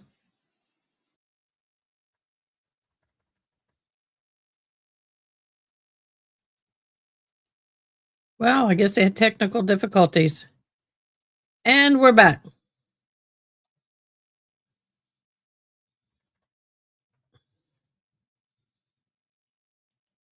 Where 160 Fawn Drive is located? Yes, sir. All right. And so looking at that image, it seems to me at least, well, let me just ask you a question. Is there anything different about the roof at 160 Fawn Drive from the other roofs in the area? Yes, sir. It's covered with the tarp. Okay. And could you point out where Cooper Road is in relation to 160 Fawn Drive if you just draw a line across the roadway? Yes, sir. This will be Cooper Road here. Okay.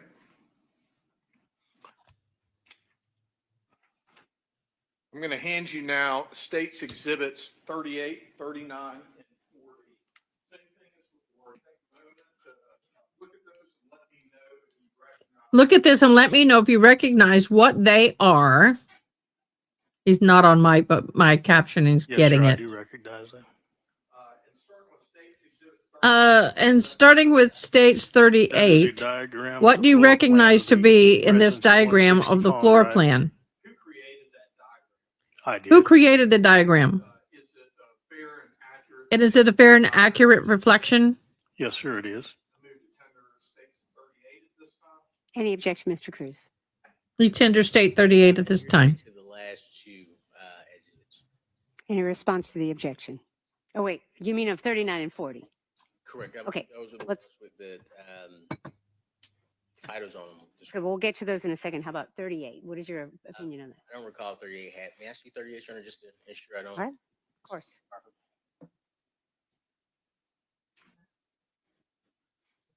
No objection to 38. Right, it is admitted.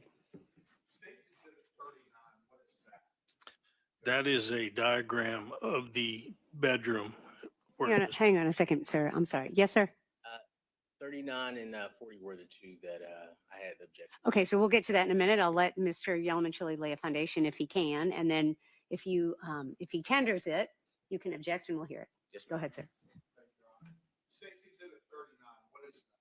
It's a diagram of the bedroom where Miss Baker was located. Who created that diagram? I did. And does it appear to be a fair and accurate depiction of the diagram that you created? Yes, sir, it does. And Judge, I move to tender 39 at this time. Okay, Mr. Cruz. I would object to the Okay, and tell me what you mean by that objection, and then Mr. Yelman-Chile, you can refer to it. Sure, just the descriptions. Okay. If I remember correctly, may I see it? Yeah, just the descriptions, that's all. Mr. Yelman-Chile, any response? Judge, I think that the description suggests that this is a demonstrative aid and it was created by Geez, dude, get on the mic. the bedroom that he was in. It's not hearsay, it's his statements as testified witness about what each of these things in this document. I'm going to overrule the objection and admit it over objection. 39 and 40, Your Honor. We haven't gotten to 40 yet. Yes, ma'am. State's Exhibit 40, Lieutenant Leadall, what is that? That is also a diagram of the bedroom where Miss Baker was found, and it includes measurements to the location from reference points to certain areas on the body, as well as other pieces of evidence in the room. And when you say measurements, who is making those measurements? I did. Okay. And does that appear to be a fair and accurate depiction of the diagram with measurements that you created? Yes, sir, it does. Judge, I move to tender 40. Any objection, Mr. Cruz? Yes, ma'am, just your to the descriptions. All right, anything further, Mr. Yelman-Chile? Same response as 39, Judge. I'm going to overrule the objection and admit it over objection. And may I publish 38, 39, and 40 to the jury? You may. Thank you, Judge.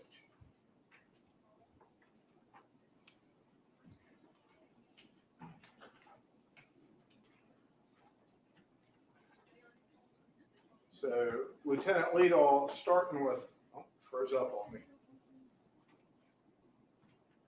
Okay, there we go. Starting with State's Exhibit 38. I would like you to start at the bottom of that diagram, and would you please just describe for the jury the layout of the residence at 160 Fawn Drive? The layout, starting at the bottom, is the entrance into the front of the residence. And as you enter into the living room area, you'll locate two bedrooms to your left as you walk in, and one bedroom to your right, as well as the living room area. It also depicts the restrooms and the closets related to each bedroom. And then as you go farther into the diagram, you'll enter the dining area, and it's a floor plan of the kitchen area, the laundry room, and also shows a third bedroom and a rear entrance or exit, however you look at it, to the residence. Also located when you walk in the front door to the right is a bedroom, just off the living room, the bedroom, and it has its own bathroom. As it relates to the video that we just saw, obviously depicted in that video was Miss Baker's body. Which bedroom is it that was located in? She was located in bedroom number 3 in the upper left-hand corner of that diagram. Thank you. Now going forward to State's Exhibit 39.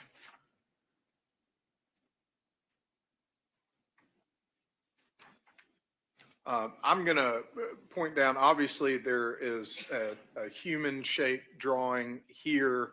What is that? That depicts the location of Miss Baker. All right. And then there is an item that appears to be to the left as I look down of her head. What is that? That would be a knife that was found on the floor beside the body. And then moving up towards the top of the document, what is the next arrow pointing towards and identifying? That is the printer cable and power transformer that went from the printer to the body of Miss Baker, and was the cord itself was wrapped around her neck. And then as we move up, directly up from there, what is that arrow and what is it depicting? That's showing the footboard of the bed, that it was broken away from the frame of the bed. And then if you continue a little bit farther up there, you'll see the printer where that cable was run to. And then I'm going to go to State's Exhibit 40.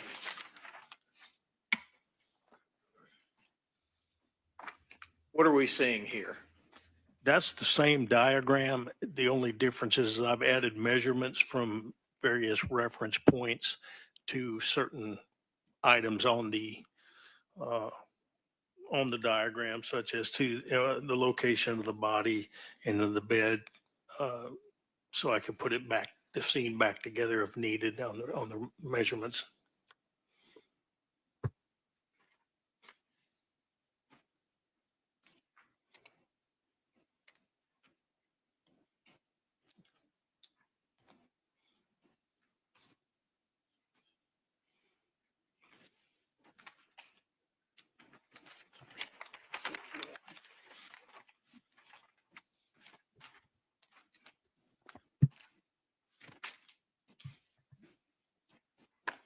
You mentioned taking a video, and you mentioned also taking still photos. I'm going to hand you.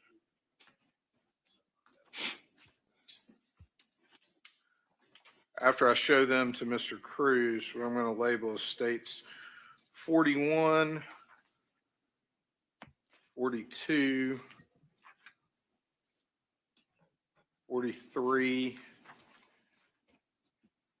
and 44.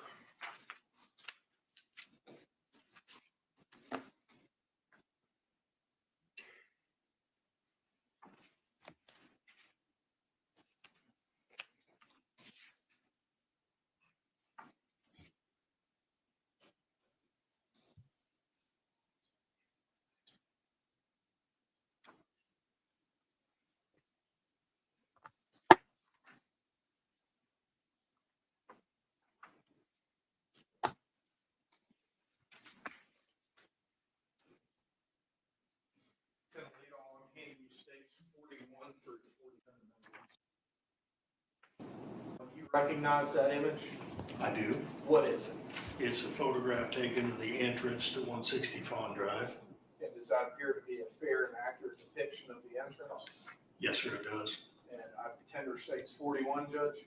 Any objection, Mr. Cruz? No, ma'am. It is admitted. States 42, do you mind telling me what that is? That is also a photograph of the front entrance to 160 Fawn Drive, just taken from a different angle. Does it appear to be a fair and accurate depiction? It does. Move to tender 42, Judge. Any objection, Mr. Cruz? It is admitted. And then as to States Exhibit 43, what is that? That's a photograph of the damage to the front door that was made upon entry. Does it appear to be a fair and accurate depiction? It does. Move to tender 43, Judge. Any objection, Mr. Cruz? It is admitted. And 44, what is that? 44 is a photograph of the interior towards the right as you walk in to the 160 Fawn Drive. It shows the living room area. Thank you. Does that appear to be a fair and accurate depiction? It does. Move to tender 44, Your Honor. Any objection, Mr. Cruz? It is admitted.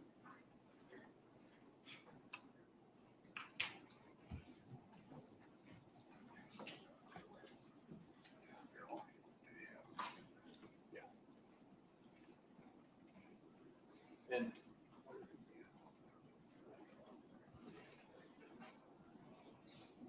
Your Honor, I've handed Mr. Cruz a number of other exhibits from the state for him to review. And I would just ask court to be allowed to publish states 41 through 44 for the jury at this time using the element. Granted. So states exhibit 41 being published now. Those hoses or tubes down at the bottom of the doorway there, Lieutenant Leadall, what are those? Those are the hoses that the fire department used to extinguish the fire. Now, going to States Exhibit 42. I think you already stated that this is the entryway from a different angle. Yes, sir.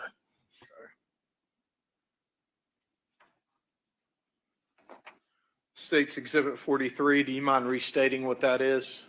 That's a photograph of the lock and the handle on the front door showing the damage from the exterior side of the door.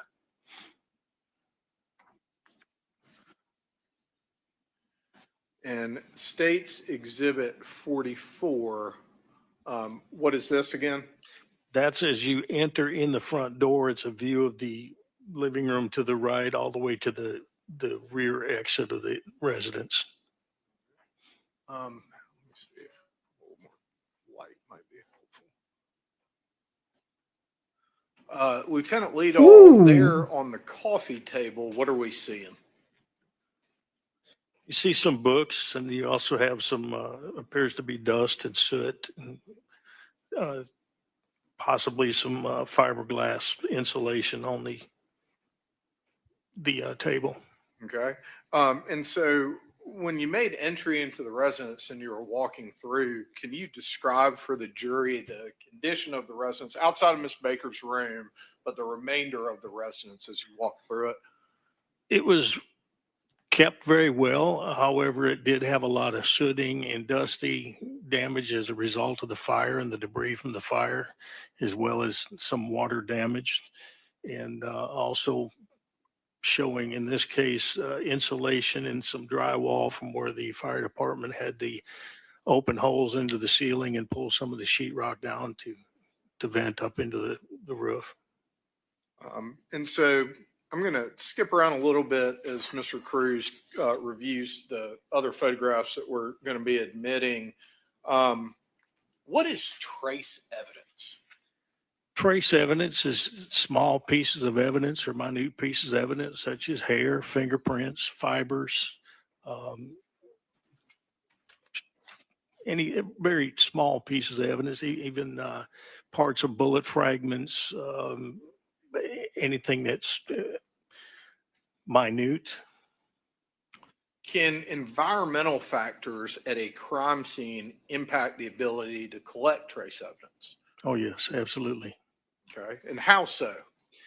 Well, like for example, when you're dealing with fingerprints and you introduce water to an area, that can help wash down fingerprints, or it affects the ability to recover fingerprints, because we typically use a powder to try to recover prints, and the water itself could cause damage to it and prevent you from recovering it. Also, you've got issues where you have, like in this case, the fiberglass insulation, blown insulation falling down. It would make it extremely difficult to recover hairs and fibers and things on the underneath that insulation. And it'd be almost virtually impossible to go through every little piece of fiber insulation to try to determine if there was any trace evidence attached to that. And also you've got temperature can affect, heat and humidity can affect the ability to recover fingerprints, and it also does damage to other items and makes it extremely difficult to recover trace evidence. Did you end up processing this scene for trace evidence? Yes, sir, we did. Were environmental factors, I'm going to use the word factor twice, but was the environment a factor in trace evidence processing in this case? Very much so, yes. Okay. What is a known sample?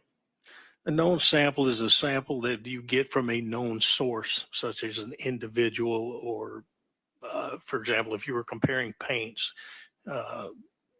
getting a known reference sample of the paint that you're to compare with the paint that you're finding, or something to compare with the item that you're collecting at the scene. Is it important to collect known samples from people who have been at a scene as part of their normal life? Yes. Okay. And why is that important?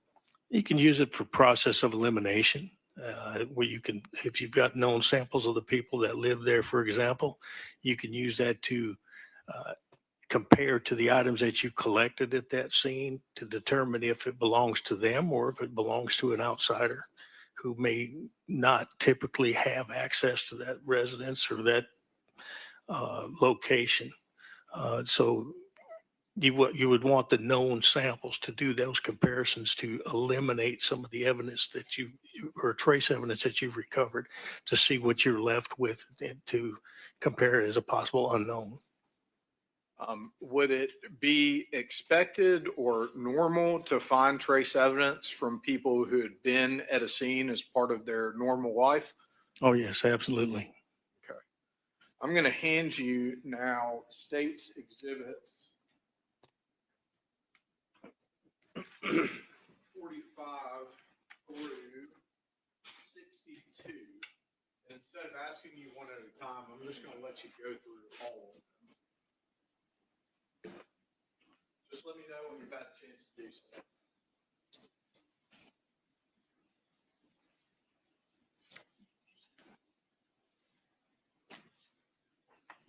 Judge, while Lieutenant Leal is doing that, I'm going to hand Mr. Cruz state's exhibits 63 through 69.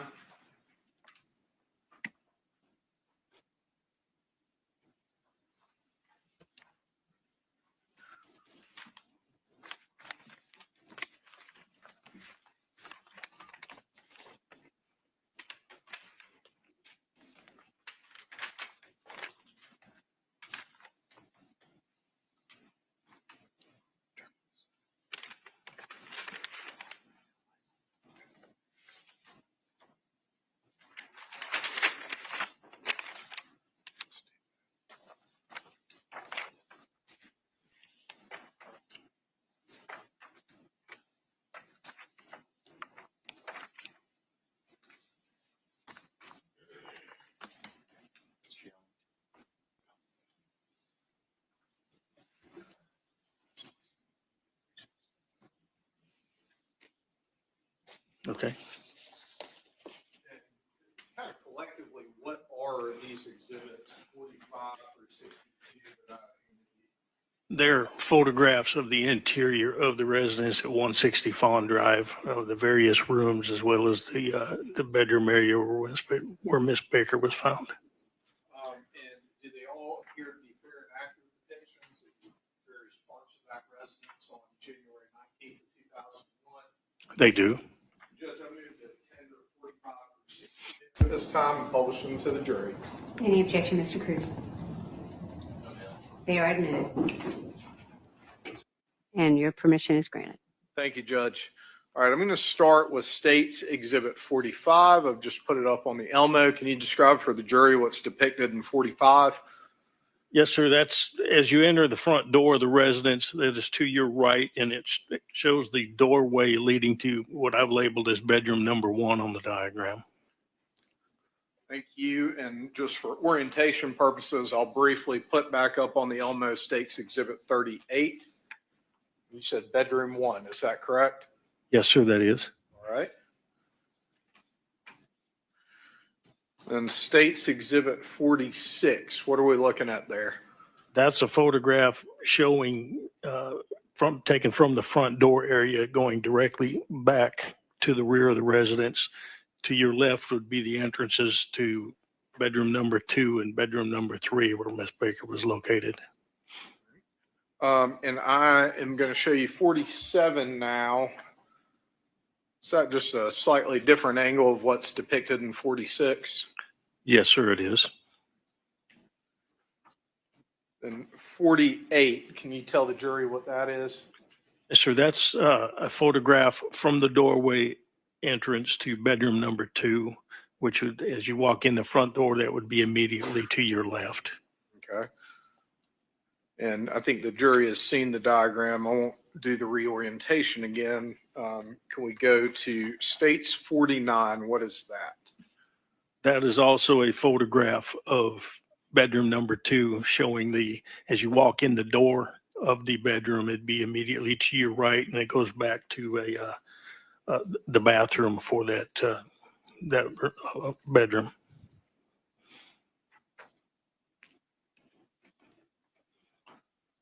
States Exhibit 50, what are we looking at here? That's a photograph showing the kitchen area and the rear exit or entrance to 160 Fawn Drive. Okay. And in particular, I'm pointing down at the picture to the bottom here. What is that at the bottom of the picture? That is soot and water on the floor of the residence from the fire, as well as the firefighters and other personnel walking on the floor, disturbing that soot pattern. So it just kind of mixed everything up. Would that be something you would consider an environmental factor? Yes, sir.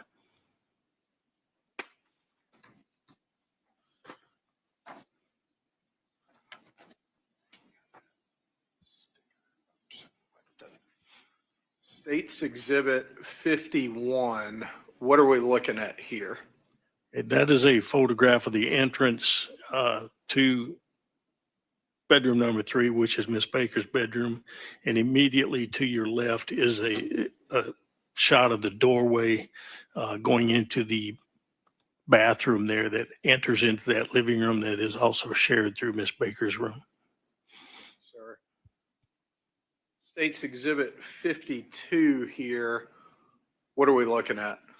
That's a photograph from the doorway as you enter into bedroom number 3 or Miss Baker's room, showing the wall immediately to your right as you enter. And I'm going to point down here. What is my finger pointing at there? That is the computer printer.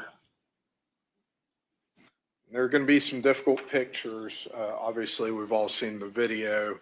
I'm putting up States Exhibit 53 at this point. What are we looking at in 53? That's a photograph showing the position of Miss Baker as she laid on the floor of the bedroom. Okay. Right here is, what is that? That is a strap that belongs to either a purse or an overnight bag or something that's immediately below the left hand of Miss Baker. And it's difficult to see, but I'm going to point here, and then Judge, if I could circulate this picture to the jury. What is that around her neck? That is the printer cable, the power cable that leads from the transformer of the printer and is wrapped around the neck of Miss Baker. Judge, if I could, just because it is difficult.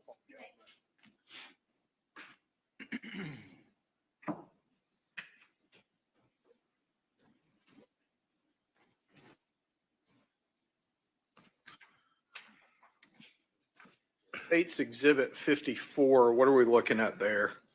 That is also a photograph of the printer that's on the floor, and also you'll see the edge of the footboard of the bed on the left side of that photograph.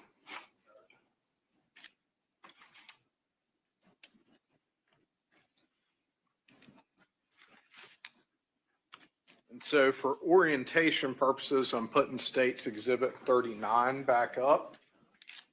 So as you come in the doorway to the bedroom from the hallway, which way would you turn to see the printer that was just depicted in States Exhibit 54? You would turn to your right. All right.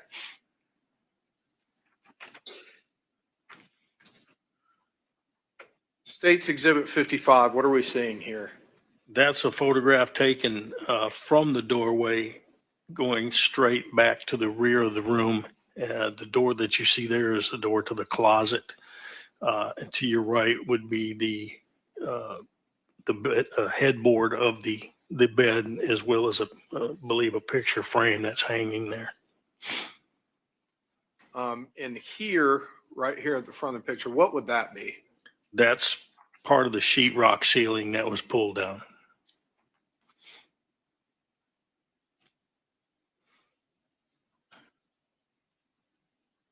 State's Exhibit 56. What are we seeing there? That is also taken from the doorway as you enter the bedroom, and it goes like to a 45-degree angle to the back corner of the room, showing the area where the fire burned through the ceiling into the roof. And State's Exhibit 57, is that just panning up a little higher? Yes, sir, that's correct. Okay. And so here is that, what are we seeing there? That's the trees off in the distance. It's the shot. It burned through the ceiling, and it's a shot showing the sky. State's 58. I'm going to point to the middle of the image there. What is that? That's a wall clock. Okay. Did you have an opportunity to observe that wall clock yourself outside of having taken a picture of it? Yes, sir, I did. Okay. Was it functioning when you observed it? No, it was not. All right. And were the hour hand and the minute hand stopped in any particular location? They were, I'm sorry, they were stopped at 9:32.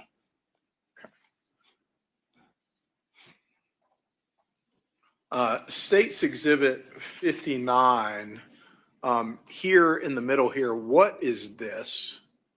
That is the bed spring of the bed that belongs to Miss Baker, and the yellow item that goes across the bed is a fire hose. Okay. And then State's Exhibit 60, which bedroom is that in? That is also bedroom number 3, which is Miss Baker's bed. And then 61, what is that depicting? Again, that's also a photograph of the entire bed in bedroom number 3, and a little bit of the portion of the bottom shows a portion of Miss Baker's arm. And which arm, right or left, would that be of Miss Baker's? It would be her right arm.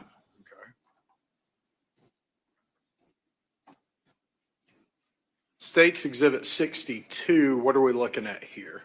That's a photograph showing the public, and I'm going to use the word public entrance to the restroom or the bathroom that conjoins with Miss Baker's room.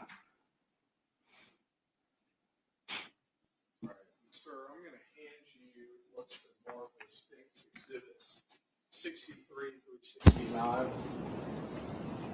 If you would, please take a look at those. And let me know when you've had a chance to review them. And Your Honor, I'm handing Mr. Cruz States 70 through 76 in this.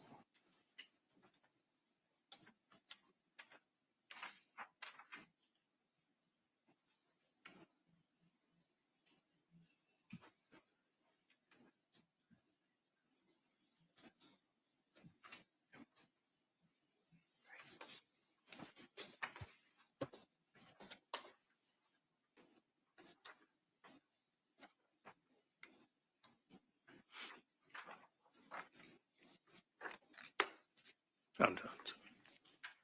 What are Those are photographs of various locations inside the residence as you walk into the front door, showing bedroom number 1, which would be immediately to your right as you walk in the front door. In the interior of the room, also a photograph of the kitchen and the stove area and cabinet area to the right and the rear door. Okay, guys, we are back. And let's get over there, and then we'll get done. Court has reviewed the parties' prior arguments and the materials submitted in advance of today's hearing, including entitled Proffer of Facts Regarding Closure of Portions of Evidentiary Hearing on Motion to Disqualify Utah County Attorney's Office.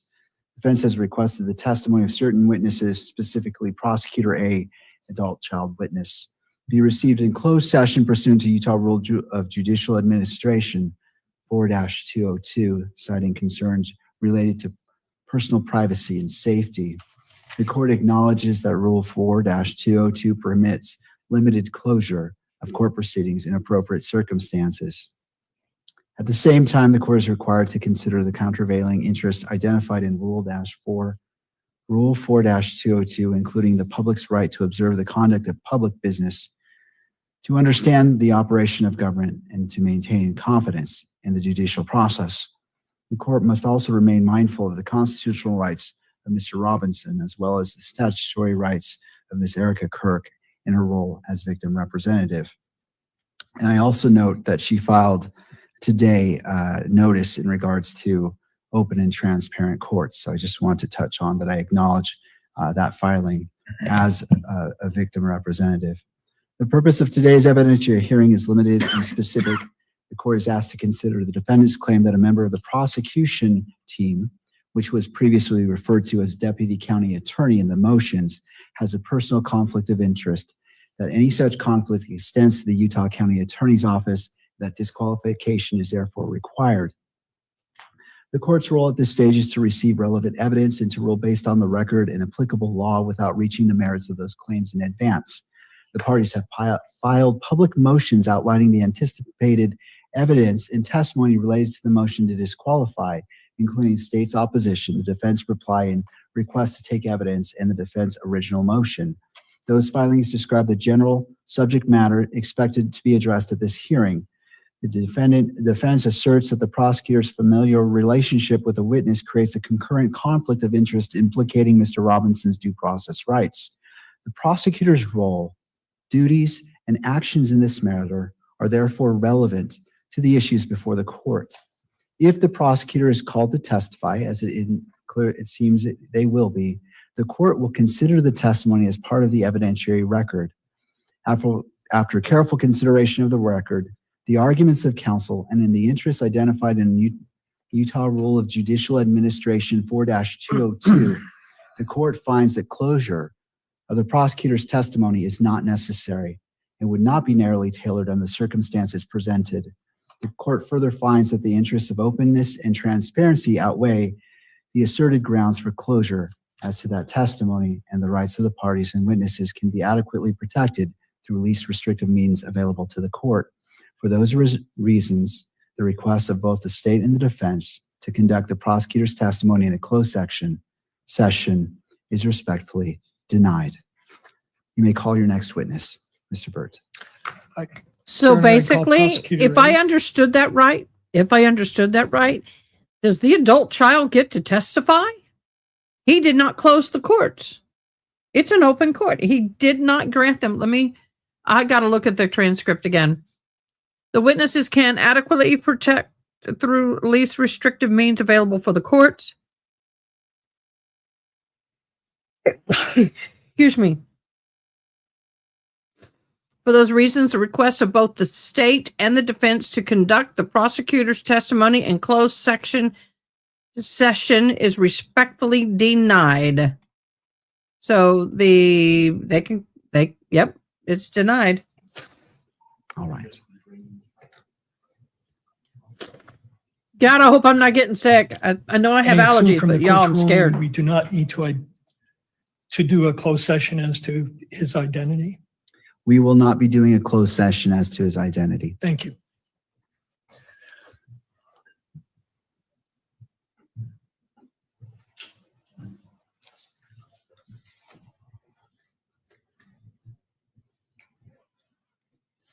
That's a huge win. Or a huge defeat, depending on what side you're on. Just saying.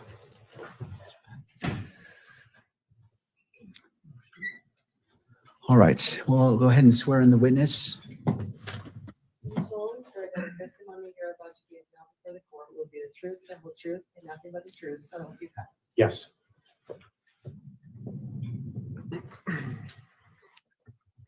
Mr. Burt. Thank you. Good afternoon, sir. Good afternoon. Could you tell us your name, please? Chad Grunander.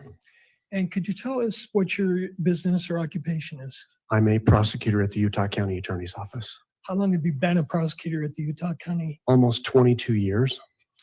Sir, in front of you, there's a number of exhibits, and they're marked, I believe, D through G. Do you see those there? Yes, I do. Okay. I'd like to go over those briefly and then we'll proceed with your questioning. Do you recognize Exhibit D? I do. And could you tell the court what that is?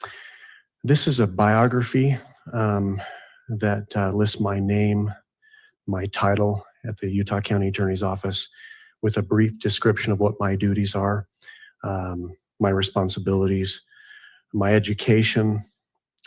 It speaks to a little bit about my career and some of the cases that I've prosecuted over the years. Your Honor, I'd move into evidence D, Exhibit D. To the state. This exhibit is received and admitted into evidence. Thank you. Next, Exhibit E. I wonder if you could identify that for the court. Yes, this is an email that I sent to you as well as co-counsel for Mr. Robinson.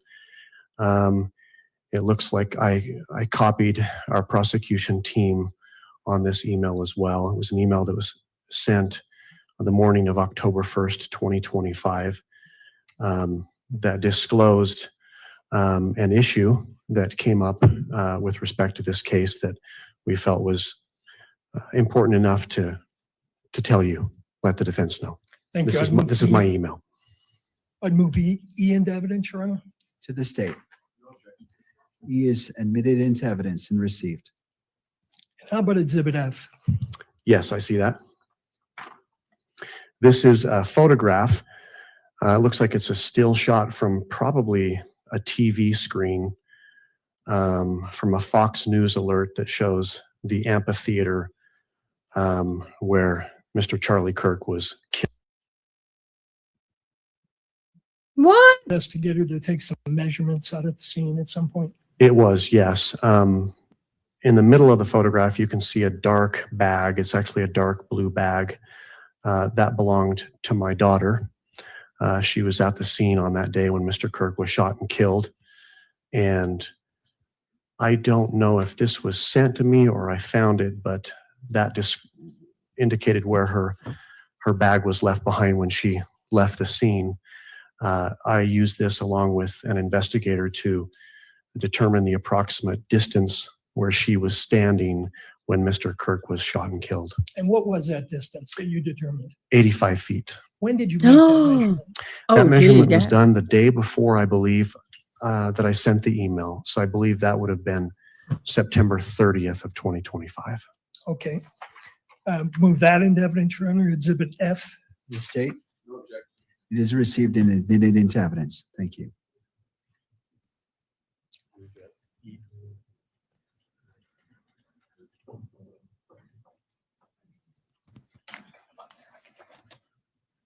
And Exhibit G. Yes, I see that. And could you tell the court what that is? It looks like it's an email from Ms. Nestor, co-counsel for Mr. Robinson, that was sent to you as well as other attorneys, defense attorneys on Mr. Robinson's case. I became familiar with this document when you, Mr. Burt, sent this to me about 2 weeks ago or so. And that was the first time I recall seeing this and reading it. Some of it is redacted. Right. Does that email, the unredacted portion, relate to a conversation that Ms. Nestler had with you on October 9th of 2025? Yes, I can't say for sure it was October 9th, but we had a conversation on that day or right around that date over the phone, and Chris Ballard was also present with me. But yes, this reflects that conversation. All right, and I move that into evidence, Your Honor. So it relates to G. Before determining if I object to the witness on the accuracy of the contents of this. Let me ask if I could one more foundational question that could go to that. Sure, we'll go to Mr. Burt and then to Mr. McBride. And so Thank you. It's not admitted into evidence just yet. Did I send you that email for the purpose of you reviewing it and making sure it was accurate? You did.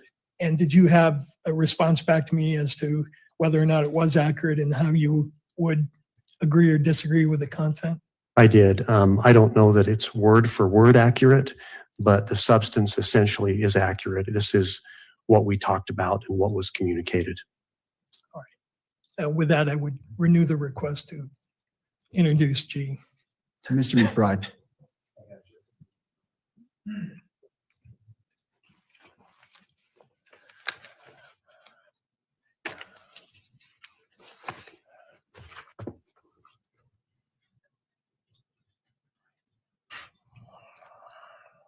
I will say, can maybe one? Counsel, just no questions been asked. I'm just waiting for Mr. McBride. If I can provide a witness about confidence. You may. Sure. Did you write this email? I did not write this email. This was an email that was sent between defense counsel that memorialized your conversation with defense counsel. Is that right? That's correct. Okay. I want to ask you about some of the contents here.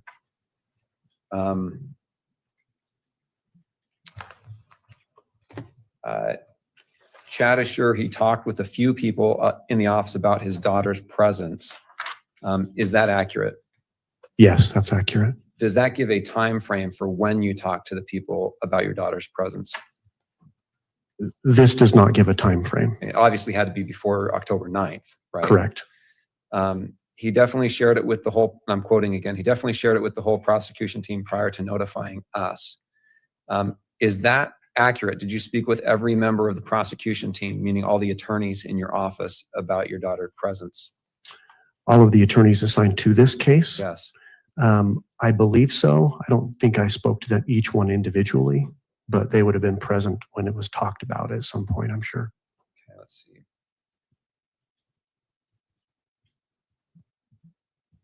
Okay, I think that's all I have. Thank you, Mr. McBride. And two, defense has renewed their motion to admit G into evidence to the state. I don't object to the admission of G. The accuracy has been addressed by the witness. So, all right. Exhibit G by defense is admitted into evidence. Mr. Thank you. Burt. You want to make a clarifying comment? I did. Right towards the end, before the redaction, it says his daughter has not been interviewed by any law enforcement. That was true at this time. I believe since then, she has been interviewed by law enforcement. My daughter. Right. So when that was written on the 9th, she had not been interviewed by law enforcement. That is my understanding, yes. That's And correct. when was she interviewed by law enforcement? I believe it was after our last hearing in between January 16th and today. And can you tell me what role, if any, you had in arranging that interview? I didn't have any role in that. I was just informed that it was going to happen. Okay, thank you. Now, I'd like to direct your attention to September 10th, 2025. Can you tell me where you were around noon of that day? I was up in Davis County, in Layton, at a convention center. I was there with my boss, Jeff Gray. I was actually presenting to the elected county attorneys in the state of Utah at a conference. And was anybody else from your office present at that conference? No, just the two of us. Did something happen in relation to your daughter while you were at the conference? Yeah, shortly after I finished presenting, we were standing around. I was standing next to my boss and some of the other county attorneys in the state, and I started to receive some texts from my daughter that were sent to our group family text group. And can you recall for me what the content of that initial text was? Yes, there was a text that came in, I think at 12:25, I believe, that was in all caps, and it said someone was shot or someone got shot. There was another text that came in. I may have seen it at the same time, but it's the same timestamp that said something to the effect, I'm okay. Everyone's running inside. Okay. And just to refresh your memory, we were recently provided with some of your daughter's emails and screenshots, one of which was a screenshot of a outgoing phone call to you at 12:28 p.m. Do you recall that? I do. I believe I actually tried to call her, and I don't think she picked up, and then she called me. All right. And according to the screenshot, that was a 1-minute call. Do you recall what you said, what was said during that conversation? I think I was checking on her well-being to make sure she was okay. I don't know that we even talked too much about the facts, what occurred. It was a short phone call, but I wanted to make sure she was okay. That's why I called. Sure. What was your initial reaction when you learned that she was present at what probably you didn't know much about at that point? Well, I was startled. I was concerned for her welfare. I understood almost immediately when I found out about it that she was okay, that she was out of danger, but it was concerning. Now, did you know that she was attending this event? I did. She had talked about it in the days preceding that she was going to go to this rally. And did you have some discussion with her about whether that was a good idea, bad idea, or you had no position on it? No position. We didn't talk about that. And what did you talk about in relation to Charlie Kirk? This is before September 10th. Just that I had become aware, probably through her, that he was coming to UVU. She would watch Charlie Kirk from time to time online, and she was excited to go see him at this rally. Okay, so 12/28, you have this phone call with her. And then do you recall you communicating back with her by way of text? Yes, I remember asking her a question a few minutes later, asking whether she heard what sounded like a gunshot. And is that the reference? I think it's attached to the opposition to the motion as Exhibit B, an entry at 12:35. That sounds right. Hannah, did you hear a gunshot or what sounded like a gunshot? That's correct. That was from you to her by way of text. Yes. And did you get a response back from her? Yes, she responded, "I for sure heard it. Everyone started screaming and running. A few people said they saw the shot hit his neck, ... Not sure." So at that point, did you share the email exchange or the text exchanges with anyone, either verbally or actually sending the text to anybody? I know I spoke with Jeff Gray about these text messages. I may have even alerted him to the fact that there had been a shooting prior to even sending that text to my daughter, just because we were right there together. But we did talk about that briefly. Within a few minutes after receiving that last response, I know I called our office. I spoke with Chris Ballard to put him on notice that this had happened at UVU.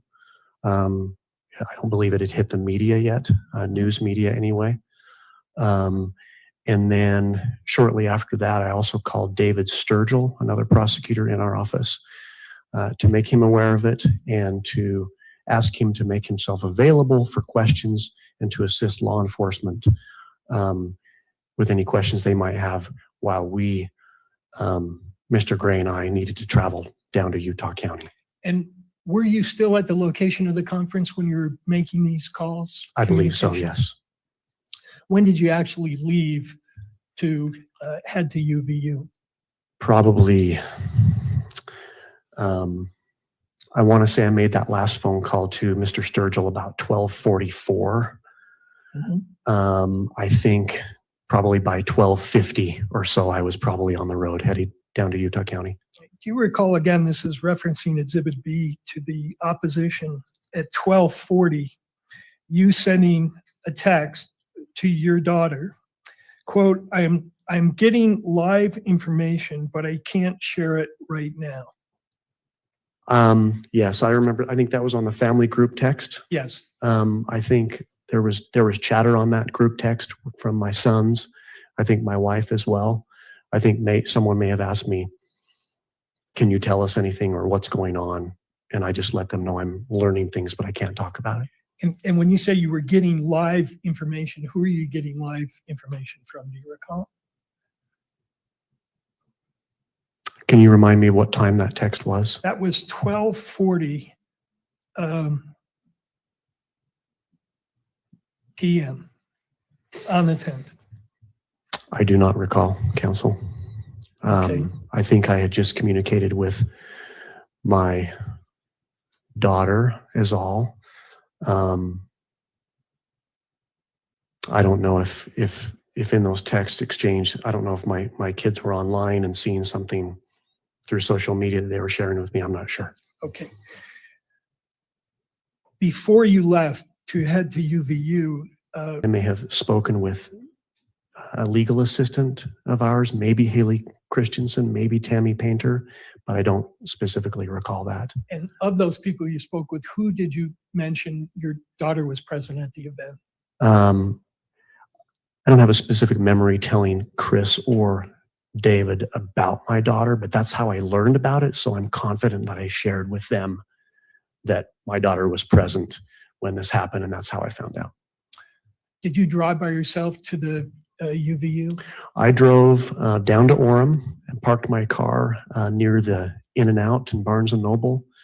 Jeff Gray met me there. He came down, left probably 15, 20 minutes later after I did. We met there, and then the two of us drove from that location to UVU. And what did you do there at the scene once you got there? We tried to understand what was happening. It was quite chaotic. There were a number of local law enforcement agencies that were already there present. Federal law enforcement agencies were arriving. We were trying to connect the dots as far as what had happened, make ourselves available to answer questions, to assist in reviewing warrants, for example, which did happen later. It was just very busy, very chaotic. Sure. How long did it take you to get from the conference to the scene? Oh, probably took me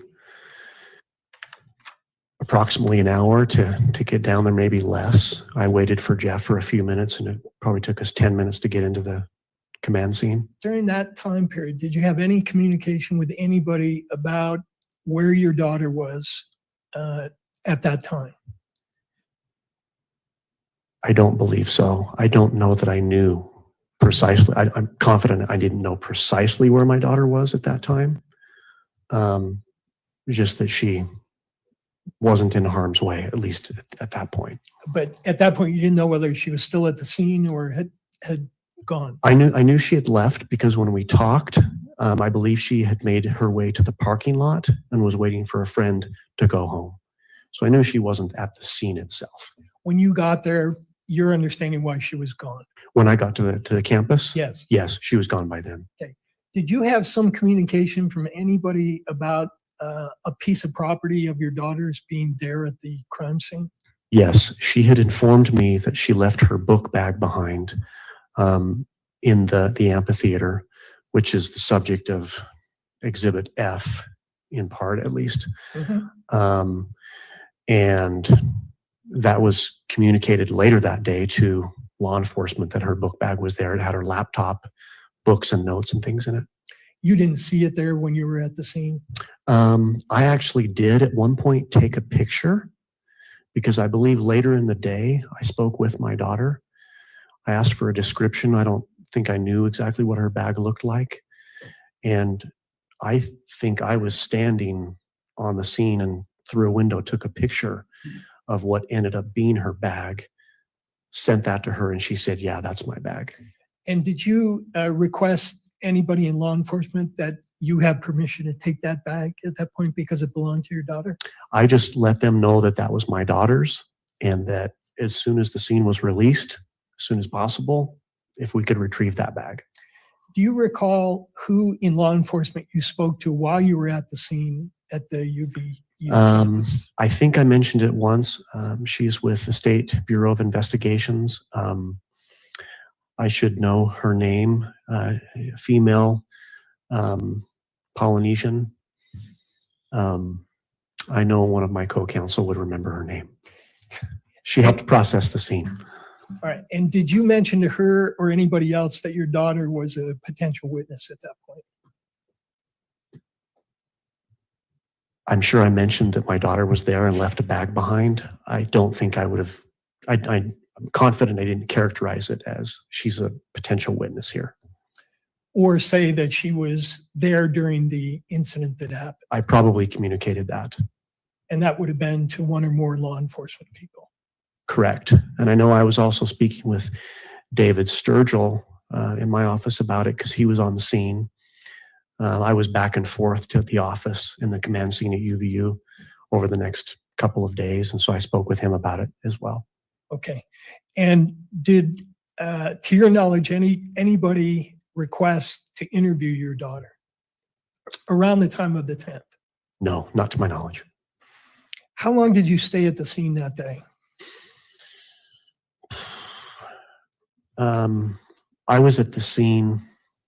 I don't believe I left to go back to the office that first day. We were probably there until 9 or 10 o'clock into the evening, maybe even 11 o'clock later into the day. Now, at that point, you were the chief deputy in the office, correct? Correct. What were your responsibilities in terms of charging? In terms of charging this case? Yes. I was part of the effort in deciding what charges were appropriate here. In our office, we have a policy that the county attorney, Jeff Gray, when any homicide case, he has to approve the charges. So I talked with Mr. Gray about the facts of this case as we understood them as they were coming in over the next few days. I'm sure I consulted with Ryan McBride, David Sturgill. They spent the better part of 2 days on scene, helping law enforcement. Chris Ballard, I would have talked to Chris about that. It would have been a team effort in large part, but the ultimate approval was Mr. Gray's. You oversee the major crimes and general crimes divisions, correct? I do. And major crimes in your office includes homicides, I assume. We don't have a homicide unit, but we have a special victims unit for sex crimes, and then we have a violent crimes unit.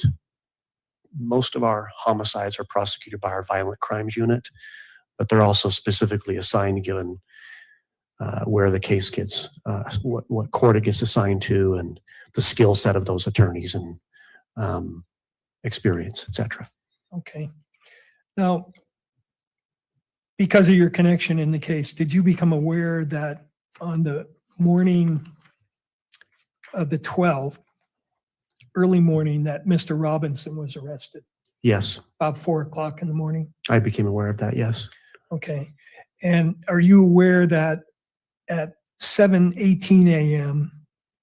on the 12th, a affidavit of probable cause was filed by a state investigator by the name of Brian Davis? I would have become aware at some point of that. I don't know exactly when, but I would have known that upon his arrest and booking, there would have been an affidavit attached. And what role did you play, if any, in drafting that declaration, or at least overseeing it? I was not involved in that. I didn't oversee that. What was your role at that point in terms of overseeing what was going to happen to Mr. Robinson?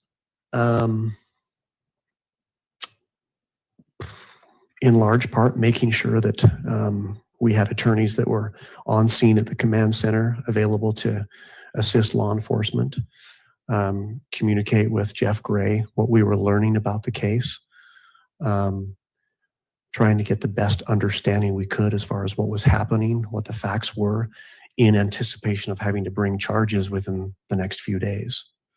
So as far as making assignments, I was probably speaking with Mr. McBride, Mr. Sturgill about their involvement, and just generally trying to learn about the case. Were you aware of the media attention that was being devoted to this case early on before an arrest of Mr. Robinson? Yes, I was aware there was a lot of media involved. I remember going home the first night and it was all over the news media. And were you aware that by September 11th and before the arrest of Mr. Robinson, that the governor of the state was announcing that the death penalty would be sought in this case? I recall hearing that the governor had talked about the death penalty. I don't remember him saying it would be sought, but I remember him saying something to the effect that we still have the death penalty in the state of Utah. I'm sorry. Something to that effect. What is your understanding of when the decision was made to seek the death penalty in this case? The date and time, if you know. I wouldn't know the time, but I do recall early on probably the second or third day, there was discussion that if we have the facts to support it, that Jeff was confident that he would be probably seeking the death penalty. I don't know if he'd made a hard decision on that on the second or third day, but he was definitely considering it. When you say the second or third day, are you talking about the second or third day in relation to when the incident happened on the 10th? It would have been after, well, it would have been probably the 12th or 13th. Okay. It was following his arrest, I believe. You're aware, are you not, that on the 13th, your office issued a press release, which included your name, indicating that we, the office, anticipated filing an information by the 16th. I remember discussion about that press release. I don't remember the specifics of what was in the release, but that sounds right, because upon someone's booking, we have a certain amount of time in which we need to have an information filed, unless we seek an extension, and that would have been the 16th. And so on the 13th, when that press release was released, had the decision already been made to seek the death penalty in the case? I don't know, counsel. I don't have. So the 13th, this happened on the 10th. So the 13th, that was a Wednesday. It may have been made on that day, but I'm not entirely sure. Or it could have been made before that day. True. I suppose, but that would have to be a question for Jeff Gray to know for sure. Well, as a chief deputy in the office, is that a decision that you normally would have been part of the process and deciding? Oftentimes, yes, and I'm sure that Jeff ran it by me, but by the time we were talking about the death penalty, my role was, do we have the facts to support an aggravating factor under Utah law that would support a potential death penalty case? But I don't remember a conversation with Jeff Gray where he asked, what would you do in this situation? But there would have been discussions, I'm sure. Who in your office at that time, around September 10th, had more experience than you in prosecuting homicide cases?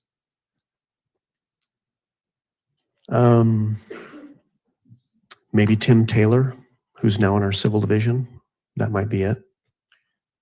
Within the criminal division, probably no one. And had your role in prior cases been such that you were consulted on the decision of whether to seek death or not? In this case, was I consulted? Now, or in other let me cases? rephrase it. My apologies. In other cases that you have been involved as the lead prosecutor, was it routine for Mr. Gray to seek your advice as to whether to seek death or not in a case that you were primarily in charge of? Yes. And can you give me an example of where that had happened? The prosecution. Objection, relevance. Counsel, could you repeat the question that you asked? I want Sure. to make sure I'm ruling on this. The question is, can you give me, you had said there have been cases where he's consulted you on whether to seek death or not. I asked you whether you could give me an example of such a case. And that was the objection. All right. And as to relevance, Mr. McBride, I'll hear your argument. Yeah, what his role has been in the past, and talking about, he's already testified he has had a role in those discussions in the past. Now we're asking what specific instances he has had involvement. I mean, I don't know. We're going to get into the facts of these cases. We need to bring this back to the question, which is, what role did his daughter's presence at the event have on the decision making in this case? That's what we need to get to, and I don't think how it's happened in other cases is relevant here. We move along. Got 45 minutes until this hearing ends. Thank you, Mr. McBride. Mr. Burt.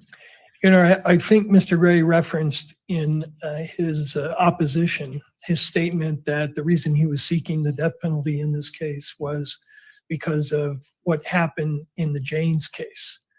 And I believe that this witness was the lead prosecutor in that case, was consulted about the death penalty, so it relates directly to what Mr. Gray testified about. I will overrule the objection, but counsel, we're not going to go far down that path. I understand. Thank you. Go ahead. Yes, Michael Jane is a current prosecution. It's an aggravated murder case that I'm currently the lead prosecutor on. All right. And generally in your office, is Mr. Gray typically involved in hands-on litigating a case as opposed to being the administrator in the office? No, not typically.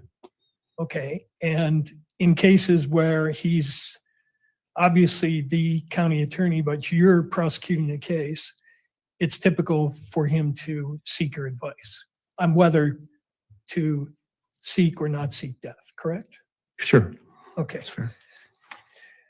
Now,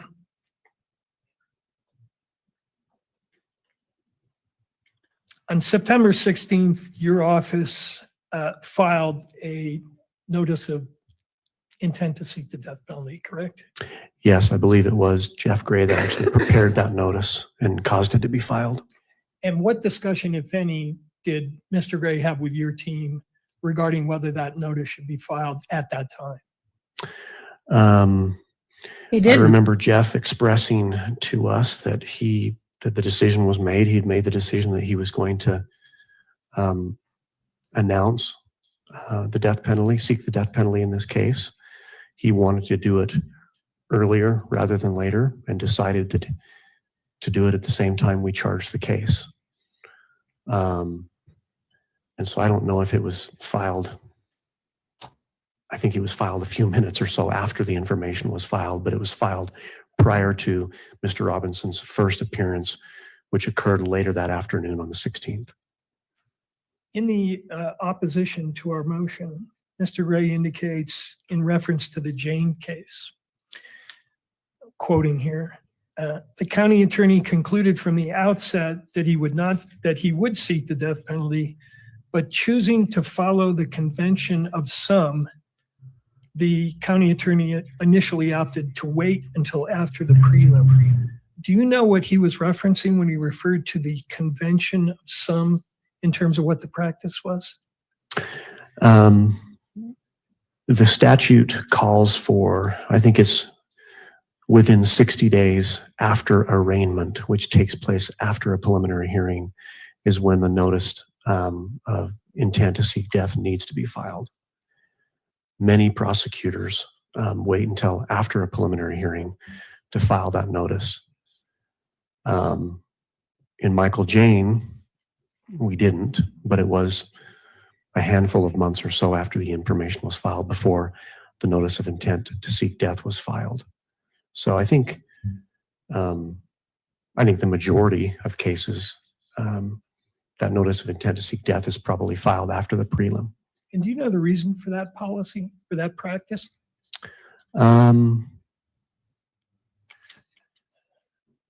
Probably, well, I can Don't speculate. give you my I mean, I think you may have a better understanding as far as the strength of the case, where it's headed. There may have been plea negotiations that occurred in between that time. So could be for a few reasons. Also, you might know a little bit more about the defendant's background by that point. Sure. On the mitigation or aggravation investigation, sure.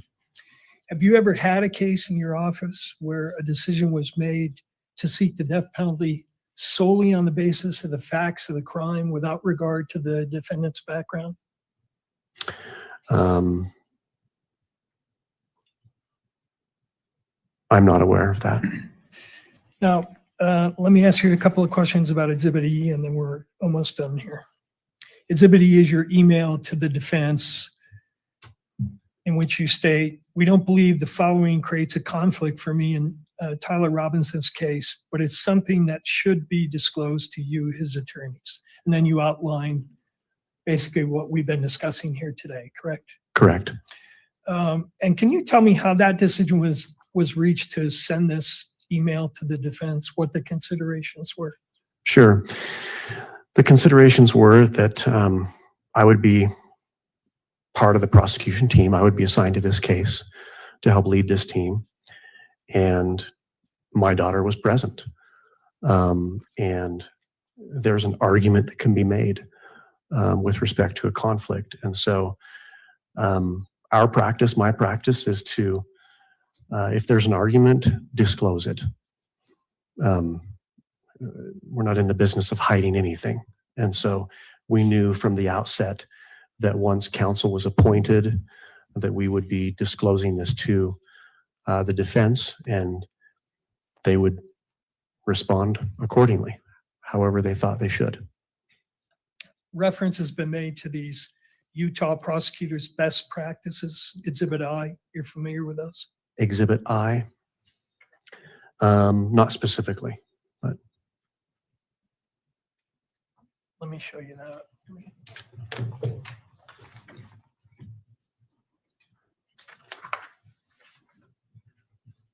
Can I approach one? Uh-oh, it froze. Not me. My mouse was nowhere near it. About your behavior here in terms of why you disclosed what you did in that email. As far as it being close, is that the question? Well, did that motivate your behavior in disclosing it? What motivated my behavior was to just act with professionalism and integrity. Integrity. Disclose this to the defense. But don't mistake our disclosure, my disclosure, our abundance of caution, our professionalism, integrity to be a concession that we believe there's merit to this alleged conflict. Sure. And you realized in disclosing that the ultimate decision is really the court's, right? Correct. All right. And there's a section of those guidelines that says if a prosecutor believes that public perception of the integrity of the prosecutor's office and public confidence in the handling of the case would negatively be impacted by a potential or alleged conflict of interest, the prosecutor should consider recusal. Did you take into account that standard when you were making decisions about what to disclose and what the significance of the fact was that your daughter was present at the scene?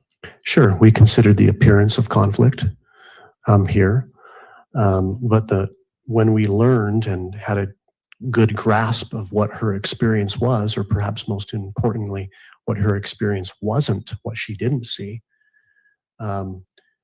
we felt confident that there's just simply no conflict here. And once people become aware of the facts, there's no appearance of conflict. Now, you had made that disclosure to us on October 1st, correct? Correct. When had you conducted the investigation about the measurements? The day before. The day before. Mm-hmm. And do you know when Mr. Gray conducted the subsequent investigation into whether you could see her position from where the alleged shooter was? That was much later. So that part of the investigation had not been done at the time you decided there was no conflict. That's correct. And similarly, no one in law enforcement had interviewed your daughter, independent of you and what we see in the text, prior to you deciding that there was no conflict here, correct? Yes. Lastly, I wanted to ask you about the email from Ms. Nestor that summarized the conversation you had with her, because you said there was maybe some clarification needed there. She said in the email, Chad is sure he talked with a few people in the office about his daughter's presence. When did those conversations take place? It would have started almost immediately after receiving her text. I spoke with Jeff Gray about that. He was made aware of her presence. Within minutes after I made a phone call to Chris Ballard and then David Sturgill, I'm confident that I mentioned to them that she was present. And that email then goes on to say he definitely shared it with the whole prosecution team prior to notifying us. Is that correct? Yes, I believe so. I think we talked about this issue, and it was decided as a team that, yeah, no question, we're going to disclose this. So I'm sure it came up. And was that in one meeting? Was it in several meetings? Was it discussing it with each team member individually, or give me a better sense of that? I don't know that I spoke with every team member individually, some of them for sure. Mr. Gray, Chris Ballard. I'm sure I had conversations with Ryan McBride and David Sturgill as well. I don't know about Lauren Hunt. Lauren is on this case as well, other than outside of a team setting. So there would have been discussions as a team and then also individual discussions. I see. Could I have one moment, Judge? I think I'm done. Of course.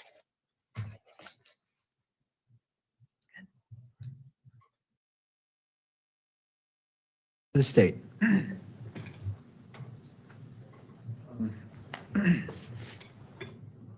Will you please describe the effect when you learned that your daughter had been present on September 10th? Over the next maybe 8 hours, you drive down to Utah County, drive to Utah Valley University. What effect, and you're interacting with law enforcement, what effect did your daughter's presence have on the discussions you're having with law enforcement, your work as a prosecutor at that point? Other than informing the investigator, I can't recall her name right now, about her book bag being present, putting law enforcement on notice that needed to be retrieved once the scene was released. It was busy. We were trying to learn about the case, the facts of the case. I don't know that I talked much, if anything, about my daughter's presence there. The effect it had on me, I mean, obviously concerned when I first heard and saw these text messages. That's why I called her, to make sure she was okay. She was out. She wasn't in danger any longer. And then there was work to be done. And so we got busy trying to understand what had happened that day and start to put the pieces together. I'm sure I reflected on it from time to time, but I don't specifically recall. Did it affect any decisions you made as to what you're doing as an attorney out at the scene? No, absolutely no effect. As far as the charging decisions, there's been some discussion or testimony about how the charging decisions were made in this case. Did your daughter's presence have any influence on the charging decision that was made in this case?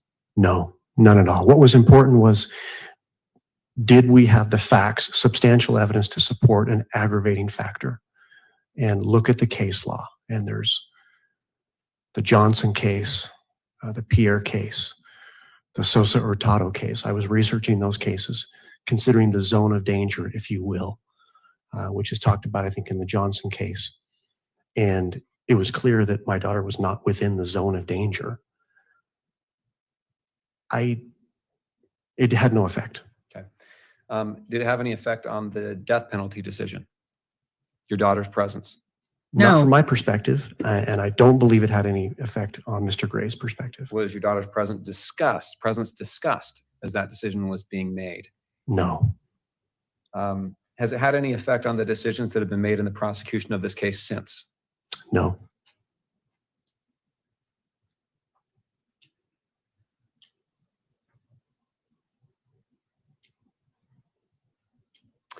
Now, as a father, have you monitored your daughter's condition? Sure. Her emotional condition? Yes. How well of course. And what's your understanding? How has her presence affected her? Has she had to get therapy? No, she has not. Has she had to miss work or school? No. Have you noticed a change in her demeanor or behavior at home?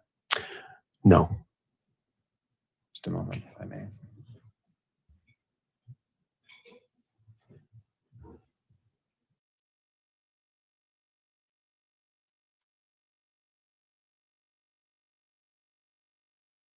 I really, in my humble opinion, and I'll say this, and I'm not trying to be mean, but I really think they're making too freaking big of a big deal about this.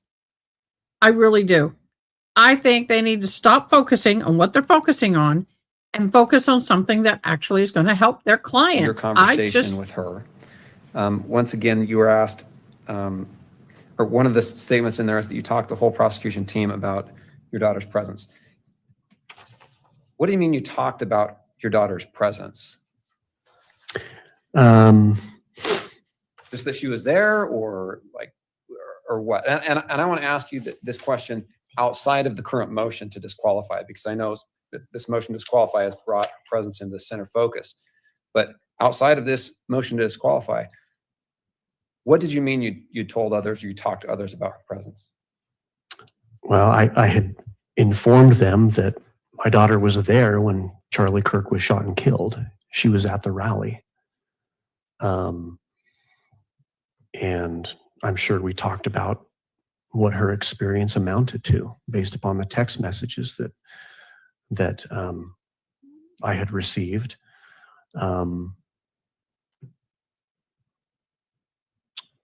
I know we talked about my disclosure, the disclosure email. In there, I talk about her emotional state.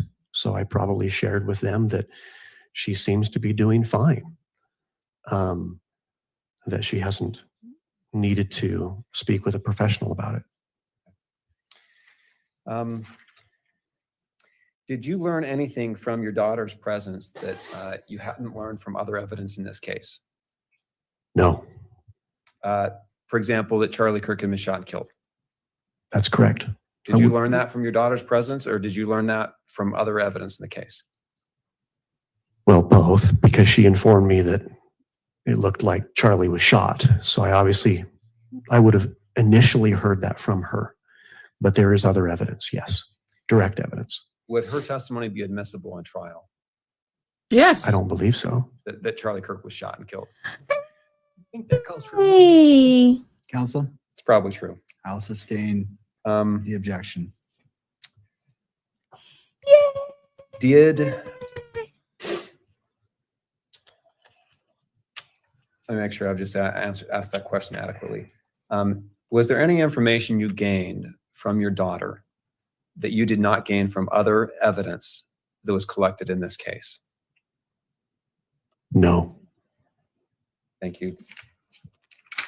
Nothing else. Thank you, Mr. McBride. May this witness be excused. Oh, I'm sorry, Mr. Burt. Thank you. Mentioned that the decision to seek death was based on the assessment of whether the aggravating factor was present or not, correct? Correct. And the aggravating factor is creation of danger to other people in the zone of danger. Was another put at great risk of death? Is the way the statute reads. Correct. At the time that decision was made, had you done any investigation yourself on who was or was not in the zone of danger?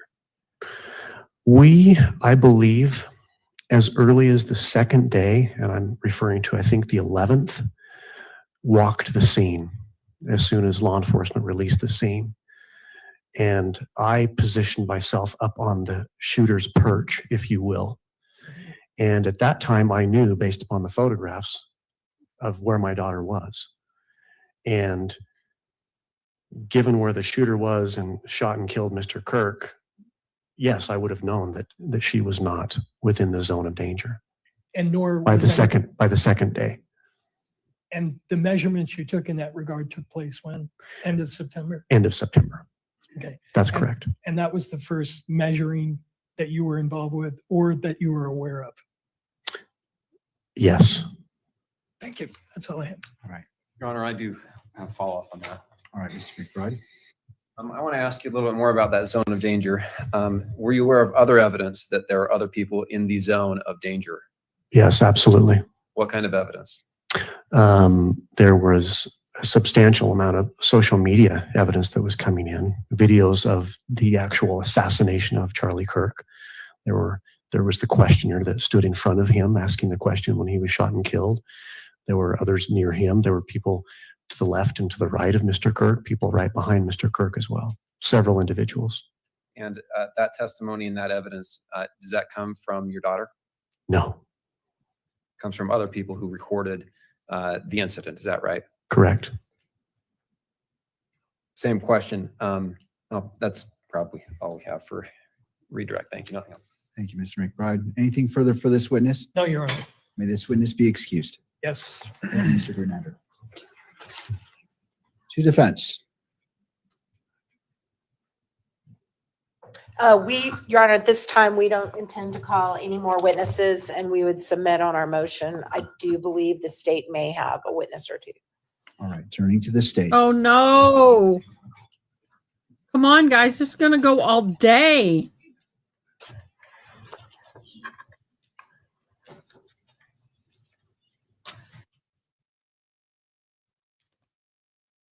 Welcome to the family. ER Mittler 61. Thank you so much for joining. Good to see you. Oh, thank you so much. We're glad you're here. Standing right by the lectern when you'll be sworn in.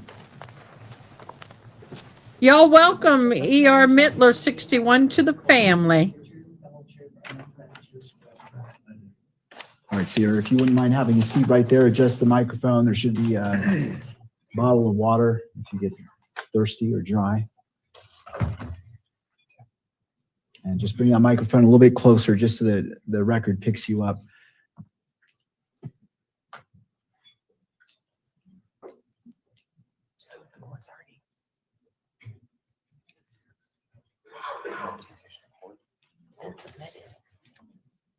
All right, Mr. McBride. Before we turn to Sergeant Hull, the state has submitted an affidavit from Agent Cole Christensen.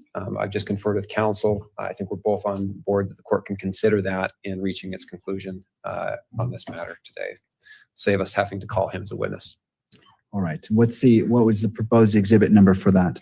It's an attachment to the state's pleading, addendum C. And so how is it going to be marked? Just for record keeping for this hearing? Let's call it State's Exhibit 13. Pardon marking that. All right. The state is moving that into evidence to defense. Any objection? Your Honor, I think it's already been submitted and attached to the motion, so no objection. All right. State's Exhibit 13 is received into evidence in this case. Will you please state your name? Agent Dave Hull. And what is your position? I'm an investigative agent with the State Bureau of Investigations. What is your role? Your Honor, could you ask him to move that microphone a little closer? I'm having trouble hearing Agent Hull. You need to bring the microphone almost to the point where it's uncomfortable to you. So bring it forward and act like you're going to eat it. Picks you up. Why are we going to that? I want to ask you about some of the evidence collected in this case. Are you aware generally of the evidence that has been collected in this case and the investigation that has been done? I am, yes. First off, will you describe basically the scene where Charlie Kirk was killed when he was shot and killed? Yeah, the scene is essentially an amphitheater setup. Mr. Kirk's stage was set up at the base of the amphitheater, and then there are, I guess, semicircular tiers that move back up and away from the stage area, creating the amphitheater. Where's he from? What's the accent? Approximately were present. Estimates for attendance at the event itself were about 3,000 people, and then the campus was open to regular students that day also. How did the State Bureau of Investigation determine who to interview of those 3,000 people? There were several processes used. There was a general request for information that was put out for people who attended the event. There was a time when people who had attended the event returned to collect personal belongings, and posters and requests were made for people to provide information. People who had volunteered information. So several different sources and several different ways that we made contact with the public. Okay. And were all of the witnesses of equal value? Those that were present at the event? Essentially, yes. There were one or two who were able to provide different information, but essentially the majority of people who provided information provided confirming or repetitive information about their experience. Okay. I want to ask you about videos that were collected. Well, first, do you have an approximate number of how many witnesses were interviewed out of those that were present at the event? I know that as a state entity, we're able to obtain over 40, what we would call an 1102 or a witness statement, which is a written statement. I also know that the FBI provided us with a number of written statements and interviews that they'd conducted also. So did you say 40? At least 40, it would be more than that. Okay. Plus FBI collected additional statements. Correct. Okay. Did you collect videos that some of these people had taken? We did, yes. I would like to present State's Exhibit 1.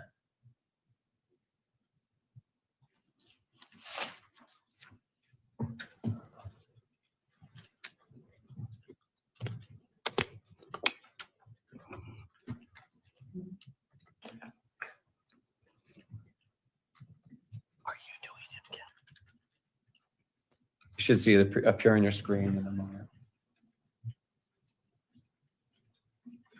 Y'all, did y'all hear that? We had an open hot mic moment. What are you doing? You can't.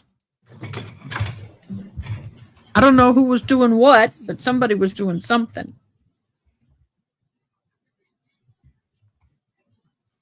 What are you doing? You can't.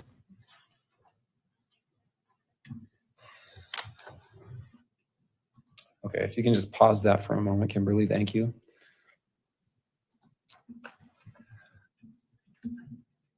You recognize State's Exhibit 1? I do, yes. What is that?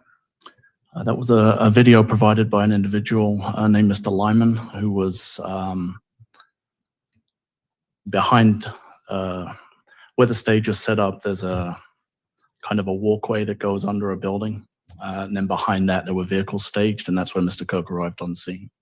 For the purposes of this hearing, I'd move the admission of Exhibit 1.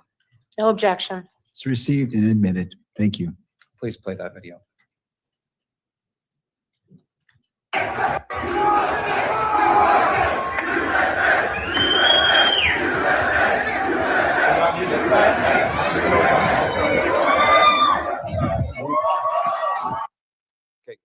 will you describe where this is we're seeing, or what we're seeing and where this video is capturing at this point? And we are at 14 seconds into the video. This is Mr. Cook's arrival to the event. As I mentioned before, that kind of concrete breezeway that was behind the stage area. Mr. Cook made his way through that. And then he would have been stage right when he first entered into the amphitheater. I didn't know at the time, but I guess he has a tradition of throwing out hats to the audience. And so that was what he commenced doing at that time. Okay, and then in a minute, we're going to see the video capture the actual amphitheater area. Is that accurate? I believe so, yes. Okay, go ahead and hit play, please.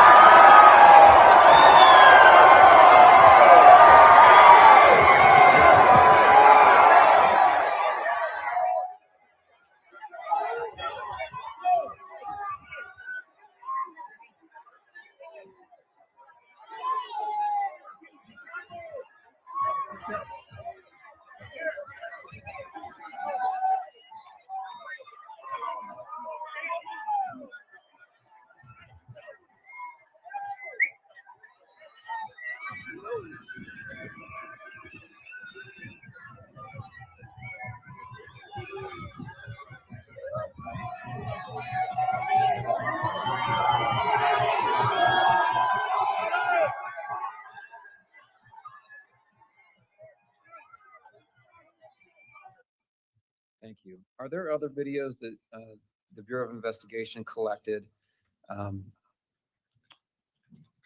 capture the crowd in the event? Yes, there are numerous videos that were collected from individuals who had been attendees at the event, and also videos from the university itself. Meaning University of Utah Valley University surveillance footage? Correct, yes. Utah Valley University has a comprehensive surveillance system. And Turning Point USA, Charlie Kirk's organization, did they also capture videos of the event? They did, yes. I'd like to show you State's Exhibit number 2.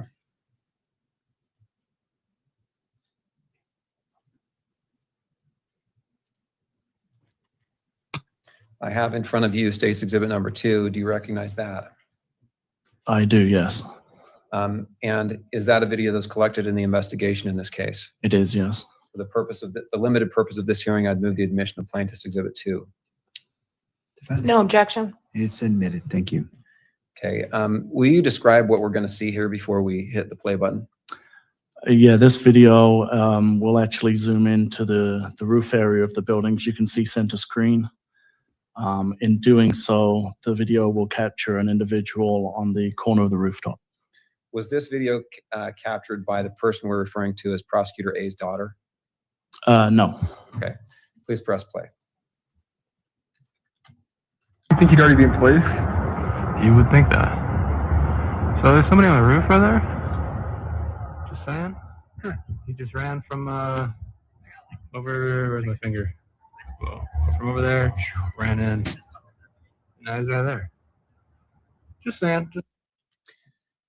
Now, that roof that was recorded in that video, first, is there other surveillance of that person in a person in that location at that time running to that spot? There is additional footage, yes. Where does that come from? That came from the Utah Valley University security cameras. All right. Is there another individual that also recorded a person running after the shooting from the roof? Not to my recollection, no. Any video from someone, do you recall a video from someone in the Hall of Flags who may have reported someone running after the shooting? Yes, there was an individual who recorded from the Hall of Flags. It's an interior video looking through the windows, but I believe an individual is visible on the rooftop also in that video. Okay, thank you. As far as other witnesses, some of the other relevant witnesses in this case, who is Hunter Kozak? My recollection is he was the individual who was asking the question to Mr. Kirk at the time that he was shot. Okay. Would he be a witness in this case? Could he be a witness, I should ask? Potentially, yes. Potentially. Where was he positioned in relation to Mr. Kirk? I believe the way the stage was set up, he was approximately the same height level of Mr. Kirk, but he would have been directly in front of him, where they had the barriers set up separating the crowd from the stage area. Okay. I would like to show you Exhibit 4. No, we're not going to see it.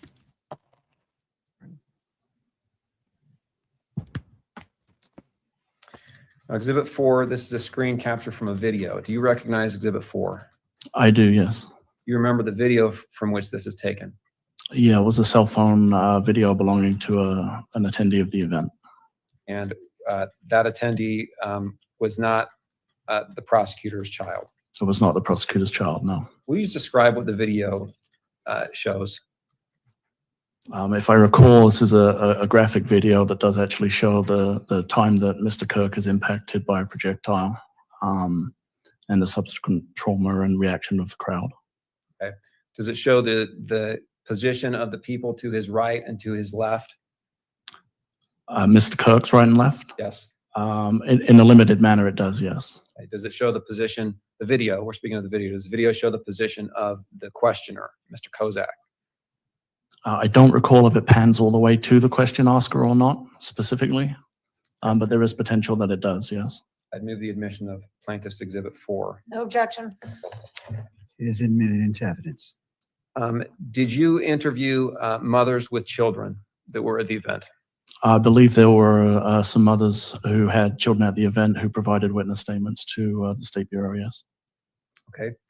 I'd like to show you Plaintiff's Exhibit number 5.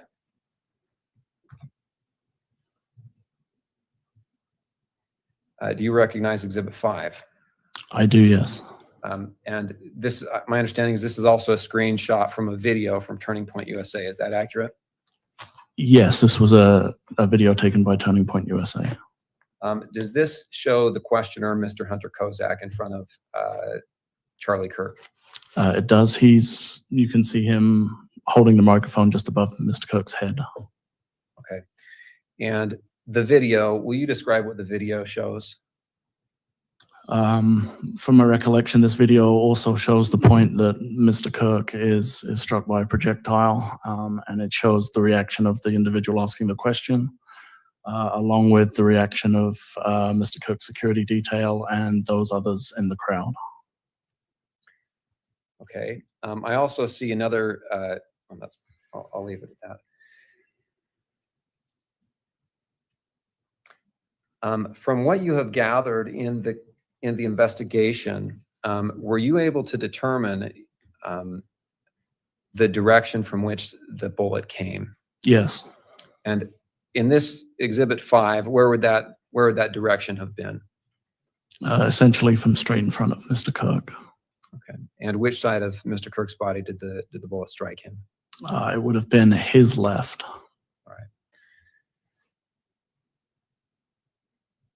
All right. And finally, Exhibit number 3. Oh, did I move? I moved the admission of Exhibit number 5. No objection. It's admitted.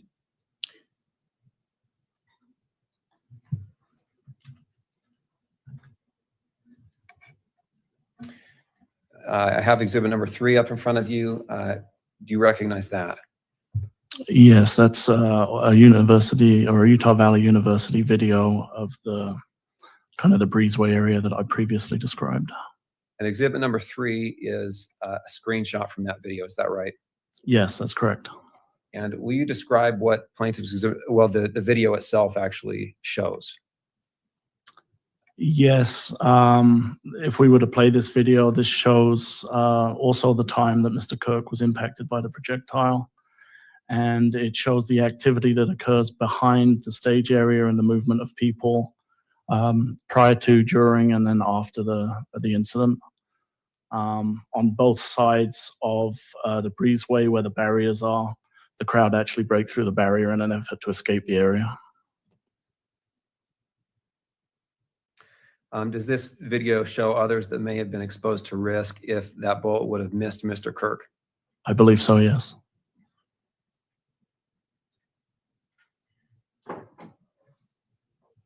When you responded on September 10th, did you know who Chad Grunander was? I did not, no. Did you know anything about his daughter? I did not. Did you eventually learn that a prosecutor's daughter was on the scene? I did. When did you learn that? I believe when I found out, it was when the motion had been filed for the conflict argument. Okay, so prior to that, did the presence of that person, that individual, have any bearing at all in your investigation in the case? No, I was not aware of her presence at the event. You have read that that adult child's affidavit in preparation for this hearing, right? Correct, yes. And was there anything in that affidavit that changed your view of the case or the investigation you should do? There was not, no. Was there anything new in the affidavit? No. You're here for her testimony today, correct? Correct, I was. Same questions. Anything new in that testimony? No additional information. Now, I want to ask you a little bit about the value of the witnesses as it relates to this case. Did the witnesses on scene identify the shooter? No, we did not have a witness that identified the shooter on scene. What was was that the primary goal of your investigation, to identify the shooter? It was, yes. And I want to ask you about the existence of other evidence. You said you collected surveillance evidence from Utah Valley University. Is that right? That's correct. Did that give you some additional information on identifying the shooter? It did, yes. How about doorbell cameras for the areas around Utah Valley University? Yes, we collected a large number of doorbell camera footage from multiple residences in the area, not just in Orem, but also in St. George. And we also recovered video footage from multiple businesses in the area of the university campus in Orem, and also from businesses between Orem and St. George. So there's a large amount of video footage obtained. And did those help you identify the shooter? They did, yes. Text messages, did you collect text messages from associates of Tyler Robinson? We did, yes.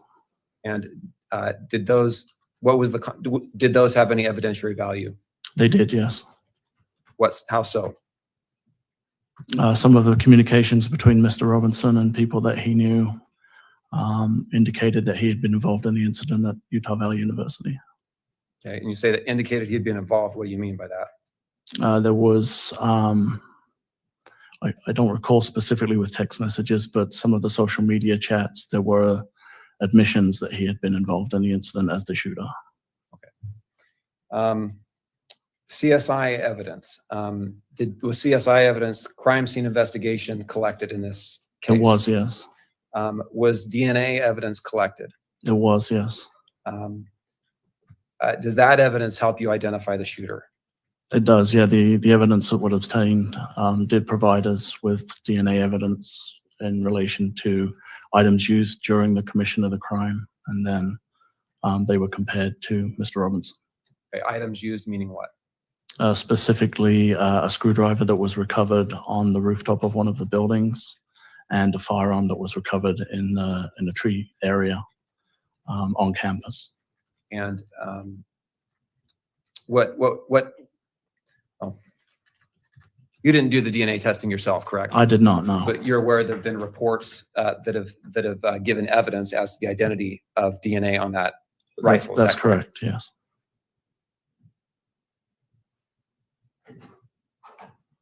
Was a search warrant on the defendant's house executed in this case?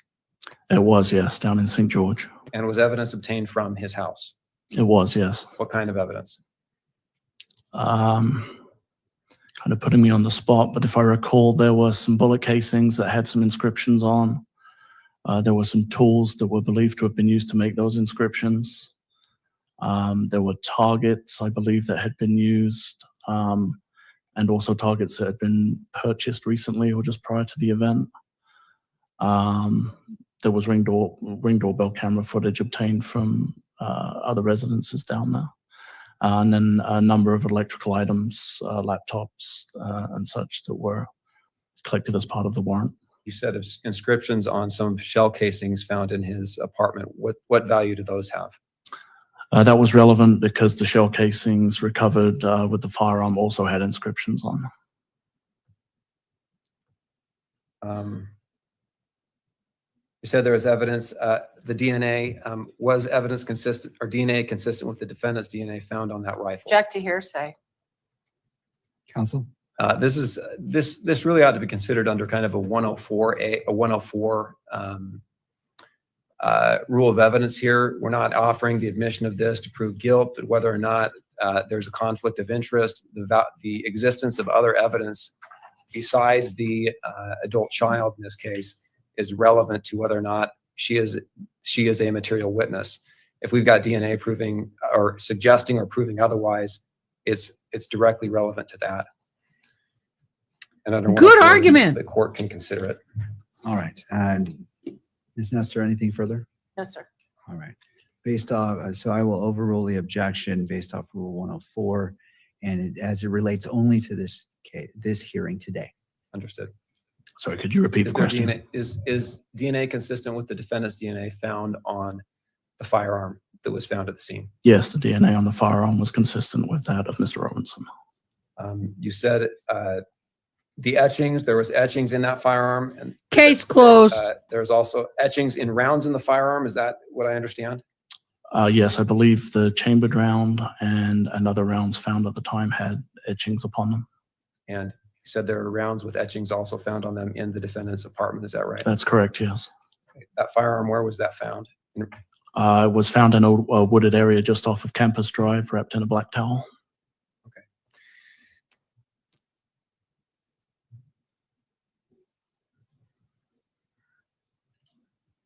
How critical are eyewitness statements of those present to the event to identifying the shooter?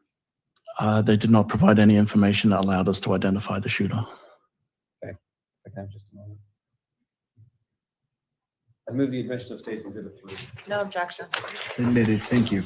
Okay, nothing else. All right. Counsel, I'll give you 6 minutes for redirect.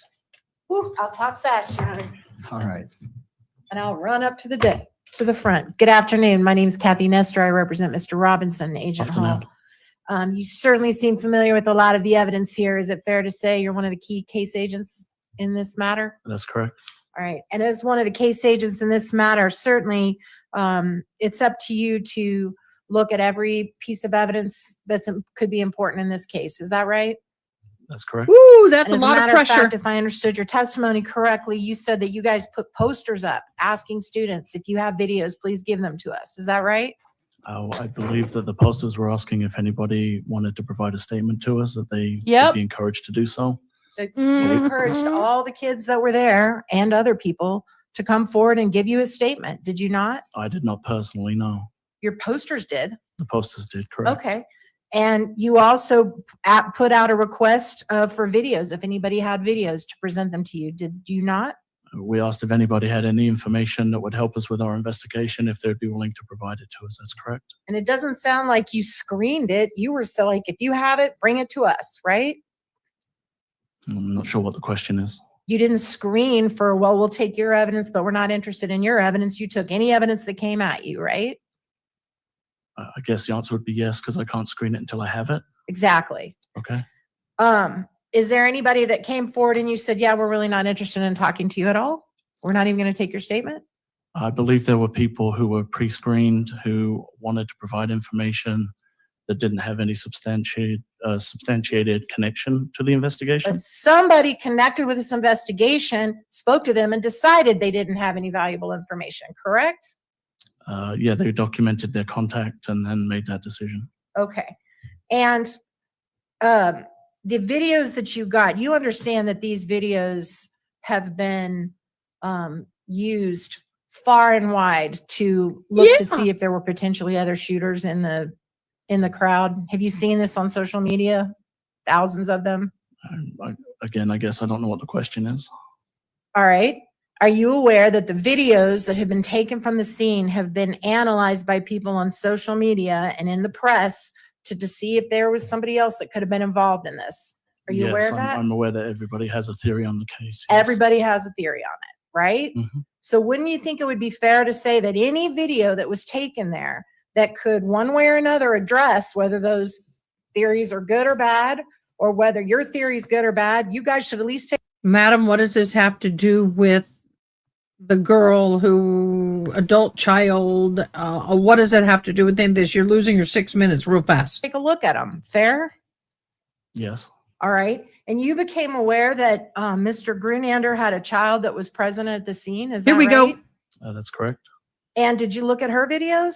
I did, yes. When did you look at her videos? When I received them, when she was interviewed by Agent Mortensen. So that would have been a couple weeks ago. Correct. All right. But when you were doing your investigation of this case initially, you never looked at her videos. Ms. Grunander did not come forward as a witness, no. And the Utah County Attorney's Office knew that she had been there, right? I'm sorry? The Utah County Attorney's Office knew she had been there that day? At the event? Yes. Correct. And they knew she had videos? I don't know if they knew she had videos or not, but they knew she'd been at the event. But they sure weren't forwarded to you, were they? Not until last week, no. Okay. When this came out and there was a motion filed in court. Correct. All right. And have you ever interviewed Mr. Grunander's adult child? As I said, Agent Mortensen did that interview. I did not. And that was done when? Either a week or 10 days ago. Right. And so up until about 10 days ago, you all did not look at her videos, right? No. You did not interview her. No. And the county attorneys knew that she had been there, right? Correct. And they knew she had videos. Correct. And were you told by anyone not to interview her? No, I was Were not. you told by anyone to leave her alone? I was not.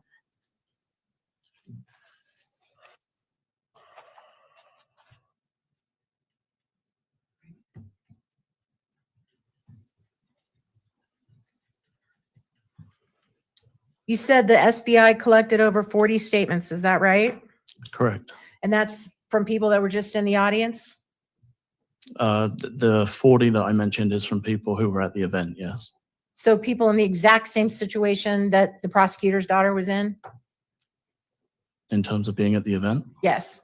Yes, people who were at the event. And you thought they were worthy of taking statements from, right? They came forward to give us statements, correct? Because everybody's perspective is important.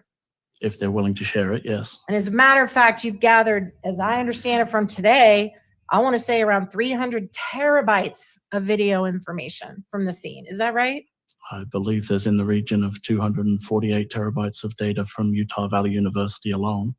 And the adult child of Mr. Grunander is in the exact same position as everybody else who's given evidence in this case, isn't she? In terms of being an attendee at the event, Right? yes, she was an attendee. And at the having event. video Yes. and having witnessed things herself? You would have to refer to her testimony as to what she witnessed. Okay. He's And you good. mentioned, I know I have 2 minutes. I'm going to talk very fast. I know she's about to kill me. You mentioned the DNA evidence. You're certainly not a DNA expert. Is that correct? I'm not, no. And are you aware that the DNA evidence that was seized from the scene consisted of a mixture of at least 5 different individuals? I'm not a DNA expert, so So you know enough to say what helps him, but you're not going to answer whether or not there were 5 individuals Ooh. mixed into that DNA. I'm not aware of that, no. Okay. And you're certainly not qualified to interpret complex DNA mixtures, are you? No, I'm not. Okay. Court's indulgence for just one moment, Your Honor. That goes against your 6 minutes, madam. I like this guy. He's not shakable. He's calm. He's Ms. cool. Nestor, is He's there- collect. I know I gave you that 6 minutes. Is there any other questions that you feel you need to ask? Thank you for asking, but I think I'm done. Thank you. Thank you. All right, that concludes the taking of evidence. This portion. And her of the shoes are hearing. killing her. We'll turn to closing arguments or arguments by the parties as it relates to this. May this witness step down. Yes. As much as he'd like to sit there indefinitely. We'll go ahead and Thank you. excuse him. All right, council, we have, just before we begin, I note that we have a hearing set on the break for February 24th at 10:30 on WebEx. Does that comport with the agreement of the parties? On what day, Your Honor? I'm sorry. February 24th at 10:30 in the morning on WebEx? Thank you, Your Honor.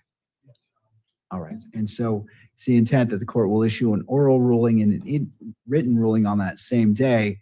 And at that time, depending on how the court rules, will determine what we address next in regards to the motion regarding media in the courtroom. And so we'll take to that point. I do wish to state that this court's mind is not made up and that I would ask all parties to continue in their roles because the court has not issued a decision in regards to the disqualification of the Utah County Attorney's Office. So I would ask that all parties continue to move forward diligently as they have and have made a note of that. All right, so it's 4:37. My lawyer math, let's see. It looks like you would get 10 minutes each for your arguments, and we will end at 5. And if you want to reserve time, you certainly can do so, but take that into account when you're making your argument. Mr. Novak. Thank you. I got it.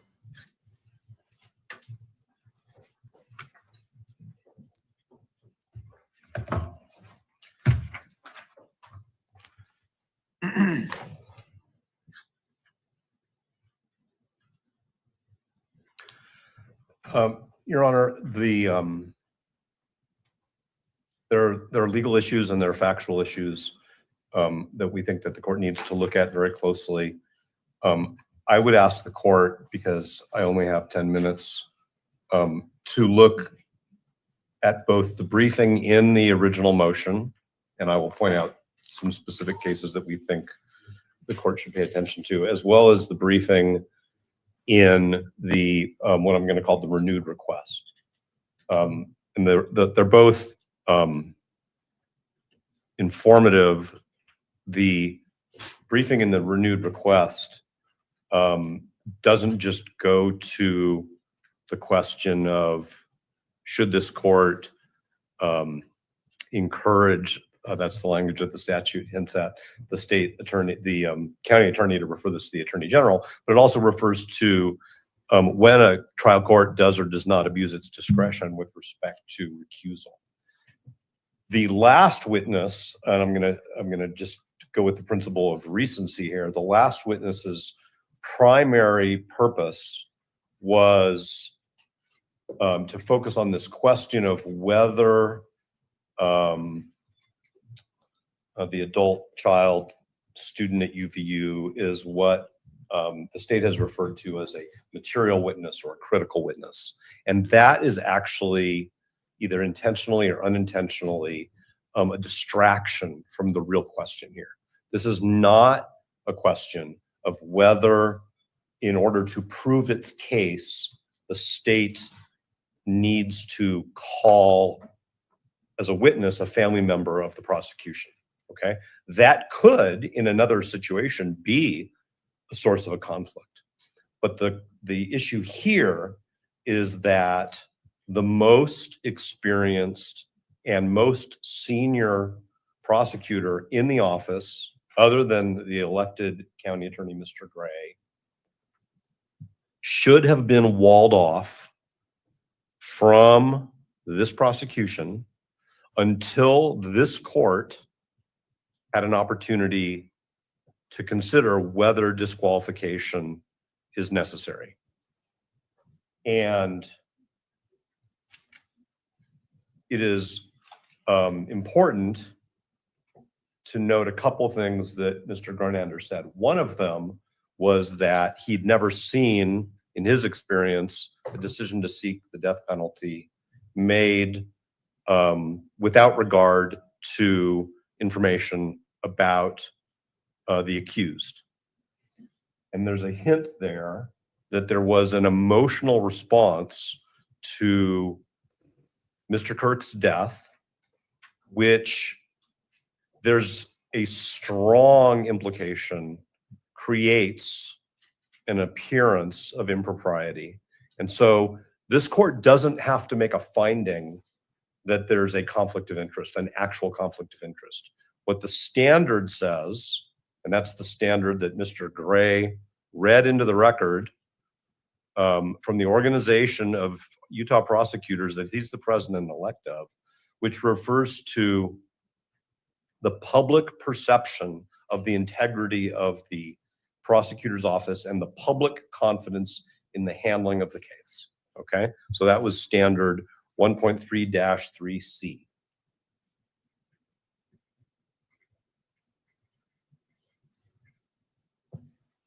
The failure of Mr. Gray to at least temporarily wall off Mr. Garnander, to seek guidance from any other prosecutor, ethics expert, the court, the state bar, people who are leaders or members of SWAP, the Attorney General's office, demonstrates both a very and an inappropriately casual approach to this issue. And it also demonstrates that what Mr. Gray did is he put his need for Mr. Garnander to lead this case ahead of the ethical consideration of whether that might create an appearance of impropriety. Not an appearance in Mr. Gray's opinion, not an appearance in Mr. Garnander's opinion, but an appearance in the public eye. And that's actually your honor's project, if I may, is to determine what a reasonable member of the public would think of this scenario. The other thing that is important here is that we are dealing with a proceeding where the 8th Amendment to the United States Constitution and the parallel constitutional right in Utah require, and this court has heard it already, and the court's going to hear it over and over again, a heightened standard of reliability. This is not just a court proceeding, and it's not just a criminal proceeding. This is a capital proceeding, which is at this point in time sort of almost the only proceeding where the 8th Amendment comes into play. And so this court needs to view the appearance of impropriety under this heightened standard of reliability.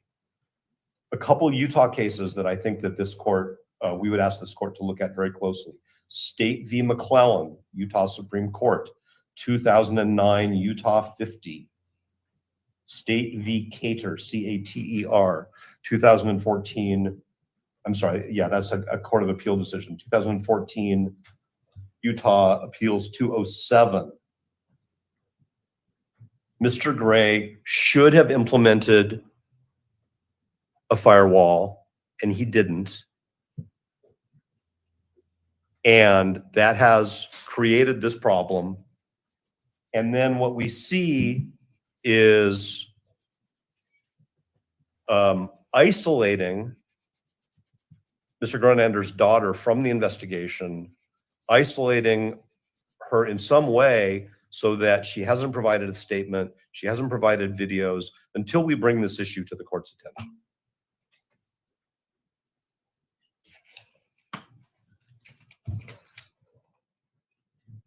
The decision as to what charges to file, the decision as to whether or not to seek the death penalty should never, ever have been made in consultation with Mr. Gronander, even if he's the most experienced homicide prosecutor in the office, even if he has one of the longest tenures, and even if it's Mr. Gray's ultimate decision. Because now we don't really know, and the court doesn't know, and the court just can't defer to the prosecution. That's the whole point of the court having the supervisory power over this issue. What influenced Mr. Gray? I would also point out that Mr. Gray did not disclose until asked, while under oath, that 2 members of his faith community were also present there. That was not disclosed to us when he found out about it. And that he has a relationship with the family of some young person who was also negatively impacted. This line of sight analysis, this PIE that has been diagrammed is not the question.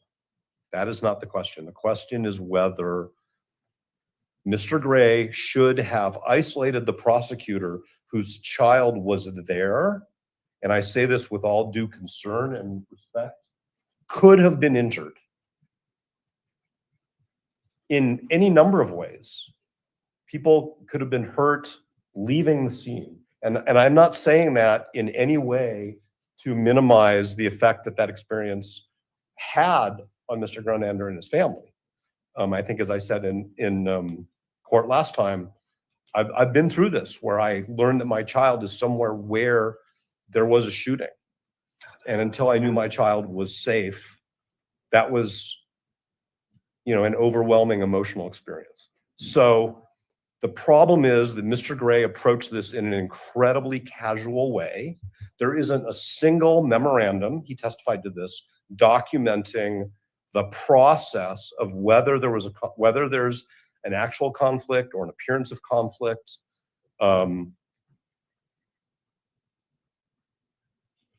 The mere disclosure of it to us and us bringing it to the court does not wash this clean. That is our concern.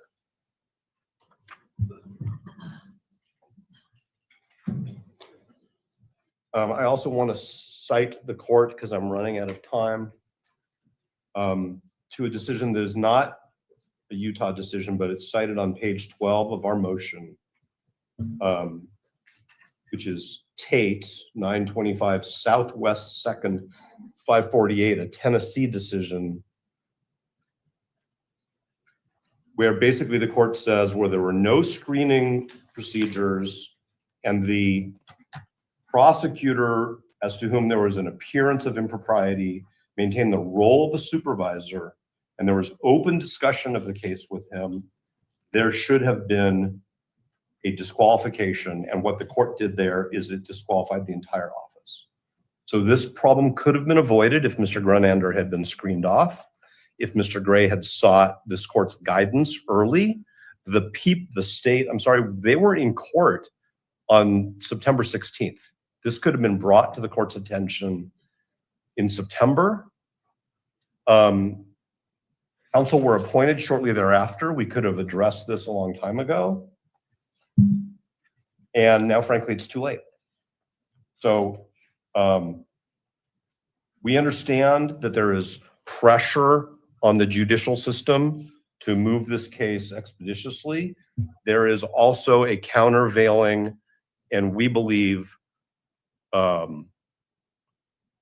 stronger need to make sure that there's a heightened standard of reliability, that there is no conflict, and that there is no appearance of conflict. And if that takes a little bit of time for another prosecution office to get up to speed, the investigation is going to continue, the discovery production is going to continue, the lab work is going to continue, none of that is going to change.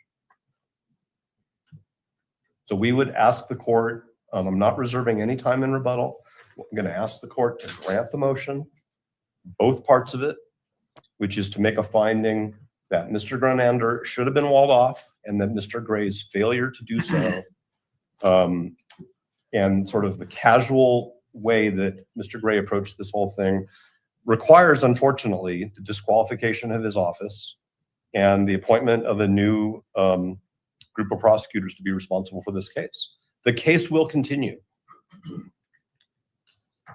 What we are asking the court to do today does not in any way change the fact that Mr. Robinson is charged. He's charged with an aggravated homicide. We all have to deal with that, but we have to deal with it in a way where there is no question that the decisions that have been made or decisions that will be made in the future, which is some questions that were brought up to Mr. Gray by his own counsel, and the public's confidence in the outcome of this case are tainted by what should have happened and did not happen. And I appreciate the court's time. Thank you, Mr. Novak. To the state, looks like Mr. Novak took 13 minutes. I'll pay you back later. Thank you. To the state, I will afford you that same time frame. If you want to take all 13 less, I'll leave it to you. I know everybody in here is going to blame me if they don't leave at 9, which is 5 o'clock. So the reality is, Your Honor, the adult child is not a witness here. She didn't see Charlie Kirk get shot. She didn't record him get shot. She didn't see his wound. She didn't see him get carried off. She's just not a witness. And as a result, there's really no conflict here.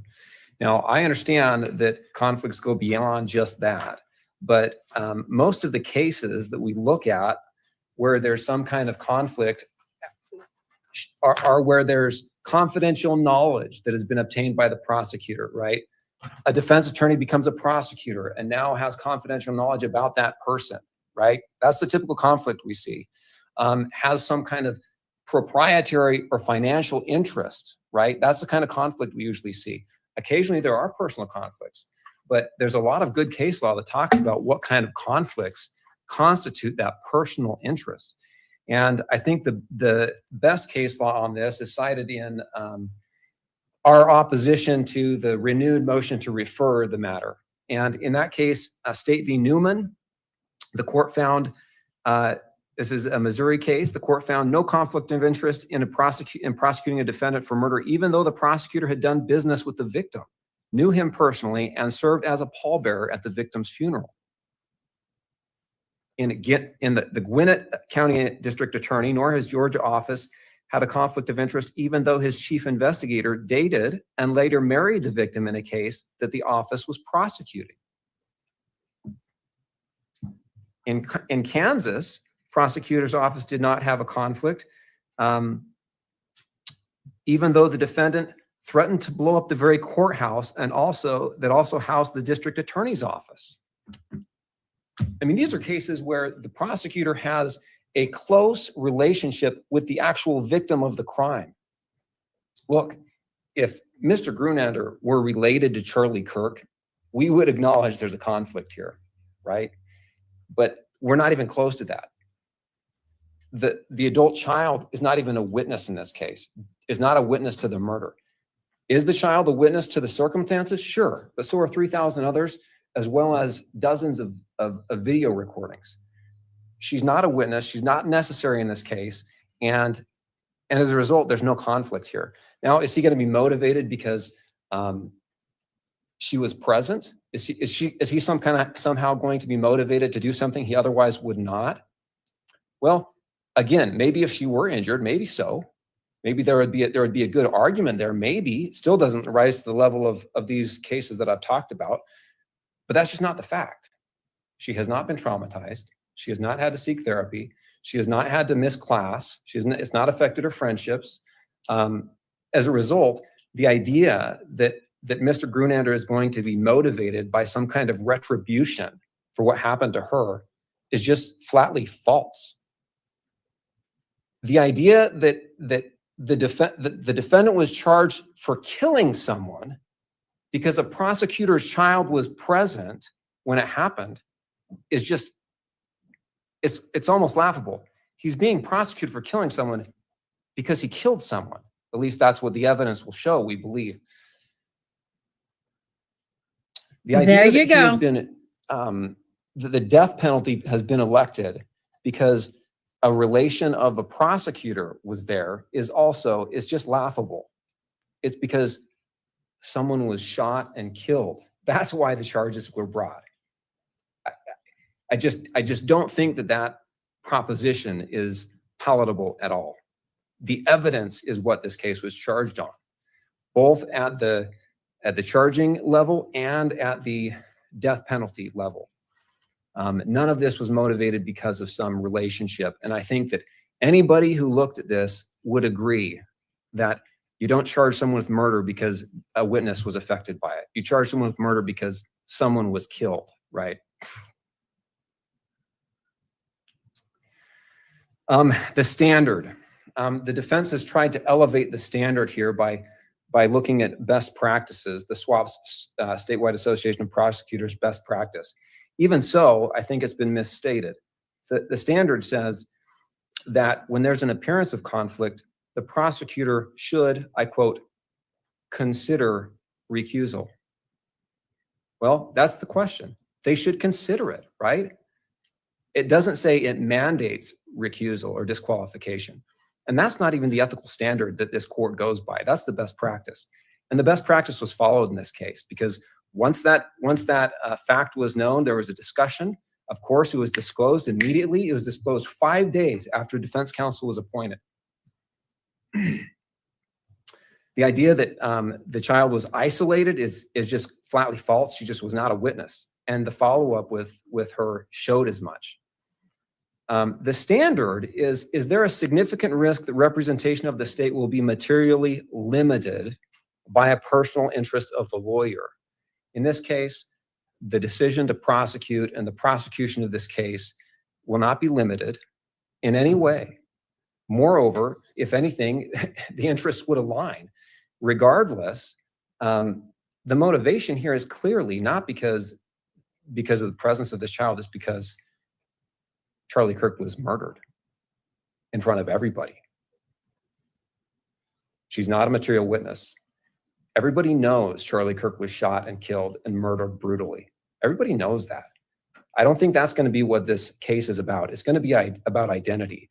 And neither the child nor any of the other 3,000 witnesses present really have a whole lot to say about who this was that did the shooting.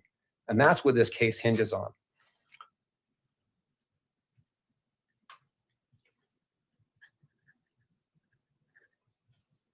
There's been no evidence that Prosecutor A's child had any effect on the prosecution of this case to date. And there's no reason to believe it will have any effect in the future. The testimony was clear that no one anticipated that based on her lack of value as a witness and the lack of trauma or injury to her. There really shouldn't be any question about that for this court, for the public, or anyone else. Thank you. Thank you. Thank you to all parties. I acknowledge the hard work and effort that went into today, and this court appreciates that. We will reconvene on February 24th at 10:30 in the morning via WebEx. And just for clarification, to defense, in regards to Mr. Robinson, how would you like Mr. Robinson to be present at that hearing? Your Honor, Mr. Robinson, I believe it's WebEx for everyone, right? It is. He can also be on WebEx, Your Honor. We would waive personal appearance for that. All right, thank you. All right, with the new date set, Wait, I'm sorry, just a minute. Oh, sorry, audio only. Thank you for my co-counsel. Audio only, no screen. I appreciate that clarification. Thank you, Your Honor. And with that, court is in recess. Oh, y'all. That is a long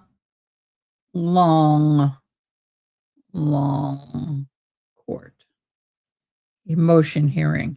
We don't have a whole lot more time here. Let me see. Probably about 20 minutes left of this. I'm going to go ahead and run that, and then we'll be done and caught up for tomorrow. When hundreds of thousands, I want to say this, when you have a big event like this and you have a mass shooting or something, whatever happens, you're going to have a lot of people who see it. They're not going to sit there and put every single one of those witnesses in the pool. They're going to pick the ones who were the closest, who saw the most, who's had more direct evidence, maybe had more videos, all of that. So she was there. She may have been turned around talking to her friend when the shot rang out and saw none of it. So I'm on the side of the prosecution. Wow, I didn't realize that. Yeah, I guess that with her being a public defender's daughter, she's going to get all of those. Yep.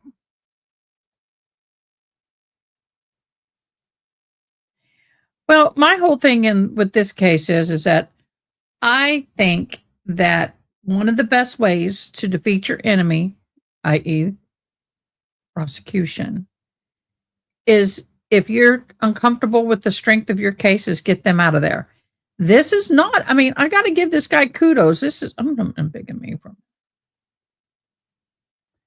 to give this guy kudos. It's a pretty creative way to do it. I would have never thought of that. So I'm going to dive into this case a little bit because I want to find out the laws and precedences a little bit on my own. But I will tell you that it does not, I mean, after what I saw today, those prosecution's a really good prosecution team. I would be a little worried if I was that defendant right now. In my humble opinion, I would be a little worried. I don't know about y'all, but I would be worried. Just saying, I would be worried. So we'll be back on the 24th at 10:30 a.m. If they have the Zoom call available for us, we will watch it. The poll was, do you think the public perception of integrity of this prosecutor's office is affected by this? We had 5 votes. 40% said yes. 60% said no. I'm kind of curious who said yes, but you don't have to share. Why would you think that they would be affected by this in a negative way? I don't know. But what would happen if the judge if the judge supported the defense's motion? Then they would have to hire a special prosecutor to come in. They would have to hire a special prosecutor team to come in and take over this trial, which could delay the trial considerably because they're coming in with zero information. They haven't done any of the groundwork. They haven't done anything. So it could delay the trial. All right. We're going to finish up real quick the law student Red Room trial, the GA versus Edrick Faust. And then tomorrow, Lord, let tomorrow be a very calm and peaceful day, please. My son is passed out sleeping right now. Thank you guys for your love, concerns, and well wishes and support. But he's so soaking wet, sweating. So I'm going to go get him to get in the bathtub because sometimes that feels really good to get in lukewarm water. But in the meantime, we're going to go ahead and finish this. That's correct. Oh, and don't forget Joe Schmo's live today. I think I'll put if that's not his QR, I'll put it up there. Based on your observations, none of the drawers in Miss Peavy's room appeared to be disturbed. It's up there. That's correct.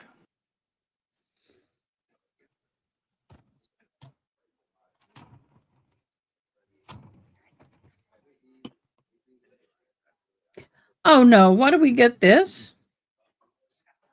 Come on. We were before that. There we So go. white marks from, probably from just general cleaning throughout this course of that door being there. I can't say when the white marks occurred, but there were marks there that were picked up when I put fingerprint powder to those surfaces. So is it fair to say that we don't know if the white marks happened after Miss Baker's murder, nor do we know if the white marks happened before Miss Baker's murder? That would be correct, yes. And those white marks were present on the stove. Would you agree with that? I don't recall if there was any on the stove. Sure. Can you turn to page 9 of 11 of your January 21st, 2001 report, please? 2001, 20 And years if you ago? will go to the second paragraph, No. in the fourth sentence from the bottom, 25 that years starts ago. with in processing the front door. Can you read that, please? In processing the front door, stove, and window sill, markings similar to one wipes the surface with a rag were found. The markings on the front of the door were consistent with a person looking out the peephole and placing left hand on the door. The white mark where the left hand would have been as well as along the door edge. White marks were also found on the window sill in the dining area. Thank you. Now, when Miss Baker was found, you would agree that she was completely naked. That's correct. There were no clothes around her that were notated in your report. Is that right? That's correct. And a towel was not found near her body. That's correct.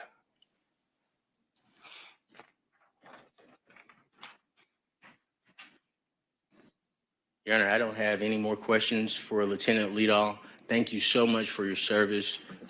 Those are my questions. Any redirect, Mr. Yellowman-Chili? Briefly, Judge, Lieutenant Leadall, as it relates to the hairs you collected, did you package those hairs? I did. Did you send them to the GBI? Yes, sir, I did. Okay. And that would have been for some kind of analysis or testing possibilities. Is that right? That's correct. Do you have any idea what the GBI did with them once they received them? I do not. Does y'all have any other questions for Lieutenant Leadall? Thank you. Any recross, Mr. Cruz? No, ma'am, but I do have a motion. All right. Do you, all right. Or we could approach, if you don't want to send the jury out, we could approach it. All right. Okay, that's fine. I mean, I may do that anyway, but you come on up, that's fine.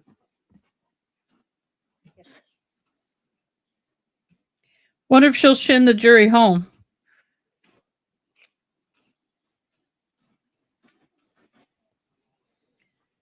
All right, ladies and gentlemen, Okay. I am going to send you into the jury room for just a few moments. Don't discuss the case. Be with you shortly. Thank you.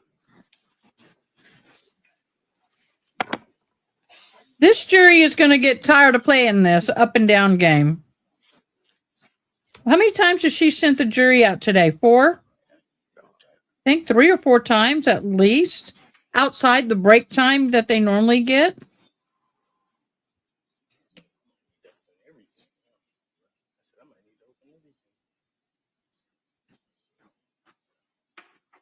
You all may be seated. Thank you. All right, Mr. Cruz, your motion. Go ahead, sir. I would just like to renew my motion in regards to, and I'll say motion to eliminate, to admission of testimony that the oral swab B is a vaginal swab. The additional information that I'm providing to the court is consistent with our prior argument that regarding the collection of that swabbing and the markings of that swabbing, and what Dr. Falzone testified to in regards to the procedure as well as the supervision of making sure items are properly marked and properly identified. As the number court saw, we just had, I believe it's 3 envelopes. One was supposed to contain, it was marked to contain hair from Ms. Baker's hand. And we heard testimony from the Honorable Lieutenant Leadall that he collected it, he put it in the envelope. It is now missing. We also had a hair that was identified that was on Ms. Baker's butt that the Honorable Lieutenant Leadall stated that he put in the envelope, it is now missing. And we also heard about the hair, you also heard testimony about the hair that was on Ms. Baker's chest that the Honorable Lieutenant Leadall secured, packaged up. It is now missing. I would ask the Honorable Court to consider that in regards to our argument regarding the oral swabs. And 23 years later, the state is going to attempt to introduce testimony that these oral swabbings are now vaginal swabs. Thank you for hearing me out, Your Honor. Thank you. Mr. Bolden, Mr. Yelman-Chile, any response? Yes, Your Honor. I think Mr. Cruz is confusing the admissibility of the evidence versus the, I guess, the significance of it. It's hard to really understand. I would point out that we had the motion, I guess, motion in limine, whatever he characterized it as, when Dr. Falzon was on the stand. But then when I actually moved to tender the exhibit, there was no objection. So there's no contemporaneous objection to That's the right. admission of the evidence. I think, again, Hang on. Mr. Cruz, it's your motion. I'll let you respond when he's finished. Yes, ma'am. Respectfully to Mr. Cruz, I think he's misunderstanding the fact that there will be additional testimony about not only the items that Lieutenant Leadall just entered into evidence, but also those that Dr. Falzon entered. You can't have one witness testify about everything as it relates to the piece of evidence. That's why you tender it and then have them testify. So I don't know what the grounds are that he's asking to move to exclude the exhibit relative to oral swabs A, but they're admitted into evidence, Your Honor. All right, thank you. And thank you. If I may, Your Honor, as I mentioned when I learned about the swabbings today, this is a motion that I brought up as this issue came to my attention. If the Honorable Court is willing, if we come in tomorrow and provide the Honorable Court with cases, and just to clear up Mr. Bowden's, if I misstated anything. So when it comes to chain of custody, the state has to establish an appropriate chain of custody before evidence is admitted. If not, if there's an issue with the chain of custody, I provide the Honorable Honorable Court with a case or cases regarding this issue, that evidence is to be excluded. We have a chain of custody log. And one of the biggest issues with the chain of custody log is the same way those items were packaged here today. They're the same way on the chain of custody log. And I said, well, maybe because it was improperly marked, they just put it in this way. But actually seeing the packages ourselves, and I should have opened it. I didn't even think about opening it to see if something's actually in the box. I would just ask the Honorable Court to allow us to have a hearing. I'll present the case law pursuant to chain of custody. I'll be able to present the chain of custody report to the Honorable Court. And the Honorable Court has already heard the testimony from Lieutenant Leadall about what he collected and what's missing. And I think it would be appropriate, if the Honorable Court finds that it is appropriate, to allow us to present that issue to you in regards to suppression of any future testimony that is now attempting to relabel swabs that have been documented as oral for 23 years to now say they are vaginal swabs. Thank you. Thank you, Your Honor. All right, so I'm going to deny your motions, Mr. Cruz, and this is the reason for them. You are asking the court to kind of venture into the purview of the jury. There has, first of all, I agree with the state that the evidence you are complaining about with the doctor expert we had this morning was admitted into evidence. The issues that you're referring to right now with regard to any evidence that has been admitted with this witness goes to the weight of that evidence. And the argument you're making about about chain of custody is an argument that you are entitled to make to the jury if you choose to do that. But what you're arguing is the weight of the evidence. And so I'm going to deny your motion, Mr. Cruz. Yes, ma'am. All right, thank you. One question for you, Your Honor. Yes. May I follow up with a couple of questions for Lieutenant Leadall, separate from our motion, but once the jury comes back out? So hang on just a second. I'm trying to remember where we were before I sent the jury out. Did you finish your redirect? Yes, Your Honor. Okay. I asked a single question, or Okay. single question, but 3 questions, I think. Right. And I have not yet asked you if you had any recross. Is that correct? He indicated he did not have recross and thanked Lieutenant Leadall for his service. Okay, that's correct. All right, I'm going to deny your motion, Mr. Cruz. Can you bring the jury out, please? I do remember that. Woo! She's all like, boo, we done. No mas. We're not going to do any more. No more. Deny the motion, move on. While I drink my drink. I kind of like that suit jacket. Wouldn't mind having it myself.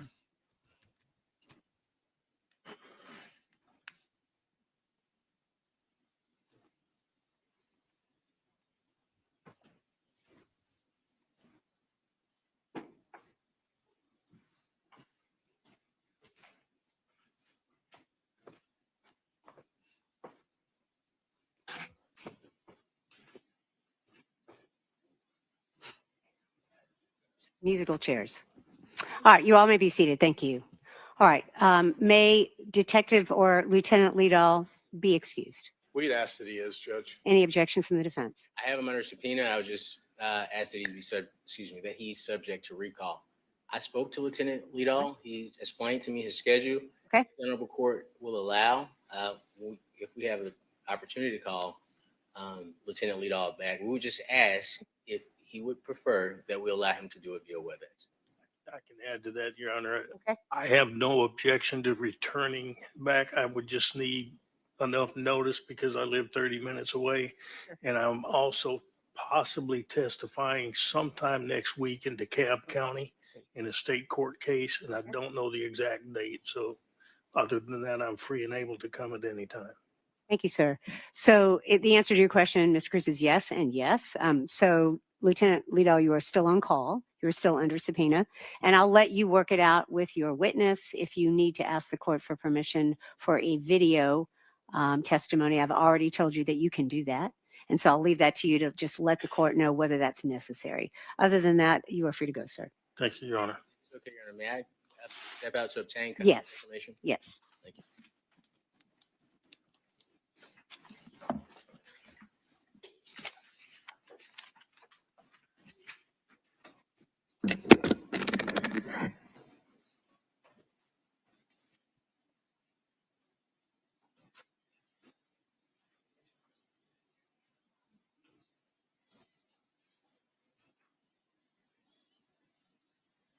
I know this has been a long day. We are almost there. We are so close, y'all. Y'all, this has been a little spicy. This little court case, I did not expect it to be as spicy as it has been. I am pretty shocked at the spice level in this case. I'm really liking this judge. I've never heard of her, never seen her before. Has anybody seen or heard of this judge before? Let me know if you have. I might do a dive in her tomorrow and figure out a little bit about who this judge is. But y'all, she's been a little spice button. You may call your next witness. You may. All right. Okay, they're gonna call one guy, and it's only gonna be about 5 minutes. And then if they can do that, how a fire started. Okay, he's going to be about a 5-10 minute guy. He's not going to be long. They approach, they get him on the stand. Call a next witness, and then I'm going to send you home. So I just wanted you to kind of know the plan. All right, Mr. Yalamanchili, you may call your next witness. State calls Brian Grove. Could you get Brian Grove, please? Brian Grove is on the stand, y'all. Y'all, thank you so much for being such wonderful people today. Thank you, Angela. Thank you, Honey. Thank you, June. Y'all are freaking awesome. We've got a lot. It's been a lot today. It's not just been one trial. We had trial, motion, trial. I mean, it's been crazy. Been a little all over the place. Sir, if you would, please raise your right hand and take an oath. Do you swear or affirm the testimony you'll give to the court today will be the truth, the whole truth, and nothing but the truth, so help you God? I do.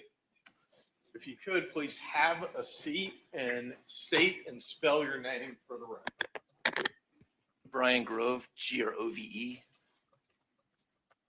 And Mr. Grove, where are you currently employed?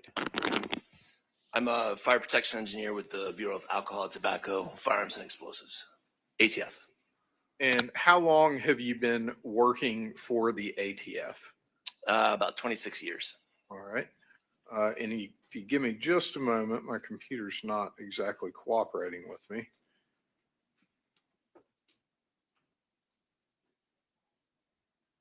And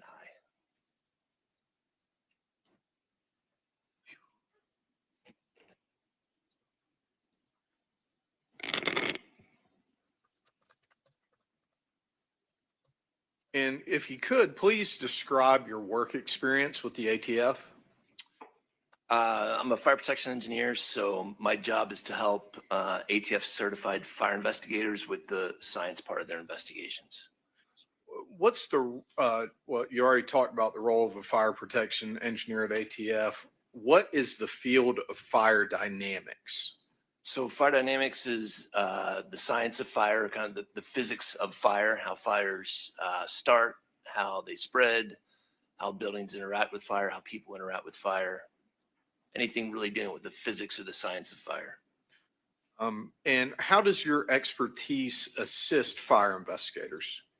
So fire investigators are asked to figure out where a fire started, and then if they can do that, how a fire started. So we get involved with those processes, as well as timeline and some other things. And so if we could, starting with your undergraduate degree, do you mind going through your educational background? Sure. I have an undergrad degree, Bachelor's of Science in Fire Protection Engineering from the University of Maryland, as well as a Master of Science, also in the same field from the University of Maryland. And besides those degrees, do you have any licenses or certifications? I do. And what are those? I'm a registered professional engineer in the state of California. And what's required to obtain that designation as a registered professional engineer? So typically you need a 4-year degree from an accredited university, as well as 2 years work experience under another registered professional engineer. And then you also have to sit for an 8-hour exam that all engineers would take, and then another 8-hour exam that's specific to your discipline. Have you ever been a part of any kind of presentations or written any publications? Yes. Okay. And approximately how many presentations and publications have you been a part of? Publications, probably about 10. Presentations, hundreds. Have you done any teaching in the field? Yes. All right. And what topics have you taught on, and approximately how many times have you taught? So we teach state and local fire investigators, as well as our fire investigators. Those are generally who we teach. Also attorneys sometimes, just on the sort of the science of fire. And how many cases approximately have you worked involving fire dynamics? I've been with ATF for about 26 years, say 20 cases a year, so over 500. And have you previously testified as an expert witness? I have. And in what field have you been qualified as an expert previously? As a fire protection engineer. And approximately how many times have you testified as an expert as a fire protection engineer? Over 20. Okay. Judge, at this point, I don't know if Mr. Cruz would like to voir dire the witness at all. All right, Mr. Cruz, if you'd like to, you may go ahead. No questions. All right, thank you. Mr. Yelmicheli, go ahead. Judge, I would move to admit Mr. Grove as an expert in fire protection engineering. Mr. Cruz, any objection? No, ma'am. All right, thank you. This witness is an expert in the area of fire protection engineering.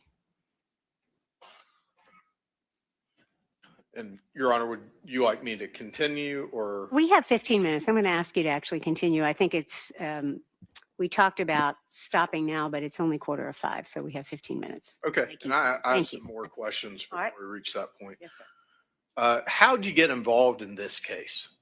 Special Agent Will Perdue reached out to me and told me about the case. All right. And what was requested of you when you were contacted about the case? He gave me a brief overview of his knowledge of the case, sent me some photos of the scene, a couple of reports, a diagram, and then we talked about ways that maybe we could help with the timeline of the fire, as well as there was an issue of some burn material around the stove and whether or not it'd be possible to ignite textile materials on a stove. Okay. What is the fire triangle?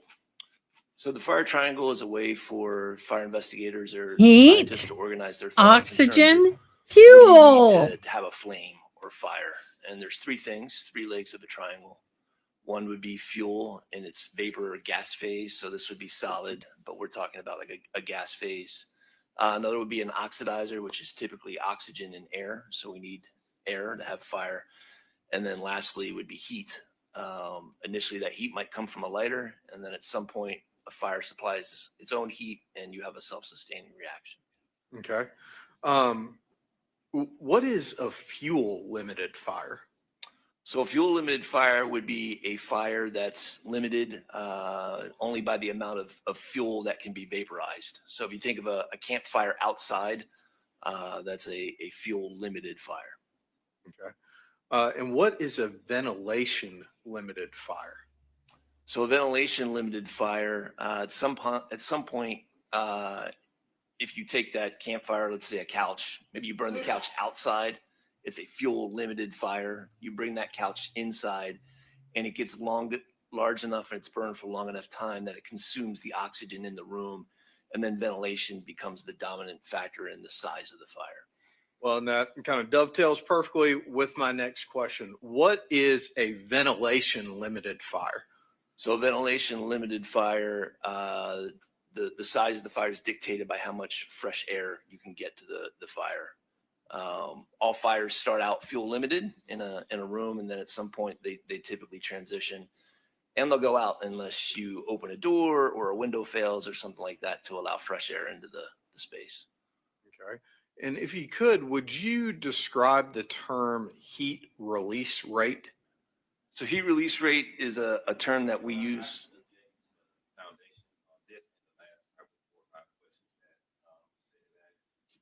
Sorry, your objection is to foundation?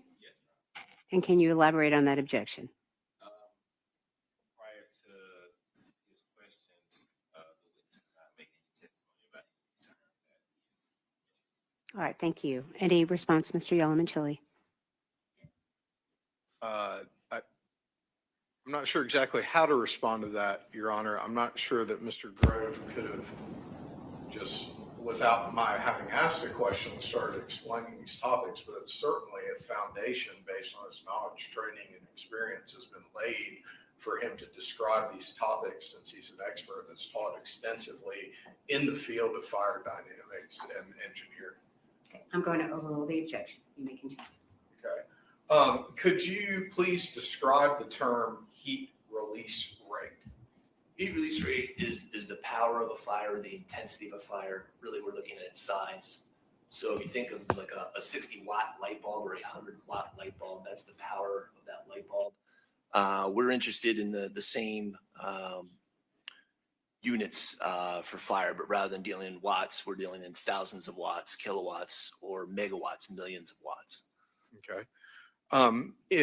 Is part of your preparation for testimony after your work on this case, did you create a PowerPoint in order to facilitate a discussion of the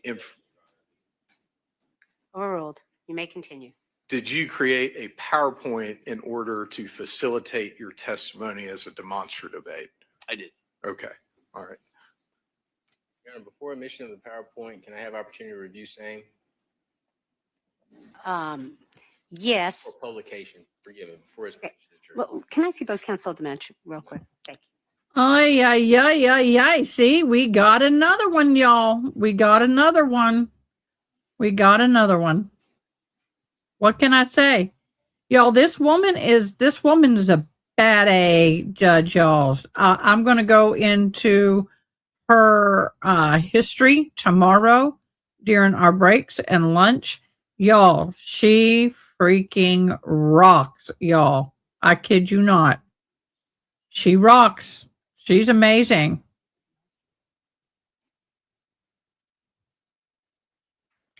I wish the video here was better. I don't like the fact that the video is so fuzzy and poor quality. The audio sucks. But y'all, this one was a bad A. I gotta tell you. Yes, did I see what I said?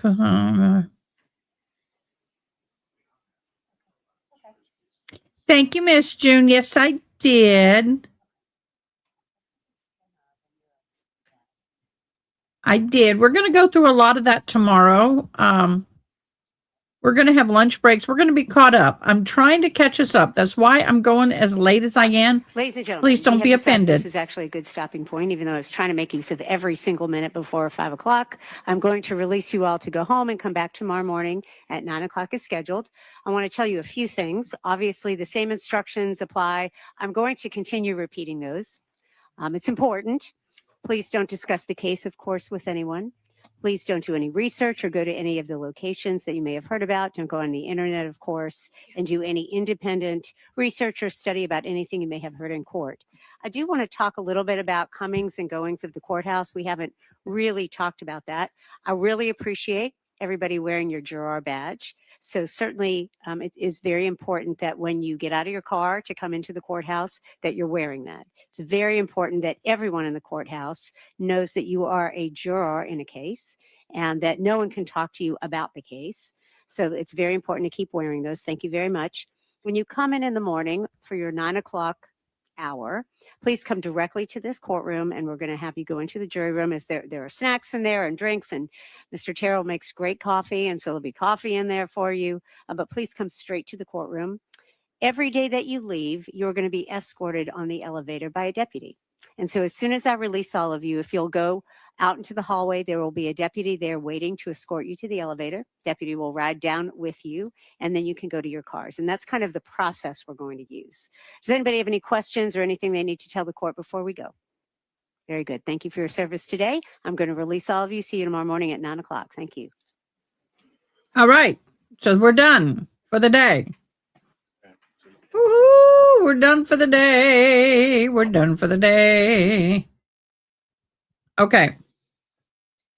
So I've got quick reviews because we've had a lot happen today and we haven't been able to really talk about it. So let's do the quick review recap and then we'll all say goodnight. And then y'all, in an hour, we got to be on Joe Schmo's live. I don't know if he's listening, but I don't think he is, in my humble opinion.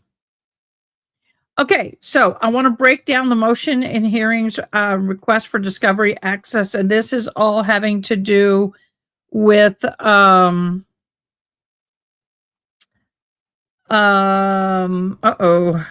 I not? Hold on, give me a second.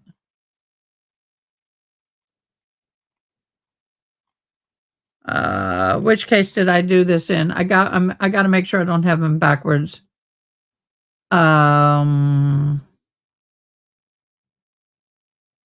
Maybe I did. Let me see.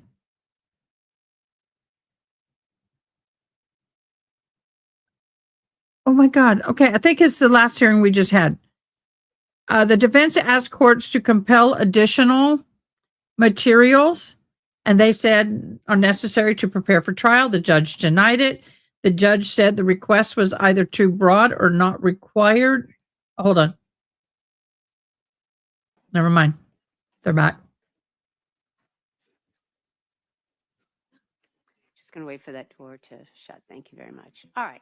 Counsel, we've discussed at the bench, you're sharing whatever demonstrative aid that you have. I appreciate your willingness to go ahead and do that with Mr. Cruz. So you all may take whatever time you need to do that. Is there anything else we need to take up before tomorrow? Yes, ma'am. Go ahead.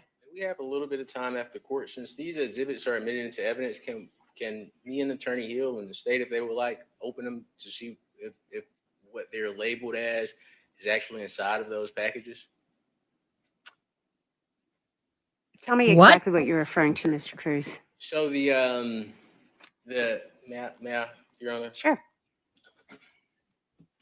The items here, the state exhibits, I know this is here, but for the smaller items, Well, Judge, I'm sorry to interrupt, but is it okay if Mr. Grove leaves? Yes. Sorry. Sure. Yeah. We will see you tomorrow. You're still under subpoena. Thank you, sir. Thank you.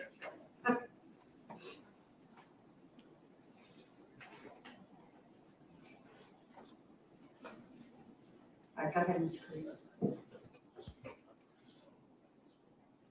I'm sorry.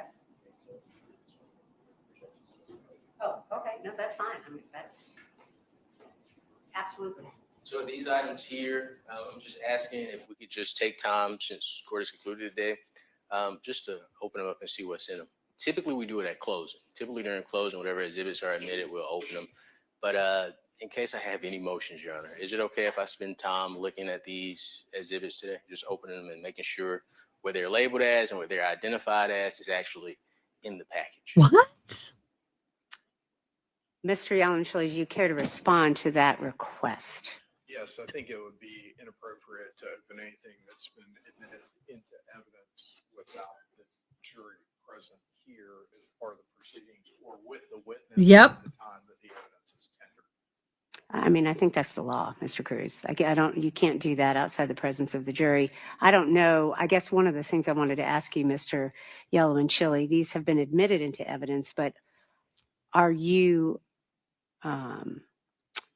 well, I'll just say it this way also. One of the reasons for the law to be the way it is the state is entitled, since they have the burden and they've admitted those items, to open, if they choose, those items with another witness. I have no idea whether the state is, planning on doing that or not, but that's one of the reasons for the rule. So I would say no to your question. All right. Anything else, Mr. Cruz? No, ma'am. I'll Okay. just look at the All right. Mr. Yalnchel, Ms. Bolden, anything else we need to pick up before I release everybody? No, Your Honor. All right, very good. I will see you all tomorrow morning at 9 o'clock. And Mr. Cruz, Ms. Welch is going to come on up and I'll have her speak with you about a place for you to store all your items. Thank you. All right. Thank you. Court is adjourned. Wow, y'all. Okay, this was the Tyler Robinson's what I was reading. I just couldn't the name. I could see the face, but I couldn't get the name. This lawyer acts like he's never tried a case before. That is a very basic rule. He can't be diving in and looking in the evidence when it hasn't. I mean, it's been admitted as evidence, but if the prosecution go back to law school. That's what I want to say to y'all. The guy needs to go back to law school. So in the Tyler Robinson case, okay, in the Taylor Robinson case, the defense requested for discovery evidence access. The defense asked the court to compel additional discovery materials that they say are necessary to the prepare for trial. The judge denied it. The judge said the request was either too broad or legally required, not legally required, or not justified in the stage. You got to give more specific details. You can't do a broad request. When you do motions, they need to be very specific. The state also requested admit certain evidence. The prosecutors asked to admit specific evidence they believe is directly tied to the charges. Judge granted. What's the difference? The defense, too broad. Prosecution, specific. You lose, you win. That's really the gist of it. The judge found the evidence relevant and admissible under the rules. Motion, defense challenge to evidence suppression requests. The defense attempted to block or suppress certain pieces of evidence, argued that they were obtained improperly or would unfairly prejudice the jury. The judge denied. The judge ruled the evidence is lawfully obtained and could be used in trial. Motion, scheduling continuance. There was a discussion about whether the defense needed more time. Judge's rulings, nope. Continuance granted. He would not grant the continuance. No continuance granted. Judge kept the current schedule in place. Overall outcome is the state won most of the motions. The defense was denied on its major requests. The case moves forward with the current timeline and evidence allowed. That is where we are. There's a lot of other stuff that has not been decided on. The biggest thing is whether or not the district attorney's office has to be recused, and they have to bring in a special district attorney and their staff to present this case, or a third, well, no, not at this point anymore. The option could have been to recuse the assistant DA that is a part of the team and the rest of the team moves forward. But now the defense is demanding that the entire team be removed and a new DA team comes in. That will severely delay the trial. Now we're going to switch gears. The trial we just watched, day 2, motions, rulings, and this, oh my God, this is a very interesting case. Now, the defense has been challenging the evidence. The defense again pushed to limit or exclude certain pieces of evidence they said were prejudicial or improperly handled. The judge denied. This, I think he could win more if his presentation was more focused and better presented. That's all I can say about that. The judge said the evidence was admissible and relevant. Motion, the state requested to admit additional exhibit. Prosecution moved to introduce more exhibits tied to the timeline and investigative steps. It was granted.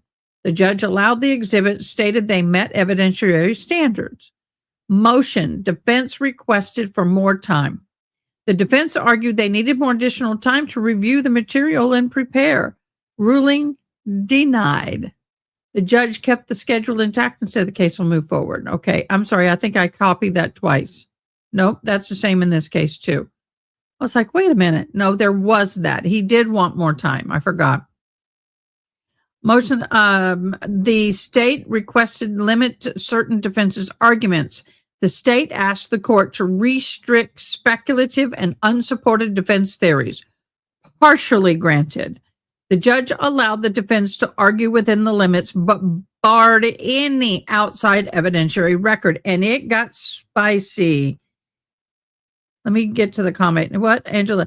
He knows he can't be. He's going to try. In the off chance, being a top leading attorney, he knows he's pushing and trying. Maybe he's doing it on purpose. Maybe. There was some crime drama in the courtroom today. The judge repeatedly told the defense attorney to stay on topic and answer the question directly. At one point, the judge raised her voice slightly, warning the defense that they were arguing instead of responding. The defense attorney pushed back, insisted that they were being cut off and not allowed to fully explain their position. The judge reminded counsel, this is not a debate, and the court controls the flow of the hearing. The exchange created a brief but clear moment of frustration with the judge. Visibly frustrated she was, and the defense visibly irritated he was. It didn't escalate into sanctions or contempt today, but he was in sanctioned and or contempt yesterday in the tunes of $1,000. This defense attorney ain't doing too well, boo. But it absolutely added to the tension in the room and set the tone for the rest of the day. So the outcome of the day today is the state won most of their motions. The defense was denied the major requests, and it kept it on schedule. More evidence and keeping the evidence clear for the jury. The judge and the defense tension was the standout moment of the day. And if I'm on the jury and that tension is definitely coming across and evident, that can, I think, potentially affect the jury. And that's why you don't piss off the judge more than one time in the middle of a case. I mean, this guy is just, I want to know if he has a goal that says, how many times can I irritate the judge today? Yeah. So that's what happened today. We've had a new member today. I'm so excited. Thank you so much, new member. The new member is ER Mittler 61, became a member today and entered into the drawing. Yes, you are entered into the drawing for an Amazon gift card. We are now going to switch modes. Where are they? I didn't delete them. There they are. I need to switch modes. We need to do the giveaways, and then we're going to go and have a good evening. However, that said, I will be watching the live for Joe Schmo. He's got his live coming on. So we're gonna be watching Joe Schmo. Okay. Everybody, thank you again for joining. It's been a long day. It's not the day I planned, but guys, it's okay. We survived.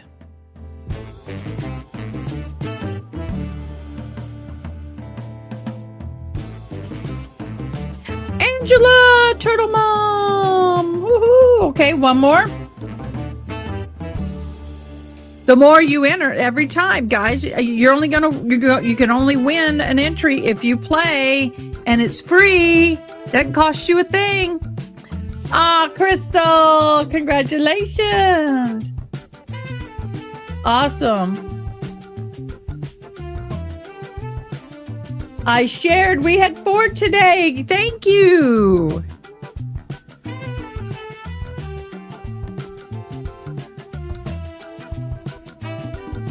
Angela won again. We will draw again. Congratulations, Angela. You got another entry. You got to play. You got to participate to win an entry, y'all. Nightbot, you don't play. I don't allow Nightbot to play. He thinks he can play. He tries every single time, but Nightbot don't play. Yay, Ari! Woohoo! Okay, here is the I liked. We're drawing the I liked.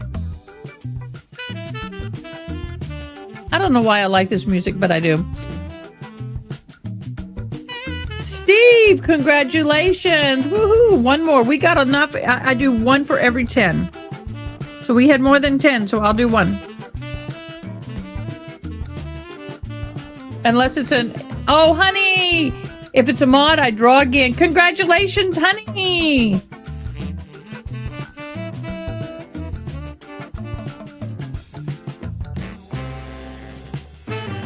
All right, Crystal, there you go. You won again. Congratulations, everybody who won tonight. Thank you so much.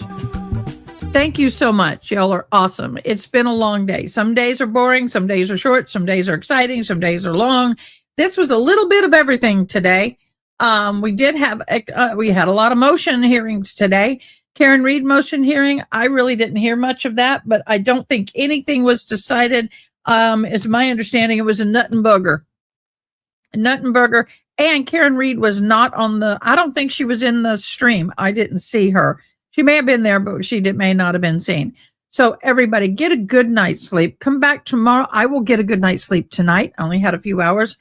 Now that my son, we know what's going on, and we got him going on treatment for fever and everything else. So hopefully I'll get a good night's sleep. Come back energized and ready to go for tomorrow. And you guys enjoy your families. Big hugs to my mod team. Big hugs to loves to all of you. Y'all be blessed, and we're going to have fun tomorrow. Have a good night. See ya, Joe Schmo. Thanks for watching. Please comment, like, share, and most importantly, subscribe. I hope you have an awesome day. Till next